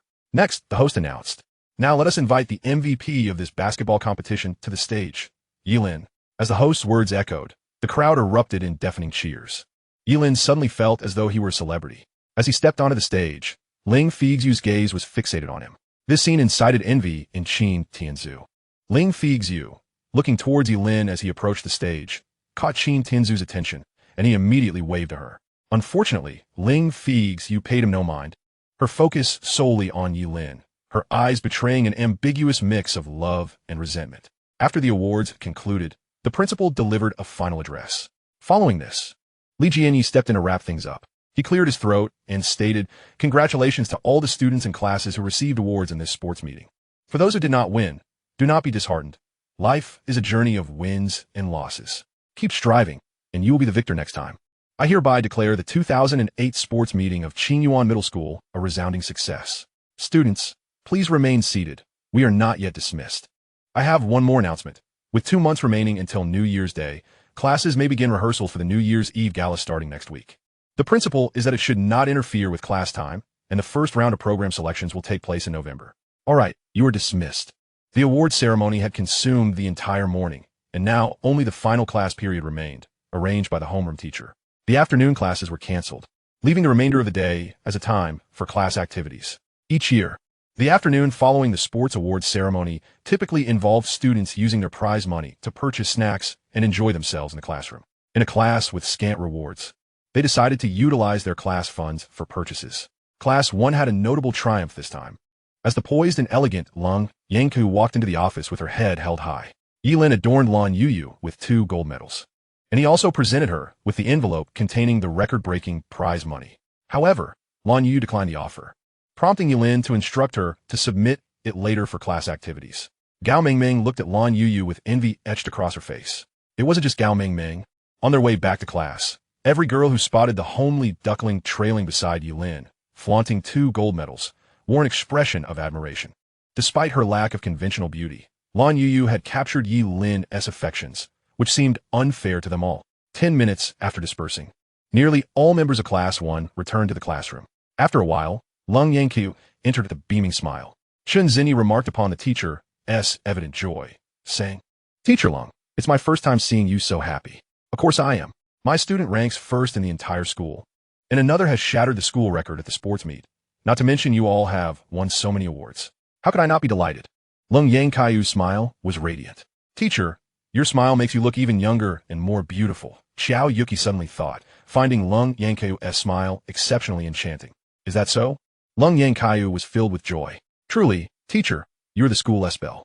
Upon hearing this, Ling Feixue laughed heartily. "This is my first time hearing that the school belle is a teacher. All right, enough of the banter. Let us get down to business. Qin Tianzhu, please hang our class awards and banners on the bulletin board at the back." "Yes, teacher." "Class monitor, how much prize money did our class win this time?" "We received 400 yuan from the basketball competition, 100 yuan for volleyball, 100 yuan from the 400-meter relay, plus 50 yuan for my high jump and 50 yuan for his Xiao Ei's badminton, totaling 700 yuan, Xiao Yuki recited from her notebook. Upon hearing this, the entire class gasped in astonishment. In previous years, the total had generally ranged from 200 to 300 yuan, but this year, they had amassed a substantial sum for class activities. At that moment, Lan Youyou raised her hand. "What is it, Youyou?" She walked to the front and produced an envelope. "Teacher, This is Ye Lin's prize money. He said to use it for class activities. Lan Youyou turned to Ye Lin. Ye Lin, this contains 500 yuan. Are you sure? Teacher, my first place finish is thanks to my classmates' support and encouragement. As the ancients said, it is better to enjoy together than alone. Spending this money together is far more meaningful. Very well, class monitor, make a note of this. The class murmured in admiration, many feeling respect for Ye Lin's generosity. Other athletes, inspired by his example, also contributed their prize money, though it was not nearly as substantial, as most had not placed highly, with amounts generally around 30 yuan, and many receiving merely a consolation prize of 5 yuan from the school. After Xiao Yuki completed the tally, the total reached an impressive 395 yuan. At noon, Xiao Yuki led the class officers out to purchase snacks. The entire afternoon was spent in a revelry of joy. Additionally, they returned with a large cake. Plunging the class into a chaotic food fight, Lan Youyou found herself smeared with cream. As Li Jianyi was inspecting the class activities, he was suddenly bombarded with a large splatter of cream as he approached Class 1's door. Just as he was about to express his annoyance, a student pulled him inside, and soon numerous hands were smearing cream all over him. Realizing that he was attracting fire, Lan Youyou quickly retreated to the side. Li Jianyi, now a mess, was in quite a state, shouting, "Stop! What are you doing? Stop immediately!" The students, caught up in the excitement, were oblivious to his commands. Wiping the cream from his eyes, Li Jianyi finally managed to squint around and spotted Lan Youyou. "Teacher Lan, aren't you going to do something about this?" he asked, his voice tinged with frustration. Lan Youyou chuckled, "Director, there's nothing I can do. This is the essence of youth. You should embrace it." "Very well," Li Jianyi responded, rolling up his sleeves. Seeing that Li Jianyi was genuinely upset, the students hesitated to continue their antics. In a fit of irritation, Li Jianyi wiped some cream from his own face and gleefully smeared it back onto the students. This scene left Lan Youyou utterly astonished. She had expected him to erupt in anger, yet the usually stern political and educational director was now engaging playfully with the students. Meanwhile, Ye Lin guarded Lan Youyou fiercely against the onslaught of his classmates until they had completely demolished the cake. Lan Youyou was the sole survivor of the cream war, but she could not escape the cheerful chaos entirely, as Ye Lin scraped cream off himself and playfully marked her cheeks with 2 streaks. Chapter 53. More beautiful than a fairy on Saturday, due to Gao Mingming's request for them to arrive early at her home. Huang Bei rose at the crack of dawn to prepare himself before heading out to fetch Ye Lin. Navigating with ease, Huang Bei arrived at Gao Mingming's doorstep. "You drive, I'll head in first," he instructed. "Aren't you coming in with me?" When Ye Lin pushed him out of the car, Huang Bei felt a bit embarrassed. "I still need to pick up Zaidia." With that, Ye Lin gave Huang Bei a gentle shove. Executing a swift turn on the motorcycle with a flourish, Huang Bei watched in envy, admiring the maneuver. It looked cool, but he knew he could never replicate it without crashing. After picking up Lan Youyou from school, Ye Lin proceeded at a leisurely pace. "Zaidia, hold on tight. It would be unfortunate if you fell off," he cautioned. Oh. Lan Youyou immediately clutched his waist tightly. Upon reaching an intersection, Ye Lin abruptly braked, causing Lan Youyou to lurch forward and land against his back. "Zaidia, this is too dangerous.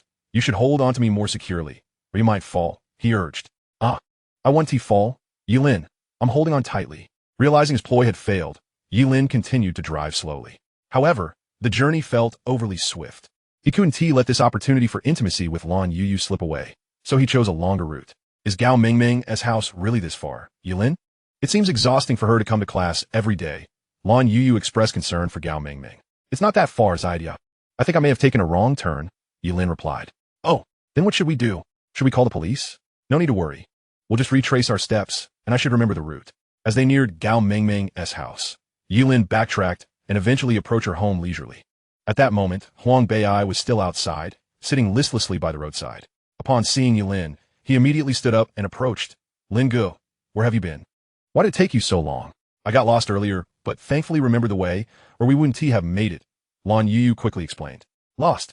Huang Bei exclaimed in astonishment. "Ye Lin got lost in Qingyuan County? That's unbelievable." "Yes, it just slipped my mind for a moment. By the way, fatty, why aren't you going in yet?" Ye Lin, wary of Huang Bei's chatter, swiftly changed the subject. "I was just too shy to go in alone. I thought I'd wait for you guys, but you took an hour to arrive. I should have just gone in earlier," Huang Bei complained. "Sorry, fatty. We didn't mean to take so long." Lan Youyou quickly apologized. "Zaidia," he chose to wait. "There's no need for you to apologize," Ye Lin interjected. "Don't worry, Lan classmate. I chose to wait, otherwise I would have gone in earlier," Huang Bei said, careful not to provoke Lan Youyou, who had previously retaliated when he called her unattractive, receiving a beating from Ye Lin. Knowing Lan Youyou was Ye Lin's sore spot, it was best to tread lightly to avoid incurring Ye Lin's wrath again. Let us hurry inside, Ye Lin suggested, and the three made their way to Gao Mingming's home. Knowing they were coming, Gao's family had left the door unlocked. Upon entering, they were greeted by a picturesque scene resembling a living landscape painting. A 1-meter-deep pond, crystal clear to the bottom, teemed with hundreds of koi, some as thick as a thigh. Behind a small garden stood a magnificent 3-story villa. Within Ye Lin's heart, there was scarcely a ripple of excitement. After all, he had witnessed far more exquisite villas than this one. Huang Bei was taken aback, astonished that Gao Mingming's home was so lavish, completely concealed behind walls, making its grandeur imperceptible from the outside. Huang Bei considered his own family moderately affluent, yet in comparison to Gao Mingming's, the disparity was vast. At the very least, he himself did not reside in such a residence. He sighed, realizing that he had never truly perceived Gao Mingming as a wealthy, second-generation heiress. Lan Youyou was rendered speechless by astonishment. Here, everything was not only beautiful, but breathtakingly so. She had never before encountered a home so stunning. Compared to her own perpetually leaky dwelling, this place was incomparably superior. Is this really Mingming's home? Lan Youyou found it difficult to believe. Yes, little Duya. Do you find it beautiful? Gao Mingming asked. It's truly lovely. Someday, you will live in a house like this too. Really? Ye Lin? Of course. As long as you study diligently, gain admission to a prestigious university, and secure a good job, you will surely be able to live in such a home. Ye Lin refrained from promising to provide it for her himself, insisting instead that she strive on her own. This was the true affirmation of her potential. After all, when the time came, he could easily integrate her into his company and provide whatever she required. Lan Youyou nodded eagerly. If I study hard, I can live in such a house. I must do well on my exams. Then Mom and Dad will no longer have to live in that shabby house. Hearing the commotion, Gao Mingming emerged. You're here. Seeing everyone, she ran over with a joyful expression. My parents had to go to Jiangshang for some errands. They probably won TB back to cook until noon. Let us go inside and play for a while. With that, Gao Mingming grasped Lan Youyou's hand and led her indoors, Ye Lin and Huang Bei following behind. Upon entering the grand hall, Gao Mingming said, Ye Lin, fatty, entertain yourselves. There's a super console in the drawer beneath the television. She then pulled Lan Youyou upstairs to her room. Ye Lin and Huang Bei retrieved the super console from the drawer and connected it to the television. One had to admit, despite being a girl, Gao Mingming possessed an impressive collection of game cartridges for the Super. After playing a couple of rounds of Contra, Huang Bei's skill left much to be desired. So the two switched to Super Mario. Huang Bei, however, continually failed to collect mushrooms and soon lost interest. Eventually, they engaged in a match of King of Fighters. Meanwhile, Gao Mingming ushered Lan Youyou into her room. Faced with a chamber even larger than her own living room, Lan Youyou felt somewhat overwhelmed. Gao Mingming seated her at the dressing table and began to transform her appearance. Mingming, what are you doing? Hee, Youyou, I'm going to give you a makeover. Though Lan Youyou wished to refuse, she was powerless to resist Gao Mingming's insistence and resigned herself to the process. Gao Mingming styled her hair into a half-up princess style and applied light makeup. After perfecting the look, she opened her wardrobe and selected a pale yellow gown from among hundreds of dresses, one that suited Lan Youyou's figure perfectly, and asked her to change. Once Lan Youyou had donned a dress, Gao Mingming beamed with satisfaction. She covered Lan Youyou's eyes and led her to the mirror. Now, Youyou, open your eyes.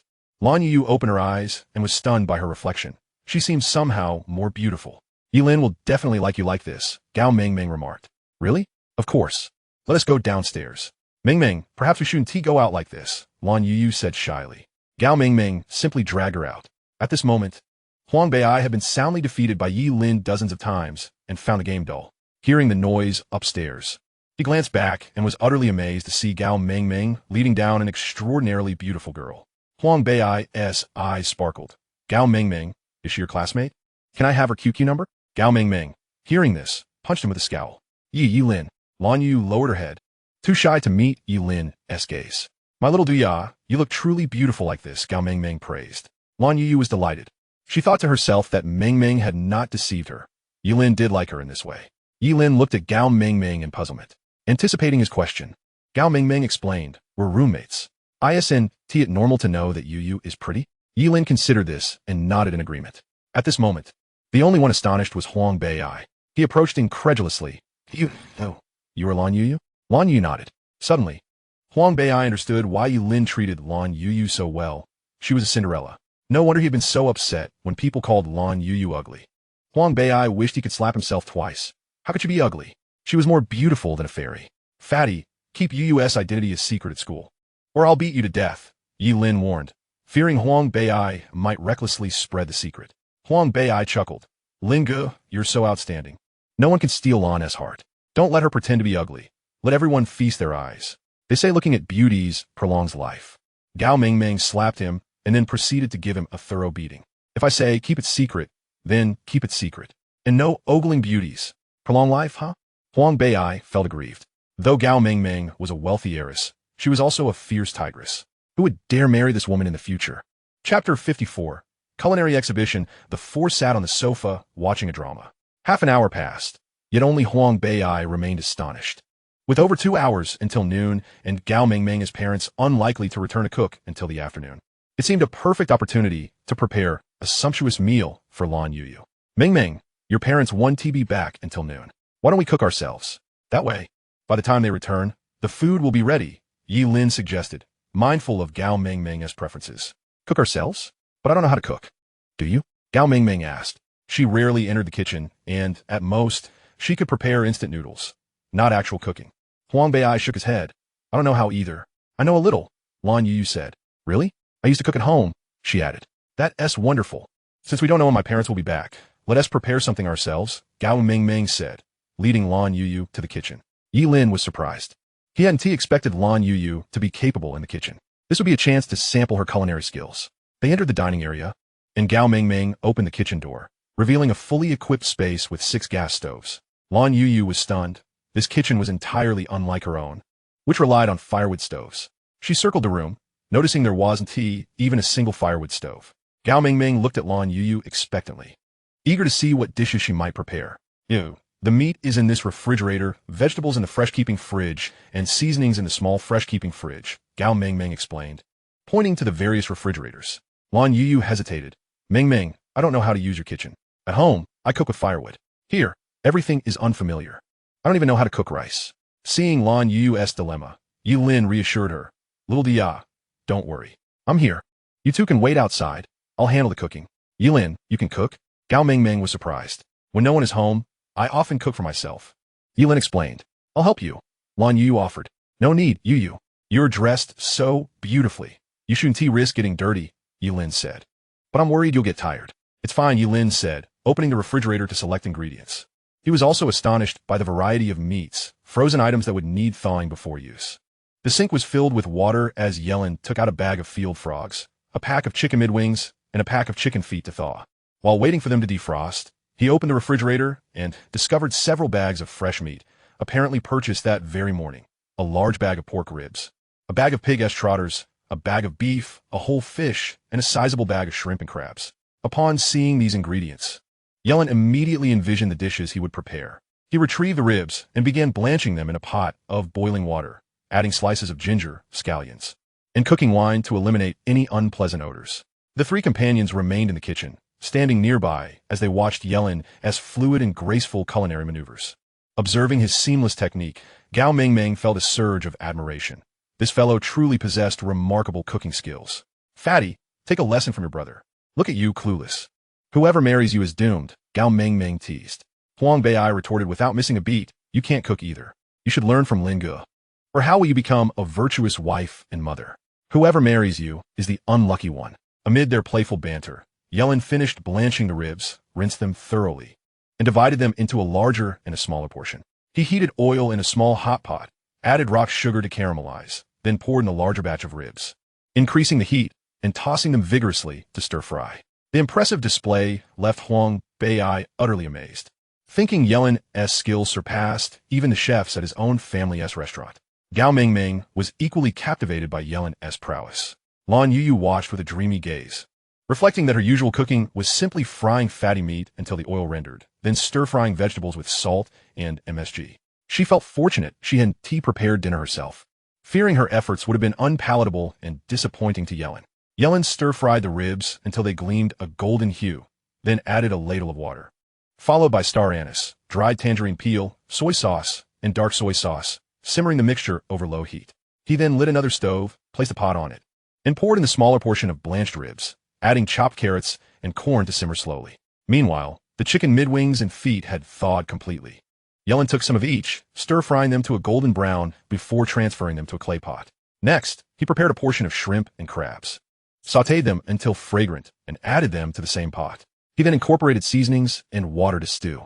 Ye Lin grabbed a frying pan to sear the remaining chicken mid-wings until both sides were crispy and golden. Meng, do we have any cola at home? He asked. If not, I'll send Huang Bei out to buy some. We do. I'll get it for you right now, Gao Meng replied, fetching a bottle from the dining room. Ye Lin then simmered the cola with the fried chicken wings. Having already prepared the braised ribs, Ye Lin decided to simply cook the pig as trotters. He used a pressure cooker to clean and cook the trotters with a white radish and water. Subsequently, he pan-fried the fish and stir-fried the accompanying vegetables to drizzle over it. All 6 stoves in the kitchen were occupied, a testament to the efficiency afforded by ample equipment. Without so many burners, Ye Lin would have hesitated to prepare such an array of complex dishes, as slow cooking alone could consume 1 to 2 hours per dish. In a typical kitchen with only 2 stoves, this culinary feat would have taken an entire day. After 2 hours of diligent labor, Ye Lin had completed most of the dishes, reducing the sauces to a perfect consistency for serving. At that moment, exhaustion washed over him. Were it not for Lan Youyou, he might have shirked the ordeal entirely. Gao Meng, Lan Youyou, and Huang Bei tidied the dining room, while Huang Bei carried out the dishes one by one. Braised pork ribs, rib soup, crab casserole, cola chicken wings, stir-fried fish, stewed pig as trotters, spicy field frogs, poached beef in chili oil, and boiled shrimp. Gao Meng was rendered speechless by the sumptuous spread. If her own mother had cooked, it would never have been so lavish. This feast surpassed even their family's New Year's Eve banquet. Ye Lin emerged from the kitchen, visibly weary. Lan Youyou hurried over to greet him. Ye Lin, these dishes are wonderful. You're incredible. Her words instantly dispelled his fatigue. Little sprout, I made them especially for you. Just for me? Lan Youyou beamed, touched by his thoughtfulness. Ling, you're amazing, Huang Bei said, giving a thumbs up. Gao Meng chimed in, Ye Lin, this smells divine. You're truly talented. Just then, Gao Shangchong returned home, parking his car in the garage. The 3 of them stepped inside, Lu Miajin carrying a large bag of groceries. This smells amazing. Did we come home too late? Did Meng and the others go out to get takeout? Lu Miajin asked. Gao Shangchong replied. Let them eat if they did. The kids must be hungry by now. If it were Zhu Shaifu cooking, it wouldn't be ready until the afternoon. They enter the house. Chapter 55. Caught the eye of a big boss hearing the door open. Gao Meng knew her parents had returned and excitedly ran to greet them. Dad, Mom, you're back. Seeing their daughter's joyful expression, Gao Shangchong smiled. We're back. Is your friend still here? I brought Zhu Shaifu all the way from Jiangcheng to cook for you. Dad, no need, Gao Meng said happily. Lu Miajin quickly inquired. Meng, has your friend left? No. He is still here, Meng replied. Relieved, Lu Miajin said, good. Otherwise all these groceries would been wasted. Have you eaten? She asked. Not yet. We're waiting for you to eat together, Meng answered. Eating together? Did he get takeout from a restaurant? Lu Miajin asked. No, we didn't buy food outside. Ye Lin has already prepared the meal, just waiting for you, Gao Meng explained. Ye Lin cooked the food? Gao Shangchong was surprised. He didn't know he could cook. Lu Miajin was equally astonished. Well, come quickly, or the food will get cold, Gao Meng urged, pulling her parents along. Entering the dining room, the trio was astonished by the abundant spread. The dishes were well presented and looked appetizing. Gao Shangchong eyed the 3 young men standing by the table. He recognized Fatty as the one who often drove his daughter to school. Ye Lin must be the handsome young man before him. Previously, Ye Lin had long hair and a careless demeanor, but now he appeared so earnest and composed, like a completely different person. Gao Shangchong asked Ye Lin, did you prepare all these dishes? Ye Lin responded politely, Uncle Gao, yes, I made them using your kitchen and ingredients. I hope you don't mind. Mind? How could I? Your mom and I were held up today, and couldn't cook. This is perfect. It gives us a chance to taste the culinary skills of the younger generation. You are both cultured and capable. You're far better than my daughter, Gao Shangchong said with a warm smile, growing increasingly fond of Ye Lin. Gao Meng said nothing, silently admiring Ye Lin. He was indeed exceptional, virtually every girl at Qingyuan High School's dream guy. Yet she felt no romantic inclination toward him, likely because of Lan Youyou. Gao Meng was that kind of person. No matter how good a boy was, if she knew he had feeling for someone else, she would not interfere. Master Zhu tasted each dish and smiled. Boss, looks like I want Teeny to cook today. Zhu Shaifu, don't talk nonsense. We still have dinner to eat. Don't think you can slack off. Sit down and enjoy the meal, someone said. Everyone took their seats. Master Zhu sampled each dish and praised, not bad. Though some lacked perfect timing, compared to most chefs, you have a remarkable talent for cooking. Hearing the comment about imperfect timing, Gao Shengchong quickly reassured Ye Lin. Old Zhu is a tough critic. If he says that, it means you're ready to open your own restaurant. Ye Lin understood his own limitations. He could handle everyday dishes well, but was no match for professional chefs. Thus, he took no offense. Thank you for the compliment, Zhu Shifu. Had I known you'd be here today, I wouldn't have embarrassed myself, Ye Lin said modestly. Master Zhu laughed heartily. Young Lin, are you interested in becoming my apprentice? Ye Lin politely declined. Thank you, Master Zhu, for your kind regard, but my aspirations do not lie in the culinary arts. No worries, no worries. Does Xiao Lin indulge in spirits? Master Zhu inquired, wishing to propose a toast with Ye Lin. I can drink, but I fear it may cast a poor light before Lan Youyou, Ye Lin replied. Master Zhu, I am still a student and cannot partake in alcohol. Instead, allow me to toast you with soup. Very well. The two rose to clink their cups, consuming the contents in one go. Gao Shengchong then stood up, addressing Ye Lin. In the past, my uncle had you expelled from school. I apologize for that. Now that you hold no grudges and are imparting knowledge to my daughter, allow me to drink in penance. Gao Shengchong downed his drink in one motion. Uncle Gao, what need is there for apologies? I am well aware of my own shortcomings. Expelling me was merely a service to the school. I owe you an apology, Ye Lin asserted as he downed a bowl of rib soup. Lu Miajin turned to Lan Youyou beside Ye Lin. Are you the classmate, Lan Youyou? Lan Youyou nodded. Auntie, that is me. You are truly striking. Thank you, Youyou, for assisting Meng Meng with her studies. Should you ever need anything, do not hesitate to inform me. Consider this place your home. Lu Miajin, having heard from her daughter about Lan Youyou's modest background, felt a deep sense of care for her. Consequently, she had purchased numerous garments for Lan Youyou. A significant portion of the items just mentioned were indeed gifts for her. After all, Gao Meng Meng held Lan Youyou in high regard, and since she voluntarily tutored her daughter, it was only fitting for Gao Meng Meng's mother to gift her some clothing. Laughter and chatter filled the air, yet Huang Bei'ai found himself overlooked, feeling as though he had been cast aside by the world. Little fatty, is your father Golden Dragon? Gao Shengchong asked Huang Bei'ai.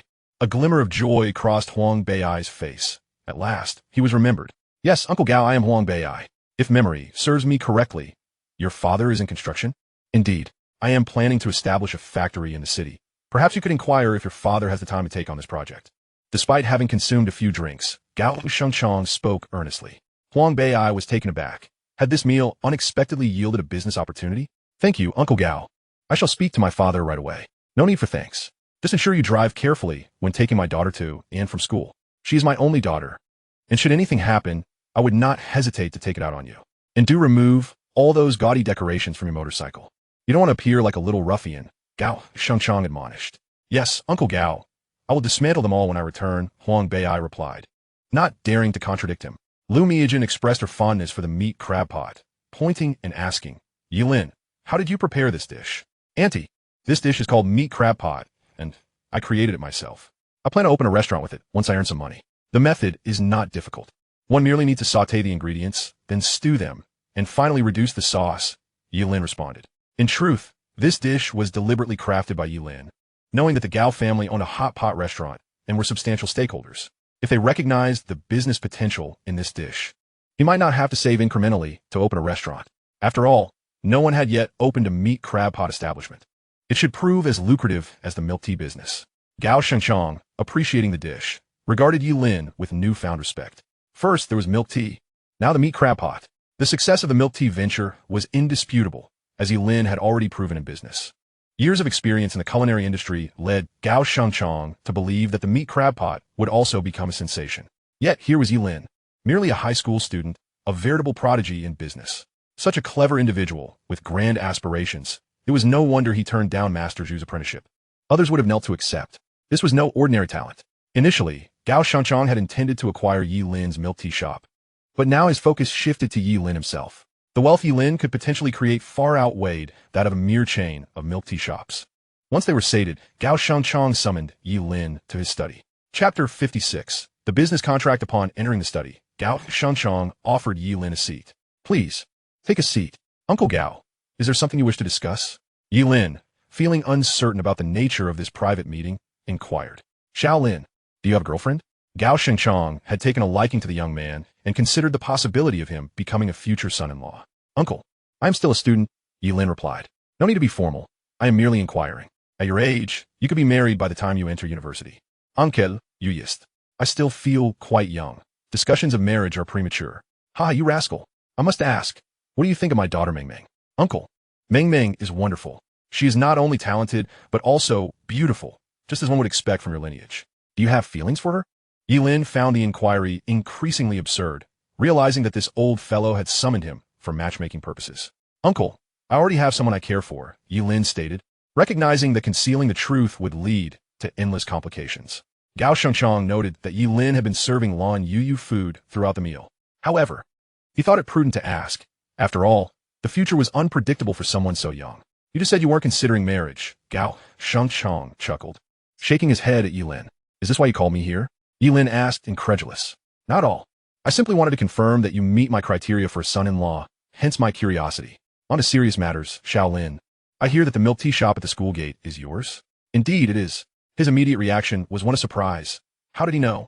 But then he realized that a wealthy businessman would have no trouble uncovering such details. What, however, were his intentions? Gao Shengchong continued. How much do you earn in a month? Without accounting for costs, it should be around 50 to 60,000. That's not too shabby. I intend to acquire your shop for 200,000, and once you graduate, you can join my company directly, starting in an executive position. What do you think? Gao Shengchong stated directly. The terms were undeniably favorable. The future Shengchong Group was poised to become a formidable enterprise in the culinary world, and serving as an executive would yield a six-figure salary, ensuring a life free from financial worry. Accepting Gao Shengchong's offer would allow Ye Lin to rest easy. However, in his previous life, Ye Lin had surpassed Gao Shengchong, and his ambitions extended far beyond a mere six-figure salary. He aspired to build something substantial. Uncle, I appreciate your kindness, but I have my own aspirations. I will not sell milk tea shop, Ye Lin firmly declined. Gao Shengchong was not disheartened by the rejection. He had never anticipated that Ye Lin would accept the proposal. If he had, it would indeed have been a misjudgment on his part.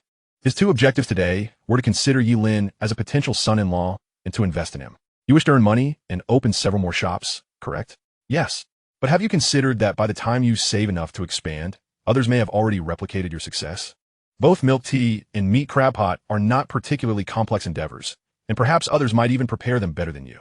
Gao Shengchong sought to probe Ye Lin's perspective. Uncle, while these concepts are indeed easily replicated, the intellect of the operator and the value of the brand cannot be duplicated. Oh, please elaborate.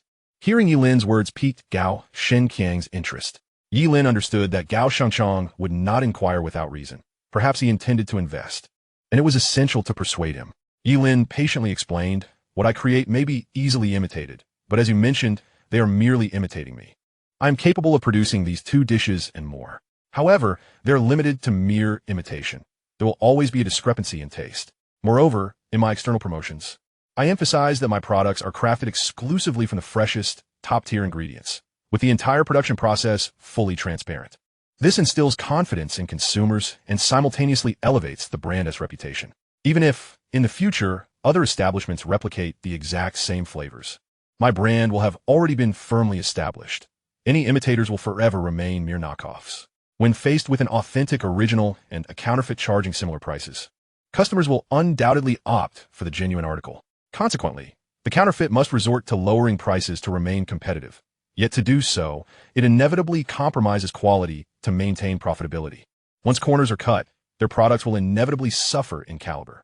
Gao Shengchong found this reasoning somewhat persuasive, though he acknowledged that while the theory sounded good, execution was far more challenging. Sounds promising, Shaolin, he joked. If Uncle Gao were to invest some money in your milk tea shop, how would you allocate it? Well, that depends on how much Uncle Gao is willing to invest, Shaolin replied. $1 million? With that, you could procure equipment, hire staff, rent premises, and open branches across 5 districts in Jiangxing City. Then how do you plan to distribute the dividends? Gao Shengchong inquired, the aspect he cared about most. An investment must yield profit, or else he wouldn't have even considered it. Transferring 30 equity of UT Beverage Company, limited to you, Uncle Gao. Your investment of $1 million will be gradually repaid from the company's profits, Ye Lin explained. Given UT's soaring popularity, Gao Shengchong stood to earn a handsome return from a 30 stake. Moreover, if not for the desire to accelerate profits, Ye Lin wouldn't have conceded any shares at all. With UT's momentum, Earning 50 to 60,000 a month could fund the opening of a new branch each month. Although the business was just taking off, securing a powerful patron would greatly facilitate future endeavors. Upon hearing this, Gao Shengchong was not entirely pleased, but was somewhat taken aback to learn that Ye Lin had already established a company. You formed a company already? Of course. To prevent others from stealing our products, Ye Lin responded candidly. Gao Shengchong admired his foresight and was relieved he hadn't opened a UT branch directly in the city, which could have entangled him in lawsuits. 30% seems a bit low. A 50-50 split would be more equitable, Gao Shengchong suggested. Ye Lin flatly refused. 30% is my greatest concession. I would have only offered 10 to anyone else. Uncle Gao, even without your investment, my company would have launched eventually, albeit more slowly. You understand, to maintain control, I must retain at least 51 ownership. I am reserving 19 for contingencies, so 30 is already quite generous. I assure you, even with a 30 stake, you'll earn substantial profits. If you're unwilling, then forget the investment altogether. Gao Shengchong, sensing Ye Lin was not bargaining in bad faith, refrained from pressing further. He had always believed in Ye Lin as potential. All right, Uncle will invest 1 million. You manage the allocation. We'll sign a contract this afternoon, and the funds will be transferred to your company account the next day. Gao Shengchong personally committed the capital. Ye Lin responded modestly. Uncle Gao, although the company is established, is merely a shell at this point. Gao Shengchong smiled. No problem. You give me 40, and the financial department of Shengchong Group will manage the accounts temporarily. How about that? Ye Lin pondered briefly. Smartphones had only recently become widespread, and to swiftly earn a first fortune developing software, he had no hesitation. After all, UT Beverage Company would ultimately become a subsidiary of Yalin Group. Agreed, Ye Lin consented. Seeing Ye Lin's prompt acceptance, Gao Shengchong instantly regretted not insisting on 49. That afternoon, Gao Shengchong instructed the legal department of Shengchong Group to draft the contract. Ye Lin, after reviewing it, found no issues and signed with Gao Shengchong. Ye Lin enjoyed the meal thoroughly, pleasantly surprised to have secured such a significant deal. It seemed he must diligently tutor Gao Mengmeng from now on. Truly a lucky charm. After lunch, Ye Lin and company returned home. Lu Miajin delivered several bags of clothing to Lan Youyou, while Gao Mengmeng also gifted her several dresses she no longer wore, including the very dress Lan Youyou wore that day, which remained unworn. Despite Lan Youyou's repeated refusals, Ye Lin coaxed her into accepting. Ye Lin, Huang Beiai, and Lu Miajin each presented a thermos flask as a gift. After the three young people departed, Master Zhu returned to Jiangqing. Having seen everyone off, Lu Miajin pulled Gao Shengchong into a room. Chapter 57. The Fat Man's Fury. Lu Miajin eagerly picked up the contract. UT Beverage Company, Limited? She wondered. That kid had already founded a company, so this UT can't be absorbed into Shengchong Group? Gao Shengchong explained. You invested 1 million, but we only got 40? Lu Miajin was puzzled. Gao Shengchong recounted his afternoon conversation with Ye Lin. Listening, Lu Miajin was impressed. Is this really a high school student? During the casual chat, Gao Shengchong also realized Ye Lin was no ordinary individual. After lunch, he even offered some suggestions for their Gao Old Village hot pot restaurant. Want to hear them? Lu Miajin asked curiously. Go ahead, she urged. He said our hot pot business could improve significantly. First, by enhancing service quality and treating customers like royalty. In short, apart from serving the food, provide all other services possible. Second, by organizing promotions such as a membership point system, where accumulating certain points grants a free meal. Third, birthday events, offering free cakes, singing birthday songs, and extending blessings to customers. Fourth, Old brings new promotions, where existing members who recruit new members can enjoy discounts. Fifth, a monthly member day where members receive discounts. 10% off for 1-year members, 20% off for 2-year members, 30% off for 3-year members, and so forth, up to 50% off. How do you feel about that? Gao Shengchong asked, smiling at his wife. This, oh my heavens, this kid is a reincarnated Zhuge Liang. Shengchong, I tell you, let us implement his ideas. I'm certain it will elevate our hot pot business to new heights. Seeing her excitement, Gao Shengchong maintained a calm demeanor. Can you blame me for being thrilled? This kid is a commercial prodigy. Now I feel like the entire planning department is useless. Why didn't they think of these strategies? This kid's future is boundless. Gao Shengchong admired him immensely. Then why haven't you brought him into our company? Lu Miajin grumbled. I tried from the start, but he refused. Gao Shengchong replied helplessly. Such a genius. Who wouldn't he want him? The problem is he doesn't fancy our company. Did you at least introduce Mengmeng to him? These kids are no longer young. Lu Miajin said, almost eager to bind Ye Lin as a son-in-law. I did, But he is not interested in our daughter. He is not interested in Ming Ming. Although he may hold great promise.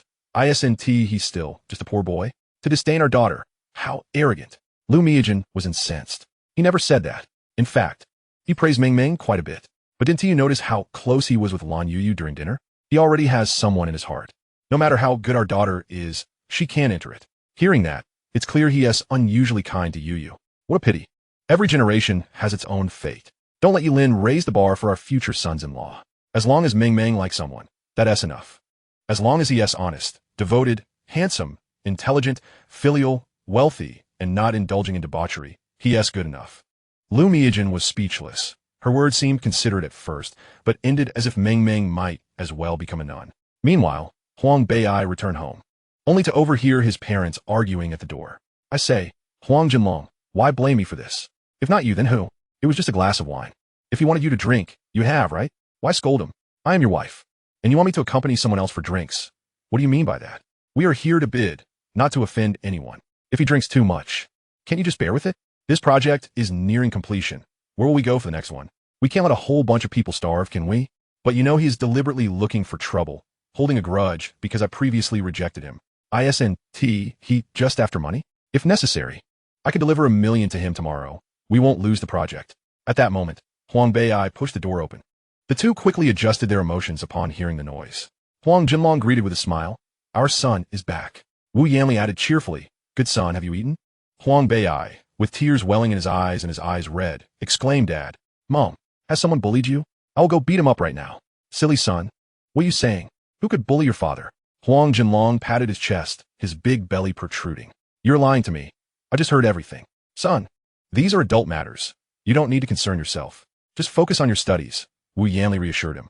Huang Bei'ai pulled his parents to the sofa, temporarily setting aside his anger, and said excitedly, Dad, Mom, you're worried because you can't find a project, right? I have something big to tell you. The couple looked confused. What can make Huang Bei'ai so happy? Huang Bei'ai wiped his tears and chuckled. I had dinner at my classmate's house today. Is that it? That is what has you so excited. Huang Jinlong and Wu Yanli exchanged glances, unsure what to say. Do you know whose house it was? Son, whose house? Gao Mingming's. Gao Mingming? The two were unfamiliar with her, assuming she was a girl. Could it be that this kid is in a relationship? Is he so thrilled just because he had dinner at a girl's house? Yes, her home is on Shoxing Road, just a little past Yangshan. A villa with mountains and water. So beautiful. Huang Bei'ai explained. Gao Dong's family. Huang Jinlong was somewhat taken aback. Wu Yanli, unfamiliar with Gao Dong, thought the place looked ordinary, hidden behind high walls. The expressions of the father and son were a bit exaggerated. What Gao Dong? Wu Yanli inquired. We have a few Gaos in Qinyuan who are chairman, like Gao Shangchong, chairman of Shangchong Group, Huang Jinlong clarified. Wait, are you saying you had dinner with Gao Dong's daughter today? Wu Yanli was astonished. Seeing his parents' shocked expressions, Huang Bei'ai thought, is it really that surprising? Yes. We're classmates and friends. I often give her rides to and from school. You're not dating, are you? Huang Jinlong asked with concern.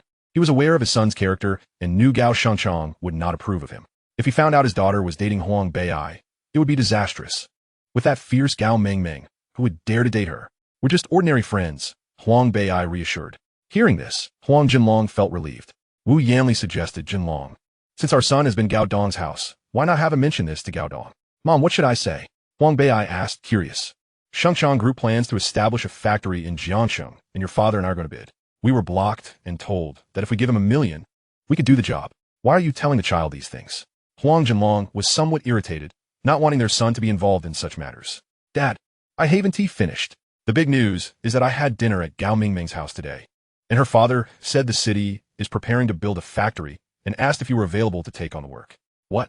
Huang Jinlong jumped up. Son, is that true? You aren't lying, are you? Wu Yanli also looked skeptical. Huang Bei'ai took out the business card Gao Shangchong had given him. I'm not lying. This is the card Uncle Gao gave me.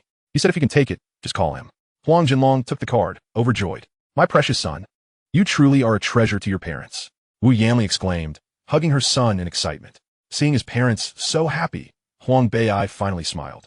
He was determined to find out who had been causing trouble between his parents. He would definitely confront that scoundrel. Chapter 58. An unexpected achievement a few days later.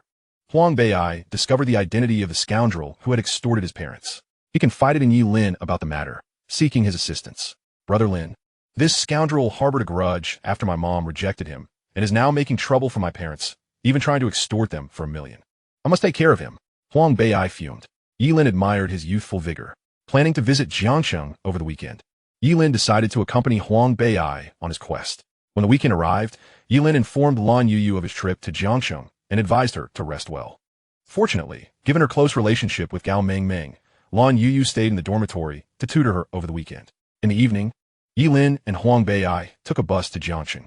They then took a taxi to Chaoyang Avenue in Jiangzhou district. The two arrived outside a bar. "Brother Lin, that guy comes here every night." Ye Lin was surprised and asked, "How do you know so much?" "I bribed a few young workers who used to work with my dad's construction team in Jiangsheng to find out," Huang Bei explained. The two sat on the curb, watching the crowd pass by. As it approached 8 o'clock, darkness began to envelop the sky. A small, somewhat disheveled man came into view. Huang Bei compared him to the photo. "Brother Lin, that's the guy. Is the sack ready for when he comes out?" Ye Lin inquired. Huang Bei signaled an okay with his hand. They waited outside for a full 3 hours, and around midnight, the man finally emerged. He looked quite satisfied, staggering as if he had drunk quite a bit. After taking a few steps down the street, Huang Bei swiftly enveloped him in a large sack, followed by a flurry of punches and kicks. Ye Lin noticed something odd. The man didn't smell of alcohol despite appearing drunk. As they continued, the man suddenly began to convulse on the ground. "Bei, stop. We might kill him," Ye Lin exclaimed, pulling him back. Huang Bei was taken aback. This guy couldn't handle a few hits? He had only landed a couple of kicks. Pulling the sack open, they saw the man's eyes rolling back. Frothing at the mouth, Bei called 120. Ye Lin urged, panic setting in. Huang Bei quickly dialed for help. Soon, an ambulance arrived to take the man for emergency treatment. Since Huang Bei had made the call, they were also taken to the hospital. Sitting outside the ward, Huang Bei regretted, "Brother Lin, are we going to end up in jail?" Ye Lin was also anxious. This guy seemed to be fragile. They hadn't even hit him that hard. While the two were in a panic, several police cars arrived outside the hospital, flashing lights illuminating the scene. Seeing this, Huang Bei was immediately paralyzed with fear. It's over, I'm doomed." Ye Lin, puzzled, thought it was just a minor incident. Surely they wouldn't send so many officers for that? And why were there special police vehicles? "Brother Lin, let us just take responsibility for this. You can pin everything on me later." Huang Bei resolved to bear the consequences. "Bei, I don't think they're coming for us," Ye Lin remarked just as a team of officers approached. "Brother Lin, they are indeed coming for us." Huang Bei felt like crying. As the police got closer, Huang Bei's heart raced. However, they completely ignored the two and entered the emergency room. Huang Bei let out a sigh of relief. After a few minutes, an officer stepped out. "It's over, that guy must have died." "Oh, Chun Xinyi, I'll marry you in my next life," Huang Bei muttered in despair. The officer approached the two young men and inquired, "Gentlemen, where exactly did you rescue the individual inside?" Ye Lin remained composed and replied, "Outside a bar on Chaoyang Avenue in Jiangzhou district. I can't quite recall the name of the bar." "Did he come out of the bar?" "Yes." "Do you remember the exact location?" "Yes." "Then take us there immediately." With that, Ye Lin and Huang Bei were ushered into the police vehicle. This scene, wherein Ye Lin and Huang Bei were taken away by the police, was witnessed by Chun Jie, who had come to the hospital to purchase health supplements. He discreetly followed at a distance, and, as Ye Lin and Huang Bei were entering the vehicle, hastily took out his phone and snapped several photos. Guided by Ye Lin, the police swiftly arrived at the location. The 6 illuminated characters' heaven on earth bar shone brightly. The officers quickly surrounded the establishment. Team 1, in position. Complete. Team 2, in position. Complete. Team 3, in position. Complete. Inside the vehicle, the officer accompanying Ye Lin and Huang Bei's radio crackled. Upon hearing the transmission, he commanded, "Initiate the operation. Do not let a single suspect escape." During the police action, Huang Bei confessed his criminal history to the officer inside the vehicle. Observing Huang Bei taking responsibility, Ye Lin voluntarily admitted, "I was also involved in the assault. If it resulted in a fatality, I share the responsibility." The officer chuckled lightly and said, "He was using substances he shouldn't have here, overdid it, and fell on his own. Nobody assaulted him. You two were merely compassionate passersby who called emergency services to help him." Huang Bei was stunned. That's not how it happened." Ye Lin slapped Huang Bei on the forehead and retorted, "What? The situation is exactly as the officer said." Huang Bei quickly recovered and agreed, yes. "We saw him fall and rescued him. You've done a service for the country tonight. Judging by your appearance, you seem to be students. Which school do you attend?" the officer asked. Ye Lin did not dare conceal the truth. "We are students at Qinyuan High School in Qinyuan County." "Officer, could you please explain what's really going on?" The officer took note. The doctors at the hospital had reported that the man had ingested illicit substances. Recently, The Public Security Bureau had apprehended many such individuals, but had not been able to pinpoint where they consumed these drugs. If this bar was an illegal venue, then you too have made a significant breakthrough. These matters are no secret, the officer told them. Report to Blue Team. A large quantity of capsules and white powder found on site. All suspects have been apprehended. Over. Be vigilant. Check for hidden rooms. Acknowledged. After half an hour of operation, patrons began to be escorted out of the bar, each wearing a silver bracelet. An hour later, the arrest operation concluded. All individuals were taken to the Public Security Bureau for interrogation to ensure Ye Lin and the others' safety. Officer Lan never allowed them to be seen throughout the operation and even arranged for their direct return to Qinyuan County once it was over.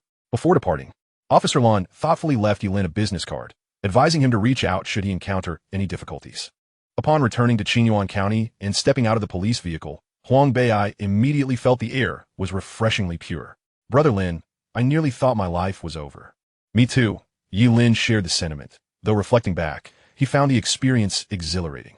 The next day, Ye Lin traveled again to Jiangcheng, visiting the 5 districts, Jiangzhong, Jiang and Jiangbei, Jiangdong, and Jiangqing New District, to rent shops. Running around town, Ye Lin deeply appreciated the importance of having a vehicle. Once I earn enough money, the first thing I'll do is buy a car for commuting. After securing the shops, the next step was recruitment. Having printed posters, Ye Lin posted them on community bulletin boards in each district, inviting interested parties to add his QQ number. With matters settled, Ye Lin returned to Qinyuan County. He entrusted Jason King with purchasing equipment since he also held shares in the company. Although Jason King could have handled all tasks independently, Ye Lin preferred to personally oversee the rental and hiring processes during this crucial startup phase. The following day, Qinyuan High School was thrown into turmoil. Photographs of Ye Lin and Huang Bei'ai being taken away by the police were plastered all over the school, each accompanied by a blank space beneath a line of text reading. Qinyuan County's local troublemaker Ye Lin was arrested at the hospital, with even SWAT teams deployed. Could it be that someone was seriously hurt? Chapter 59. Spreading rumors upon seeing these photos, Ye Lin immediately sensed something was amiss. What was happening? Who took these photos? What was the meaning behind those words? What was the purpose of exposing this? Could it be retaliation from those drug addicts? Many of them were desperate fugitives. Ye Lin shuddered at the thought. Before morning study, Ye Lin hurried to the restroom and called Officer Lan. Hello, who is this? The officer's voice was weary, having had little rest in 2 days and nights. Officer Lan, this is Ye Lin from Qinyuan High School, the one who accompanied you to the bar the other night. I remember. What's wrong? What happened? Hearing Ye Lin's anxious tone, Lan Hao inquired. Officer Lan, I feel we are being targeted for revenge. Ye Lin proceeded to recount the entire situation. Lan Hao frowned deeply. That shouldn't be. If those people were retaliating, this is too childish. Moreover, I am certain all suspects were apprehended during the 2-day operation. Such danger cannot exist. I will investigate thoroughly and come to the school shortly to clarify matters. Lan Hao then summoned a clerk and took a newly made banner to Qinyuan High School. During morning study, Ling Feixue immediately summoned Ye Lin and Huang Bei'ai to the office. What's going on here? Ling Feixue pointed at the photos on the desk. Teacher Ling, here's what happened. Huang Bei'ai tried to explain that day's events, but Ye Lin interrupted. Fatty, we can't say anything rash. Huang Bei'ai promptly fell silent. Ling Feixue, visibly irritated, looked at Ye Lin. Teacher Ling, we really shouldn't discuss this. Officer Lan will come to the school soon to explain everything. Seeing Ling Feixue's stern expression, Ye Lin added, Anyway, we didn't do anything wrong. It's not as if someone died, like the photos claim. If someone had died, do you think we'd still be back at school? Hearing that, Ling Feixue found the reasoning sound. If things were truly as the photos alleged, how would the police have released the 2 of them? Since Ye Lin said Officer Lan would come to clarify, there was no need to speculate. Go back to class. If you hear any rumors from classmates, don't engage. Just pretend you didn't hear anything, she advised. Understood, teacher. After Ye Lin and Huang Bei'ai left, Ling Feixue reported the situation to Li Jianyi, who in turn informed the principal. Upon hearing this, Su Kefeng immediately ordered an emergency meeting. Until this matter is confirmed, students must not spread rumors, especially not letting them reach parents. Rumors can be deadly. Soon, the school broadcast called for all homeroom teachers to convene in the meeting room. With 20 classes per grade and some classes having assistant teachers, nearly 100 teachers gathered swiftly. Standing beside Ling Feixue, Li Xingfeng, unperturbed by the gravity of the situation, remarked, Teacher Ling, this Ye Lin in your class is something else. He has caused a serious incident. Now our school will gain notoriety. Ling Feixue, somewhat annoyed, retorted, Teacher Li, what evidence do you have to claim my student caused a fatality? Evidence? Aren't those photos plastered all over the campus evidence enough? At a time like this, you're still defending him? Li Xingfeng harbored intense dislike for Ye Lin. Can those things be evidence? Think carefully, teacher Li. If Ye Lin and the others had truly caused the death, would they be able to return to school unscathed? Lan Youyou suddenly looked down on the woman. Losing a class ranking is understandable, but to slander a student because of it is unacceptable. Such individuals are truly perplexing when it comes to their pedagogical methods. The other educators concurred with Lan Youyou's assertion, as it is highly plausible that the students are engaged in a mischievous prank. After all, Ye Lin has garnered quite a reputation within the school, and with so many students, it is only natural that envy would arise. A few minutes later, Li Jianyi and Su Kefeng entered the conference room. Su Kefeng took his seat, holding several photographs, and addressed the microphone. I shall refrain from unnecessary verbosity. I trust many of you have encountered these photographs.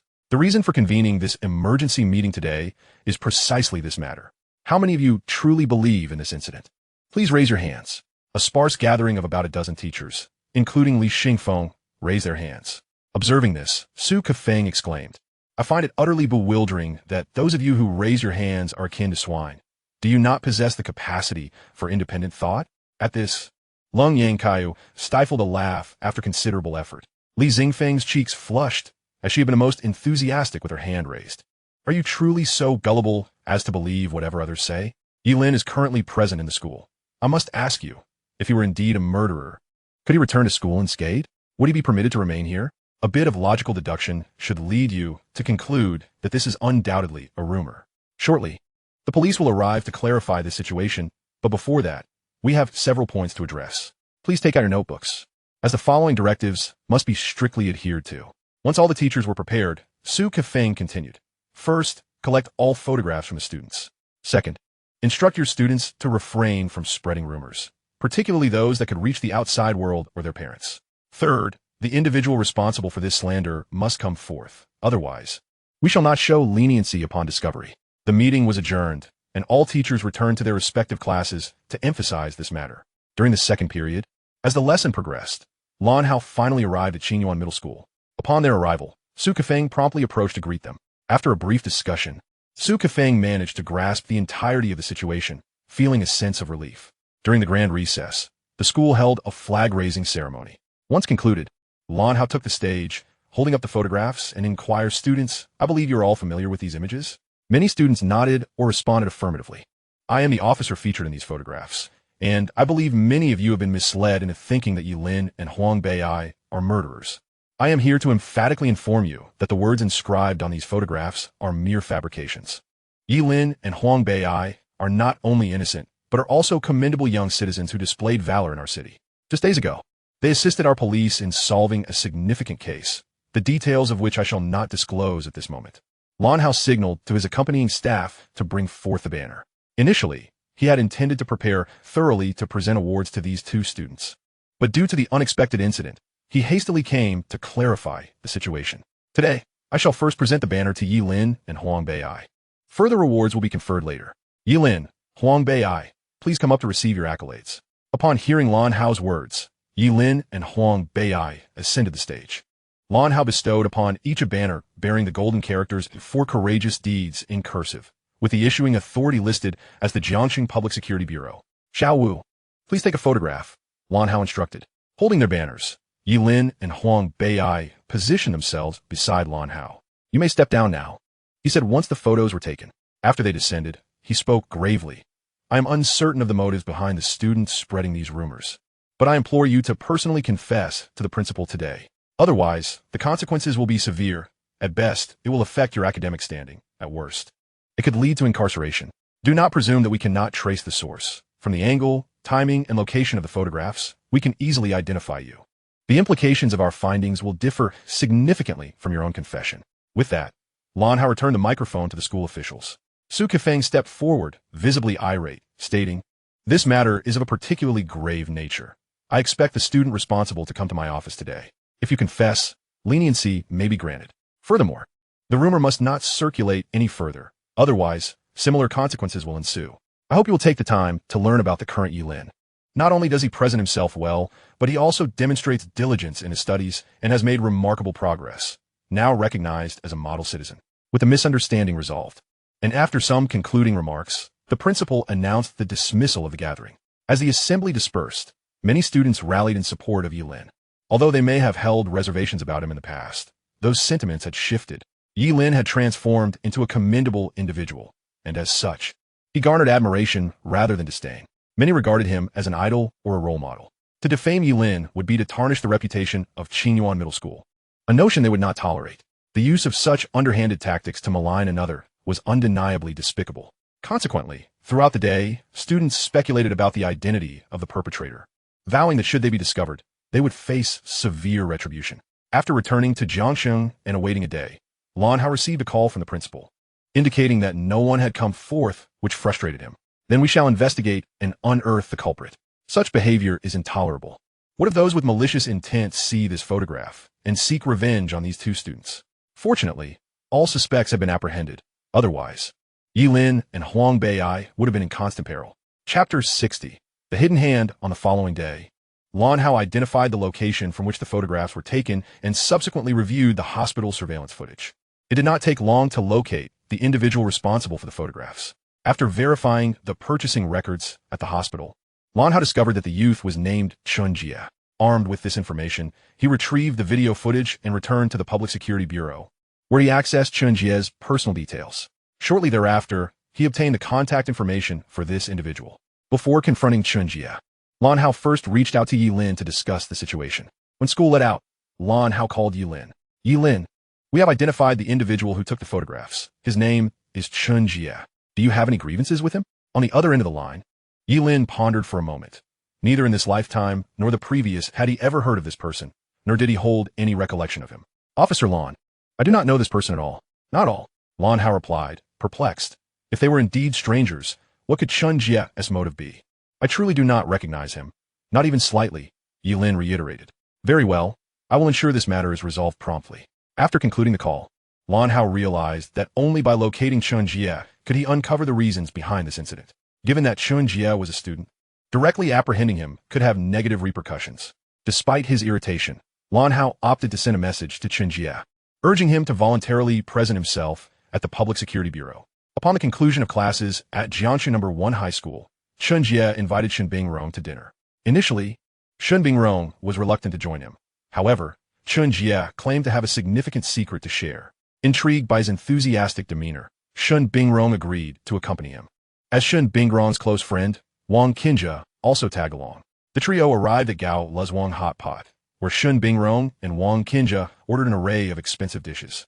Knowing that a generous benefactor would foot the bill, once the dishes were served, the three began cooking and enjoying their meal. Chen Jie, brimming with excitement, declared Bingrong, I have avenged you. Avenge? Shen Bingrong responded, somewhat bewildered. You remember that guy from half a month ago, the one seen with Lan Youyou at the zoo? Chen Jie elaborated. The strikingly handsome visage was etched in Shen Bingrong's memory. She had often reflected on his face over the past month, even dreaming of being in a relationship with him. Ever since meeting Ye Lin, her heart had fluttered. He was the epitome of her ideal partner.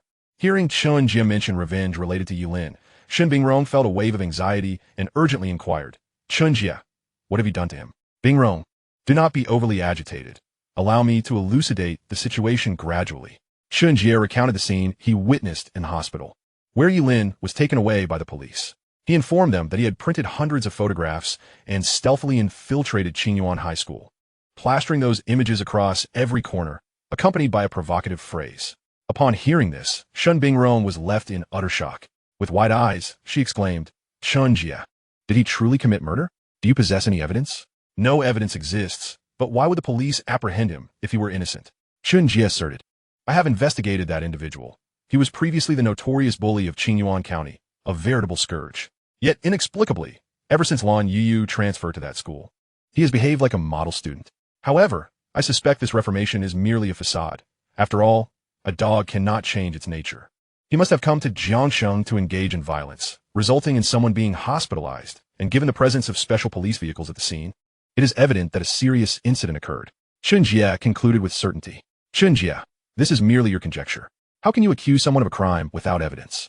Bingrong retorted, I am not making baseless claims. These events were witnessed firsthand. Even if he is innocent, these photographs will certainly tarnish his reputation. After all, he bullied you. I am determined to help you exact this form of vengeance. I can only imagine he is currently a frantic insect on a hot pan, overwhelmed by scorn. Chen Jie declared with pride. Wang Qinjie praised him. Chen Jie, splendid work. Let them realize they cannot trifle with Bingrong and her lucky star. Upon hearing this, Shen Bingrong recalled her own lucky star being snatched away and felt anger rise within her at the thought of Ye Lin's indifference towards her, opting instead to protect that ugly duckling. Even if Chen Jie's actions were questionable, at that moment, she felt he was justified. Suddenly, Chen Jie's phone chimed with a text message. He opened it to read. Chen Jie, you are suspected of criminal activity. Please report to the Jiangxing Public Security Bureau immediately to confess and undergo an investigation. Failure to comply will result in your arrest. Lan Hao, Jiangxing Public Security Bureau. After reading it, Chen Jie cursed under his breath. Who is so bored as to play such a prank? What is it? Wang Qinjie inquired curiously. Chen Jie tossed his phone onto the table. Look at this. This person claims I am engaging in criminal activities. It is laughable, truly absurd. This must be the work of those from the school team. They want to trick me into the police station and mock me. Shen Bingrong sensed the gravity of the message, saying, Chen Jie, could this text possibly be genuine? How could it be? Do you not know that the emergency number is 110? What police department would use a private number to contact the public? Besides, I have committed no wrongdoing. I am innocent and have nothing to fear, he replied defiantly. Nevertheless, Chen Jie rapidly reflected on any recent misdeeds. He had secretly viewed a disc hidden by his father in the wardrobe, but surely that was not illegal? He genuinely could not recall any unlawful actions he had undertaken recently. Since he had not done anything wrong, it was evident someone was deliberately targeting him, reinforcing his belief that his assessment was correct. Though she held no fondness for Chen Jie, as a classmate, Shen Bingrong did not wish for him to encounter trouble. You have committed no wrong? But did you not just say you were spreading rumors about Ye Lin being a murderer at Qingyuan High School? Could that be the reason? Impossible. How could such a trivial matter be illegal? What crime is that? This is clearly a falsehood. I have heard of many fraudulent messages circulating recently.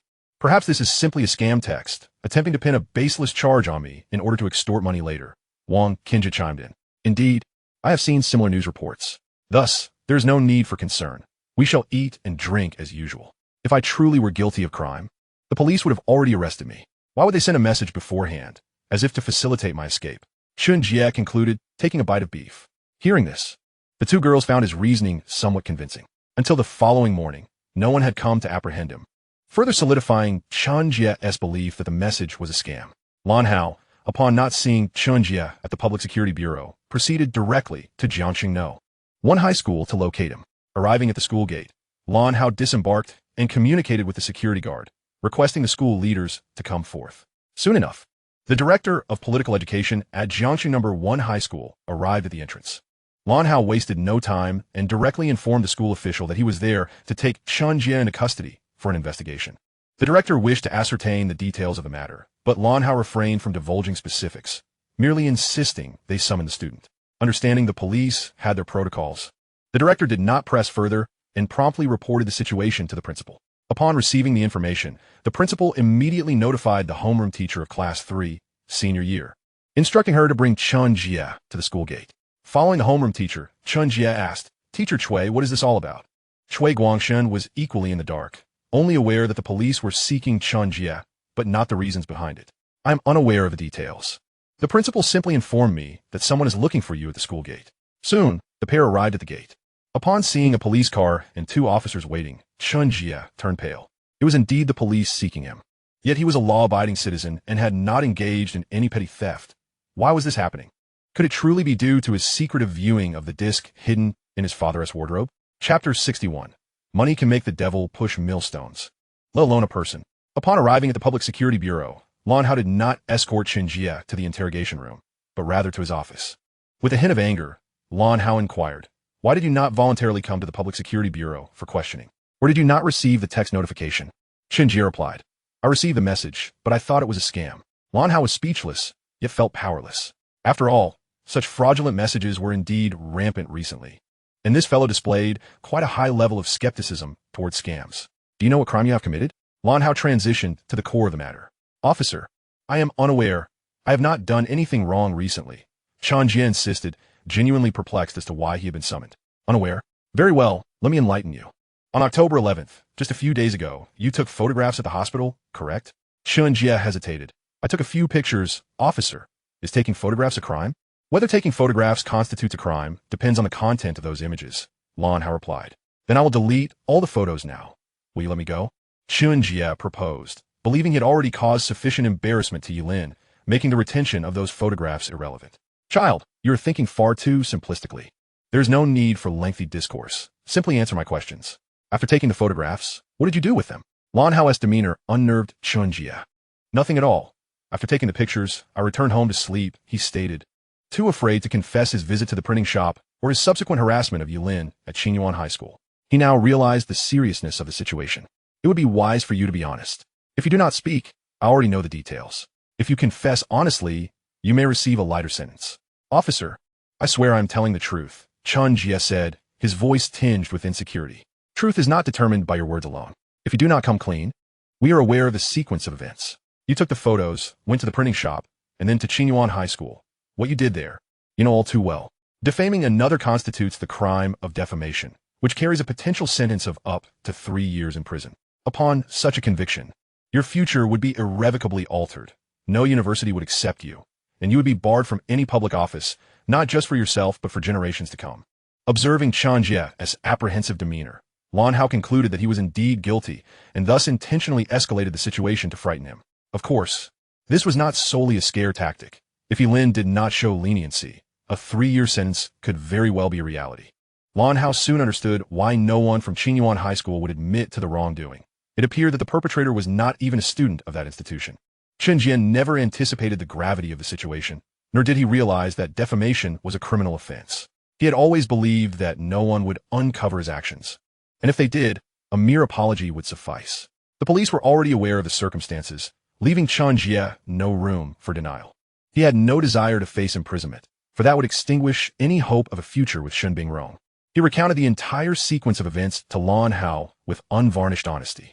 Lan Youyou, perplexed, inquired about Chun Jie's motivations. Chun Jie then elaborated on the incident that transpired at the zoo 2 weeks prior. Ultimately, he pleaded, Officer, I genuinely recognize my mistake. I am willing to apologize to Ye Lin. I do not wish to go to prison. Certain actions carry consequences, Lan Youyou replied sternly. Whether you serve time is not your decision. Furthermore, Ye Lin has been recognized by the municipal police department for his bravery. While you have spread rumors accusing this commendable individual of being a murderer, have you considered the repercussions if such slander were to circulate throughout the county, the city, or even the nation? As for the incident at the zoo, the other party did not err in any significant way. The only misstep was engaging in a physical altercation, which stemmed from your prior insults. I suggest you summon your parents. I will propose a solution. Ultimately, whether you face imprisonment depends on Ye Lin's disposition. At this moment, Chun Jie was engulfed by regret, a shroud of fear enveloping him. With a trembling voice, he contacted his parents, urging them to rush to the police station for his rescue. Upon hearing that their son had been detained, Chun Changsho and he alien hurried to the station. Once informed of the entire ordeal, Chun Changsho was consumed with rage, wishing he could strike Chun Jie for his foolishness. The alien quickly interceded, Officer, my son cannot go to prison. He is still young, with boundless potential. A prison sentence would ruin his future. As she spoke, she pressed an envelope bulging with cash into Lan Youyou's hands. Infuriated, Lan Youyou tossed it to the ground, exclaiming, Is this how you test our officers? Which officer can withstand such a trial? Are you insulting me? Pointing to his badge, Lan Youyou asserted, I'm a people's police officer, sworn to serve the public. Do you believe I won't arrest all of you if necessary? Terrified, Chun Changsho hastily retrieved the envelope and chastised the alien. What were you thinking? Why would you insult him with such a gesture? After berating her, he turned to Lan Youyou with a conciliatory smile. Officer, please calm down. My wife acted out of desperation. He is our only son. He cannot go to prison. Please help us find a way. Lan Youyou replied, Your pleas are futile. If you wish to avoid prison for your son, you must seek forgiveness from others. I recommend you publicly apologize to Ye Lin in front of the entire school at Qinyuan High School to clear up any misunderstandings. Then, privately arrange a meeting with him to negotiate a settlement. If he chooses not to press charges, your son will not face incarceration. Chun Changsho felt cornered at the prospect of publicly apologizing, asking, Officer, can we not apologize privately? Must it be in front of the entire school? After having committed such a disgraceful act, he still sought to bargain, prompting Lan Youyou to retort, When your son disseminated falsehoods, was that done privately? Instead of considering how to earn forgiveness, you are attempting to negotiate. Imagine if your son were the subject of such slander. Would you accept an insincere apology? How absurd. Realizing his error, Chun Changsho implored, "Officer, could you assist us in negotiating privately with Ye Lin? We are willing to offer any amount he desires. As long as he accepts the settlement, we will be sure to express our gratitude to you afterward." He believed that the police would persuade Ye Lin, who would surely accept the offer. To refuse would be to act ungratefully, risking public humiliation. Lan Hao, exasperated, noted their attempts to shift their own troubles onto others. He curtly replied, "I'm afraid I cannot assist you in that regard. If we intervene, it would no longer be a private matter. It would become an official police affair. Your son has indeed defamed another, and we have irrefutable evidence. We will arrest him and prosecute him accordingly. So do not expect us to resolve this. Whether or not a settlement is reached is your concern. We are only responsible for apprehending offenders." Seeing that Lan Hao was impervious to their pleas, the Chen family resigned themselves to defeat and departed the police station. Lan Hao did not detain Chen Jie. As Ye Lin had not pressed charges, he merely summoned Chen Jie for questioning. However, if the family failed to apologize, Lan Hao would proceed to contact Ye Lin and urge him to file a lawsuit. The behavior of the Chen family had genuinely irked him. Half a day later, Lan Hao received a summons from the chief. "Xiaolan, you are handling the matter concerning Ye Lin, the student who was defamed, correct?" The chief inquired. "Yes," Lan Hao affirmed. "You seem to be at an impasse. That family has reached out to the mayor, who has just contacted me, requesting our assistance in facilitating a settlement." Lan Hao expressed his displeasure. "Why should we? I cannot condone this. If Chen Jie is not properly dealt with, and those photographs circulate, what repercussions might ensue? Ye Lin could be targeted for retaliation by those involved in drug abuse. Frankly, I believe Chen Jie deserves to face the consequences. I would prefer Ye Lin to sue him and see him imprisoned. I detest individuals who refuse to acknowledge their wrongdoings. Enough. Keep your opinions to yourself outside this office." The chief cautioned. "Qin Changshu has threatened to withdraw all investments from Jiang City if his son goes to prison, and all his enterprises would relocate. The mayor is aware of Ye Lin's situation, but for the sake of Jiang City's development, we have no choice. If the Chen family departs, many citizens will lose their jobs and tax revenue will decline, adversely affecting the city's growth. Rest assured, they will handle the apology and negotiation themselves. We will merely observe. Should they fail to reach an agreement, we can step in to mediate." Lan Hao, still disgruntled, muttered, "Money truly wields power. Even the mayor can be swayed. Indeed, money can move mountains. Keep your remarks to a minimum and comply with orders," the chief replied. "Understood," Lan Hao responded, storming out of the chief's office, seething with frustration. Chapter 62. Thoroughly consumed by Friday, Qin Changshu had prepared some gifts and, accompanied by his family, made their way to Qingyuan High School with Lan Hao. Upon arrival, Lan Hao explained the situation to the principal, allowing the Chen family to enter. Qin Changshu intended to confront Ye Lin directly for a settlement. The notion of a public apology, as suggested by Lan Hao, had never crossed their minds. Soon, Ye Lin was summoned to the principal's office. Having heard Lan Hao's explanation, he understood that this family was there to seek forgiveness. As soon as Ye Lin entered, Qin Changshu eagerly pushed Chen Jie forward to apologize. "Brother, I'm truly sorry for spreading those rumors about you. It was my fault. I did not intend for it to happen. Please forgive me." Chen Jie bowed in contrition. "Who are you calling brother? If it was unintentional, then it was intentional," Ye Lin retorted, his tone laced with anger. Observing Ye Lin's fiery demeanor, Qin Changshu interjected. "Adopting an air of superiority, young man, one should extend mercy when possible. My son has already apologized.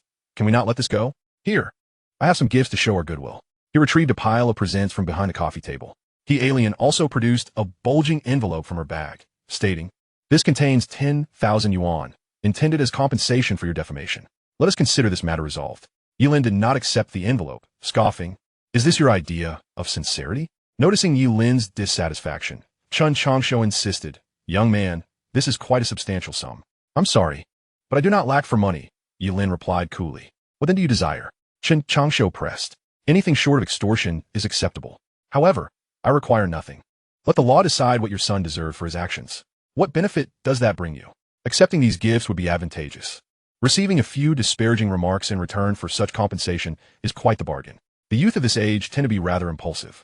Qin Changshu feared that Ye Lin would insist on holding Chen Jie accountable, prompting him to hastily offer persuasion. "Although this situation bore no benefit for me, it brought me joy. If matters were settled, I could return to my studies." After speaking, Ye Lin prepared to depart. His words incited a desire within the Chen family to deliver him a sound thrashing. "As long as you cease pursuing this matter, I will add another 10,000 to your compensation," Qin Changshu declared. Recognizing that he was getting somewhere, Ye Lin dropped the pretense. "Is your son's future worth merely 20,000? Upon hearing Ye Lin relent, Chen Changsho also felt a sense of relief. Realizing that monetary compensation was the crux of the issue, if money could resolve the problem, then so be it. How much do you desire? Ye Lin replied. Apologize to me in front of the entire school and compensate me 200,000, and I shall no longer pursue this matter. Chen Jia, upon hearing this, ceased his subservience and retorted angrily. Have you lost your mind over money? Ye Lin chuckled. Indeed, I've lost my mind over money. You are free to refuse. But then prepare for prison. During his entrepreneurial endeavors, he had found himself short of funds, and having a benefactor of wealth at his disposal was an opportunity too good to pass up. Additionally, it would serve to assist Lan Youyou in seeking justice. With the Chun family's vast resources, Ye Lin was confident that they would be willing to part with such a sum. Moreover, compelling them to apologize publicly would also alleviate some of the resentment he harbored. 20,000 is out of the question, young man. Your demands are excessive. Should this escalate, you may not emerge victorious. After all, it was you who struck my son first, and only then did he spread rumors about you. Our legal department at the Chun Group is not to be trifled with. I advise you to know when to back down. Chen Changsho spoke with an air of menace. Ye Lin remained unfazed, perceiving the old man's threats as futile attempts to intimidate him like a child. Very well, then we need not discuss this further. I neglected to mention that your son has been bullying a girl named Lan Youyou at Jiangxi No. 1 High School. We shall address that matter as well. I am eager to see how formidable your legal department truly is. I have heard that prison can teach a person well. Perhaps a decade, or so that would do him good. With that, Ye Lin departed without hesitation. Chen Changsho was taken aback. He had merely intended to negotiate, yet did not anticipate Ye Lin's resolute departure. Officer Lan, please go and stabilize the situation. Tell him we will consider the financial aspect and urge him not to act out of anger. Chen Changsho implored Lan Hao in a state of panic. Lan Hao found the situation amusing, but for the sake of completing his task, he stepped out to call Ye Lin back. After Lan Hao left, only the 3 members of the Chun family remained in the office. Chen Changsho glared at Chen Jia, his face ablaze with fury. You have been bullying others at school? Chen Jia stammered, unable to articulate a response. The evidence suggested that the allegations were indeed true. Enraged, Chen Changsho delivered a swift kick. I should have thrown you against the wall from the start. What a disgrace. Instead of learning well, you sought to become the king of the mountain in the city's best school. Subsequently, within the confines of the office, Chen Changsho launched into a tirade of tough love, his wrath echoing throughout. Outside, Lan Hao caught up with Ye Lin. Ye Lin, please don't be hasty. They said they will consider. Ye Lin halted. Officer Lan, I appreciate your concern over this matter. You have worked hard. It's nothing. It's part of my duty. Ye Lin, I believe it would be wise to reach an understanding with the Chun family. If this escalates, it could bring you unnecessary trouble, Lan Hao advised. What do you mean by that? Ye Lin inquired. To speak frankly, if you do not settle this privately, the Chen family will relocate all their enterprises from Jiangcheng, leaving countless individuals unemployed. But what does that have to do with me? Ye Lin countered. Have you considered that if they can threaten us into resolving this matter, they could just as easily threaten others to harm you? The Chen family's connections were indeed formidable, and the impact on your future could be significant. Wealthy individuals are often sensitive about their reputation. I suggest you take a step back. Apologizing publicly can be avoided. Instead, seek a few more thousand in compensation based on what we just discussed. After all, the rumors have already been contained, and their current impact on you is minimal. Lan Hao reflected, fearing that Chen Changsho might use his connections to retaliate against Ye Lin, urging him to let the matter pass. Thank you for your advice, but having already offended them, I see no reason to retreat. This sum is not merely for me. It encompasses 5,000 for my emotional distress, 5,000 for my classmate Huang Beiai, and an additional 10,000 for the bullied Lan Youyou. This is not unreasonable. Rest assured, I have verified that for the Chun family, this amount is a mere trifle. They will likely be willing to settle, if only to avoid a public apology. Ye Lin remained undeterred, aware that in this age of both flies and tigers, while Chen Changsho currently wielded power, a crackdown was imminent in a few years. When that time came, money would not suffice. What connections would he have left? The threat of relocating enterprises made Ye Lin smile. Would he dare to move? That would be his downfall. Not to mention the penalties for breaking lease agreements. Consider the loss of talent and employees. Relocating would entail hiring and retraining staff, which does not come without expense. All this effort for just one high school student? Is that even plausible? Ye Lin recognized that he lacked the weight to warrant such actions. The government's support for Chen Changsho was merely a matter of providing him with a semblance of respect. If the government were genuinely threatened, how could they not respond? They could issue permits at will and conduct inspections, targeting him relentlessly. Ye Lin was confident that compared to relocating his enterprises or incurring the government's ire, Qin Changshu would prefer to apologize and pay the 20,000. His earlier reluctance to agree was simply a bargaining tactic. While they were indeed wealthy, it did not mean they would squander their money indiscriminately. After all, they were not foolish. Having gleaned their mindset, Ye Lin instructed Officer Lan, "Please go back in and inform them that I will wait 10 minutes. If they are unwilling, then the discussion is off, and I shall promptly proceed with legal action." Chapter 63.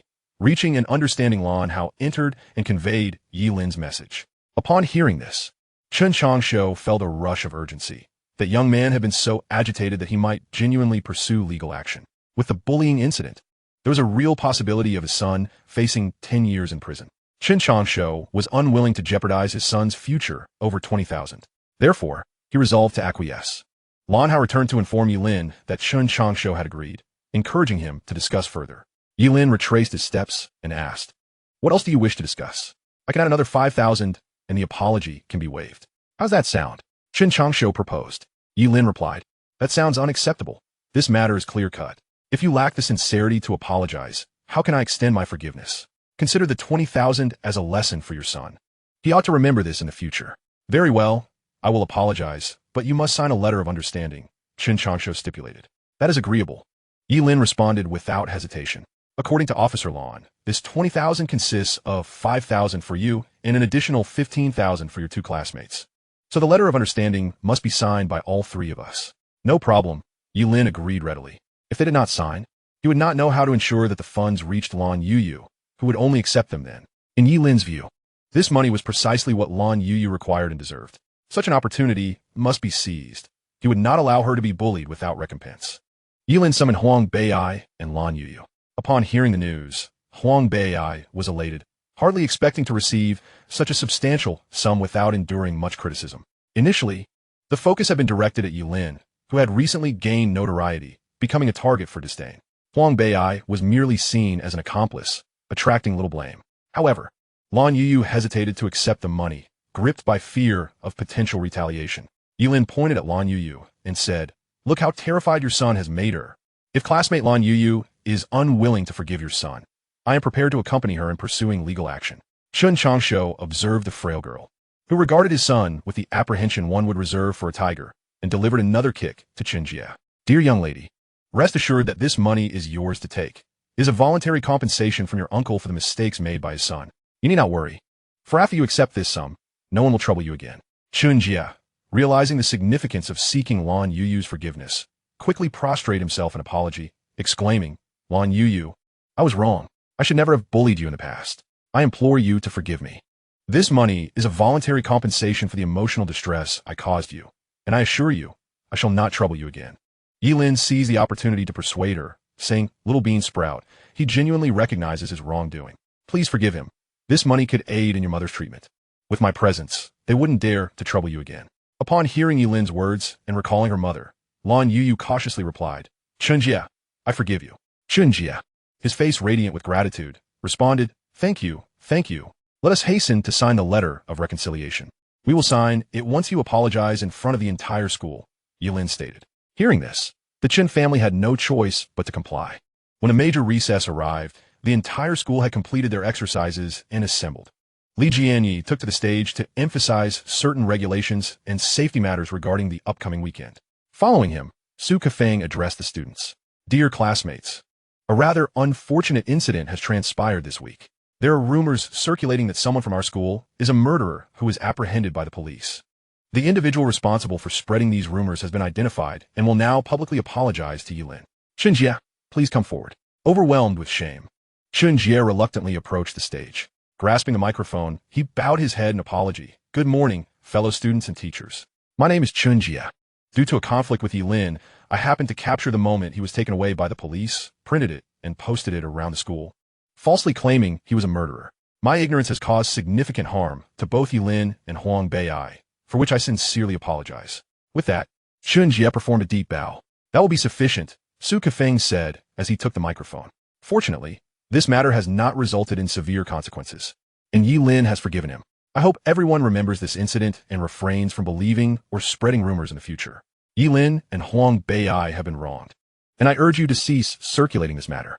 Any photographs related to these rumors or hidden by students should be handed over to a teacher or destroyed immediately. Otherwise, the repercussions will be grave. With the apologies concluded, the matter was finally put to rest. Next came the signing of the reconciliation letter. As all three were students and unable to transfer funds, in the afternoon, Chen Changsho retrieved 200,000 yuan in cash for compensation. Witnessed by Lan Hao, they signed and sealed the agreement, thus erasing their grievances. Upon returning home that evening, Chen Jie, bruised and battered, knelt at the entrance, confronted by 3 letters of reconciliation laid before him. All because of this rascal, we've lost 200,000 in vain, Chen Changsho fumed. He was not particularly concerned about the money. He merely wished for Chen Jie to learn a lesson. Ye Lin's words rang true, spending 200,000 to teach his son a lesson. Should this sum indeed instill a lasting lesson in Chen Jie, Chen Changsho would consider it a worthwhile expense. As the weekend approached, Huang Bei's parents finally returned home, their faces beaming with joy. After a week in Jiangcheng, they had successfully signed a contract with Shengchang Group, which would allow them to construct the new factory. However, what thrilled them most was the news that the individual who attempted to extort 100,000 from them had been apprehended. It turned out he was a drug addict. Huang Jinlong and Wu Yanli understood why this man had abused his position for personal gain. Seeing his parents return, Huang Bei felt a swell of pride. He hurried to fetch a banner and 50,000 yuan, recounting the events of the past few days. Upon hearing their son's tale, his parents' eyelids twitched with disbelief, realizing that the man's arrest was indirectly due to their son. Fortunately, Huang Bei was unharmed, which relieved them greatly, and they admonished him not to engage in such activities again. In the past, Huang Bei would have faced severe consequences for his actions. However, recently not only had he brought significant projects to the family, but he had also been recognized for his bravery, allowing Huang Jinlong and Wu Yanli to overlook his previous missteps. Upon learning that the compensation was provided by Chen Changsho, Huang Jinlong hurriedly insisted on returning it. Why should we? Our son was wronged, and compensation is only right. Wu Yanli felt it unnecessary. The Chen family is a leading enterprise in Jiangcheng with numerous connections. Accepting this money could jeopardize our standing in the community, Huang Jinlong argued. Wu Yanli found herself at a loss for words. Her husband made a valid point, considering the Chen family's wealth. Yet, she felt their son was unjustly treated and deserved compensation. At that moment, Huang Bei interjected, "Dad, Ye Lin anticipated your reaction, so he asked me to convey a message." Ye Lin mentioned that Chen Changsho is currently quite upset. If you approach him now, you would merely become his outlet for frustration. Furthermore, if you refuse this money, he may perceive it as a leverage for future threats. Huang Jinlong was taken aback. This assessment was spot on. Was this truly Ye Lin's insight? How could someone so young possess such analytical prowess? Yet, upon reflection, he realized these words could not have originated from his son. Did Ye Lin truly say this? Huang Jinlong sought confirmation. Huang Bei nodded affirmatively. This newfound perspective of Ye Lin impressed Huang Jinlong, prompting him to inquire further about Ye Lin's character. As Huang Bei began to recount, Huang Jinlong and Wu Yanli were utterly astonished. From a delinquent to an exemplary student, and even running a thriving milk tea shop. Most impressively, he had encouraged Huang Bei to study diligently and adopt a healthier lifestyle. Huang Jinlong's realization dawned on him. It was no wonder his son appeared slimmer.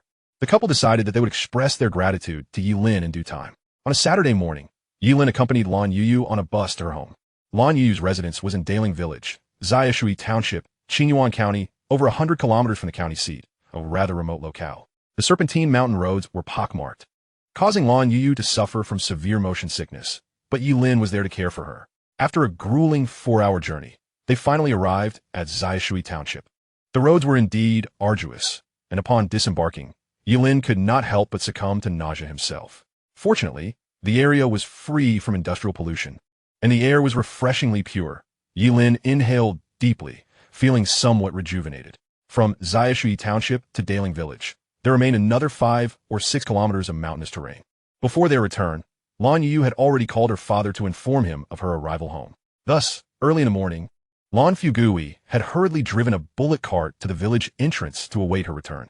Spotting her father in the distance, Lan Youyou's heart raced with excitement as she jogged towards him, exclaiming, "Daddy." Upon seeing his daughter, Lan Feixue broke into a satisfied smile.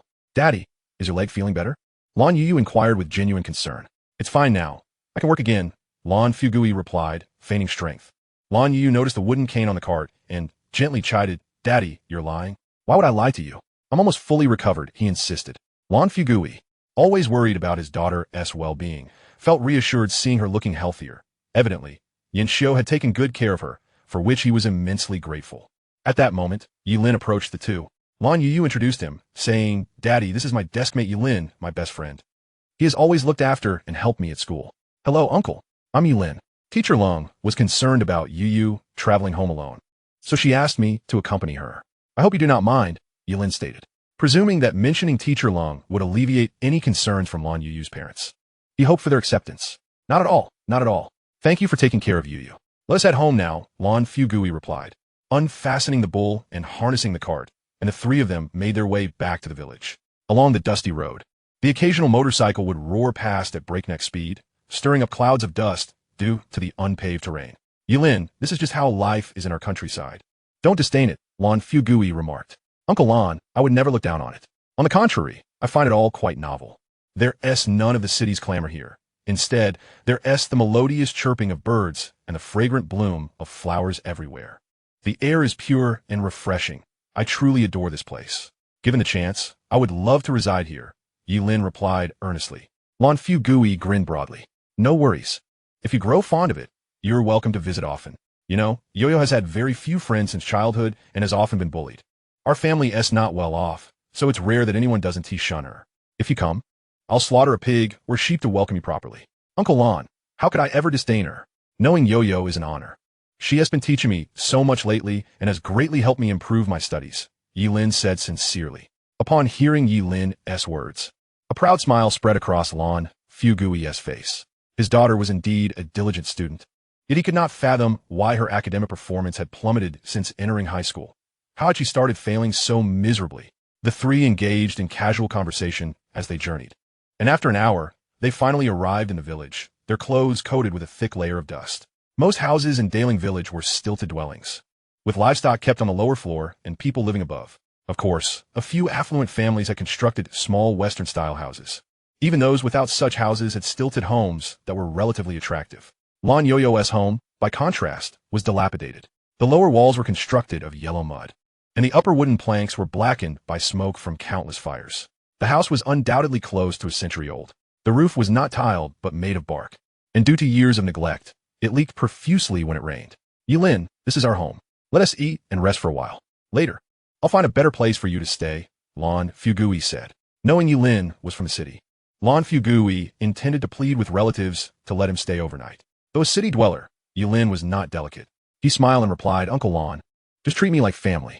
There's no need to specially accommodate me or treat me like some precious city gentleman. I can endure any hardship." At that moment, Lan Youyou's mother, Cheng Tao, heard the noise and hurriedly emerged from the house to greet them. "Has Youyou come home?" she asked, descending the stairs with effort. "Mom," Lan Youyou called, rushing to support her mother. Ye Lin glanced at Cheng Tao. She must have been beautiful in her youth, yet now her face was marked by exhaustion and the passage of time. Then, several large yellow dogs bounded down the stairs. One of them, upon seeing Lan Youyou, wagged its tail vigorously and excitedly, clearly sharing a close bond with her. "Da Huang, I'm back," Lan Youyou said, crouching to stroke the dog's head. Da Huang squinted his eyes in contentment. Inside the house, after introductions, Cheng Tao acknowledged Ye Lin. Upon Youyou's return, Lan Feixue had specially slaughtered a large rooster. The preparation was simple. After cleaning the bird, it was boiled in water. Once cooked, the chicken was removed, and green vegetables were boiled in the broth. A plate of chicken meat, a bowl of chicken soup with vegetables, and a dipping sauce were served. Though modest, this meal was considered quite lavish by Lan Feixue's standards. Normally, they ate vegetables boiled with a spoonful of oil, seasoned with salt and MSG. The four sat down to eat. Cheng Tao gratefully acknowledged Ye Lin's care for her daughter, offering him a large chicken drumstick and then giving one to Lan Youyou as well. "Thank you, Annie, but I don't like chicken drumsticks," Ye Lin said, returning the drumstick. Lan Youyou looked puzzled. Didn't Ye Lin usually love eating chicken drumsticks? She took the drumstick and placed it directly in Ye Lin's bowl. "Ye Lin, you're lying. You love chicken drumsticks. If you lie, your future children won't have an anus." Ye Lin was left both laughing and embarrassed. Lan Feixue and Cheng Tao were shocked. When had their daughter begun speaking so impudently? Cheng Tao reprimanded, "Youyou, why do you speak so rudely? Who taught you that?" "Ye Lin told me," Youyou replied boldly. Ye Lin's face flushed with embarrassment. Would he get scolded for this? Quickly, he saw an excuse. "Uncle, Annie, Youyou doesn't eat properly at school and often lies about having eaten. That is why I said that." That's not true. Ye Lin, you're lying again. I always eat the meals you bring me, Yo-Yo retorted with confidence in front of her family. Lan Youyou heard Yo-Yo's words and scolded. Yo-Yo, why do you always have others bring you meals? Don't you have hands and feet to eat yourself? Ye Lin knew Lan Youyou had misunderstood and hurried to explain. Uncle Lan, you got it wrong. Yo-Yo doesn't ask me to bring her food, since she helps tutor me when my dad brings me meals. He also brings one for Yo-Yo. Ye Lin, friends don't need to pay each other back for tutoring. Yo-Yo can afford her own meals. Don't let your father spend extra money, Chung Tao said, unwilling to owe anyone anything. Andy, it's nothing like that. Yo-Yo tutors me, and I treat her to meals. It's only fair. No one owes anyone anything. My family is just my father and me. Dad likes cooking plenty.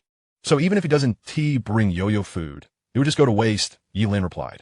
Yo-Yo, next time remember to pay Ye Lin. You shouldn't take things from others without reciprocation, Chung Tao admonished. Worried her daughter was too casual about accepting favors. Auntie, you're treating me like an outsider. If that is how it is, how could I dare ask Yo-Yo for tutoring? I feel even more embarrassed eating at your home, Ye Lin said, rising as if to leave. Ye Lin, your auntie only worries about owing people too much. Don't take it personally. Sit down, Lan Youyou said. Yo-Yo's mother. Please don't say that. Yo-Yo tutors Ye Lin, and Ye Lin treats her to meals. They help each other. It's nothing, Lan Youyou continued. In the big city, tutoring costs a couple hundred yuan per session.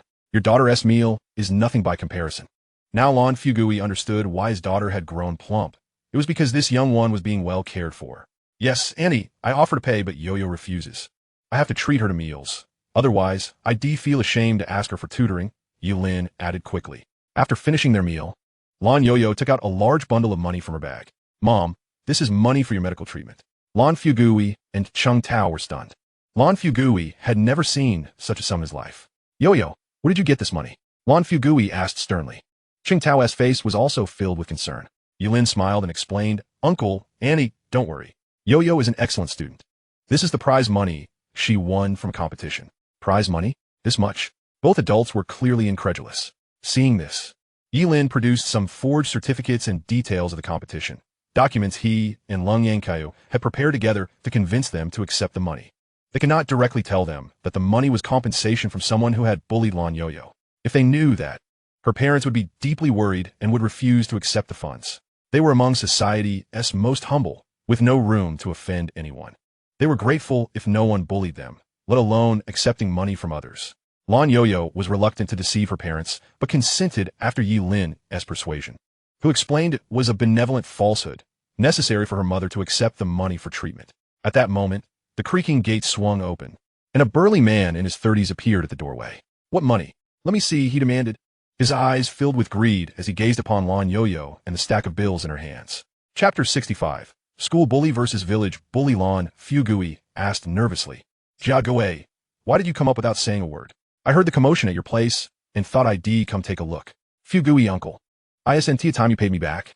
Jia Gui fixed his gaze on the money in Lan Youyou's hand. Sensing trouble, Ye Lin quietly activated the voice recorder on his phone and slipped it into his pocket. Jia Gui, this is Youyou's money. I promise to repay you once I earn it, explained Lan Youyou. You think you can earn money? Are you jesting with me? It was evident that Jia Gui had already taken this sum for granted. I can earn it. Once my leg heals and I regain my strength, I will go to the city to work, she replied. I cannot wait that long. If this drags on, can you still afford it? Either return my money today, or Jia Gui leered at Lan Youyou. Your daughter is no longer a child. You can either allow her to become my wife, and then we shall be in-laws, and I shall forget this debt, or else upon hearing this. Lan Youyou quickly hid behind Ye Lin. Unaware of the situation, Ye Lin inquired, Uncle Lan, what is happening? Chung Tao, fearing that Ye Lin would meddle and invite trouble, interjected, Ye Lin, this is a matter for Auntie's family. You need not concern yourself. Seeing Lan Youyou regard Ye Lin as her savior, Jia Gui smugly declared, my mother-in-law is correct. You insolent brat, do not meddle. In this little corner of Daling village, I, Jia Gui, hold the authority. I am not meddling. I am merely curious about what is transpiring, Ye Lin asserted. I shall tell you, half a year ago, Lan Youyou borrowed 10,000 yuan from me. According to our contract, he is to pay me 50 yuan in interest each month. Now 6 months have passed, and with both principal and interest, it amounts to 40,000. He has settled 2,000 by pledging his land, but he has yet to pay the remaining 20,000. It is only right that debts be repaid. I am merely here to collect, Jia Gui explained, casting glances at Lan Youyou. He had seen Lan Youyou in her entirety. She was stunning, and even if she were a decade his senior, he desired her. Uncle Lan, how could you agree to such exorbitant interest? Ye Lin questioned, perplexed. Chung Tao, with tears in her eyes, lamented, "It is all my fault. Half a year ago, when Youyou's father had just met with misfortune, I suddenly collapsed. With no funds for treatment, and knowing we could not repay, no one was willing to lend us money. At that moment, Jia Gui offered to lend us the sum, and Youyou's father accepted. Isn't that taking advantage of our misfortune?" Ye Lin remarked. "That is quite an offensive way to put it. He willingly lent it to us, documented in black and white." Jia Gui defended himself, noticing Ye Lin's attire, which was unlike that of a typical villager. He hesitated to offend him, opting for a diplomatic approach. "What does it matter if it is documented? This is usury, and you are seizing someone else's land under the pretense of a loan. Such actions are not legally protected," Ye Lin retorted, then turned to Lan Youyou. "Uncle Lan, repay him exactly what you borrowed, and remember that your land belongs to the state and the village collective. He has no right to claim it." Jia Gui glared at Ye Lin with malice. "You are quite the busybody, aren't you? Do you believe you can leave this village unharmed?" Alarmed for Ye Lin's safety, Lan Youyou quickly pleaded, "Jia Gui, do not hold a grudge against the child. We will return your money immediately, and the land is yours." Saying this, Lan Youyou hurriedly dismantled the bundle of cash in Lan Youyou's hands, extracting 2,000 to offer to Jia Gui. Jia Gui refused. Fuming, Lan Youyou, "I am thoroughly enraged. You think this petty sum will suffice? I present you with two options. Either marry your daughter to me, or give me the entirety of this cash, and we shall consider the matter closed. Otherwise, I assure you that this insolent brat won't escape Daling Village." Ye Lin chuckled. "We live in a society governed by law. Do you truly consider yourself a king of the mountains?" Jia Gui, with hands on his hips, declared, "I am the king of Daling Village. In Daling Village, I am the law." Lan Youyou understood that Jia Gui was not to be trifled with. Even the local police had no power over him, much less a student. He surrendered the money. "Jia Gui, take all this money. Let us consider the matter settled." "And I apologize," Jia Gui snapped. "Lan Youyou, this brat has angered me too greatly. I demand both the money and her daughter's hand. You must decide if you agree to this." Lan Youyou was aghast. How dare he covet her? Touching a nerve, Ye Lin's fury ignited. He seized a beer bottle from the table and hurled it at Jia Gui's head, then shouted, "Jia Gui, you scoundrel, dare to strike me with a bottle? I'll make you pay." With that, he launched a flurry of punches at Jia Gui. The scene left Lan Youyou's family dumbstruck. Jia Gui was caught off guard, dazed from the blow. "Jia Gui, do you carry a knife?" Ye Lin called out again, following up with another round of blows. Confused, Jia Gui wondered where he had gotten a knife. Ye Lin was relentless, driving Jia Gui back to the staircase, where he ultimately kicked him down, leaving him scrambling in fear. "You little brat, just wait. You are as good as dead." Jia Gui trembled with rage, losing his composure. Ye Lin watched him flee in disarray, a cold smile creeping onto his face. At that moment, Lan Youyou emerged, urgently saying, "Ye Lin, why did you resort to violence? This is a disaster. I will escort you away. You must hurry." Ye Lin replied, "Uncle Lan, you saw it. He attacked me first with a bottle, and then attempted to stab me. I was merely defending myself." Afterward, Ye Lin promptly retrieved his phone to conclude the recording. Chung Tao anxiously urged, "Ye Lin, you and Youyou must leave quickly. Jia Gui is not to be trifled with." "Auntie, do not worry. I am keen to see who truly cannot be trifled with." Ye Lin took out his phone and dialed, "Hello, is this Uncle Gao?" At that moment, Gao Shangchong was enjoying a leisurely weekend, seated by the pond in his yard, feeding the koi. "Xiaolin, what can I do for you?" Ye Lin promptly relayed the events involving him and Lan Youyou to Gao Shangchong. "Uncle Gao, I have sent you the recording. Is there any way to have this scoundrel incarcerated?" Gao Shangchong replied with a chuckle, "Xiaolin, it is not difficult to have him locked up. Give me an hour, and you must ensure your safety." "Thank you, Uncle Gao. I shall allocate another 5 shares of Yusha to you, to ensure Lan Youyou's family's safety."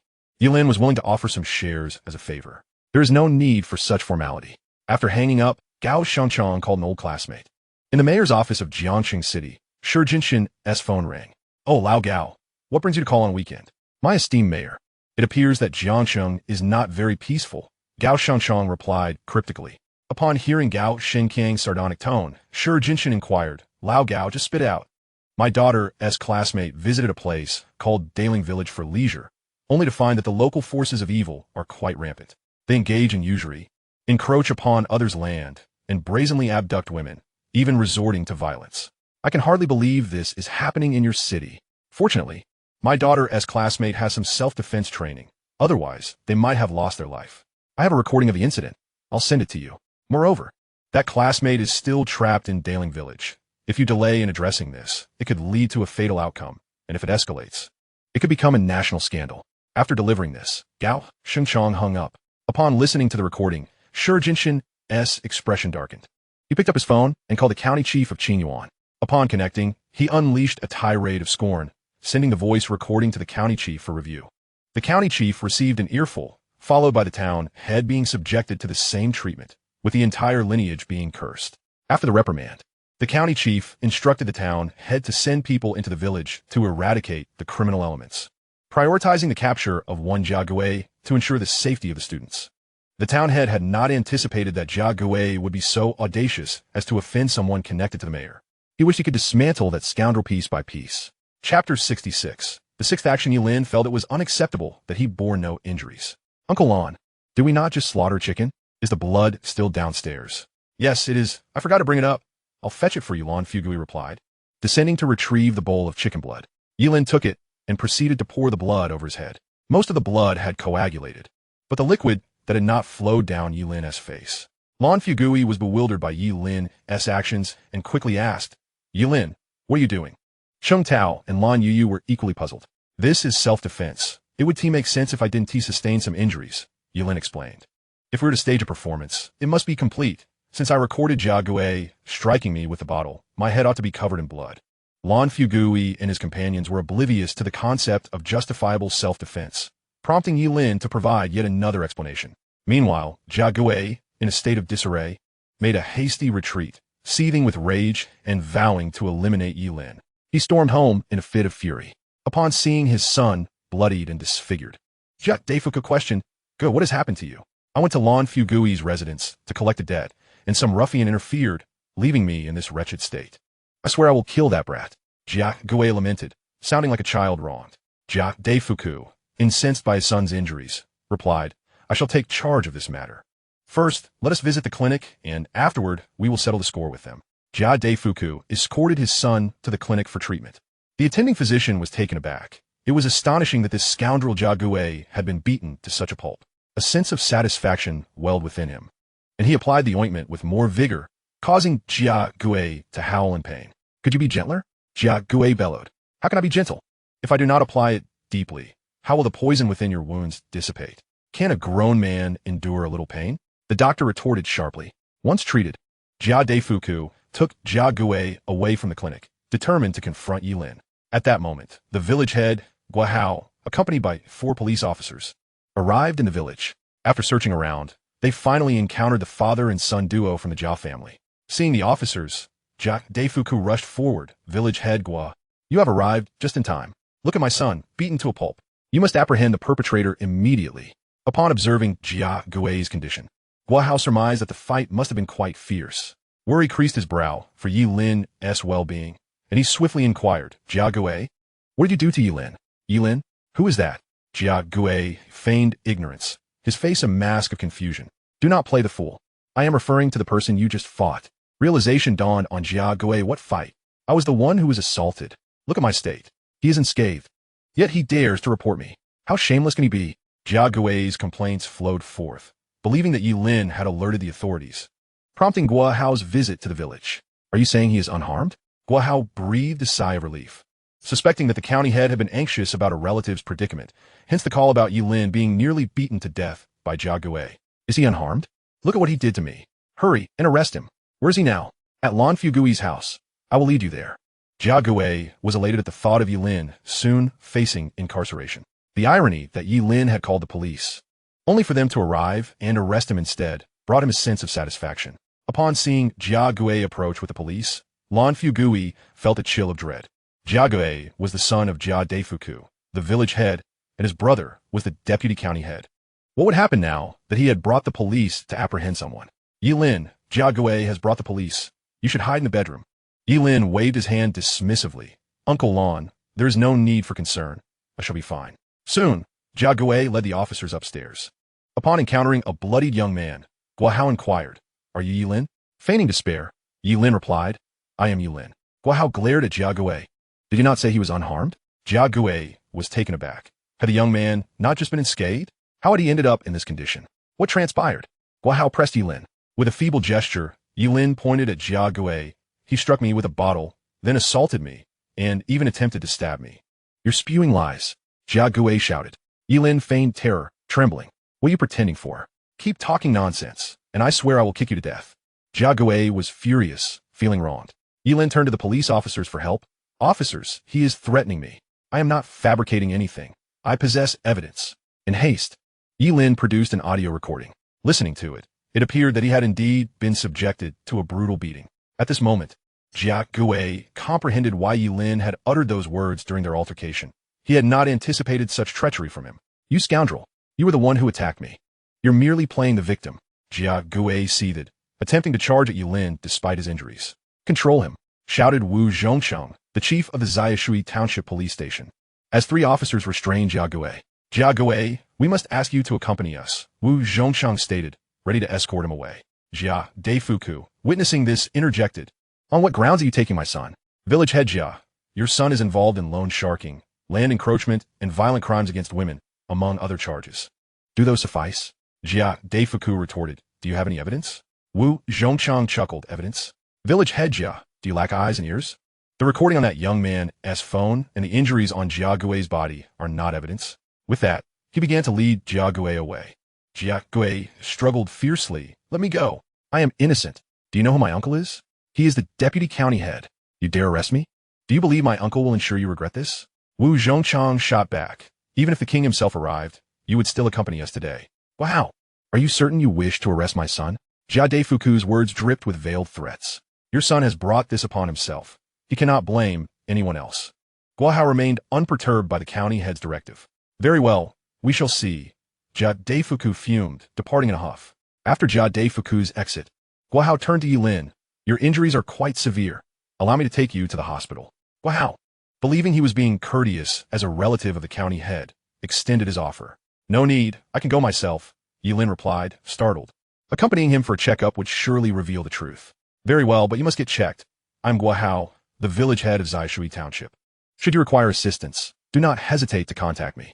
Guo Hao left his phone number. After exchanging a few more words, Guo Hao and Wu Zhongcheng departed for Ziyashui Township. Upon observing the village head's respectful demeanor towards Ye Lin, Lan Youyou felt a sense of pride. His daughter had made an influential acquaintance, which he deemed a stroke of good fortune. Ye Lin, thank you so much. Cheng Tao expressed her gratitude promptly. Aunt, there is no need for thanks. It is my obligation. Rest assured, I will help you reclaim your land and settle the debt with the Jia family by returning only the principal. Furthermore, given Jia Gui's actions, he has more than enough reason to face justice. With that, Ye Lin contacted Gao Shengchong, instructing him to procure a medical report to present at the police station regarding Jia Gui's actions. Having invested considerable effort, he would not allow Jia Gui to evade consequences. Chapter 67. Provoking someone not to be trifled with Jia Gui's arrest, Jia Deifuku hurriedly placed a call to Jia Quanfu. Quanfu, Jia Gui has been taken by the police. What crime has he committed? Jia Quanfu inquired, puzzled. It is nothing significant. He lent money to villagers. But when he attempted to collect the debt, he was nearly beaten to death. The assailant contacted the police, and now Guo Hao has led officers to apprehend him. Jia Quanfu was bewildered. Guo Hao? Isn't he the village head? Indeed. Why would a village head lead the police to arrest someone? Shouldn't the police handle such matters? I am unsure. Jia Gui has already been taken, and Guo Hao has charged him with several offenses, including loan sharking, land encroachment, violent crimes against women, and assault. The first two charges seemed trivial, mere civil disputes, but the latter two were serious offenses that warranted imprisonment. Had Jia Gui truly committed such acts? Lan Youyou had documented evidence of a loan, and when Jia Gui could not repay it, he had resorted to demanding repayment through threats against Lan Youyou's daughter. How could that be construed as violent crime? As for the assault, it was merely mutual combat. Brother, this situation seems rather peculiar. I will inquire further with Guo Hao. Indeed, these individuals show no respect. Jia Gui has claimed to be your nephew, so does his arrest not warrant some consideration of your standing? As a consequence, Wu Zongcheng's declaration that the Heavenly King has arrived proved futile. It seems that anyone dares to defecate upon the head of our Jia family. Wu Zhongcheng, I understand your sentiments.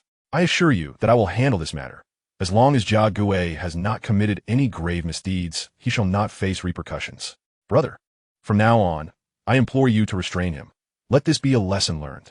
With that, Jia Quanfu ended the call and opened the phone directory, locating Guo Hao's number to dial. When Guo Hao's phone rang, he recognized the caller ID as Jia Quanfu and anticipated the call, promptly answering. Vice County Head Jia, what brings you to seek my company? Director Guo, I have heard that you have detained my nephew Jia Gui. It was unavoidable, Guo Hao replied. Oh, I would like to hear your explanation. Those in power often crush the underlings, Guo Hao, reluctant to offend Jia Quanfu, elaborated. Vice County Head Jia, the situation is as follows. Jia Gui harassed the family of Lan Youyou, and coincidentally, Lan Youyou's daughter had a classmate over, a young man named Ye Lin. Upon hearing that Jia Gui was engaging in usury and encroaching upon Lan Youyou's land, as well as coercing Lan Youyou into marriage, Ye Lin intervened. Jia Gui, irritated by his interference, struck him with a beer bottle and even brandished a knife during the scuffle. Consequently, Ye Lin had no choice but to defend himself, and both ended up bloodied. My investigation confirms that the recording indicates Jia Gui initiated the violence. A recording? Jia Quanfu inquired, puzzled. Indeed, Ye Lin claimed he observed Jia Gui demanding repayment and discreetly activated his phone to record, capturing the moment Jia Gui attacked. This serves as critical evidence regarding who instigated the altercation. Yet, a mere recording lacks visual proof. How can you ascertain that Jia Gui was the aggressor? Jia Quanfu challenged. Ye Lin's reaction was spontaneous, and both parties bore injuries. The Lan family witnessed the incident and unanimously affirmed that Jia Gui was the instigator. Very well, even if Jia Gui is at fault, it stems from Lan Youyou's failure to repay his debts. I shall have Jia Gui apologize, and the debt shall be absolved, treated as compensation. The land shall be returned to them, and that young man, Ye Lin, will be compensated for his medical expenses. Guo Hao, let us conclude this matter. Why would you, as a township director, involve yourself in such police affairs? A dog catching a rat. It is none of your concern. Are you contemplating a career change? Hurry and arrange for Jia Gui's release. Guo Hao, displeased by the rebuke, retorted, Vice County Head Jia, this is not my overreach. It is an order from above to detain Jia Gui. I lack the authority to make such decisions. From above? Guo Hao candidly confessed, Vice County Head Jia. To be frank, Ye Lin is no ordinary individual. I suspect he is a relative of the county head, who directly commanded me to detain Jia Gui and ensure Ye Lin's safety. Personnel from the county are already en route to retrieve Jia Gui. I am powerless to release him. Upon hearing this, Jia Quanfu was left speechless and angrily exclaimed, Why did you not mention this sooner? What a waste of my time with all this unnecessary dialogue. Guo Hao also felt exasperated as he hung up, muttering, You did not instruct me to release him from the beginning. Why force me to explain so much?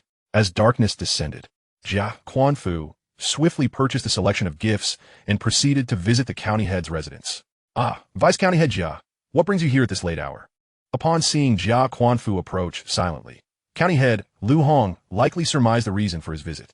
Old Lu, one does not visit the Three Treasure Hall without cause. I have come for a specific matter. Jia Quanfu did not conceal his intentions. Vice County Head Jia, please share your purpose. Lu Hong had no intention of inviting him inside. Actually, it is not a grave matter. Old Lu, who is Ye Lin to you? I do not know this individual. Do not deceive me. Old Lu, I am aware he is your relative. My nephew Jia Gui enough. Before Jia Quanfu could finish, Lu Hong cut him off, unwilling to hear more. Old Lu, you cannot possibly wish for Jia Gui to serve time over such trivial matters. Lu Hong, filled with ire, unleashed his frustrations upon Jia Quanfu. Jia Quanfu, let me tell you, your nephew has caused me great distress, and you dare suggest that Ye Lin is my relative? Do I appear to possess such influential kin? Jia Quanfu was bewildered, taken aback by Lu Hong's fury. Why such anger? I will inform you. This matter was initiated by Mayor Shi, and your nephew is now in the city's custody. If you wish to continue in your position, I advise you to refrain from meddling in this affair. Now leave. With that, Lu Hong shut the door. The mayor? Jia Quanfu was stunned, realizing that Ye Lin held connections to the mayor, who was evidently furious on Ye Lin's behalf. Imagining the wrath with which the mayor reprimanded Lu Hong filled Jia Quanfu with trepidation. Aware that he could not intervene and fearing that Jia Gui's actions might entangle him further, he hastened to call Jia Deifu. Upon seeing the call, Jia Deifu assumed everything had been resolved and excitedly exclaimed, Quanfu, has the matter been settled? I knew with your involvement, Jia Gui would be safe. Jia Quanfu, fuming, retorted, Jia Deifu, let us sever our ties.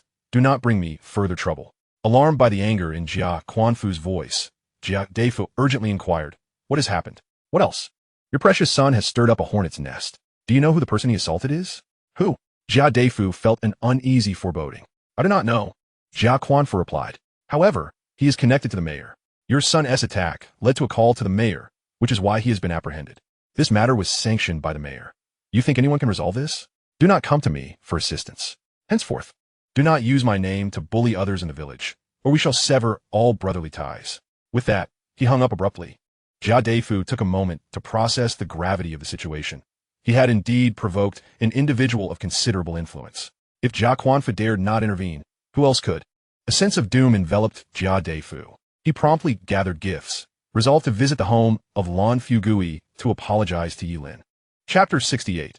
Offering gifts to atone, carrying several pounds of meat, a few bottles of wine, and a bag of eggs, Jia Deifu arrived at Lan Youyou's doorstep and knocked. At that moment, the Lan family remained in a state of fearful anticipation, despite Ye Lin's continual reassurances that all would be well. Upon hearing the knock, Lan Youyou descended the stairs.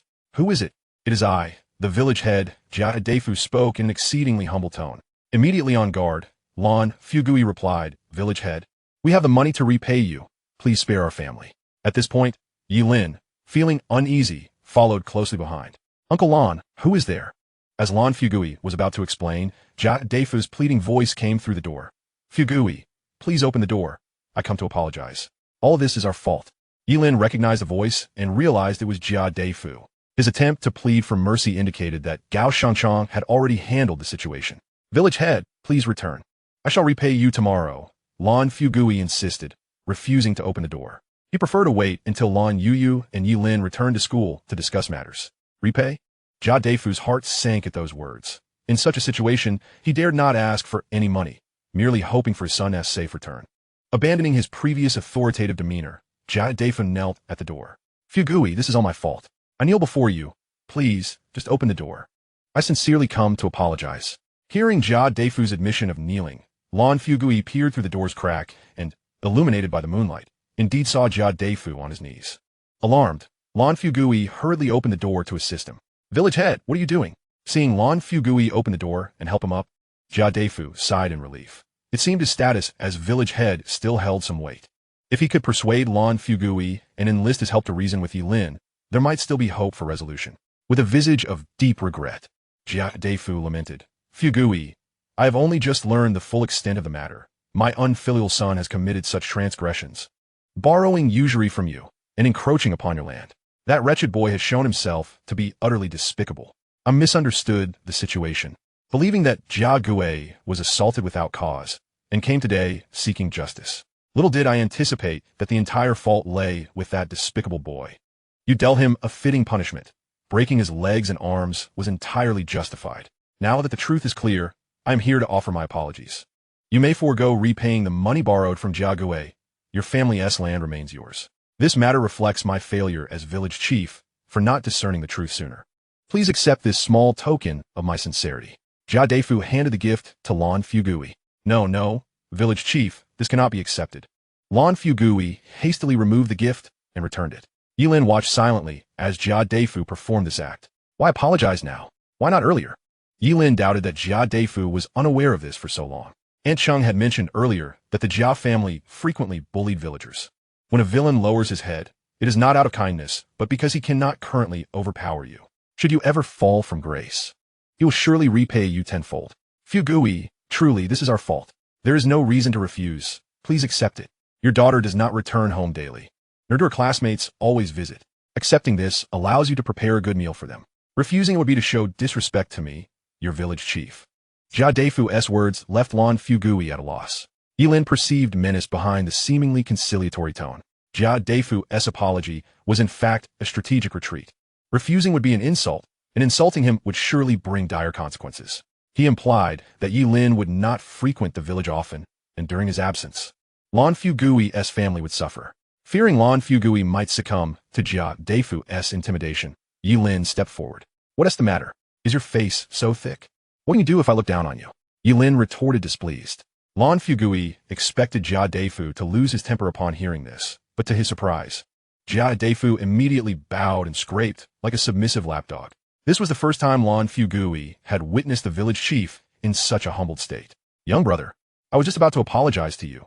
Jia Deifu forced a smile. Ye Lin found his stiff grin chilling under the moonlight, wishing he did not smile at all. Why apologize to me? Today's incident was all my son's fault, and I was foolish to stir trouble without understanding the facts. I admit my mistake. Fortunately, you are not seriously harmed. We deeply regret our actions and sincerely apologize. I have only one son. My 3 daughters are married far away. If he goes to jail, who will care for us in our old age? Young brother, please show mercy this once. Jia Deifu pleaded earnestly, producing from his pocket a black plastic bag containing an object the size of a brick, which he pressed into Ye Lin's hands. Lan Youyou regarded Jia Deifu with pity, wishing to intercede on his behalf. His family was too kind-hearted. Their kindness was exploited. Showing mercy to such people only emboldens them to see you as weak. Ye Lin did not allow Lan Youyou to speak and hurled the package back at Jia Deifu's face. An apology? Must I forgive you just because you apologize? Does that mean today never happened? Some deeds demand that their perpetrators bear the consequences. Had I not been here today, would your son have spared Lan Youyou's family? When Lan uncle offered to return the money, your son refused and insisted on robbery. If you were truly kind, why did you not intervene when Lan uncle was in trouble 6 months ago? Why did you not know your son borrowed money at exorbitant interest rates? Why did you not know he seized others' land? Would he dare act so brazenly without your tacit approval? Without your protection? Would he terrorize the village and prey upon the people? The villagers elected you village chief to serve them, not to shield your son and bully the populace. Don't think I don't know why you came to apologize. It's because the Jia family's deputy county magistrate can no longer manage this matter. Now get lost. Ye Lin's face was full of righteous fury. Hearing Ye Lin's words, Lan Youyou reflected deeply. Indeed, if not for Ye Lin, would the village chief's family have spared his own? Moreover, given the length of time, Jia Deifu must have been aware and had silently condoned Jia Gui's actions. His own daughter was nearly abducted, yet he still wished to forgive such a man and defend him. Ye Lin's wrath left Jia Deifu breathless. Fearing Ye Lin's misunderstanding, Jia Deifu picked up the black plastic bag and tore it open. Young brother, inside is 50,000 yuan as compensation and apology. Do I look like someone in need of money? Don't insult me with your filthy cash. Get lost at once. Seeing your family angers me. Having spent 5 shares to resolve this matter, Ye Lin felt the cost was painful. Such a hefty sum was demanded to hush things up. Even if it were 500,000, Ye Lin would not accept it. Jia Gui must be imprisoned for 10 years or more. Only then would he reform. If released now, with such deep hatred, Lan Youyou's family would always be in peril. The punishment must be harsh. Only by being more ruthless than the villain will he cease to provoke you. Jia Deifu feared that provoking Ye Lin further would exacerbate the situation. Seeing him still enraged, he turned and left without looking back. Stop. Hearing Ye Lin's voice, Jia Deifu thought there might be a chance for reconciliation. His sorrowful expression immediately shifted to a smile as he retrieved the 50,000 yuan from his pocket. Young brother, are you willing to forgive us now? I only wish to warn you. Whenever I am absent, if anything happens to Lan uncle's family, I will make your entire family suffer. I swear my family will no longer trouble Lan Youyou's family. But if they encounter misfortune, it is not my concern. Jia, do you not understand me? Should anything happen to them, I will come for you. If you cannot find a culprit, then you are the culprit. Now get lost. Jia Deifu was overwhelmed with grievance. What kind of arrangement was this? Not only could they not seek revenge, but they also had to constantly protect Lan Youyou's family. Yet what choice did they have? They dare not confront Jia Gui. As a mere village chief without official rank, how could he dare provoke someone who could summon the mayor with a single word? Chapter 69. Cheng Tao's incident. Having locked the door, Lan Youyou and Cheng Tao ascended the stairs. Upon entering, Cheng Tao anxiously inquired, "Why are you two arguing again? Is everything all right?" "Nothing serious, just Jia Deifu came to apologize, and I scolded him a bit," Lan Youyou explained. "Since the village chief has apologized, why not let this matter rest?" Cheng Tao worried about their future. Rarely bold, Lan Youyou declared firmly, "How can this be let go? If not for Ye Lin's help, your daughter would have been taken away. When have they ever considered sparing us? Just now, they refused the money and demanded both money and your daughter. Have they ever thought of letting us off? Jia Gui deserves to be locked up. It would be a blessing to the people." Seeing his resolve, Cheng Tao's face turned pale with anger. "Ye Lin is formidable. But what about you? Why weren't you so courageous when we were bullied before? It was Ye Lin who was strong, not Jia Deifu who fled in fear. If you act like this, how can we live in the village? Youyou is preparing for college, and Chunshun is about to graduate middle school. Have you considered what will happen to them? If we cannot stay here, where will we live? What will we eat?" Overcome with emotion, Chung Tao struggled to contain her tears and coughed violently, needing some time to recover. Ye Lin hurriedly stepped forward to comfort her, saying, "Annie, rest assured.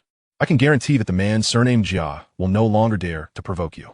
In the future, he will treat you with utmost courtesy." Lan Youyou recalled how Ye Lin had just scolded Jia Deifu to the point where he could barely breathe and echoed, "Oh ma, you can be at ease." Ye Lin has already warned Jia Deifu. Chung Tao's eyes brimmed with tears, unsure whether they were from gratitude or frustration at Lan Youyou. "Ye Lin, you are truly our family savior. We have nothing to repay you with. How can we express our gratitude? Auntie, there's no need for such words. I'm a good friend of Youyou, and her affairs are my own. Helping you is but my duty. Thankfully, I accompanied Youyou home. Otherwise, there could have been a grave situation." Ye Lin felt a sense of relief.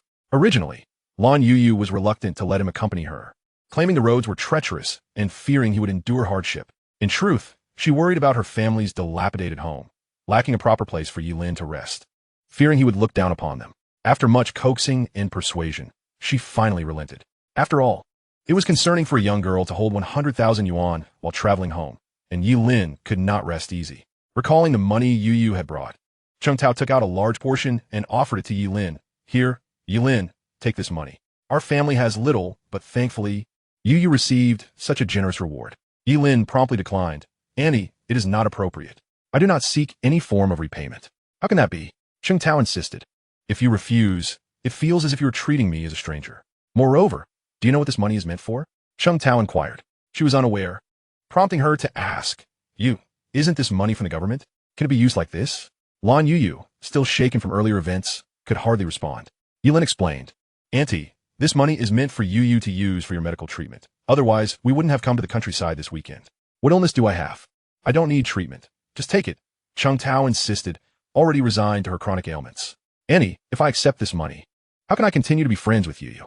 Your insistence makes me feel unwelcome, as if you wish to send me away." With that, Ye Lin began to pack his belongings to leave. Lan Youyou, observing the situation, said to Chung Tao, "All right, Youyou's mother, if Ye Lin does not want it, do not force it upon him." Just now, Jia Deifu offered him 50,000 as an apology, which he also declined. He is not in need of money. Afterward, he turned to Ye Lin. "Ye Lin, since you have helped us so much today, and we haven't even had dinner yet, how about I kill a few chickens in gratitude? Would that be acceptable? Otherwise, we would feel remiss." Ye Lin understood that if he agreed, half of the chickens and ducks downstairs would meet their end. He replied, "Uncle Lan, we still have chicken and vegetables from lunch that we haven't finished yet. Let's not waste it. We can heat it up and eat." Then he addressed Chung Tao. "Annie, if you truly wish to repay me, then please heed my advice and go to the county to seek medical attention." Chung Tao was aware that medical treatment could be costly and was reluctant to waste money on herself, preferring to live day by day. She smiled. "I know my own body. I am fine. This money should be saved for." Before she could finish, she suddenly coughed violently, spitting blood and collapsing. Lan Youyou was instantly terrified to the point of tears, and Lan Youyou was at a loss for what to do. Ye Lin urgently shouted, "Quick, call a doctor."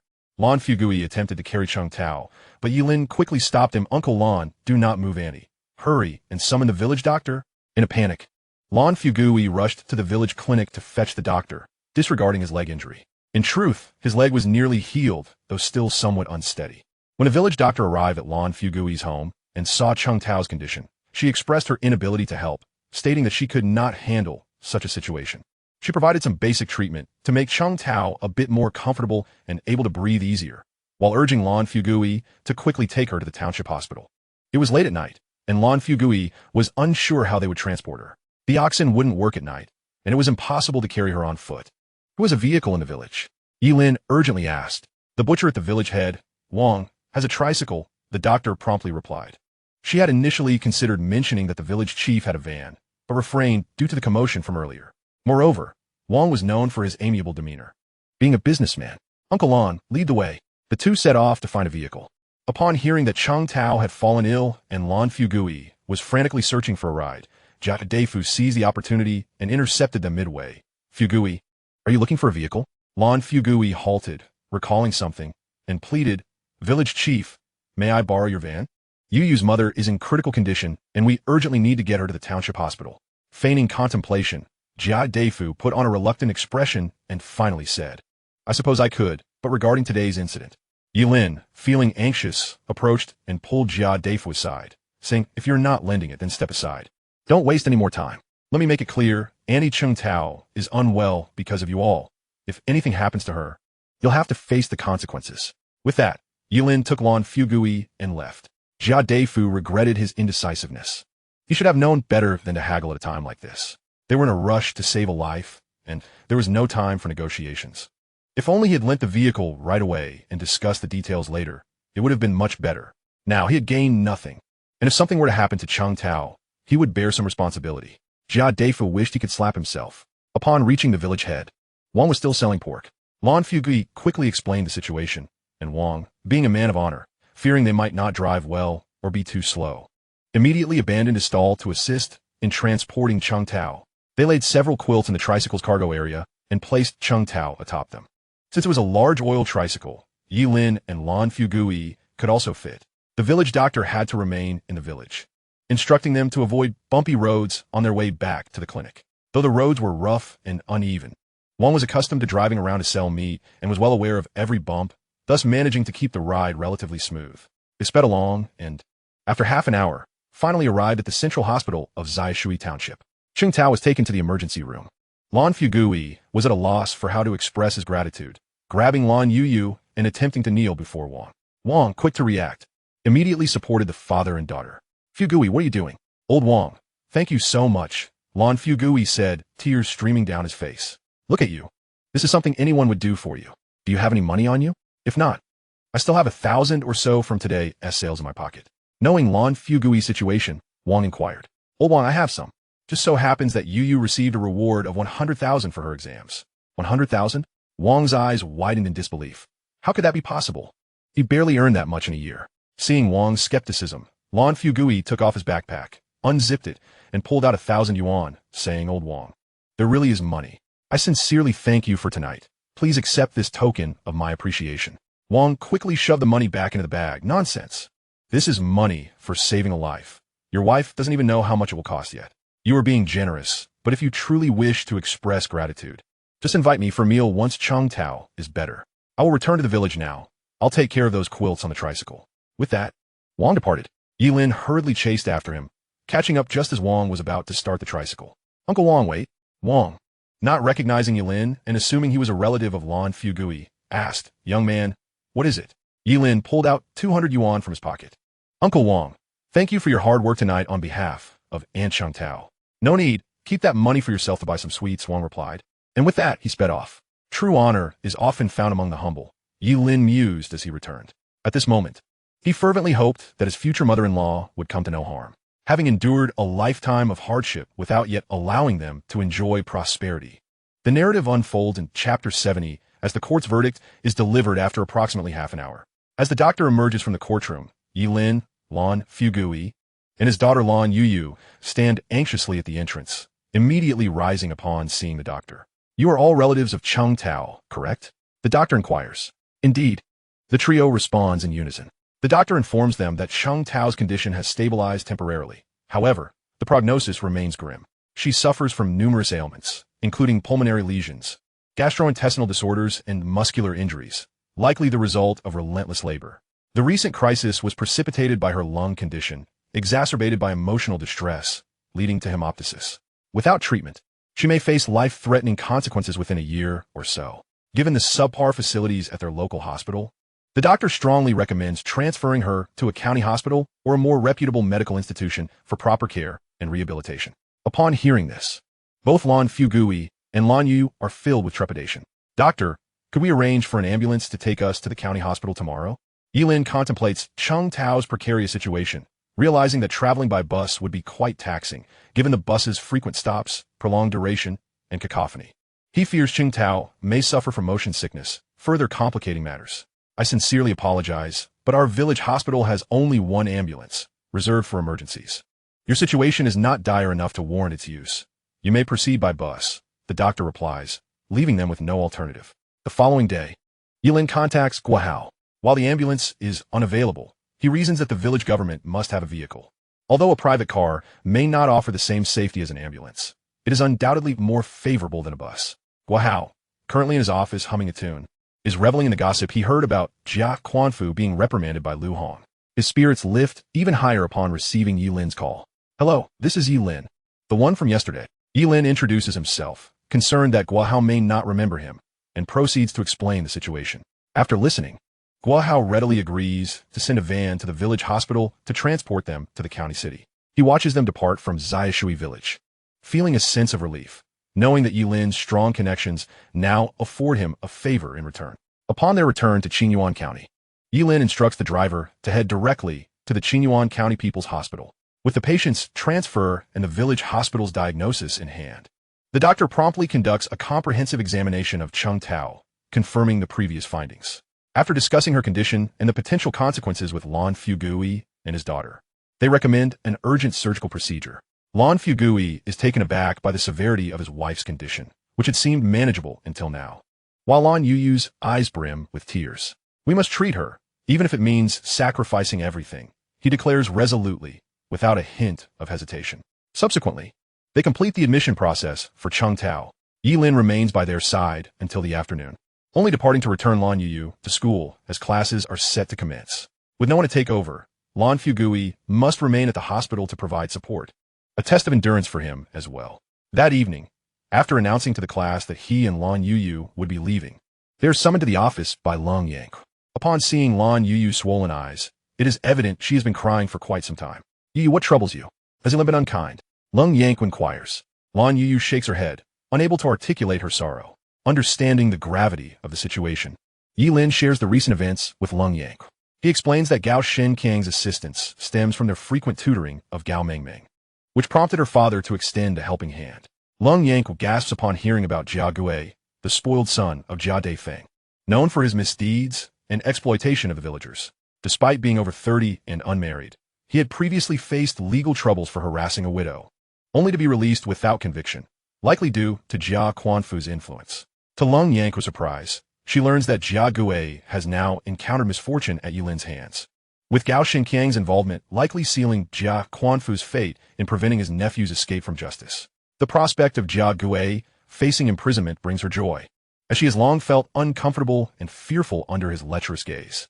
Upon learning of Lan Youyou's mother's illness, Lan Youyou takes her to visit Cheng Tao in the hospital the following day, which coincidentally is a Monday. Meanwhile, Ye Lin accompanies Lan Youyou to the Jiangxing People's Court. Upon arrival, the legal team from Shengchang Group assists Ye Lin in handling the case. Prior to entering, Ye Lin advises Lan Youyou to remain silent and resolute. Inside the courtroom, a fierce debate ensues between the two parties, ultimately resulting in Jia Gui's conviction. He is sentenced to 2 years for interfering with another's freedom to marry, 2 years for intentional injury, and a potential 10-year sentence for attempted robbery, which is halved due to the lack of stolen funds, amounting to 5 years. The cumulative sentence totals 9 years. Jia Gui disputes the robbery charge, claiming he was merely defending himself against Ye Lin, but lacks any evidence to support his claims. In contrast, Ye Lin possesses recordings and medical reports confirming his injuries as classified as minor wounds, leaving Jia Gui unable to argue his case. In a final attempt to bolster his defense, Jia Gui claims he too was injured during the altercation, asserting mutual combat. However, his medical evaluation reveals only superficial wounds, falling short of even minor injury classification. With the judge recognizing Ye Lin's actions as self-defense, Jia Gui is left with no recourse. Jia Daifeng approaches Ye Lin with an offer to settle privately, suggesting that if Ye Lin agrees, the charge of intentional injury could be rescinded, thereby reducing his son's sentence. Ye Lin, aware of the underlying resentment that could fester if Jia Gui were to be wrongfully imprisoned, contemplates the potential consequences for both Lan Youyou's family and himself. Reaching a settlement could alleviate their grievances and perhaps even foster gratitude. Furthermore, with Cheng Tao hospitalized and in need of funds, resolving this charge amicably seems prudent. Ultimately, Ye Lin proposes a compensation of 50,000 yuan to Jia Daifeng, and they reach an agreement. Grateful to avoid further complications, Jia Daifeng insists that Jia Gui accept the 2 charges. Realizing the futility of resistance, Jia Gui acquiesces, understanding that Ye Lin's connections could complicate his life further if they were to continue opposing one another. In the end, the court mandates that Lan Youyou repay Jia Gui the 10,000 yuan he borrowed and compensate him according to national interest regulations, totaling 12,000 yuan. Jia Gui receives a 7-year sentence for interfering with another's marriage and attempted robbery, alongside orders to return land to Lan Youyou's family. Upon returning to Qingyuan County People's Hospital, Ye Lin hands Lan Youyou the 50,000 yuan from Jia Daifeng. Uncle Lan, please take this money. No, Ye Lin, this compensation is meant for you. Lan Youyou protests. I'm fine. Uncle Lan, this money is for Aunt Cheng's medical expenses. She fainted due to the stress caused by them. Please, do not refuse it. We cannot predict how much she will require for treatment. Ye Lin insists, pressing the money into Lan Youyou's hands. In recent days, Lan Youyou had come to understand the young man rather well. He was truly a remarkable individual. Lan wondered what fortune his daughter had earned to have encountered such a good friend, and moreover, a male one. Knowing that Ye Lin cared little about the money, and considering the considerable expenses his wife still faced, Lan Youyou no longer refused the offer. Ye Lin, our whole family is deeply grateful to you. He expressed heartfelt thanks. Uncle Lan, there is no need for formalities. We are family. Once Annie recovers, I'll bring you all to my home for a meal. I have a study session tonight, so I must be off. Ye Lin replied cheerfully, his spirits lifted as he skipped back to school, feeling as though he had returned to the age of 18. Chapter 71. Trouble at Yusha. Lan Youyou had been in low spirits these past few days, and Ye Lin had not been pressing her for tutoring sessions, which afforded him time to attend to matters concerning the branch store. Gao Xingchang had nearly completed the renovations of the Jiangxing shop, and all the necessary equipment had been procured. The recruitment advertisements Ye Lin had posted in Jiangxing had attracted many applicants who added him on QQ. Ye Lin had originally planned to conduct interviews in Jiangxing last weekend. But since Lan Youyou wished to send money home for her mother's medical treatment, and Ye Lin was uneasy about her traveling alone, he accompanied her to the countryside, causing the interviews to be postponed. Thus, he resolved to hold the interviews during this weekend's break. Although new employees had yet to be selected, training needed to commence promptly. The training was scheduled to take place in Jiangxing, as all new hires were local. Ye Lin intended for Qin Hui to serve as the instructor for these new recruits. Although somewhat older, Ye Lin held Qin Hui in high regard. She was diligent and eager to learn. Just this month alone, she had inquired countless times whether there were any new products. Ye Lin could see her genuine eagerness. Naturally, new products existed, but Ye Lin was not yet ready to disclose them. With the current success of the lemon fruit sales, there was no urgency. He planned to unveil the second product only after the branch store's grand opening. Coincidentally, the lease for the shop Qin Hui rented expired today, so Ye Lin intended to renew the contract and inform her about the weekend training. Upon arriving at Yusha, Ye Lin found the shutter halfway down. The store was closed. Puzzled, he thought, didn't I say today was a working day? Why would they close the shop? He bent down and entered to investigate. Inside, a man was seated at a dining table while others were cleaning utensils. Upon noticing Ye Lin, Duan Shibeo inquired, Are you Ye Lin? Yes, I am. And you are? I'm Qin Hui's husband, Duan. I've come to discuss the contract with you. Perfect timing. I was about to talk to Sister Qin about it as well. Mr. Duan, last month Sister Qin rented only for 1 month, fearing my business might falter. Now, can we sign a long-term contract? Certainly. I have the contracts here. Just sign, Duan said, pulling out 2 pre-prepared contracts and placing them on the table. Ye Lin glanced at the contract and was immediately incensed. The agreement stipulated that the rent would amount to half the shop's monthly revenue. In other words, signing this contract would mean surrendering half of the store's income every month, not profit, but gross revenue, bearing all costs and wages himself. Ye Lin would still have to forfeit half to another party. It was nothing short of extortion. With a grim expression, Ye Lin looked at Duan Shibeo. Are you sure this contract isn't a mistake? No mistake. Look at the prime location of my shop. Customers keep coming. It's reasonable for me to claim half the income. If you think it's unfair, you can refuse to sign. Is the business thriving solely because of the location? Then why couldn't your wife manage it before? Ye Lin retorted. Qin Hui, overhearing this, felt insulted. While business had been poor before, she was now selling exceedingly well. Moreover, in producing lemon fruit products, she claimed second place. Who dared claim first? She believed she had fully mastered the craft and was capable of independent enterprise. Having asked so many times, Ye Lin had no new products to offer her. He clearly had none. Selling lemon fruit, lemonade, and a few fruit teas was already profitable enough, and Qin Hui no longer showed Ye Lin any kindness. If you want to sign, then sign. If not, move out. Which of your eyes saw me fail before? She snapped. Hearing Qin Hui's words and recalling her frequent inquiries about new products, Ye Lin seemed to understand her intent. Angrily, he said, So you've been scheming against me from the start, haven't you? Deliberately signing only a 1-month contract to hike the rent later. Staying on the premises to steal my techniques. Shameless indeed. Truly clever for a scholar. Qin Hui chuckled mockingly at Ye Lin's anger. Boy, if you don't understand the harshness of the world, you shouldn't be mixing in business. Go back to school. You're too young to run a business. Duan Shibeo also hurled verbal insults. Ye Lin sneered inwardly. grateful he had not mentioned his plans to open a branch. Otherwise, he would have discovered Qin Hui's duplicitous nature sooner. She was always courteous and smiling in front of him, but scheming behind his back. Naturally, Ye Lin refused to sign the contract. There were other shops near the school gate besides theirs. As he left, he noticed a clothing store adjacent to the school gate was available for transfer, much larger and directly opposite Qin Hui's shop. Ye Lin resolved to rent that store immediately after resolving the current matter. Turning to the 5 girls he had recruited, Ye Lin asked, "Will you come with me? Or stay here?" Xiling did not hesitate and stood behind Ye Lin. The other 4 remained motionless. Having spent time with Qin Hui, they had been somewhat brainwashed. Now that Ye Lin had lost the shop, they feared they might lose their jobs if they followed him. Seeing this, Qin Hui was quite pleased. Ye Lin did not try to persuade the girls. He had told them before that those who worked with him would eventually become store managers. That promise was now about to be fulfilled. If they chose to remain with Qin Hui, so be it. There was no shortage of laborers, and they would regret their decision in time. "Whatever the equipment costs, I'll pay you in full and take it away." Having already paid Qin Hui 2,000 yuan for the equipment, Ye Lin would not leave it behind. Qin Hui, unwilling to let Ye Lin take the tools and face the hassle of repurchasing, promptly handed him 3,000 yuan in return. "I'm not selling the equipment to you. This is your deposit and rental bond," she said. Ye Lin accepted the money without further comment, then settled the wages for Qin Hui and the 4 girls. After deleting all data from the computer, he took down the business license and 2 health certificates before leaving with Xiling. Once outside, Ye Lin promptly rented the store opposite the school gate. Having learned his lesson, he signed a 1-year lease with the owner. Noticing that others had just been paid, Xiling timidly asked, "Boss, did he all receive their wages? Why haven't I?" Ye Lin smiled. "They quit, so I settled their wages. You're still with me. Don't worry, I'll pay you on time after this month." "Okay, boss, but without a shop, I don't know what to do." "Don't worry. There is plenty to do. Remember the promise I made? Soon, you'll become a store manager." Xiling was momentarily stunned. "Really? What's going on?" Ye Lin explained. "Yusha Beverage Company will open 5 branches in Jiangcheng, plus this store in Xinyuan County, making 6 in total. I need 6 managers to run them. Originally, I planned for each of you 6 to manage 1 store. Unfortunately, the others missed that opportunity."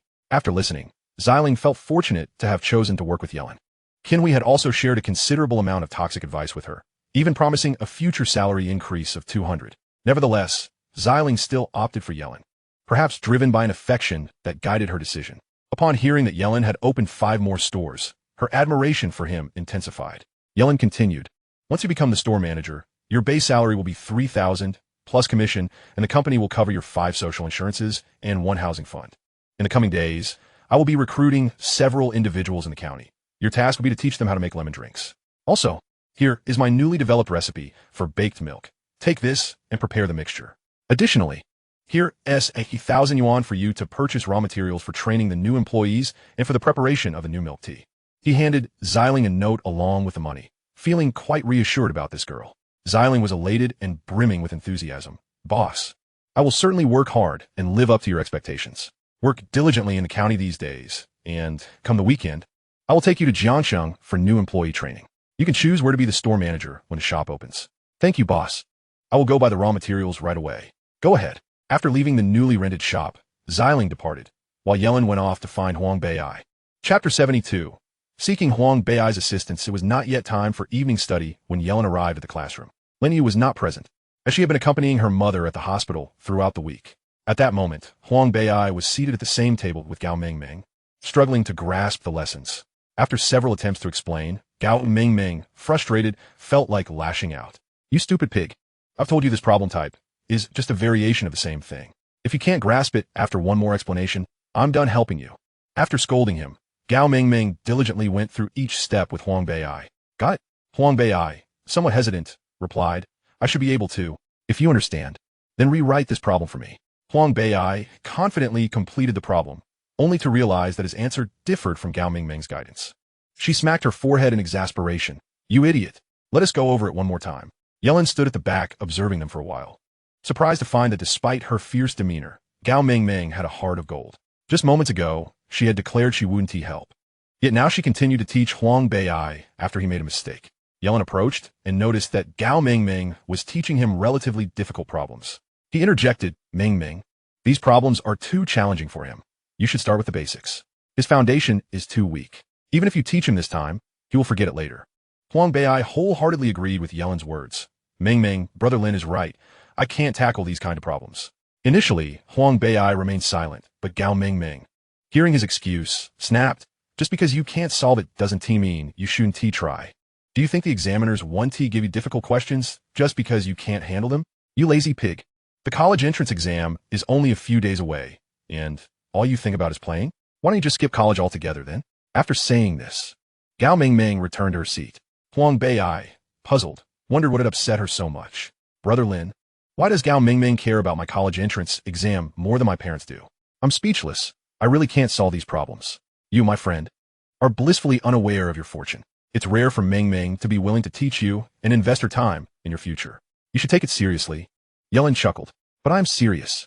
Huang Bei insisted, affirming his earnestness in studying. Are you really? When you're alone, do you study? Do you memorize anything?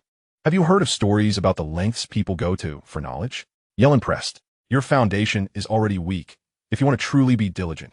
Every minute outside of eating and sleeping should be dedicated to studying. You are on the verge of stepping into a world of opportunities.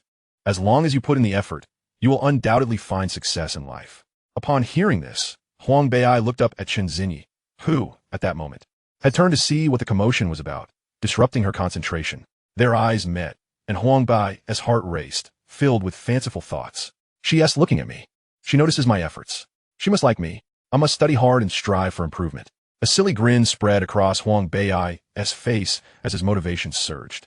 Observing this, Ye Lin shook his head and playfully slapped the back of Huang Bei's head. What was that for, Brother Lin? Huang Bei asked. Just thought you were acting foolishly, Ye Lin replied. By the way, I need to discuss something with you. What is it? Huang Bei inquired.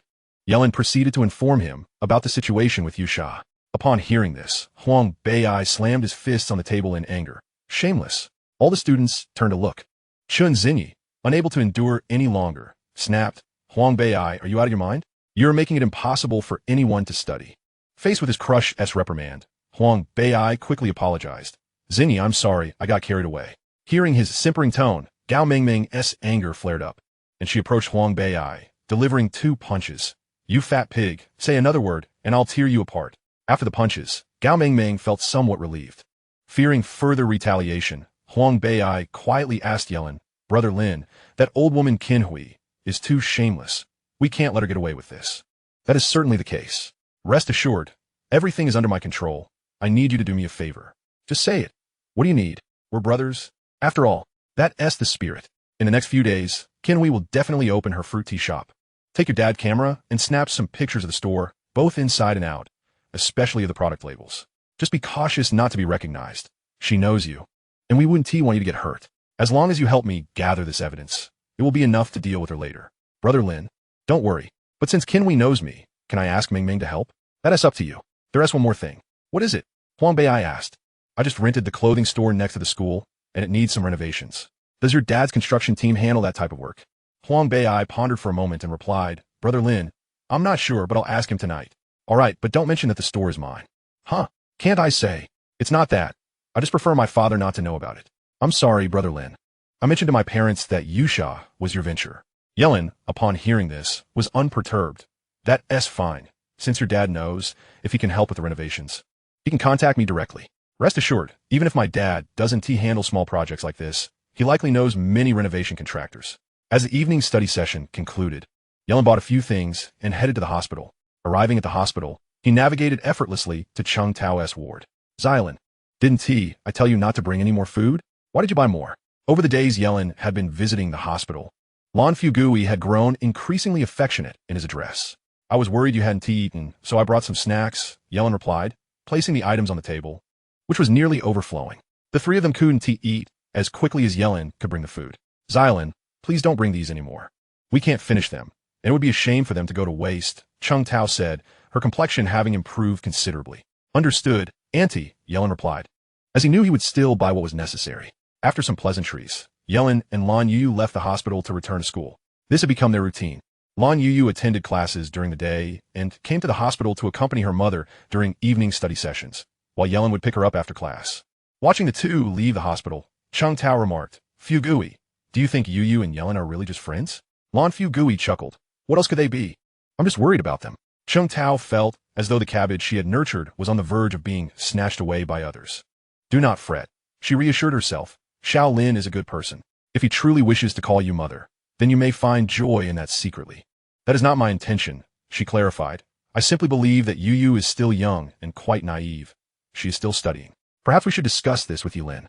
If he genuinely has feelings for Youyou, let him express them in a few years. We need not worry about matters concerning the children. Many girls in the village of Youyou's age have already become mothers. You may be somewhat oblivious, but cannot you see? Your daughter wishes to spend time with Ye Lin. Cheng Tao contemplated this and realized that Ye Lin was not behaving inappropriately towards Youyou. Rather, he seemed to care for her like an older brother. Chapter 73. The Meat Crab Pot Project. Huang Bei'ai returned home and immediately informed his father about Ye Lin's renovation plans. Huang Jinlong expressed confusion. Isn't there already a store at the entrance of Ye Lin's school? How can two stores operate in the same location? Huang Bei'ai explained the intricacies of the situation. After hearing the details, Huang Jinlong was impressed, astonished that such shameless individuals existed in the world.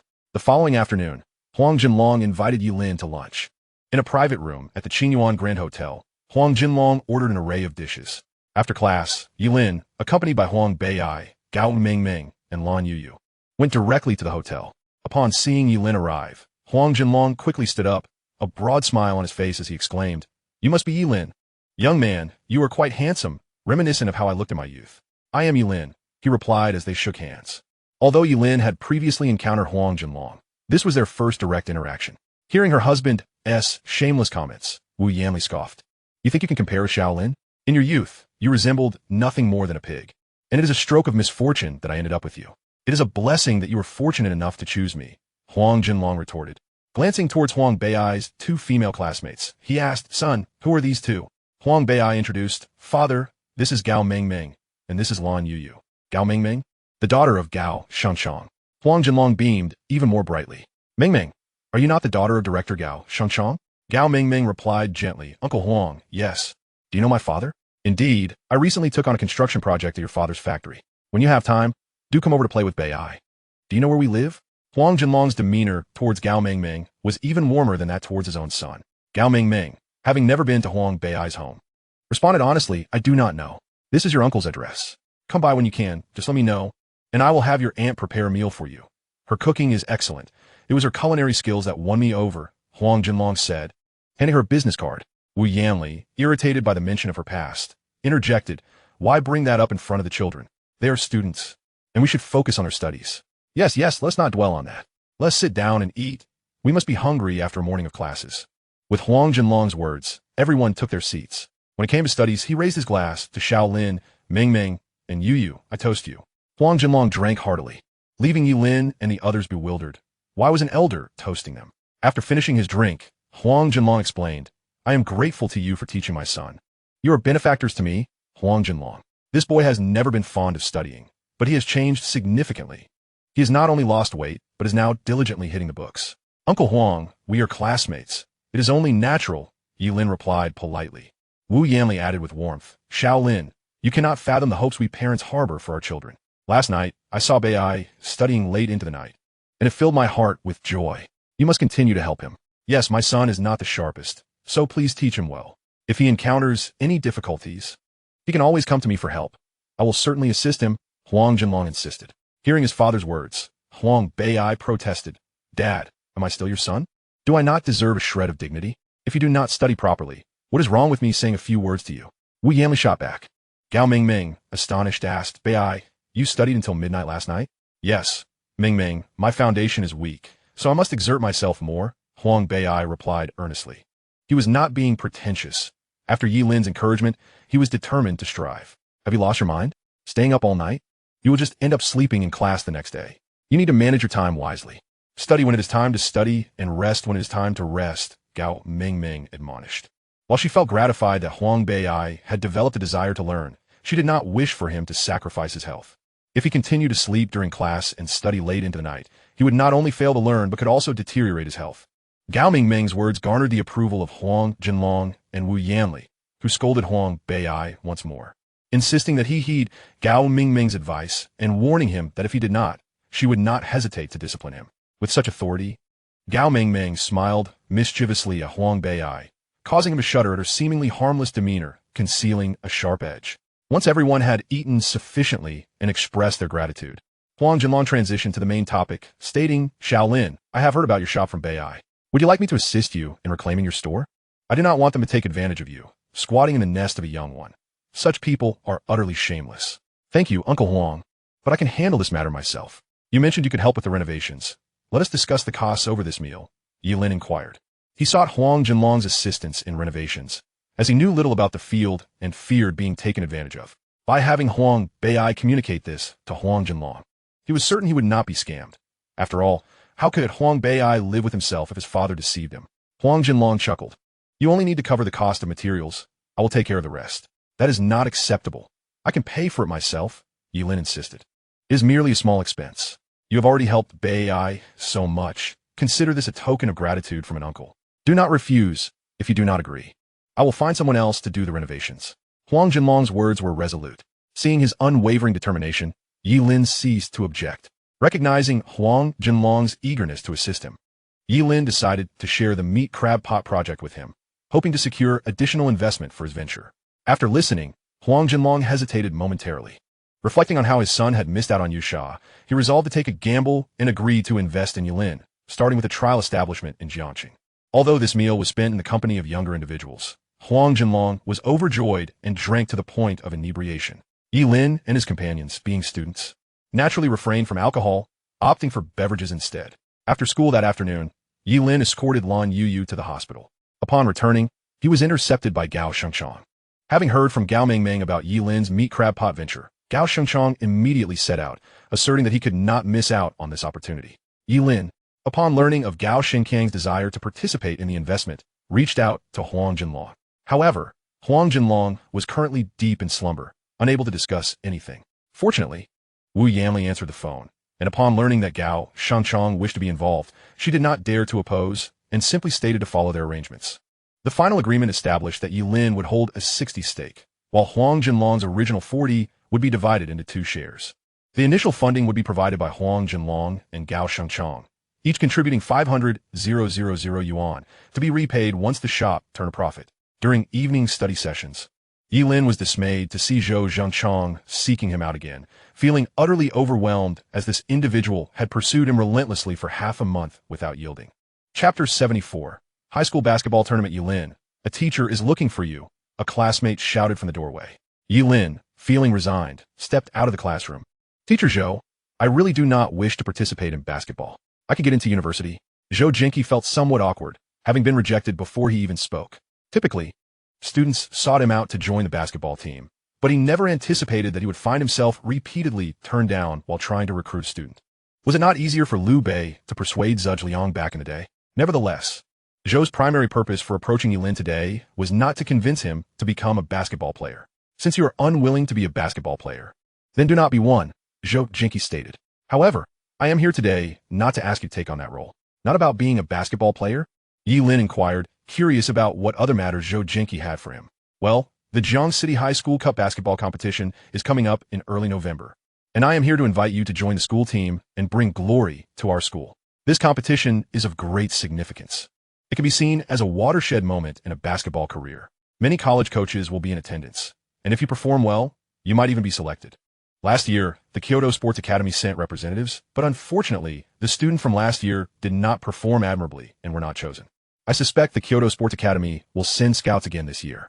If you agree to join the team and compete for the school's honor, I will ensure you have the opportunity to play. Zhou Jinqi spoke with palpable excitement.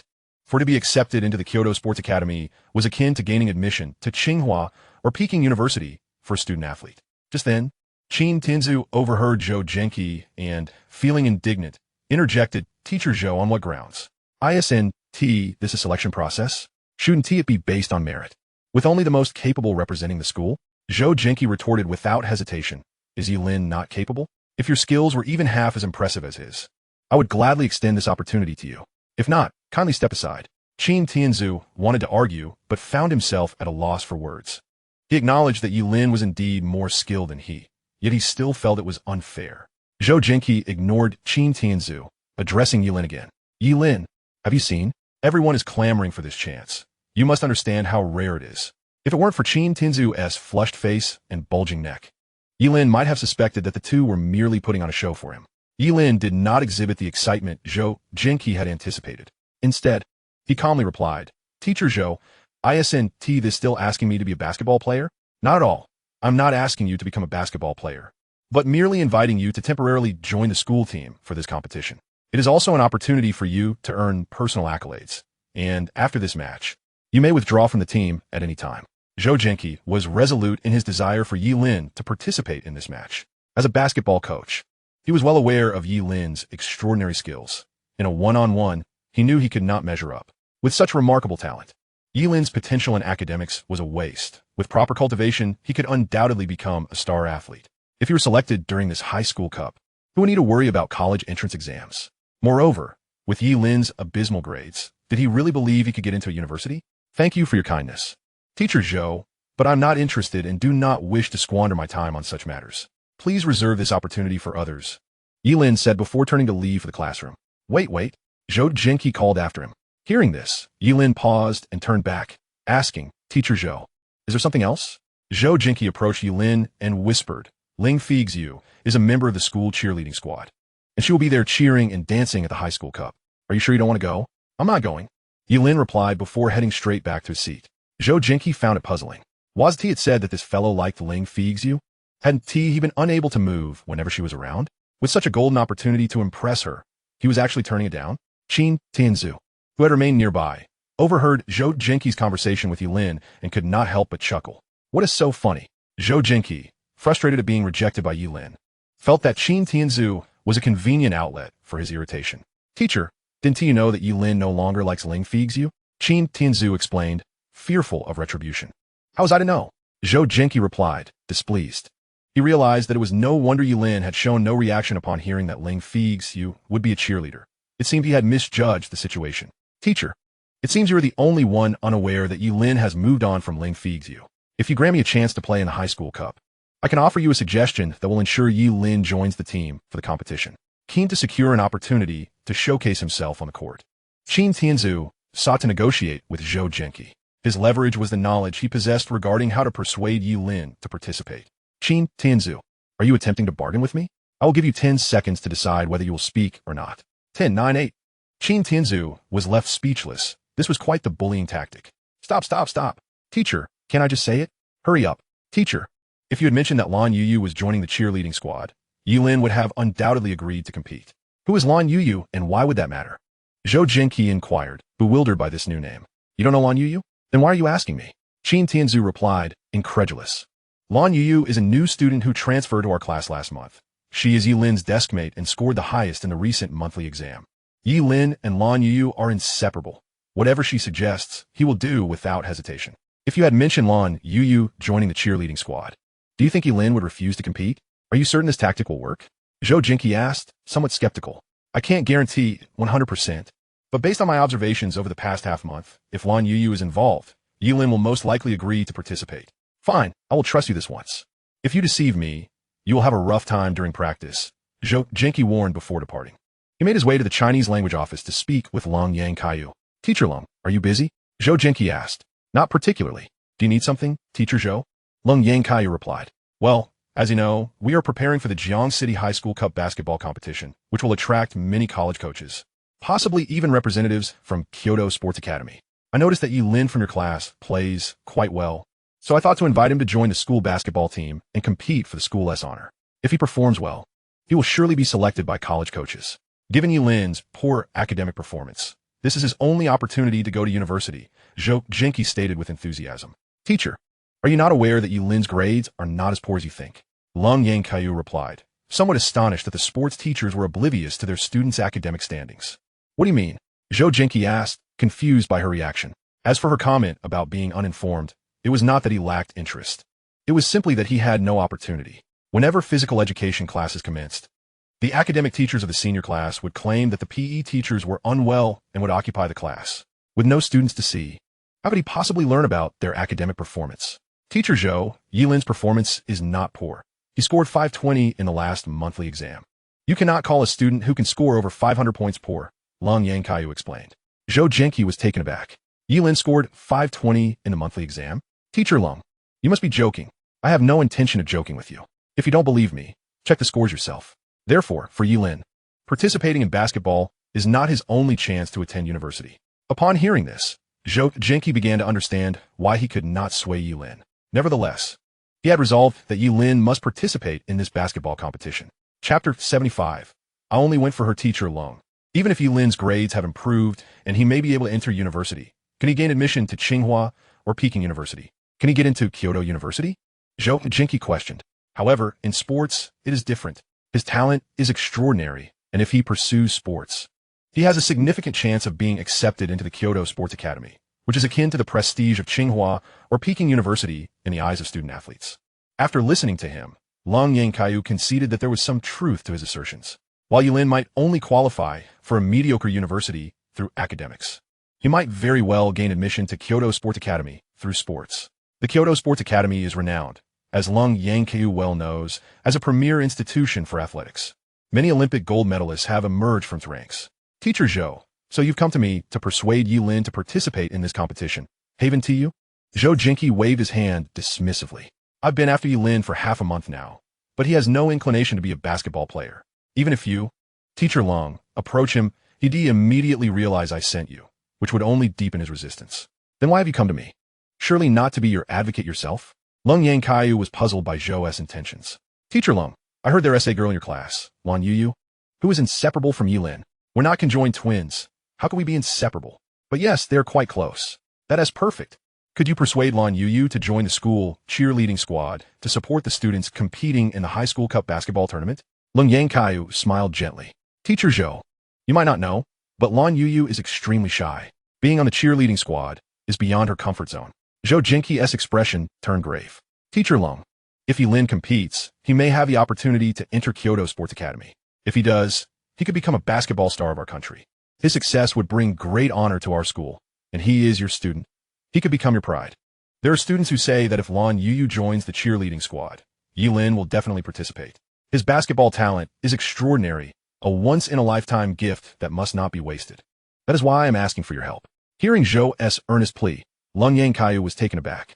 This was indeed a moment of growth for both students. Teacher Zhou, I will try, but I cannot promise success. That willingness is all that matters. Zhou then shared his plan with Lan Youyou. The next day, Friday morning, Ye Lin was summoned to Lan Youyou's office, and Lan Youyou was called to another. Zhou Jinqi had imagined Lan Youyou as a striking figure capable of swaying Ye Lin away from Ling Feixue. Upon meeting her, he was disappointed. She was not particularly attractive, indeed, quite ordinary. With such looks, recruiting her for the cheerleading squad seemed implausible, and Zhou felt a twinge of embarrassment. Yet, for Ye Lin's sake, he resolved to overlook her appearance. A little makeup could suffice. As for the dance instructor's approval, that was assured. She was Zhou's wife. Confirming her identity, Zhou asked, Are you Lan Youyou? She nodded silently. I'm Zhou Jinqi, the school's basketball coach. I'm here to invite you to join the cheerleading squad to support the basketball team at the high school cup. Would you be willing? Lan Youyou shook her head. Not willing? Ye Lin is participating in the tournament, and I hear you're good friends. Don't you want to cheer him on? Lan Youyou hesitated. Sensing her uncertainty, Zhou pressed on. The tournament will be held at the Jiangxing Sports Arena, and only players and cheerleaders can enter. All other athletes will have friends cheering for them. Only Ye Lin will be alone. If you don't go, no one will encourage him, hand him water, or wipe his sweat. It would be quite pitiful. Zhou's portrayal of Ye Lin's solitude stirred Lan Youyou's compassion. If Ye Lin is going, then I will go, she said softly. Excellent. I'll take you to register with the dance instructor immediately. Zhou's joy was palpable. Now it was up to Lan Youyou to seal the deal. Meanwhile, Lan Youyou asked Ye Lin, Teacher Zhou has been urging you to compete and bring honor to the school. Why won't you participate? Teacher Long, Teacher Zhou has been pestering me for half a month, but I have no interest in basketball. Unless Lan Youyou also joins, I want to go. Is that so? Didn't Teacher Zhou tell you Lan Youyou is going as well? Upon hearing this, Ye Lin's eyes widened. Lan Youyou? What would you be doing there? She heard you'd be competing to represent the school, so she decided to join the cheerleading squad to support you. That's impossible. You're lying. Lan Youyou would never keep this from me. Why would I lie? Teacher Zhou just spoke to her. Upon learning you were competing, she immediately agreed to join the cheerleading squad. Ye Lin cursed under his breath, that old trickster Zhou Jinqi. Pardon? Lan Youyou inquired. Nothing, Teacher Long. Zhou is just deceiving me. I want to go. I'll tell you not to go either. Don't you see that Lan Youyou isn't suited for this? Asking her to dance and cheer in front of so many people is a tall order. Ye Lin's tone was tinged with complaint. She can do it, Ye Lin. You must believe in her. She was quite outgoing when she was younger. Teacher Lung, please don't make things harder for her. I'll participate in the competition myself. Lan Youyou's expression grew serious. Ye Lin, this isn't about making things difficult. It's a test and an opportunity for growth. She cannot be shielded forever. One day, she will have to work, socialize, and engage in various activities. Without growth, how will she face life? If she can endure the cheerleading squad, she will gain confidence and become more open. Your role is to support and encourage her to mature, not to shield her from inevitable challenges. She trusts you now and is willing to listen. You must be her lifelong pillar of strength, not a refuge forever. Eventually, she must set sail alone, and a harbor cannot protect a ship on its voyage. Ye Lin acknowledged the wisdom in Lan Youyou's words. She needed to grow. He cannot be by her side every moment. I understand, Teacher Lung. I will take this opportunity to encourage her as much as I can. I will participate in the competition, but please tell Zhou Jinqi that my reason is not to impress college scouts or for the school's honor. It's for Lan Youyou's growth. I have a small request. My good friend Huang Bei'ai and Lan Youyou's close friend Gao Mengmeng should also join. Ye Lin involved Huang Bei'ai and Gao Mengmeng to ensure Lan Youyou's safety and support in his absence. Huang Bei'ai's presence would also draw attention away, as his stout figure and boisterous demeanor would amuse the crowd, diverting focus from Lan Youyou and Gao Mengmeng. Huang Bei'ai's thick skin meant he would bear no psychological burden. Ling Feixue hesitated. Gao Mengmeng joining the cheerleading squad is no problem, but Huang Bei'ai is a boy. Can he join? No worries. Just let him join. Zhou Jinqi will agree. If not, I want to go. I'll prepare Huang Bei'ai mentally. He won T object. During morning reading, Huang Bei'ai suddenly sneezed several times, puzzled since the weather was not particularly cold. Chapter 76. Which one is genuine? Several days passed. Ye Lin had fulfilled his task concerning Huang Bei'ai and had thoroughly examined Yusha inside and out. Upon receiving the photographs developed by Huang Bei'ai, Ye Lin promptly reached out to the legal department of Shengchang Group to assist in addressing the matter. Currently, Shengchang Group oversees Ye Lin's company. Thus her affairs become their responsibility, and they are quite proactive in resolving the issue. However, since Ye Lin did not sign a contract with Qin Hui at the time, nor is there a non-disclosure agreement in place, the formula does not present any confidentiality concerns. This implies that Qin Hui's use of Ye Lin's products to create fruit beverages does not constitute infringement. The only recourse available is to file a lawsuit for trademark infringement. Following the counsel of Shengchang Group, Ye Lin decided to postpone any legal action against Qin Hui for the time being, opting to reassess the situation in a few days. As long as Qin Hui does not change her signboard, it essentially amounts to her working for Ye Lin. Huang Jinlong instructed 2 renovation teams to work day and night on Ye Lin's shop, and by Monday, it was finally ready for opening. Ziling had nearly completed the training of the newly hired staff. However, plans often fall prey to unforeseen changes. In Jiangcheng, those who submitted resumes were merely interviewed and contracted, leaving insufficient time for training. The speed of Huang Jinlong's renovations had taken Ye Lin by surprise. This experience clarified for Ye Lin that the progress of a project is determined by the timeliness of payment from the client. With a new store in Qinyuan set to open, Ziling found herself unable to spare time to train new employees in Jiangcheng. Consequently, Ye Lin had to defer this matter until the new store stabilized. At noon, as firecrackers erupted, the Yusha Qinyuan store opened its doors. Qin Hui wore a disdainful expression. Although the establishment was a product of Ye Lin's efforts, she had been the one managing it, convinced that customers would still favor her shop. Sure enough, many people noticed the newly opened milk tea shop outside the school, also named Yusha. However, no one approached to make a purchase. Instead, they curiously inquired with Qin Hui. With a sense of pride, Qin Hui explained, "The shop across is merely a copy of ours. Did you see that girl at the counter? She learned a bit of technique from me and thought she could set up on her own." Upon hearing Qin Hui's words, many felt a surge of indignation. "Sister Qin, how brazen can they be? Indeed. Sister Qin, you should sue her." Hearing the crowd rallying to her defense, Qin Hui felt quite pleased. "There is no need to sue.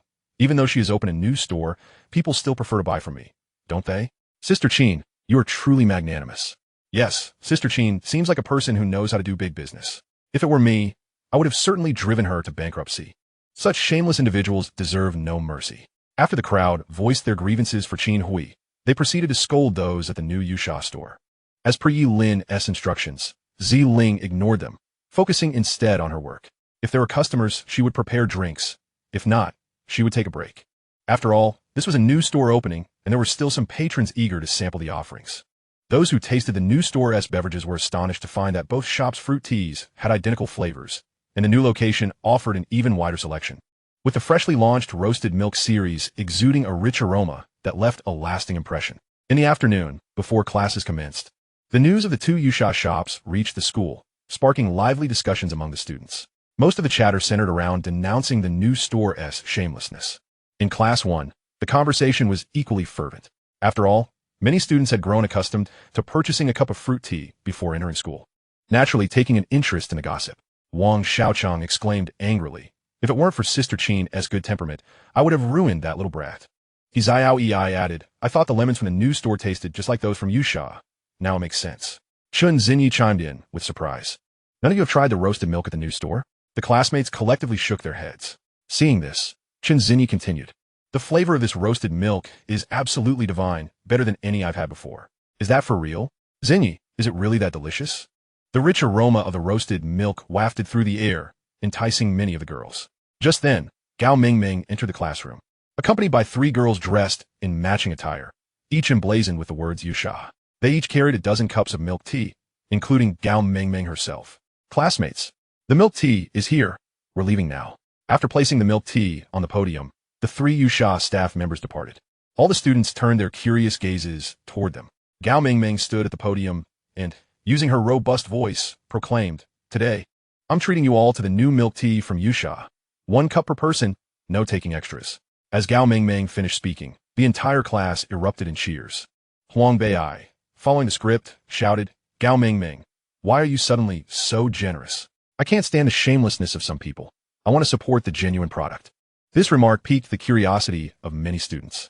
"Mingming, what are you talking about?" Wang Xiaoqing asked, puzzled. "Have you all noticed that new milk tea shop that just opened?" Many of the students nodded, their faces displaying expressions of intrigue.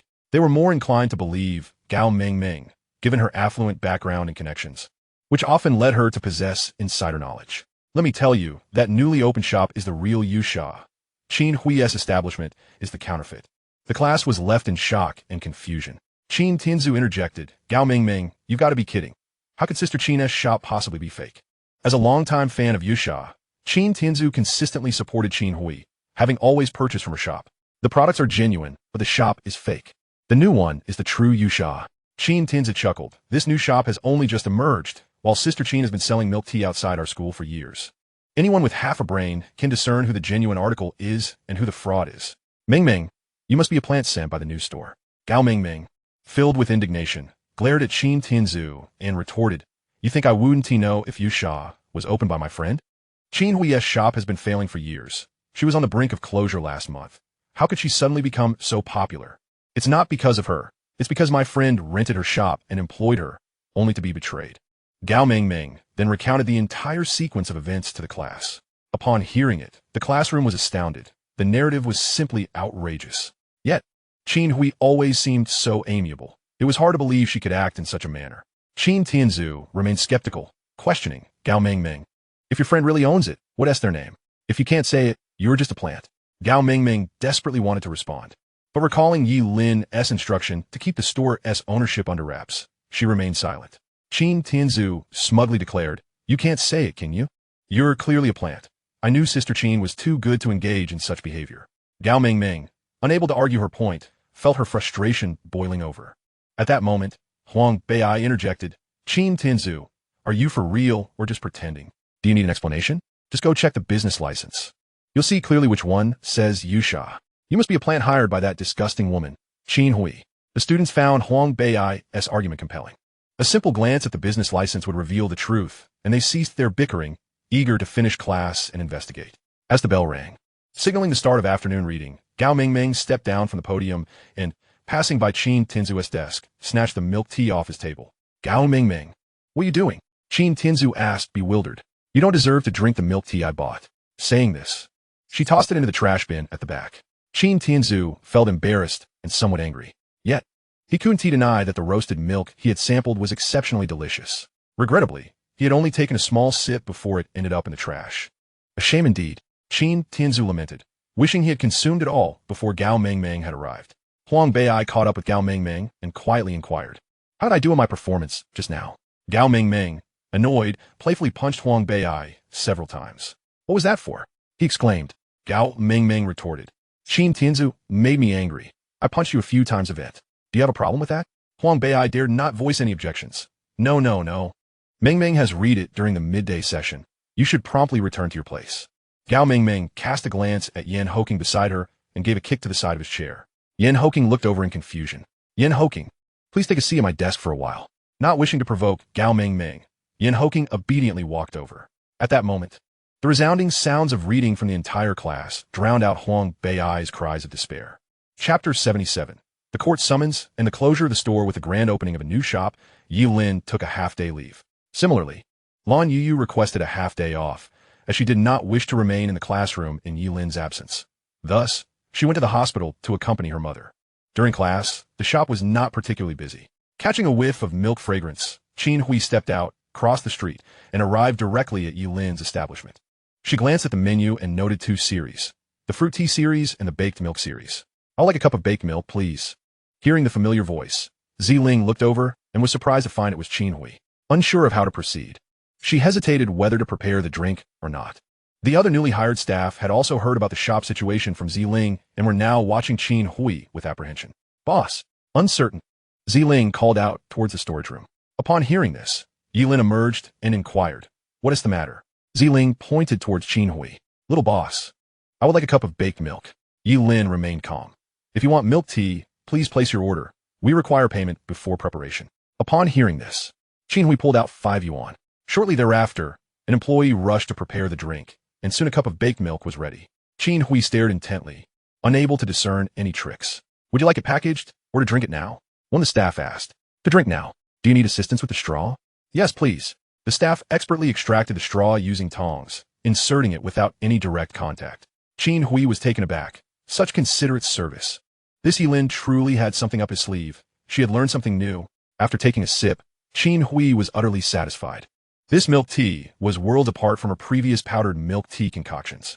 With a hint of reproach, she remarked, I asked you so many times before, and you said there were no new products? Ye Lin admired her audacity, wondering how long she could maintain her composure. Indeed, at that time, we had not developed anything new. Fortunately, it was for the best, otherwise you would have benefited. Qin Hui, unfazed, responded proudly, your shop is beautifully decorated, but it lacks customers. Just look at mine, we are overwhelmed. Then you must keep busy. I fear such opportunities may be fleeting. I see your opportunities are rather scarce. Do let me know when you're closing down, as I would be interested in taking over your premises. I genuinely admire your decor. After this, Qin Hui ordered 4 more cups of baked milk to take back to her shop. Ye Lin, feeling indignant, exclaimed, Boss, she is being unreasonable. It's fine. Just ignore her, Ye Lin replied, continuing into the storage room, where he was experimenting with an ice cream recipe. In the afternoon, as school let out, a throng of students rushed out, particularly Qin Tianzu, who dashed ahead of the rest. Spotting a mass of students heading toward his shop, Qin Hui felt a surge of excitement. When Qin Tianzu was the first to enter and saw the business license hanging above, he felt a pang of disappointment. Operator, Qin Hui. Name, Hui Jia Milk Tea. Type, sole proprietorship. He then dashed across the street to inspect the business license of the shop opposite. Operator, Su Xiling. Name, UT Qingyuan Shop. It became clear which shop was authentic and which was not. The other students followed suit, and upon seeing the licenses, they looked at Qin Hui with newfound scrutiny, having been denied the chance to taste the baked milk, which Gao Mengmeng had taken and discarded. Qin Tianzu quickly ordered a cup. Within just half a day, the two shops had experienced a complete reversal of fortunes. Initially, the other students were unaware of the situation, but the classmates in Class 1, eager to spread the word, began to tout the news. Qin Hui had initially thought the influx of students indicated business was booming, but instead, they merely came to scrutinize the business licenses before rushing to the shop across the street. Sensing trouble, she promptly removed her business license. The next day, at her husband's suggestion, they forged a new business license to display. Operator, Qin Hui. Name, UT. Type, sole proprietorship. As the news spread, many students, fueled by curiosity, came to investigate, only to discover that both shops were named UT. Was it supposed to be Hui Jia Milk Tea? How'd they end up being the same? Upon discovering that Ye Lin's store had opened a Qinyuan branch, while Qin Hui's was simply called UT, identical in every way, the students began to perceive Qin Hui as the legitimate one, leading to a division of opinions in school. Ye Lin, grateful for Gao Mengmeng and Huang Beiai's defense of him the previous day, decided to treat them to hot pot after school. He had assumed the matter was settled. But new developments arose. Upon hearing the gossip that Qin Hui's shop was called Ye Lin was bewildered. What was going on? He promptly contacted the legal department of Shengchang Group to investigate. Before long, the legal department reported back that they could find no record of UT under Qin Hui's name, only Hui Jia milk tea.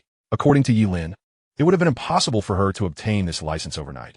It typically took 3 to 5 days. The inability to locate it and the unreasonable timing led Shengchang Group to suspect that the business license was forged. After hearing this, Ye Lin instructed them to file a lawsuit against Hui Jia Milk Tea for infringing upon the trademark of UT Beverage Company, Limited. By noon the next day, Ye Lin placed a call to the Industrial and Commercial Bureau, reporting the forgery of a business license. Unbeknownst to Qin Hui, who was reveling in her recent business license switch and a return of many old customers, trouble was brewing. She felt triumphant, believing she had outmaneuvered Ye Lin. Casting a glance at the opposite shop, she disdainfully thought, what does it matter if they have new products? Customers still prefer to come here. However, just as she was lost in thought, a postal worker entered her shop. Is there Qin Hui here? I am, she replied. Would you like something to drink? The postal worker produced a letter. Ms. Qin, here is a court summons that has been delivered. Please sign for it. Qin Hui froze. A court summons? Yes. Please sign here. I want to sign it. Ms. Qin, if you refuse to accept it, the court will still consider it delivered. Missing the court date would be detrimental to you, the postal worker explained, having encountered such situations frequently. Reluctantly, Qin Hui signed. No sooner had she completed the signing than a vehicle marked with the insignia of the Market Supervision Administration arrived. As it was lunchtime, many students were milling about outside the school. Witnessing the commotion, they all paused to observe. The staff from the Market Supervision Administration entered Qin Hui's shop and inquired, which one of you is Qin Hui? Glancing at the business license, she felt increasingly uneasy. I am, she replied weakly. One of the staff members explained their purpose. Hello, Ms. Qin. We are from the Market Supervision Administration, and here is our identification. We have received reports that you're using a forged business license, and we are here to verify. Please cooperate with our investigation. At this, Qin Hui nearly collapsed on the floor. What was happening? The two staff members removed the business license from the wall, and it was evident that it was a forgery. Subsequently, the Market Supervision Administration promptly sealed Qin Hui's shop, awaiting further action. Chapter 78. Revenge after drinking. As the lawsuit was being handled by the legal department of Shengchang Group, Ye Lin found himself free from the burden of dealing with the matter. Once the case was concluded, no amount of clever argument from Qin Hui could alter the evidence presented against her, ultimately resulting in a judgment requiring her to compensate UT Beverage Company, Limited, a sum of 70,000 yuan. The couple was deeply distressed. Having barely earned a few thousand yuan, they were suddenly burdened with hefty fines. To make matters worse for Qin Feixue, she was sentenced to 15 days detention and fined 1,000 yuan for forging a business license. No sooner had the lawsuit concluded than she was taken away by the police. Upon returning to Qingyuan County, Duan Shibao was seething with anger. Ye Lin's conduct was utterly outrageous. Drinking alone at home, his fury only intensified. He stormed into Ye Lin's shop and began smashing everything in sight. Su Xiling turned pale with fright, while the other girls hastily distanced themselves. Ye Lin, you scoundrel, come out here this instant. I swear I'll finish you off. Duan Shibao shouted, breaking things as he cursed. You want 70,000 yuan from me? Dream on. I'd rather die than pay you that. His rage escalated, and soon the shop was in ruins. Su Xiling attempted to call the police, but Duan Shibao snatched her phone and smashed it to pieces. Dare to call the cops? Believe me, I'll kill you all. Go fetch Ye Lin right now. He bellowed, seemingly beyond reason. Meanwhile, at school, Ye Lin was feeding Lan Youyou. Little bean sprout, is it delicious? He asked gently. Yes, Ye Lin, anything you make taste good, she replied. Lan Youyou no longer refused anything Ye Lin offered. She even accepted his hand feeding willingly. Just then, Huang Bei hurried to the pond and, spotting Ye Lin and Lan Youyou dining at the stone table, exclaimed breathlessly, Brother Lin, there's a serious problem. Seeing Huang Bei's urgency, Ye Lin asked, What's wrong? Huang Bei pointed toward the school gate. Your shop has been vandalized. Shocked, Ye Lin wondered who could harbor such animosity to attack his store. Who did it? He inquired. I don't know, Huang Bei replied. There was loud smashing and shouting. Meng Meng and I passed by, but didn't dare approach, so I came straight to find you. Little bean sprout, I have to go out for a while. Eat your meal and finish it, all right? Ye Lin said as he left. Lan Youyou nodded. Go ahead, be careful. Ye Lin called the police as he made his way to the shop. Upon arrival, he found the place utterly wrecked. Spotting Duan Shibao among the wreckage, Ye Lin confronted him. Mr. Duan, what are you doing? Duan Shibao turned around. You little brat, you finally showed up. Since you smashed my shop. Of course I'm here. Expressing his grievances, Duan Shibeo said, Kid, my wife and I just wanted to run a business and maybe we wronged you a bit. If you're upset, why not just talk to us? We could have compensated you. But this is extreme. You're extorting 70,000 yuan from us and got my wife imprisoned for 15 days. We have 2 kids to raise and parents to care for. You're cutting off the lifeline for my family. Ye Lin wanted to laugh at the hypocrisy. He himself had acted ruthlessly, but now accused others of injustice. Yet he refrained from provoking him further, especially since Su Xiling and the others were still trapped inside the store. Mr. Duan, can't we talk this through calmly? Why the need to destroy my shop? Ye Lin asked. I want to smash it. You've crossed me, kid. Don't let me through. And you want to open this shop again. Every time you open, I'll smash it, Duan Shibeo declared. How does that benefit you? Ye Lin questioned. Duan Shibeo laughed bitterly. It doesn't benefit me, but hurts you. As police sirens wailed, Duan Shibeo went berserk. You dare call the cops?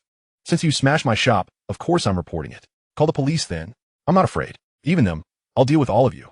Fueled by alcohol, he charged at Ye Lin, who wisely avoided a fight with the intoxicated man and instead ran toward the arriving officers, shouting, Officer, help me. The police cruiser screeched to a halt, and 4 officers jumped out. Stop right there, they commanded.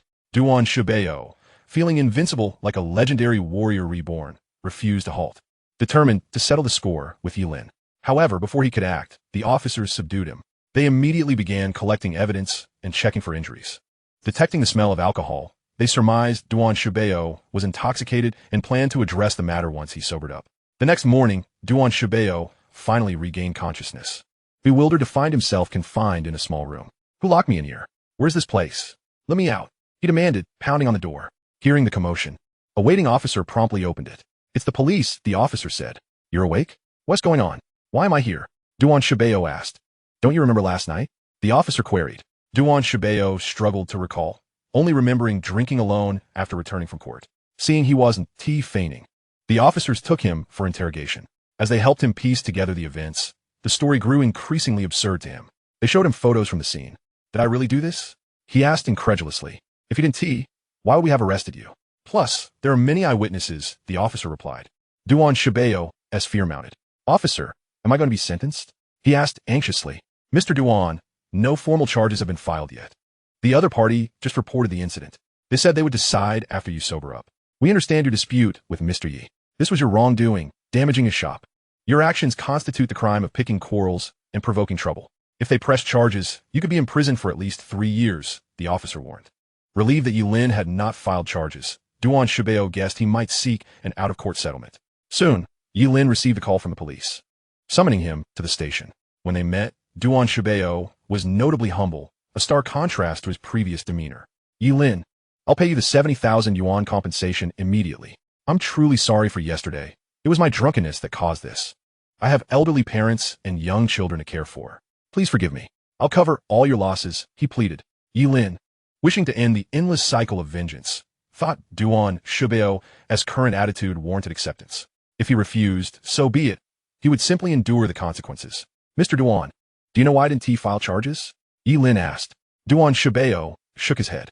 Although you and your wife acted unscrupulously, I don't want your children to be stigmatized as the offspring of criminals. That's why I want to talk and propose some conditions. If you accept, the matter ends here. If not, then we'll see what happens. First, you must immediately compensate me for the infringement on Yusha. Second, you are responsible for all damages to my shop and must pay a daily loss of 1,000 yuan during renovations until reopening. Third, we must ensure all grudges between us are settled thereafter. Without hesitation, Duan Shibeo agreed. Compared to imprisonment, he preferred to resolve matters financially. He deeply regretted drinking alone that night. While smashing the shop had temporarily vented his anger, the compensation now weighed heavily upon him. He ruefully reflected on having tried to snatch Ye Lin's business, mistakenly thinking the high schooler was an easy target, only to be badly beaten. In Chapter 79, the obstinate mother and Duan Shibeo reached a settlement. Ye Lin then contacted Huang Jinlong to send contractors for the shop's renovation, requesting only one team since the matter was not urgent. Even if the shop remained closed, daily compensation of 1,000 yuan would accrue. Qin Hui's shop had been inspected, and with the owner missing, salary payments for the month were uncertain. Four young women who had worked with Qin Hui asked Su Xiling to speak with Ye Lin, hoping to find employment with him. Upon witnessing Su Xiling's ascension to the position of store manager, a wave of regret washed over them. If only they had aligned themselves with Ye Lin from the outset. They too might now bask in similar privileges. After all, having worked alongside her for a month, Su Xiling felt a twinge of hesitance in refusing their request and agreed to inquire with Ye Lin on their behalf. However, upon hearing Su Xiling mention this matter, Ye Lin promptly declined without a moment's thought. She cautioned Su Xiling to refrain from allowing others to use her as a pawn and to focus on her own responsibilities. Accepting these individuals could inevitably lead to future grievances against her. With years of experience as a business owner, Ye Lin understood that some job seekers approach the process with humility, only to assume an air of superiority once they are hired. Such individuals, when faced with adversity, would abandon ship at the first sign of trouble, potentially even exacerbating the company's plight. It was evident that these four individuals lacked the character to endure challenges alongside the company. Moreover, in this day and age, there is no shortage of laborers, particularly for unskilled positions. Even someone with no prior experience could concoct beverages simply by adhering to a recipe. The purpose of training new employees was primarily to instruct them on equipment usage and customer service. With the shop undergoing renovations, Su Xiling and her companions found themselves with idle time, prompting Ye Lin to assign them the task of managing the new store in Jiangxing. In an effort to cover Ye Lin's compensation, Duan Shibao sold his store, initially intending it as a means of restitution, though Ye Lin declined his offer. Overwhelmed by the myriad of daily trivialities and school responsibilities, Ye Lin found increasingly challenging to juggle everything, especially the time spent with Lan Youyou. Reflecting on her father's perpetual idleness at home, which seemed to be breeding mischief, Ye Lin resolved to enlist his assistance. Ever since Ye Lin brought home the banner commemorating his act of heroism, Ye Lin had been boasting to anyone who would listen, eager for the world to know of his son's commendable deed. As Ye Lin approached his doorstep, he noticed an unusual commotion within the house and pressed his ear against the door to listen. Su Qing, your son has truly changed for the better. What does that have to do with me? You can act tough all you want, but if it doesn't concern you, why do you keep sneaking in here? If it weren't for Ye Shui wanting to taste your cooking, I wouldn't set foot in here even if I died. Tough talk. You clean up Ye Lin's room every time you come over. Don't think I haven't noticed you staring at that banner in his room for quite a while. It must be gratifying, right? Enough. I'm leaving. Su Qing said nothing and opened the door, causing Ye Lin to stumble in unexpectedly. Feeling a bit awkward, he chuckled and said, "Oh, I was just about to open the door. Hey, Mom, what brings you here?" Su Qing was taken aback by her son's new appearance. Was this not the ideal son she had always envisioned? Am I not allowed to come? She replied, her resolve wavering. Of course you can. Mom, why not move back in with Xiao Shui? It would be wonderful for our family to be together again. The thought of past calamities struck Ye Lin's heart. For if his mother returned, such tragedies could be averted. With his father around, she wouldn't need to step foot in the kitchen. You think moving back will influence Xiao Shui negatively? Su Qing retorted, turning her back and departing with her takeout meal. Ye Lin recognized that his mother was a person who valued her pride immensely. Her tough exterior was simply a facade to persuade her to return. He needed to alter her perception of him and become her pride.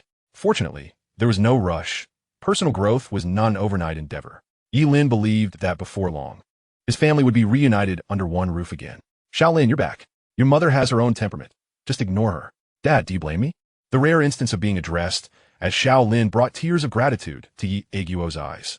Mistaking it for some form of emotional distress, he asked with concern, "You're my son. Why would I blame you? Because I quit my job and because I caused you to divorce Mom. What nonsense are you spouting? I was so focused on my career before that I scarcely had time to care for you. My resignation was voluntary. I simply want to spend more time with you as a form of recompense.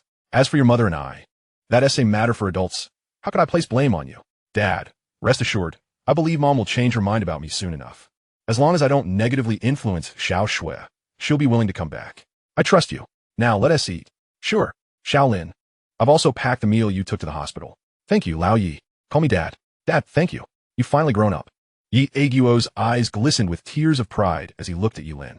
"Dad, I need to talk to you about something. Could you help me?" Assuming his son was facing some dilemma, Ye Ling inquired anxiously, "What is wrong? Have you encountered some trouble?" "No trouble at all." Ye Lin recounted his entrepreneurial endeavors. "What?" Ye Ling was taken aback. In disbelief, he asked, "You're not pulling my leg, are you?" "Dad, I swear I'm not kidding. Gao Shengchong and Huang Jinlong are my partners now." After which, Ye Lin presented the business license he had acquired to Ye Ling. "You're wasting your time on this instead of focusing on your studies?" "Dad, I'm making money. How can that be a waste of time? Is making money what someone your age should be focused on? What you should be doing is studying hard and gaining admission to a good university. If you invest your time and energy into this, how will you ever get into a good school? Ye Lin aspirations for his son to succeed were evident. Dad, let me ask you this. What is the purpose of getting into a good university? To secure a good job in the future, of course. And what is the purpose of landing a good job? Well, obviously. Ye Lin paused, realizing the irony. Indeed, securing a good job is ultimately about earning money.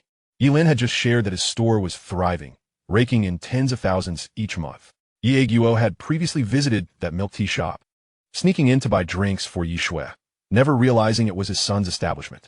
Dad, I'm telling you this because, as I'm still studying, I lack the time to manage the business. I hope you can help oversee it, considering you have some free time now. So you want me to assist you with this? Ye Lin felt a bit overwhelmed, having spent his life as a teacher, and now being thrust into company management seemed daunting. Dad, managing a company is quite similar to managing teachers in a school. The staff know what they need to do. You just need to oversee things loosely. If you have any questions, you can ask the people at Shangchang Group. They will guide you. With this reassurance, it didn't seem as impossible. To allow Ye Lin more time for his studies, Ye Lin consented to help. After their meal, Ye Lin packed the food and headed to the hospital to visit Lan Youyou's family. Chapter 80. The Embarrassment of School Inside the Dance Studio. Su Xin was teaching Lan Youyou, Gao Mengmeng, and Huang Beiai some fundamental cheerleading moves. Days had passed, yet none of them displayed even a semblance of proficiency. Especially Lan Youyou, who remained shy and hesitant. With the competition date fast approaching, Su Xin found the sudden inclusion of these three to be utterly absurd, leaving her feeling quite exasperated. Although cheerleaders were primarily there to cheer, this represented the school's reputation, and their participation seemed destined to tarnish it. However, as this was her husband's request, Su Xin felt powerless and could only silently accept the situation. She contemplated discussing it with the principal, but doing so would mean Ye Lin would withdraw from the competition. Having witnessed Ye Lin's impressive skills during the recent school sports meet, Su Xin doubted her husband could rival him. If Ye Lin participated, it would certainly bring glory to the school. But if he could catch the eye of a prestigious institution, such as the Kyoto Sport Academy, it would greatly benefit her husband's future. With little time remaining, despite the lack of grace in their movements, Su Xin had no choice but to let them join the collective practice, hoping to position them in less conspicuous areas during the performance. However, when one considers Huang Beiai's physique and unmistakable presence, it seems implausible for anyone to overlook him. Even if they tried, Su Xin sighed and shook her head. As the bell for evening self-study rang, Lan Youyou, Gao Mengmeng, and Huang Beiai donned their shoes in preparation to leave. You three should not leave just yet. They will be coming over shortly for a group practice, Su Xin instructed. Upon hearing this, the trio placed their shoes on the rack and settled in the dance studio to await further instructions.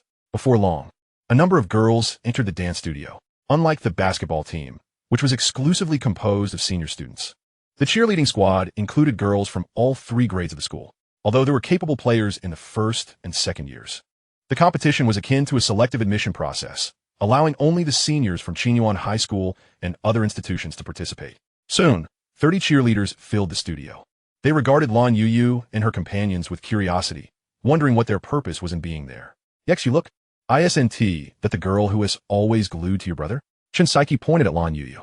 Yexu glanced over and confirmed, her brow furrowed in confusion. What are they doing here?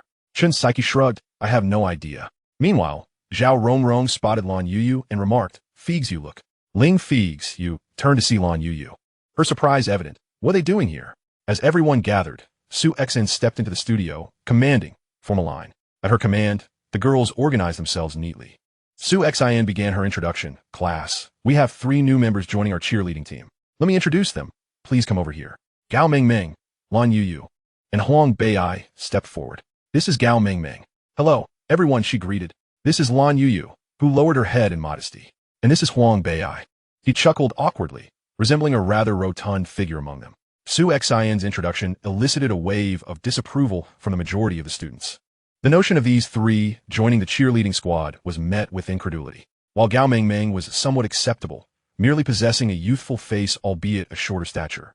Lan Youyou appeared dowdy, her head bowed, as if she were too unattractive to face them, and Huang Beiai, the hefty male, being allowed into the cheerleading squad was simply beyond comprehension. After all, the cheerleading team had been meticulously selected to comprise only the most beautiful girls from the school. The inclusion of these 3 seemed to lower their standards considerably. One girl, unable to contain herself, directly challenged, Su teacher, why have you allowed them to join? Su Xin, aware that her explanation would fall on deaf ears, dismissed the query curtly. There's no reason. Stop asking unnecessary questions. But Sue teacher, we represent the school in performances. Another interjected. Indeed, Sue teacher, why let them in? If we embarrass ourselves, it reflects poorly on the school. Hearing this, Gao Mingming's temper flared, as she pointed an accusatory finger at the girl, shouting, "Who are you calling an embarrassment? I'll say it to your face if I think you're ugly." The girl remained unfazed. Su Exin, already somewhat perturbed, refrained from intervening, allowing them to vent their frustrations. Huang Bei stepped in front of Gao Mingming and Lan Youyou, retorting, "Who are you calling ugly? Am I not allowed to be here just because I'm a guy? Did a dog eat your sense of decency?" "Exactly. Our cheerleading squad consists entirely of girls. What do you think you're doing here? Your intentions are clearly inappropriate." Another girl chimed in. "Am I inappropriate? With you lot. I wouldn't even cast a glance if you were naked in front of me." The argument escalated rapidly, the dance studio brimming with chaos. Seeing the situation spiral, Su Exine bellowed, "Silence." As the noise persisted, she stormed over, slamming the door, which immediately silenced the room. "What are you all arguing about?" "The decision for these three to join the cheerleading squad is final. No one can change that. If anyone feels embarrassed, they may leave now." Seeing Su Exine genuinely angry, the girls fell silent. Leave? That was inconceivable. Everyone knew that being part of the cheerleading squad meant free trips to the city, complimentary meals, and lodging. And no classes. What a wonderful opportunity. Anyone who opted out would be a fool. With the room quiet, Su Xin commenced the training session. The 30 girls practiced the routines they had already mastered, their movements fluid and precise, without a hint of hesitation. Lan Youyou, Gao Mingming, and Huang Bei watched, feeling somewhat embarrassed. Despite having practiced for a few days, their performance paled in comparison to the others, appearing rather lackluster. Su Xin then called the three to review their routines. After Gao Mingming and Huang Bei completed their sequence, the rest of the class burst into laughter, especially a Huang Bei, whose girth made his attempts at dancing quite comical. Despite the mirth, the thought of performing alongside such individuals was a source of great anxiety for them. With so many eyes upon her, Lan Youyou felt too shy to dance, standing at the side with her head bowed, hoping the teacher wouldn't notice her. Yet, evasion was futile. Under Su Xian's insistence, Lan Youyou begrudgingly completed her performance. Su Xian endeavored to unify the group, but the movements simply did not synchronize. Training continued until the second evening's self-study session concluded and everyone departed the dance studio. Their spirits dampened. "You, let us go," Gao Mingming called, with Huang Bei trailing behind her. "Mingming, you all can go ahead. I wish to practice alone for a bit." Lan Youyou replied, sensing a shift in her mood. Gao Mingming, concerned, urged, "You shouldn't pay them any mind. They're just being petty." Huang Bei chimed in indignantly. "Exactly. They're just a bunch of gossip mongers. They call you ugly, but they should look in the mirror themselves." "Mingming, I truly am fine. I just want to practice alone for a while. It's too crowded, and I feel shy," Lan Youyou confessed. "Aren't you afraid to be alone? Let us practice together," Gao Mingming suggested, eager to keep her company. Lan Youyou waved her hand dismissively. "I'm not afraid. You can go ahead." Ultimately conceding to her wishes, Gao Mingming and Huang Bei made their way downstairs, opting to wait for Lan Youyou and deter any unwanted visitors. As the bell rang, Ye Lin hurried towards the art building. Chapter 81. Just perform for me alone. Upon arriving at the art building, Ye Lin spotted Gao Mingming and Huang Bei waiting downstairs and halted. "Why haven't you gone home?" Gao Mingming explained. "We're waiting for Youyou." "No need to wait. You should head home," Ye Lin replied, before darting upstairs. "Mingming, should we go up too?" Huang Bei proposed, observing Ye Lin's assent. "Are you kidding? It's late. And I'm tired. I want to go home. Hurry and take me back." Gao Mingming tugged Huang Bei's ear, leading him out of the school. Given that it was only the second evening self-study session, Huang Bei couldn't comprehend the urgency.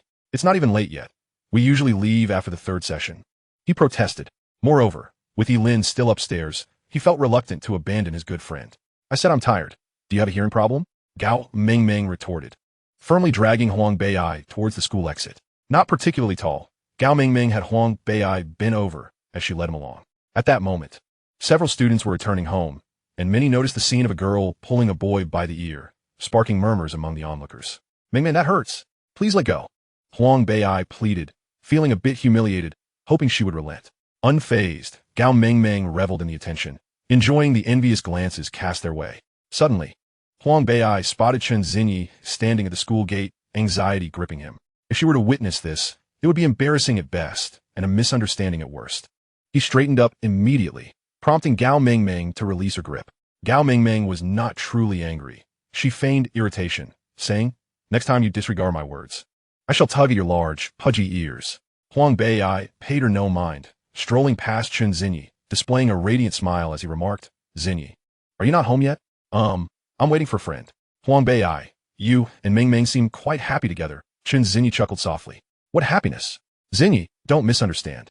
Mingming and I are merely sworn brothers," Huang Bei'ai hastily clarified. Upon hearing this, Gao Mingming's pace quickened, and without waiting for Huang Bei'ai, she made her way home. In the blink of an eye, she was already 100 meters away, prompting Huang Bei'ai to bid farewell. "Xinyi, I must take my brother home." "Okay, go ahead, bye." Chen Xinyi replied politely, being a classmate. Hearing this made Huang Bei'ai's heart melt. She actually said goodbye to him, which undoubtedly indicated her interest. Spotting Gao Mingming walking further away, he quickly mounted his motorcycle to catch up. He halted beside her, but Gao Mingming seemed oblivious to his presence and continued on her way. Huang Bei'ai called out, "Mingming, don't be upset. I promise I'll listen to you next time." Gao Mingming remained silent and continued walking. "Mingming, I swear, whatever you say will go from now on. I won't be angry anymore." Huang Bei'ai evidently did not realize the gravity of the situation. Gao Mingming continued her journey home, with Huang Bei'ai trailing behind, stopping and starting to escort her. Once they reached her home, she opened the door and entered without even greeting him. Huang Bei'ai was perplexed. What was going on? Usually, she would at least exchange pleasantries upon arriving home. Meanwhile, Ye Lin entered the dance studio, where Lan Youyou was practicing the moves Su Exine had taught her, bouncing around like a joyful little deer. Ye Lin did not interrupt, quietly observing her. After some time had passed without Ye Lin approaching, Lan Youyou glanced towards the door, her face turning as red as a tomato. "Ye Lin, when did you arrive?" "I came when you started dancing." "Little bean sprout, you danced beautifully," he praised. "I didn't dance well." Lan Youyou shyly lowered her head. Ye Lin had promised to check her cheerleading practice that evening, which was why Lan Youyou had stayed behind in the studio alone. Otherwise, even with 100 times the courage, she wouldn't have dared to remain there by herself. "Little bean sprout, I need to assess your practice results. Hurry, dance for me," Ye Lin urged. "Ye Lin, didn't you already see? What you just did doesn't count." "Doesn't count?" Lan Youyou felt a bit embarrassed.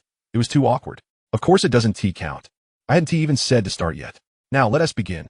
Upon hearing this, Lan Youyou reluctantly danced again, albeit with hesitation. "Little bean sprout, that was not good at all. You danced just like when I wasn't here." Ye Lin knew she was simply shy when no one was around. She danced gracefully and elegantly, but now her movements were timid and cautious. "I feel a bit embarrassed," Lan Youyou confessed, only able to say this to Ye Lin. "Little bean sprout, you're being distant with me, and it makes me a bit sad." Ye Lin feigned a sorrowful expression. No, Ye Lin, I'm not being distant. I'll dance well," she quickly reassured him. With that, Lan Youyou began to dance earnestly. She reminded herself to perform well, otherwise, Ye Lin would be upset. Watching her dance with such seriousness, Ye Lin couldn't help but smile warmly. "Little bean sprout, that was wonderful," he complimented. "Really? Then, Ye Lin, you're not upset anymore, right?" Receiving praise from Ye Lin made Lan Youyou feel a surge of happiness, and she didn't even bother to modestly deny her skill. "I'm no longer upset, little bean sprout. When it's time for the performance, you must dance like that. Watching you gives me a sense of security, and it motivates me to play better."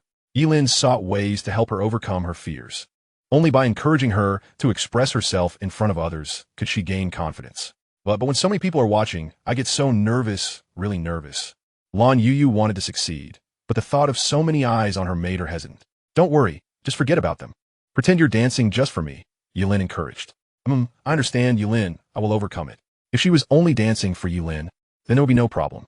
Under Ye Lin's watchful eye, Lan Youyou practiced several more times. When the third evening study session concluded, Ye Lin escorted her back to the dormitory. "Little bean sprout, when you perform the cheerleading routine on stage, remember to dress beautifully." At the foot of the dormitory building, Ye Lin reminded her. "Ye Lin, what does it mean to dress beautifully?" Lan Youyou was unsure of how to present herself attractively. "Just like when we visited Mingming's house last time. Little bean sprout, I love seeing you like that." To help her become more confident, it was essential that she was willing to showcase herself. Ye Lin naturally hoped that Lan Youyou would be beautiful every day without fear of others undermining her. "I understand. Ye Lin, I'm going up now. You should head home early too." With that, Lan Youyou returned to her dormitory. Thinking of how Ye Lin liked her that way, she secretly turned on her desk lamp and began to dress up. However, having never worn makeup before, she ended up looking like a little calico cat. The next day, Huang Bei'ai was forlornly resting his head on the desk. Last night, He had sent Gao Mingming over 99 apologies on her QQ account, yet she had not replied a single word. This morning, when he sought her out, she ignored him completely, unable to fathom the situation. Huang Bei turned to Ye Lin for solace. After listening to Huang Bei's lament, Ye Lin exclaimed, "You brought this upon yourself." Huang Bei was confused. "Why are you scolding me, Lingo? Am I wrong for greeting Chinzini? Your greeting was not the issue. It's your lack of understanding that's the problem. I can't be bothered to explain. Don't disturb me. I want to read." With that, Ye Lin turned away to study with Lan Youyou. Seeing that Ye Lin was no longer paying him any attention, Huang Bei confided in Yin Hoking. After some analysis, Yin Hoking commented, "Old fatty, I've heard that women have those few days when they're particularly uncomfortable and irritable. I suspect you've caught her at such a time." Huang Bei pondered. "When was Gao Mingming not irritable?" "I don't think so. Gao Mingming is perpetually irritable, okay? She could hit me 4 or 5 times in a day." "Really? I've never seen Gao Mingming hit anyone." To Yin Hoking, Gao Mingming seemed straightforward, and she didn't appear to be the type to lash out. "Just because you haven't seen it doesn't mean it doesn't happen. She comes at me hard every day. Look at this and this and this, see?" Huang Bei showcased his bruises. "You're the only one in the class treated like this. Have you considered your own actions? I say, old fatty, did you do something to offend her? What could I possibly do to offend her? I'm telling you, with Gao Mingming's temper, whoever marries her in the future is in for trouble." Just then, Gao Mingming descended the stairs with a book in hand. Upon hearing Huang Bei's mumbling, she asked, "Dead fatty, what is this about marrying someone in trouble?" Huang Bei broke into a cold sweat, hurriedly explaining, "I was talking about Ling Feixue. She is so proud. Whoever marries her will be in for it. She doesn't even look at you. Why are you worrying about it?" Huang Bei chuckled. "Mingming, why are you ignoring me? Who wants to pay attention to you? If it weren't for the fear that you'd slack off and not study, I wouldn't even want to talk to you. Mingming, what did I do wrong? Please tell me." Huang Bei pleaded. Nearby, Yin Hoking felt goosebumps. This grown man was speaking like a spoiled wife. "Think for yourself. Write down this page of vocabulary 100 times. If you don't finish, it'll double tomorrow." Gao Mingming tossed the completed book on a Huang Bei's desk and then left. "Isn't it usually 10? Huang Bei looked as though he were mourning. Gao Mingming acted as though she hadn't heard him, completely disregarding his words. As Gao Mingming walked away, Yin Hoking gave Huang Bei a thumbs up. "Old fatty, I never expected that besides Ye Lin, there is someone who can make you submit so completely. A man must know when to yield and when to stand firm." "I simply did not wish to quarrel with a girl," Huang Bei retorted. Without hesitation, he pulled out his homework notebook to copy, eager to finish early and escape. "Your relationship is quite intriguing," Yin Hoking remarked, his expression one of curiosity, eager to hear the gossip. "Indeed, it is rather complicated. We are sworn brothers," Huang Bei replied. That evening, rehearsals resumed. As Su Xin had not scheduled a small class for the trio, they all arrived punctually for the practice. Lan Youyou had arrived early at the dance studio, wishing to seize the opportunity to practice while the others were still absent. However, within less than a minute of dancing, Ling Feixue and Zhao Rongrong entered the studio. Upon seeing Lan Youyou, Ling Feixue's anger flared. She had deliberately chosen this moment, knowing Ye Lin was absent, to confront Lan Youyou, determined to keep this ugly duckling away from Ye Lin. In the days leading up to this moment, Ling Feixue had investigated Lan Youyou's background. Aside from her slightly better academic performance, what made her superior? Did she truly deserve to be with Ye Lin? Ever since this girl transferred, she had not only snatched away Ling Feixue's top exam position, but had also stolen Ye Lin's affections. The memory of that day during the sports meet, when Ye Lin had discarded her in front of so many people, made Ling Feixue wish she could slap Lan Youyou a few times. "Lan Youyou!" Ling Feixue called out in a decidedly disrespectful tone. Startled by the voice, Lan Youyou stumbled and fell, her palms striking the floor painfully. Quickly regaining her composure, she looked up to see it was Ling Feixue and asked, "Ling Feixue, what do you want? I want to know what tricks you're using to keep Ye Lin by your side. What makes you think you deserve his attention?" Ling Feixue demanded, her fury palpable. Seeing the intent to strike in Ling Feixue's demeanor made Lan Youyou apprehensive. "No, I haven't done anything to Ye Lin. We're just good friends." "Good friends? Don't think I'm unaware. You're intentionally deceiving Ye Lin. As long as he stays by your side, you tutor him in his studies. And Ye Lin, wanting to better himself to pursue me, has no choice but to acquiesce to your demands."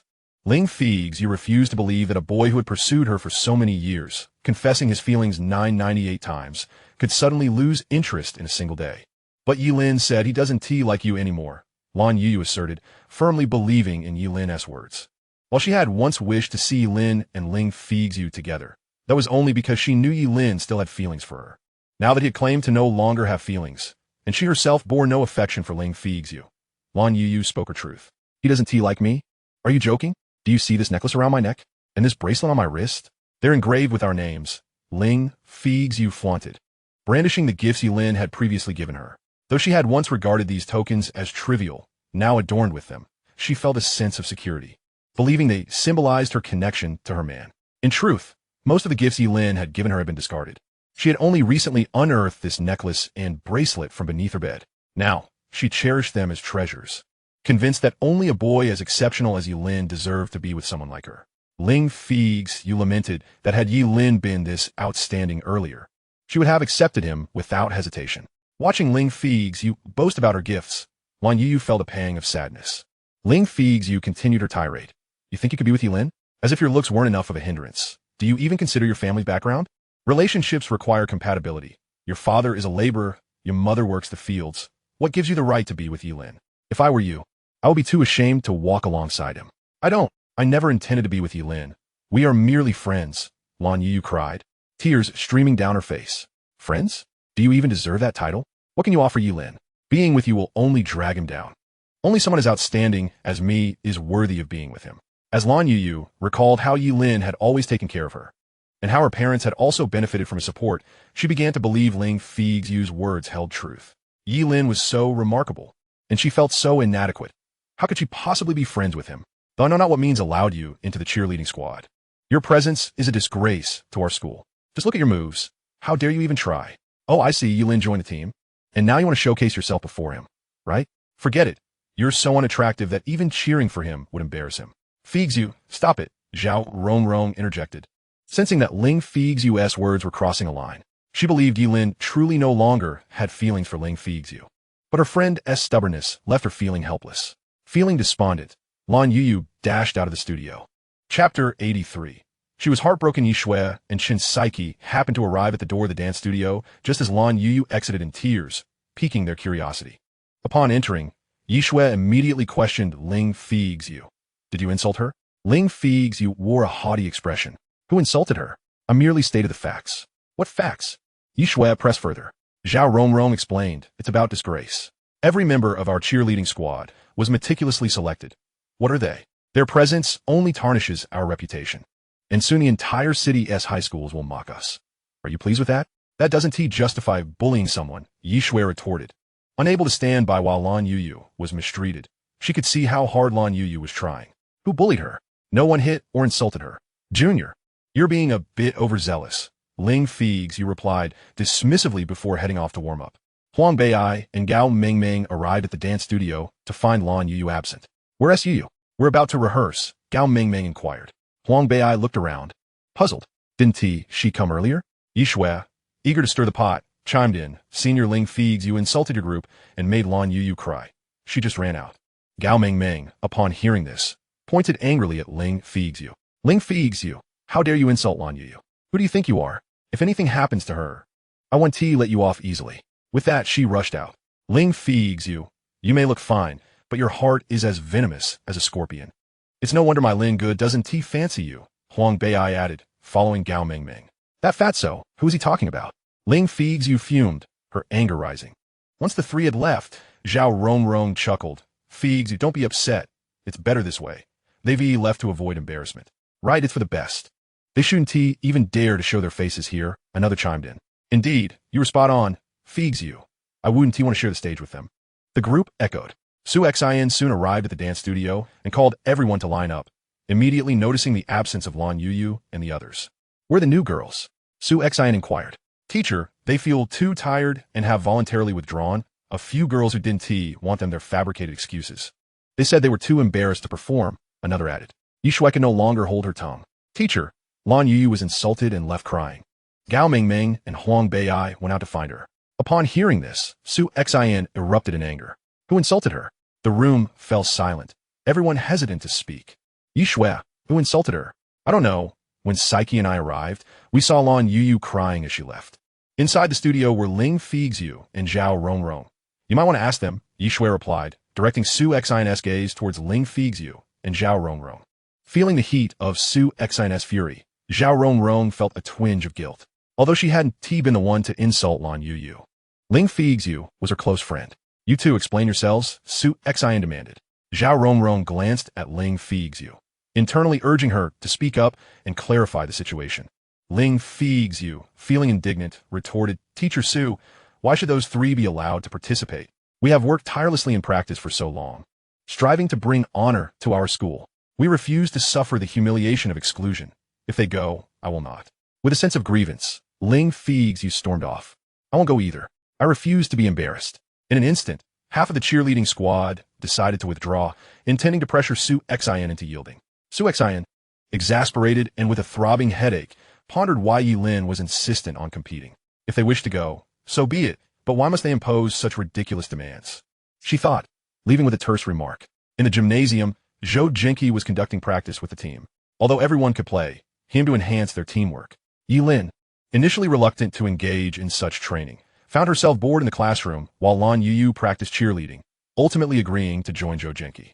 Upon arriving at the gym, Su Xian pulled Zhou Jinqi aside, lamenting, Zhou Jinqi, I can no longer endure this burdensome task. What is the matter? Zhou Jinqi, puzzled by her distress, inquired about her sudden change in demeanor. Su Xian explained, I was rehearsing perfectly, and then you insisted on including those three. Now, the cheerleading members are voicing their discontent, and most are unwilling to participate. How can I proceed? Is our cheerleading team going to carry on or not? Zhou Jinqi, feeling somewhat guilty, recognized that forcing a few individuals into the mix was indeed inappropriate, but felt powerless. Without their participation, Ye Lin would refuse to join. Wasn't everything fine a few days ago? He questioned. That was because I was training them separately. The moment we combined forces, issues arose. Su Xian then recounted the entire sequence of events. I'll speak with Ye Lin. Zhou Jinqi approached Ye Lin to relay the situation. Before he could finish, upon hearing Lan Youyou had been insulted, Ye Lin abruptly left. Zhou Jinqi and Su Xian exchanged glances. Upon realizing Lan Youyou was being bullied, his expression darkened, fearing Ye Lin might resort to violence against Ling Feixue. With this thought, they hurried to Class 5, determined to prevent the situation from escalating. Back in the classroom, Lan Youyou, her petite frame slumped over her desk, reflected on her unworthiness to befriend Ye Lin. Her father was a migrant worker, her mother a farmer, and she felt like an ugly duckling. Silently, she wept until sleep enveloped her. Being a top student, no one disturbed her slumber, not even during evening study sessions. Gao Mingming and Huang Beiai entered the classroom, noticing Lan Youyou asleep. They chose not to disturb her and instead settled down with their books. Ye Lin rushed back to the classroom and, upon seeing Lan Youyou at her desk, exhaled in relief. Ye Lin, aren't you training anymore? The class supervisor inquired. No more training, he replied. Then focus on your studies. The monthly exam is approaching, and you must show significant improvement this time. Understood, teacher. Ye Lin responded as he took his seat, opting not to disturb Lan Youyou, but quietly keeping watch over her. After the third period of evening study, Lan Youyou finally stirred from her slumber, her mood noticeably brighter. Little Beansprout, you've finally awakened. If you hadn't, you'd have to sleep here, someone teased. Has it been that long? I should head back to the dormitory, she replied, rising to leave without waiting for Ye Lin. He quietly followed behind her, as did Huang Beiai and Gao Mingming, who had not yet departed. Upon reaching the dormitory entrance, Lan Youyou headed straight inside. Seeing her in such a state pained Ye Lin deeply. Ye Lin, don't worry. I'll stay at school tonight and ensure nothing happens to Youyou, Gao Mingming assured him. If possible, please ask her what's bothering her, Ye Lin requested. Rest assured, Gao Mingming replied as she entered the building, turning back momentarily to say, You fatso. Go home by yourself. I'll settle the score with you another day. Huang Beiai, perplexed, wondered how he had provoked her anger, which still lingered after a day. Lingu, since Mingming isn't going home, let me give you a ride, Huang Beiai offered, keen to accompany Ye Lin. Oh, so you finally thought to offer me a lift, Ye Lin quipped playfully. Huang Beiai chuckled, realizing that ever since becoming acquainted with Gao Mingming, he had driven Ye Lin home. As Ye Lin glanced back at the dormitory, he resolved to uncover what Ling Feixue had said to Lan Youyou.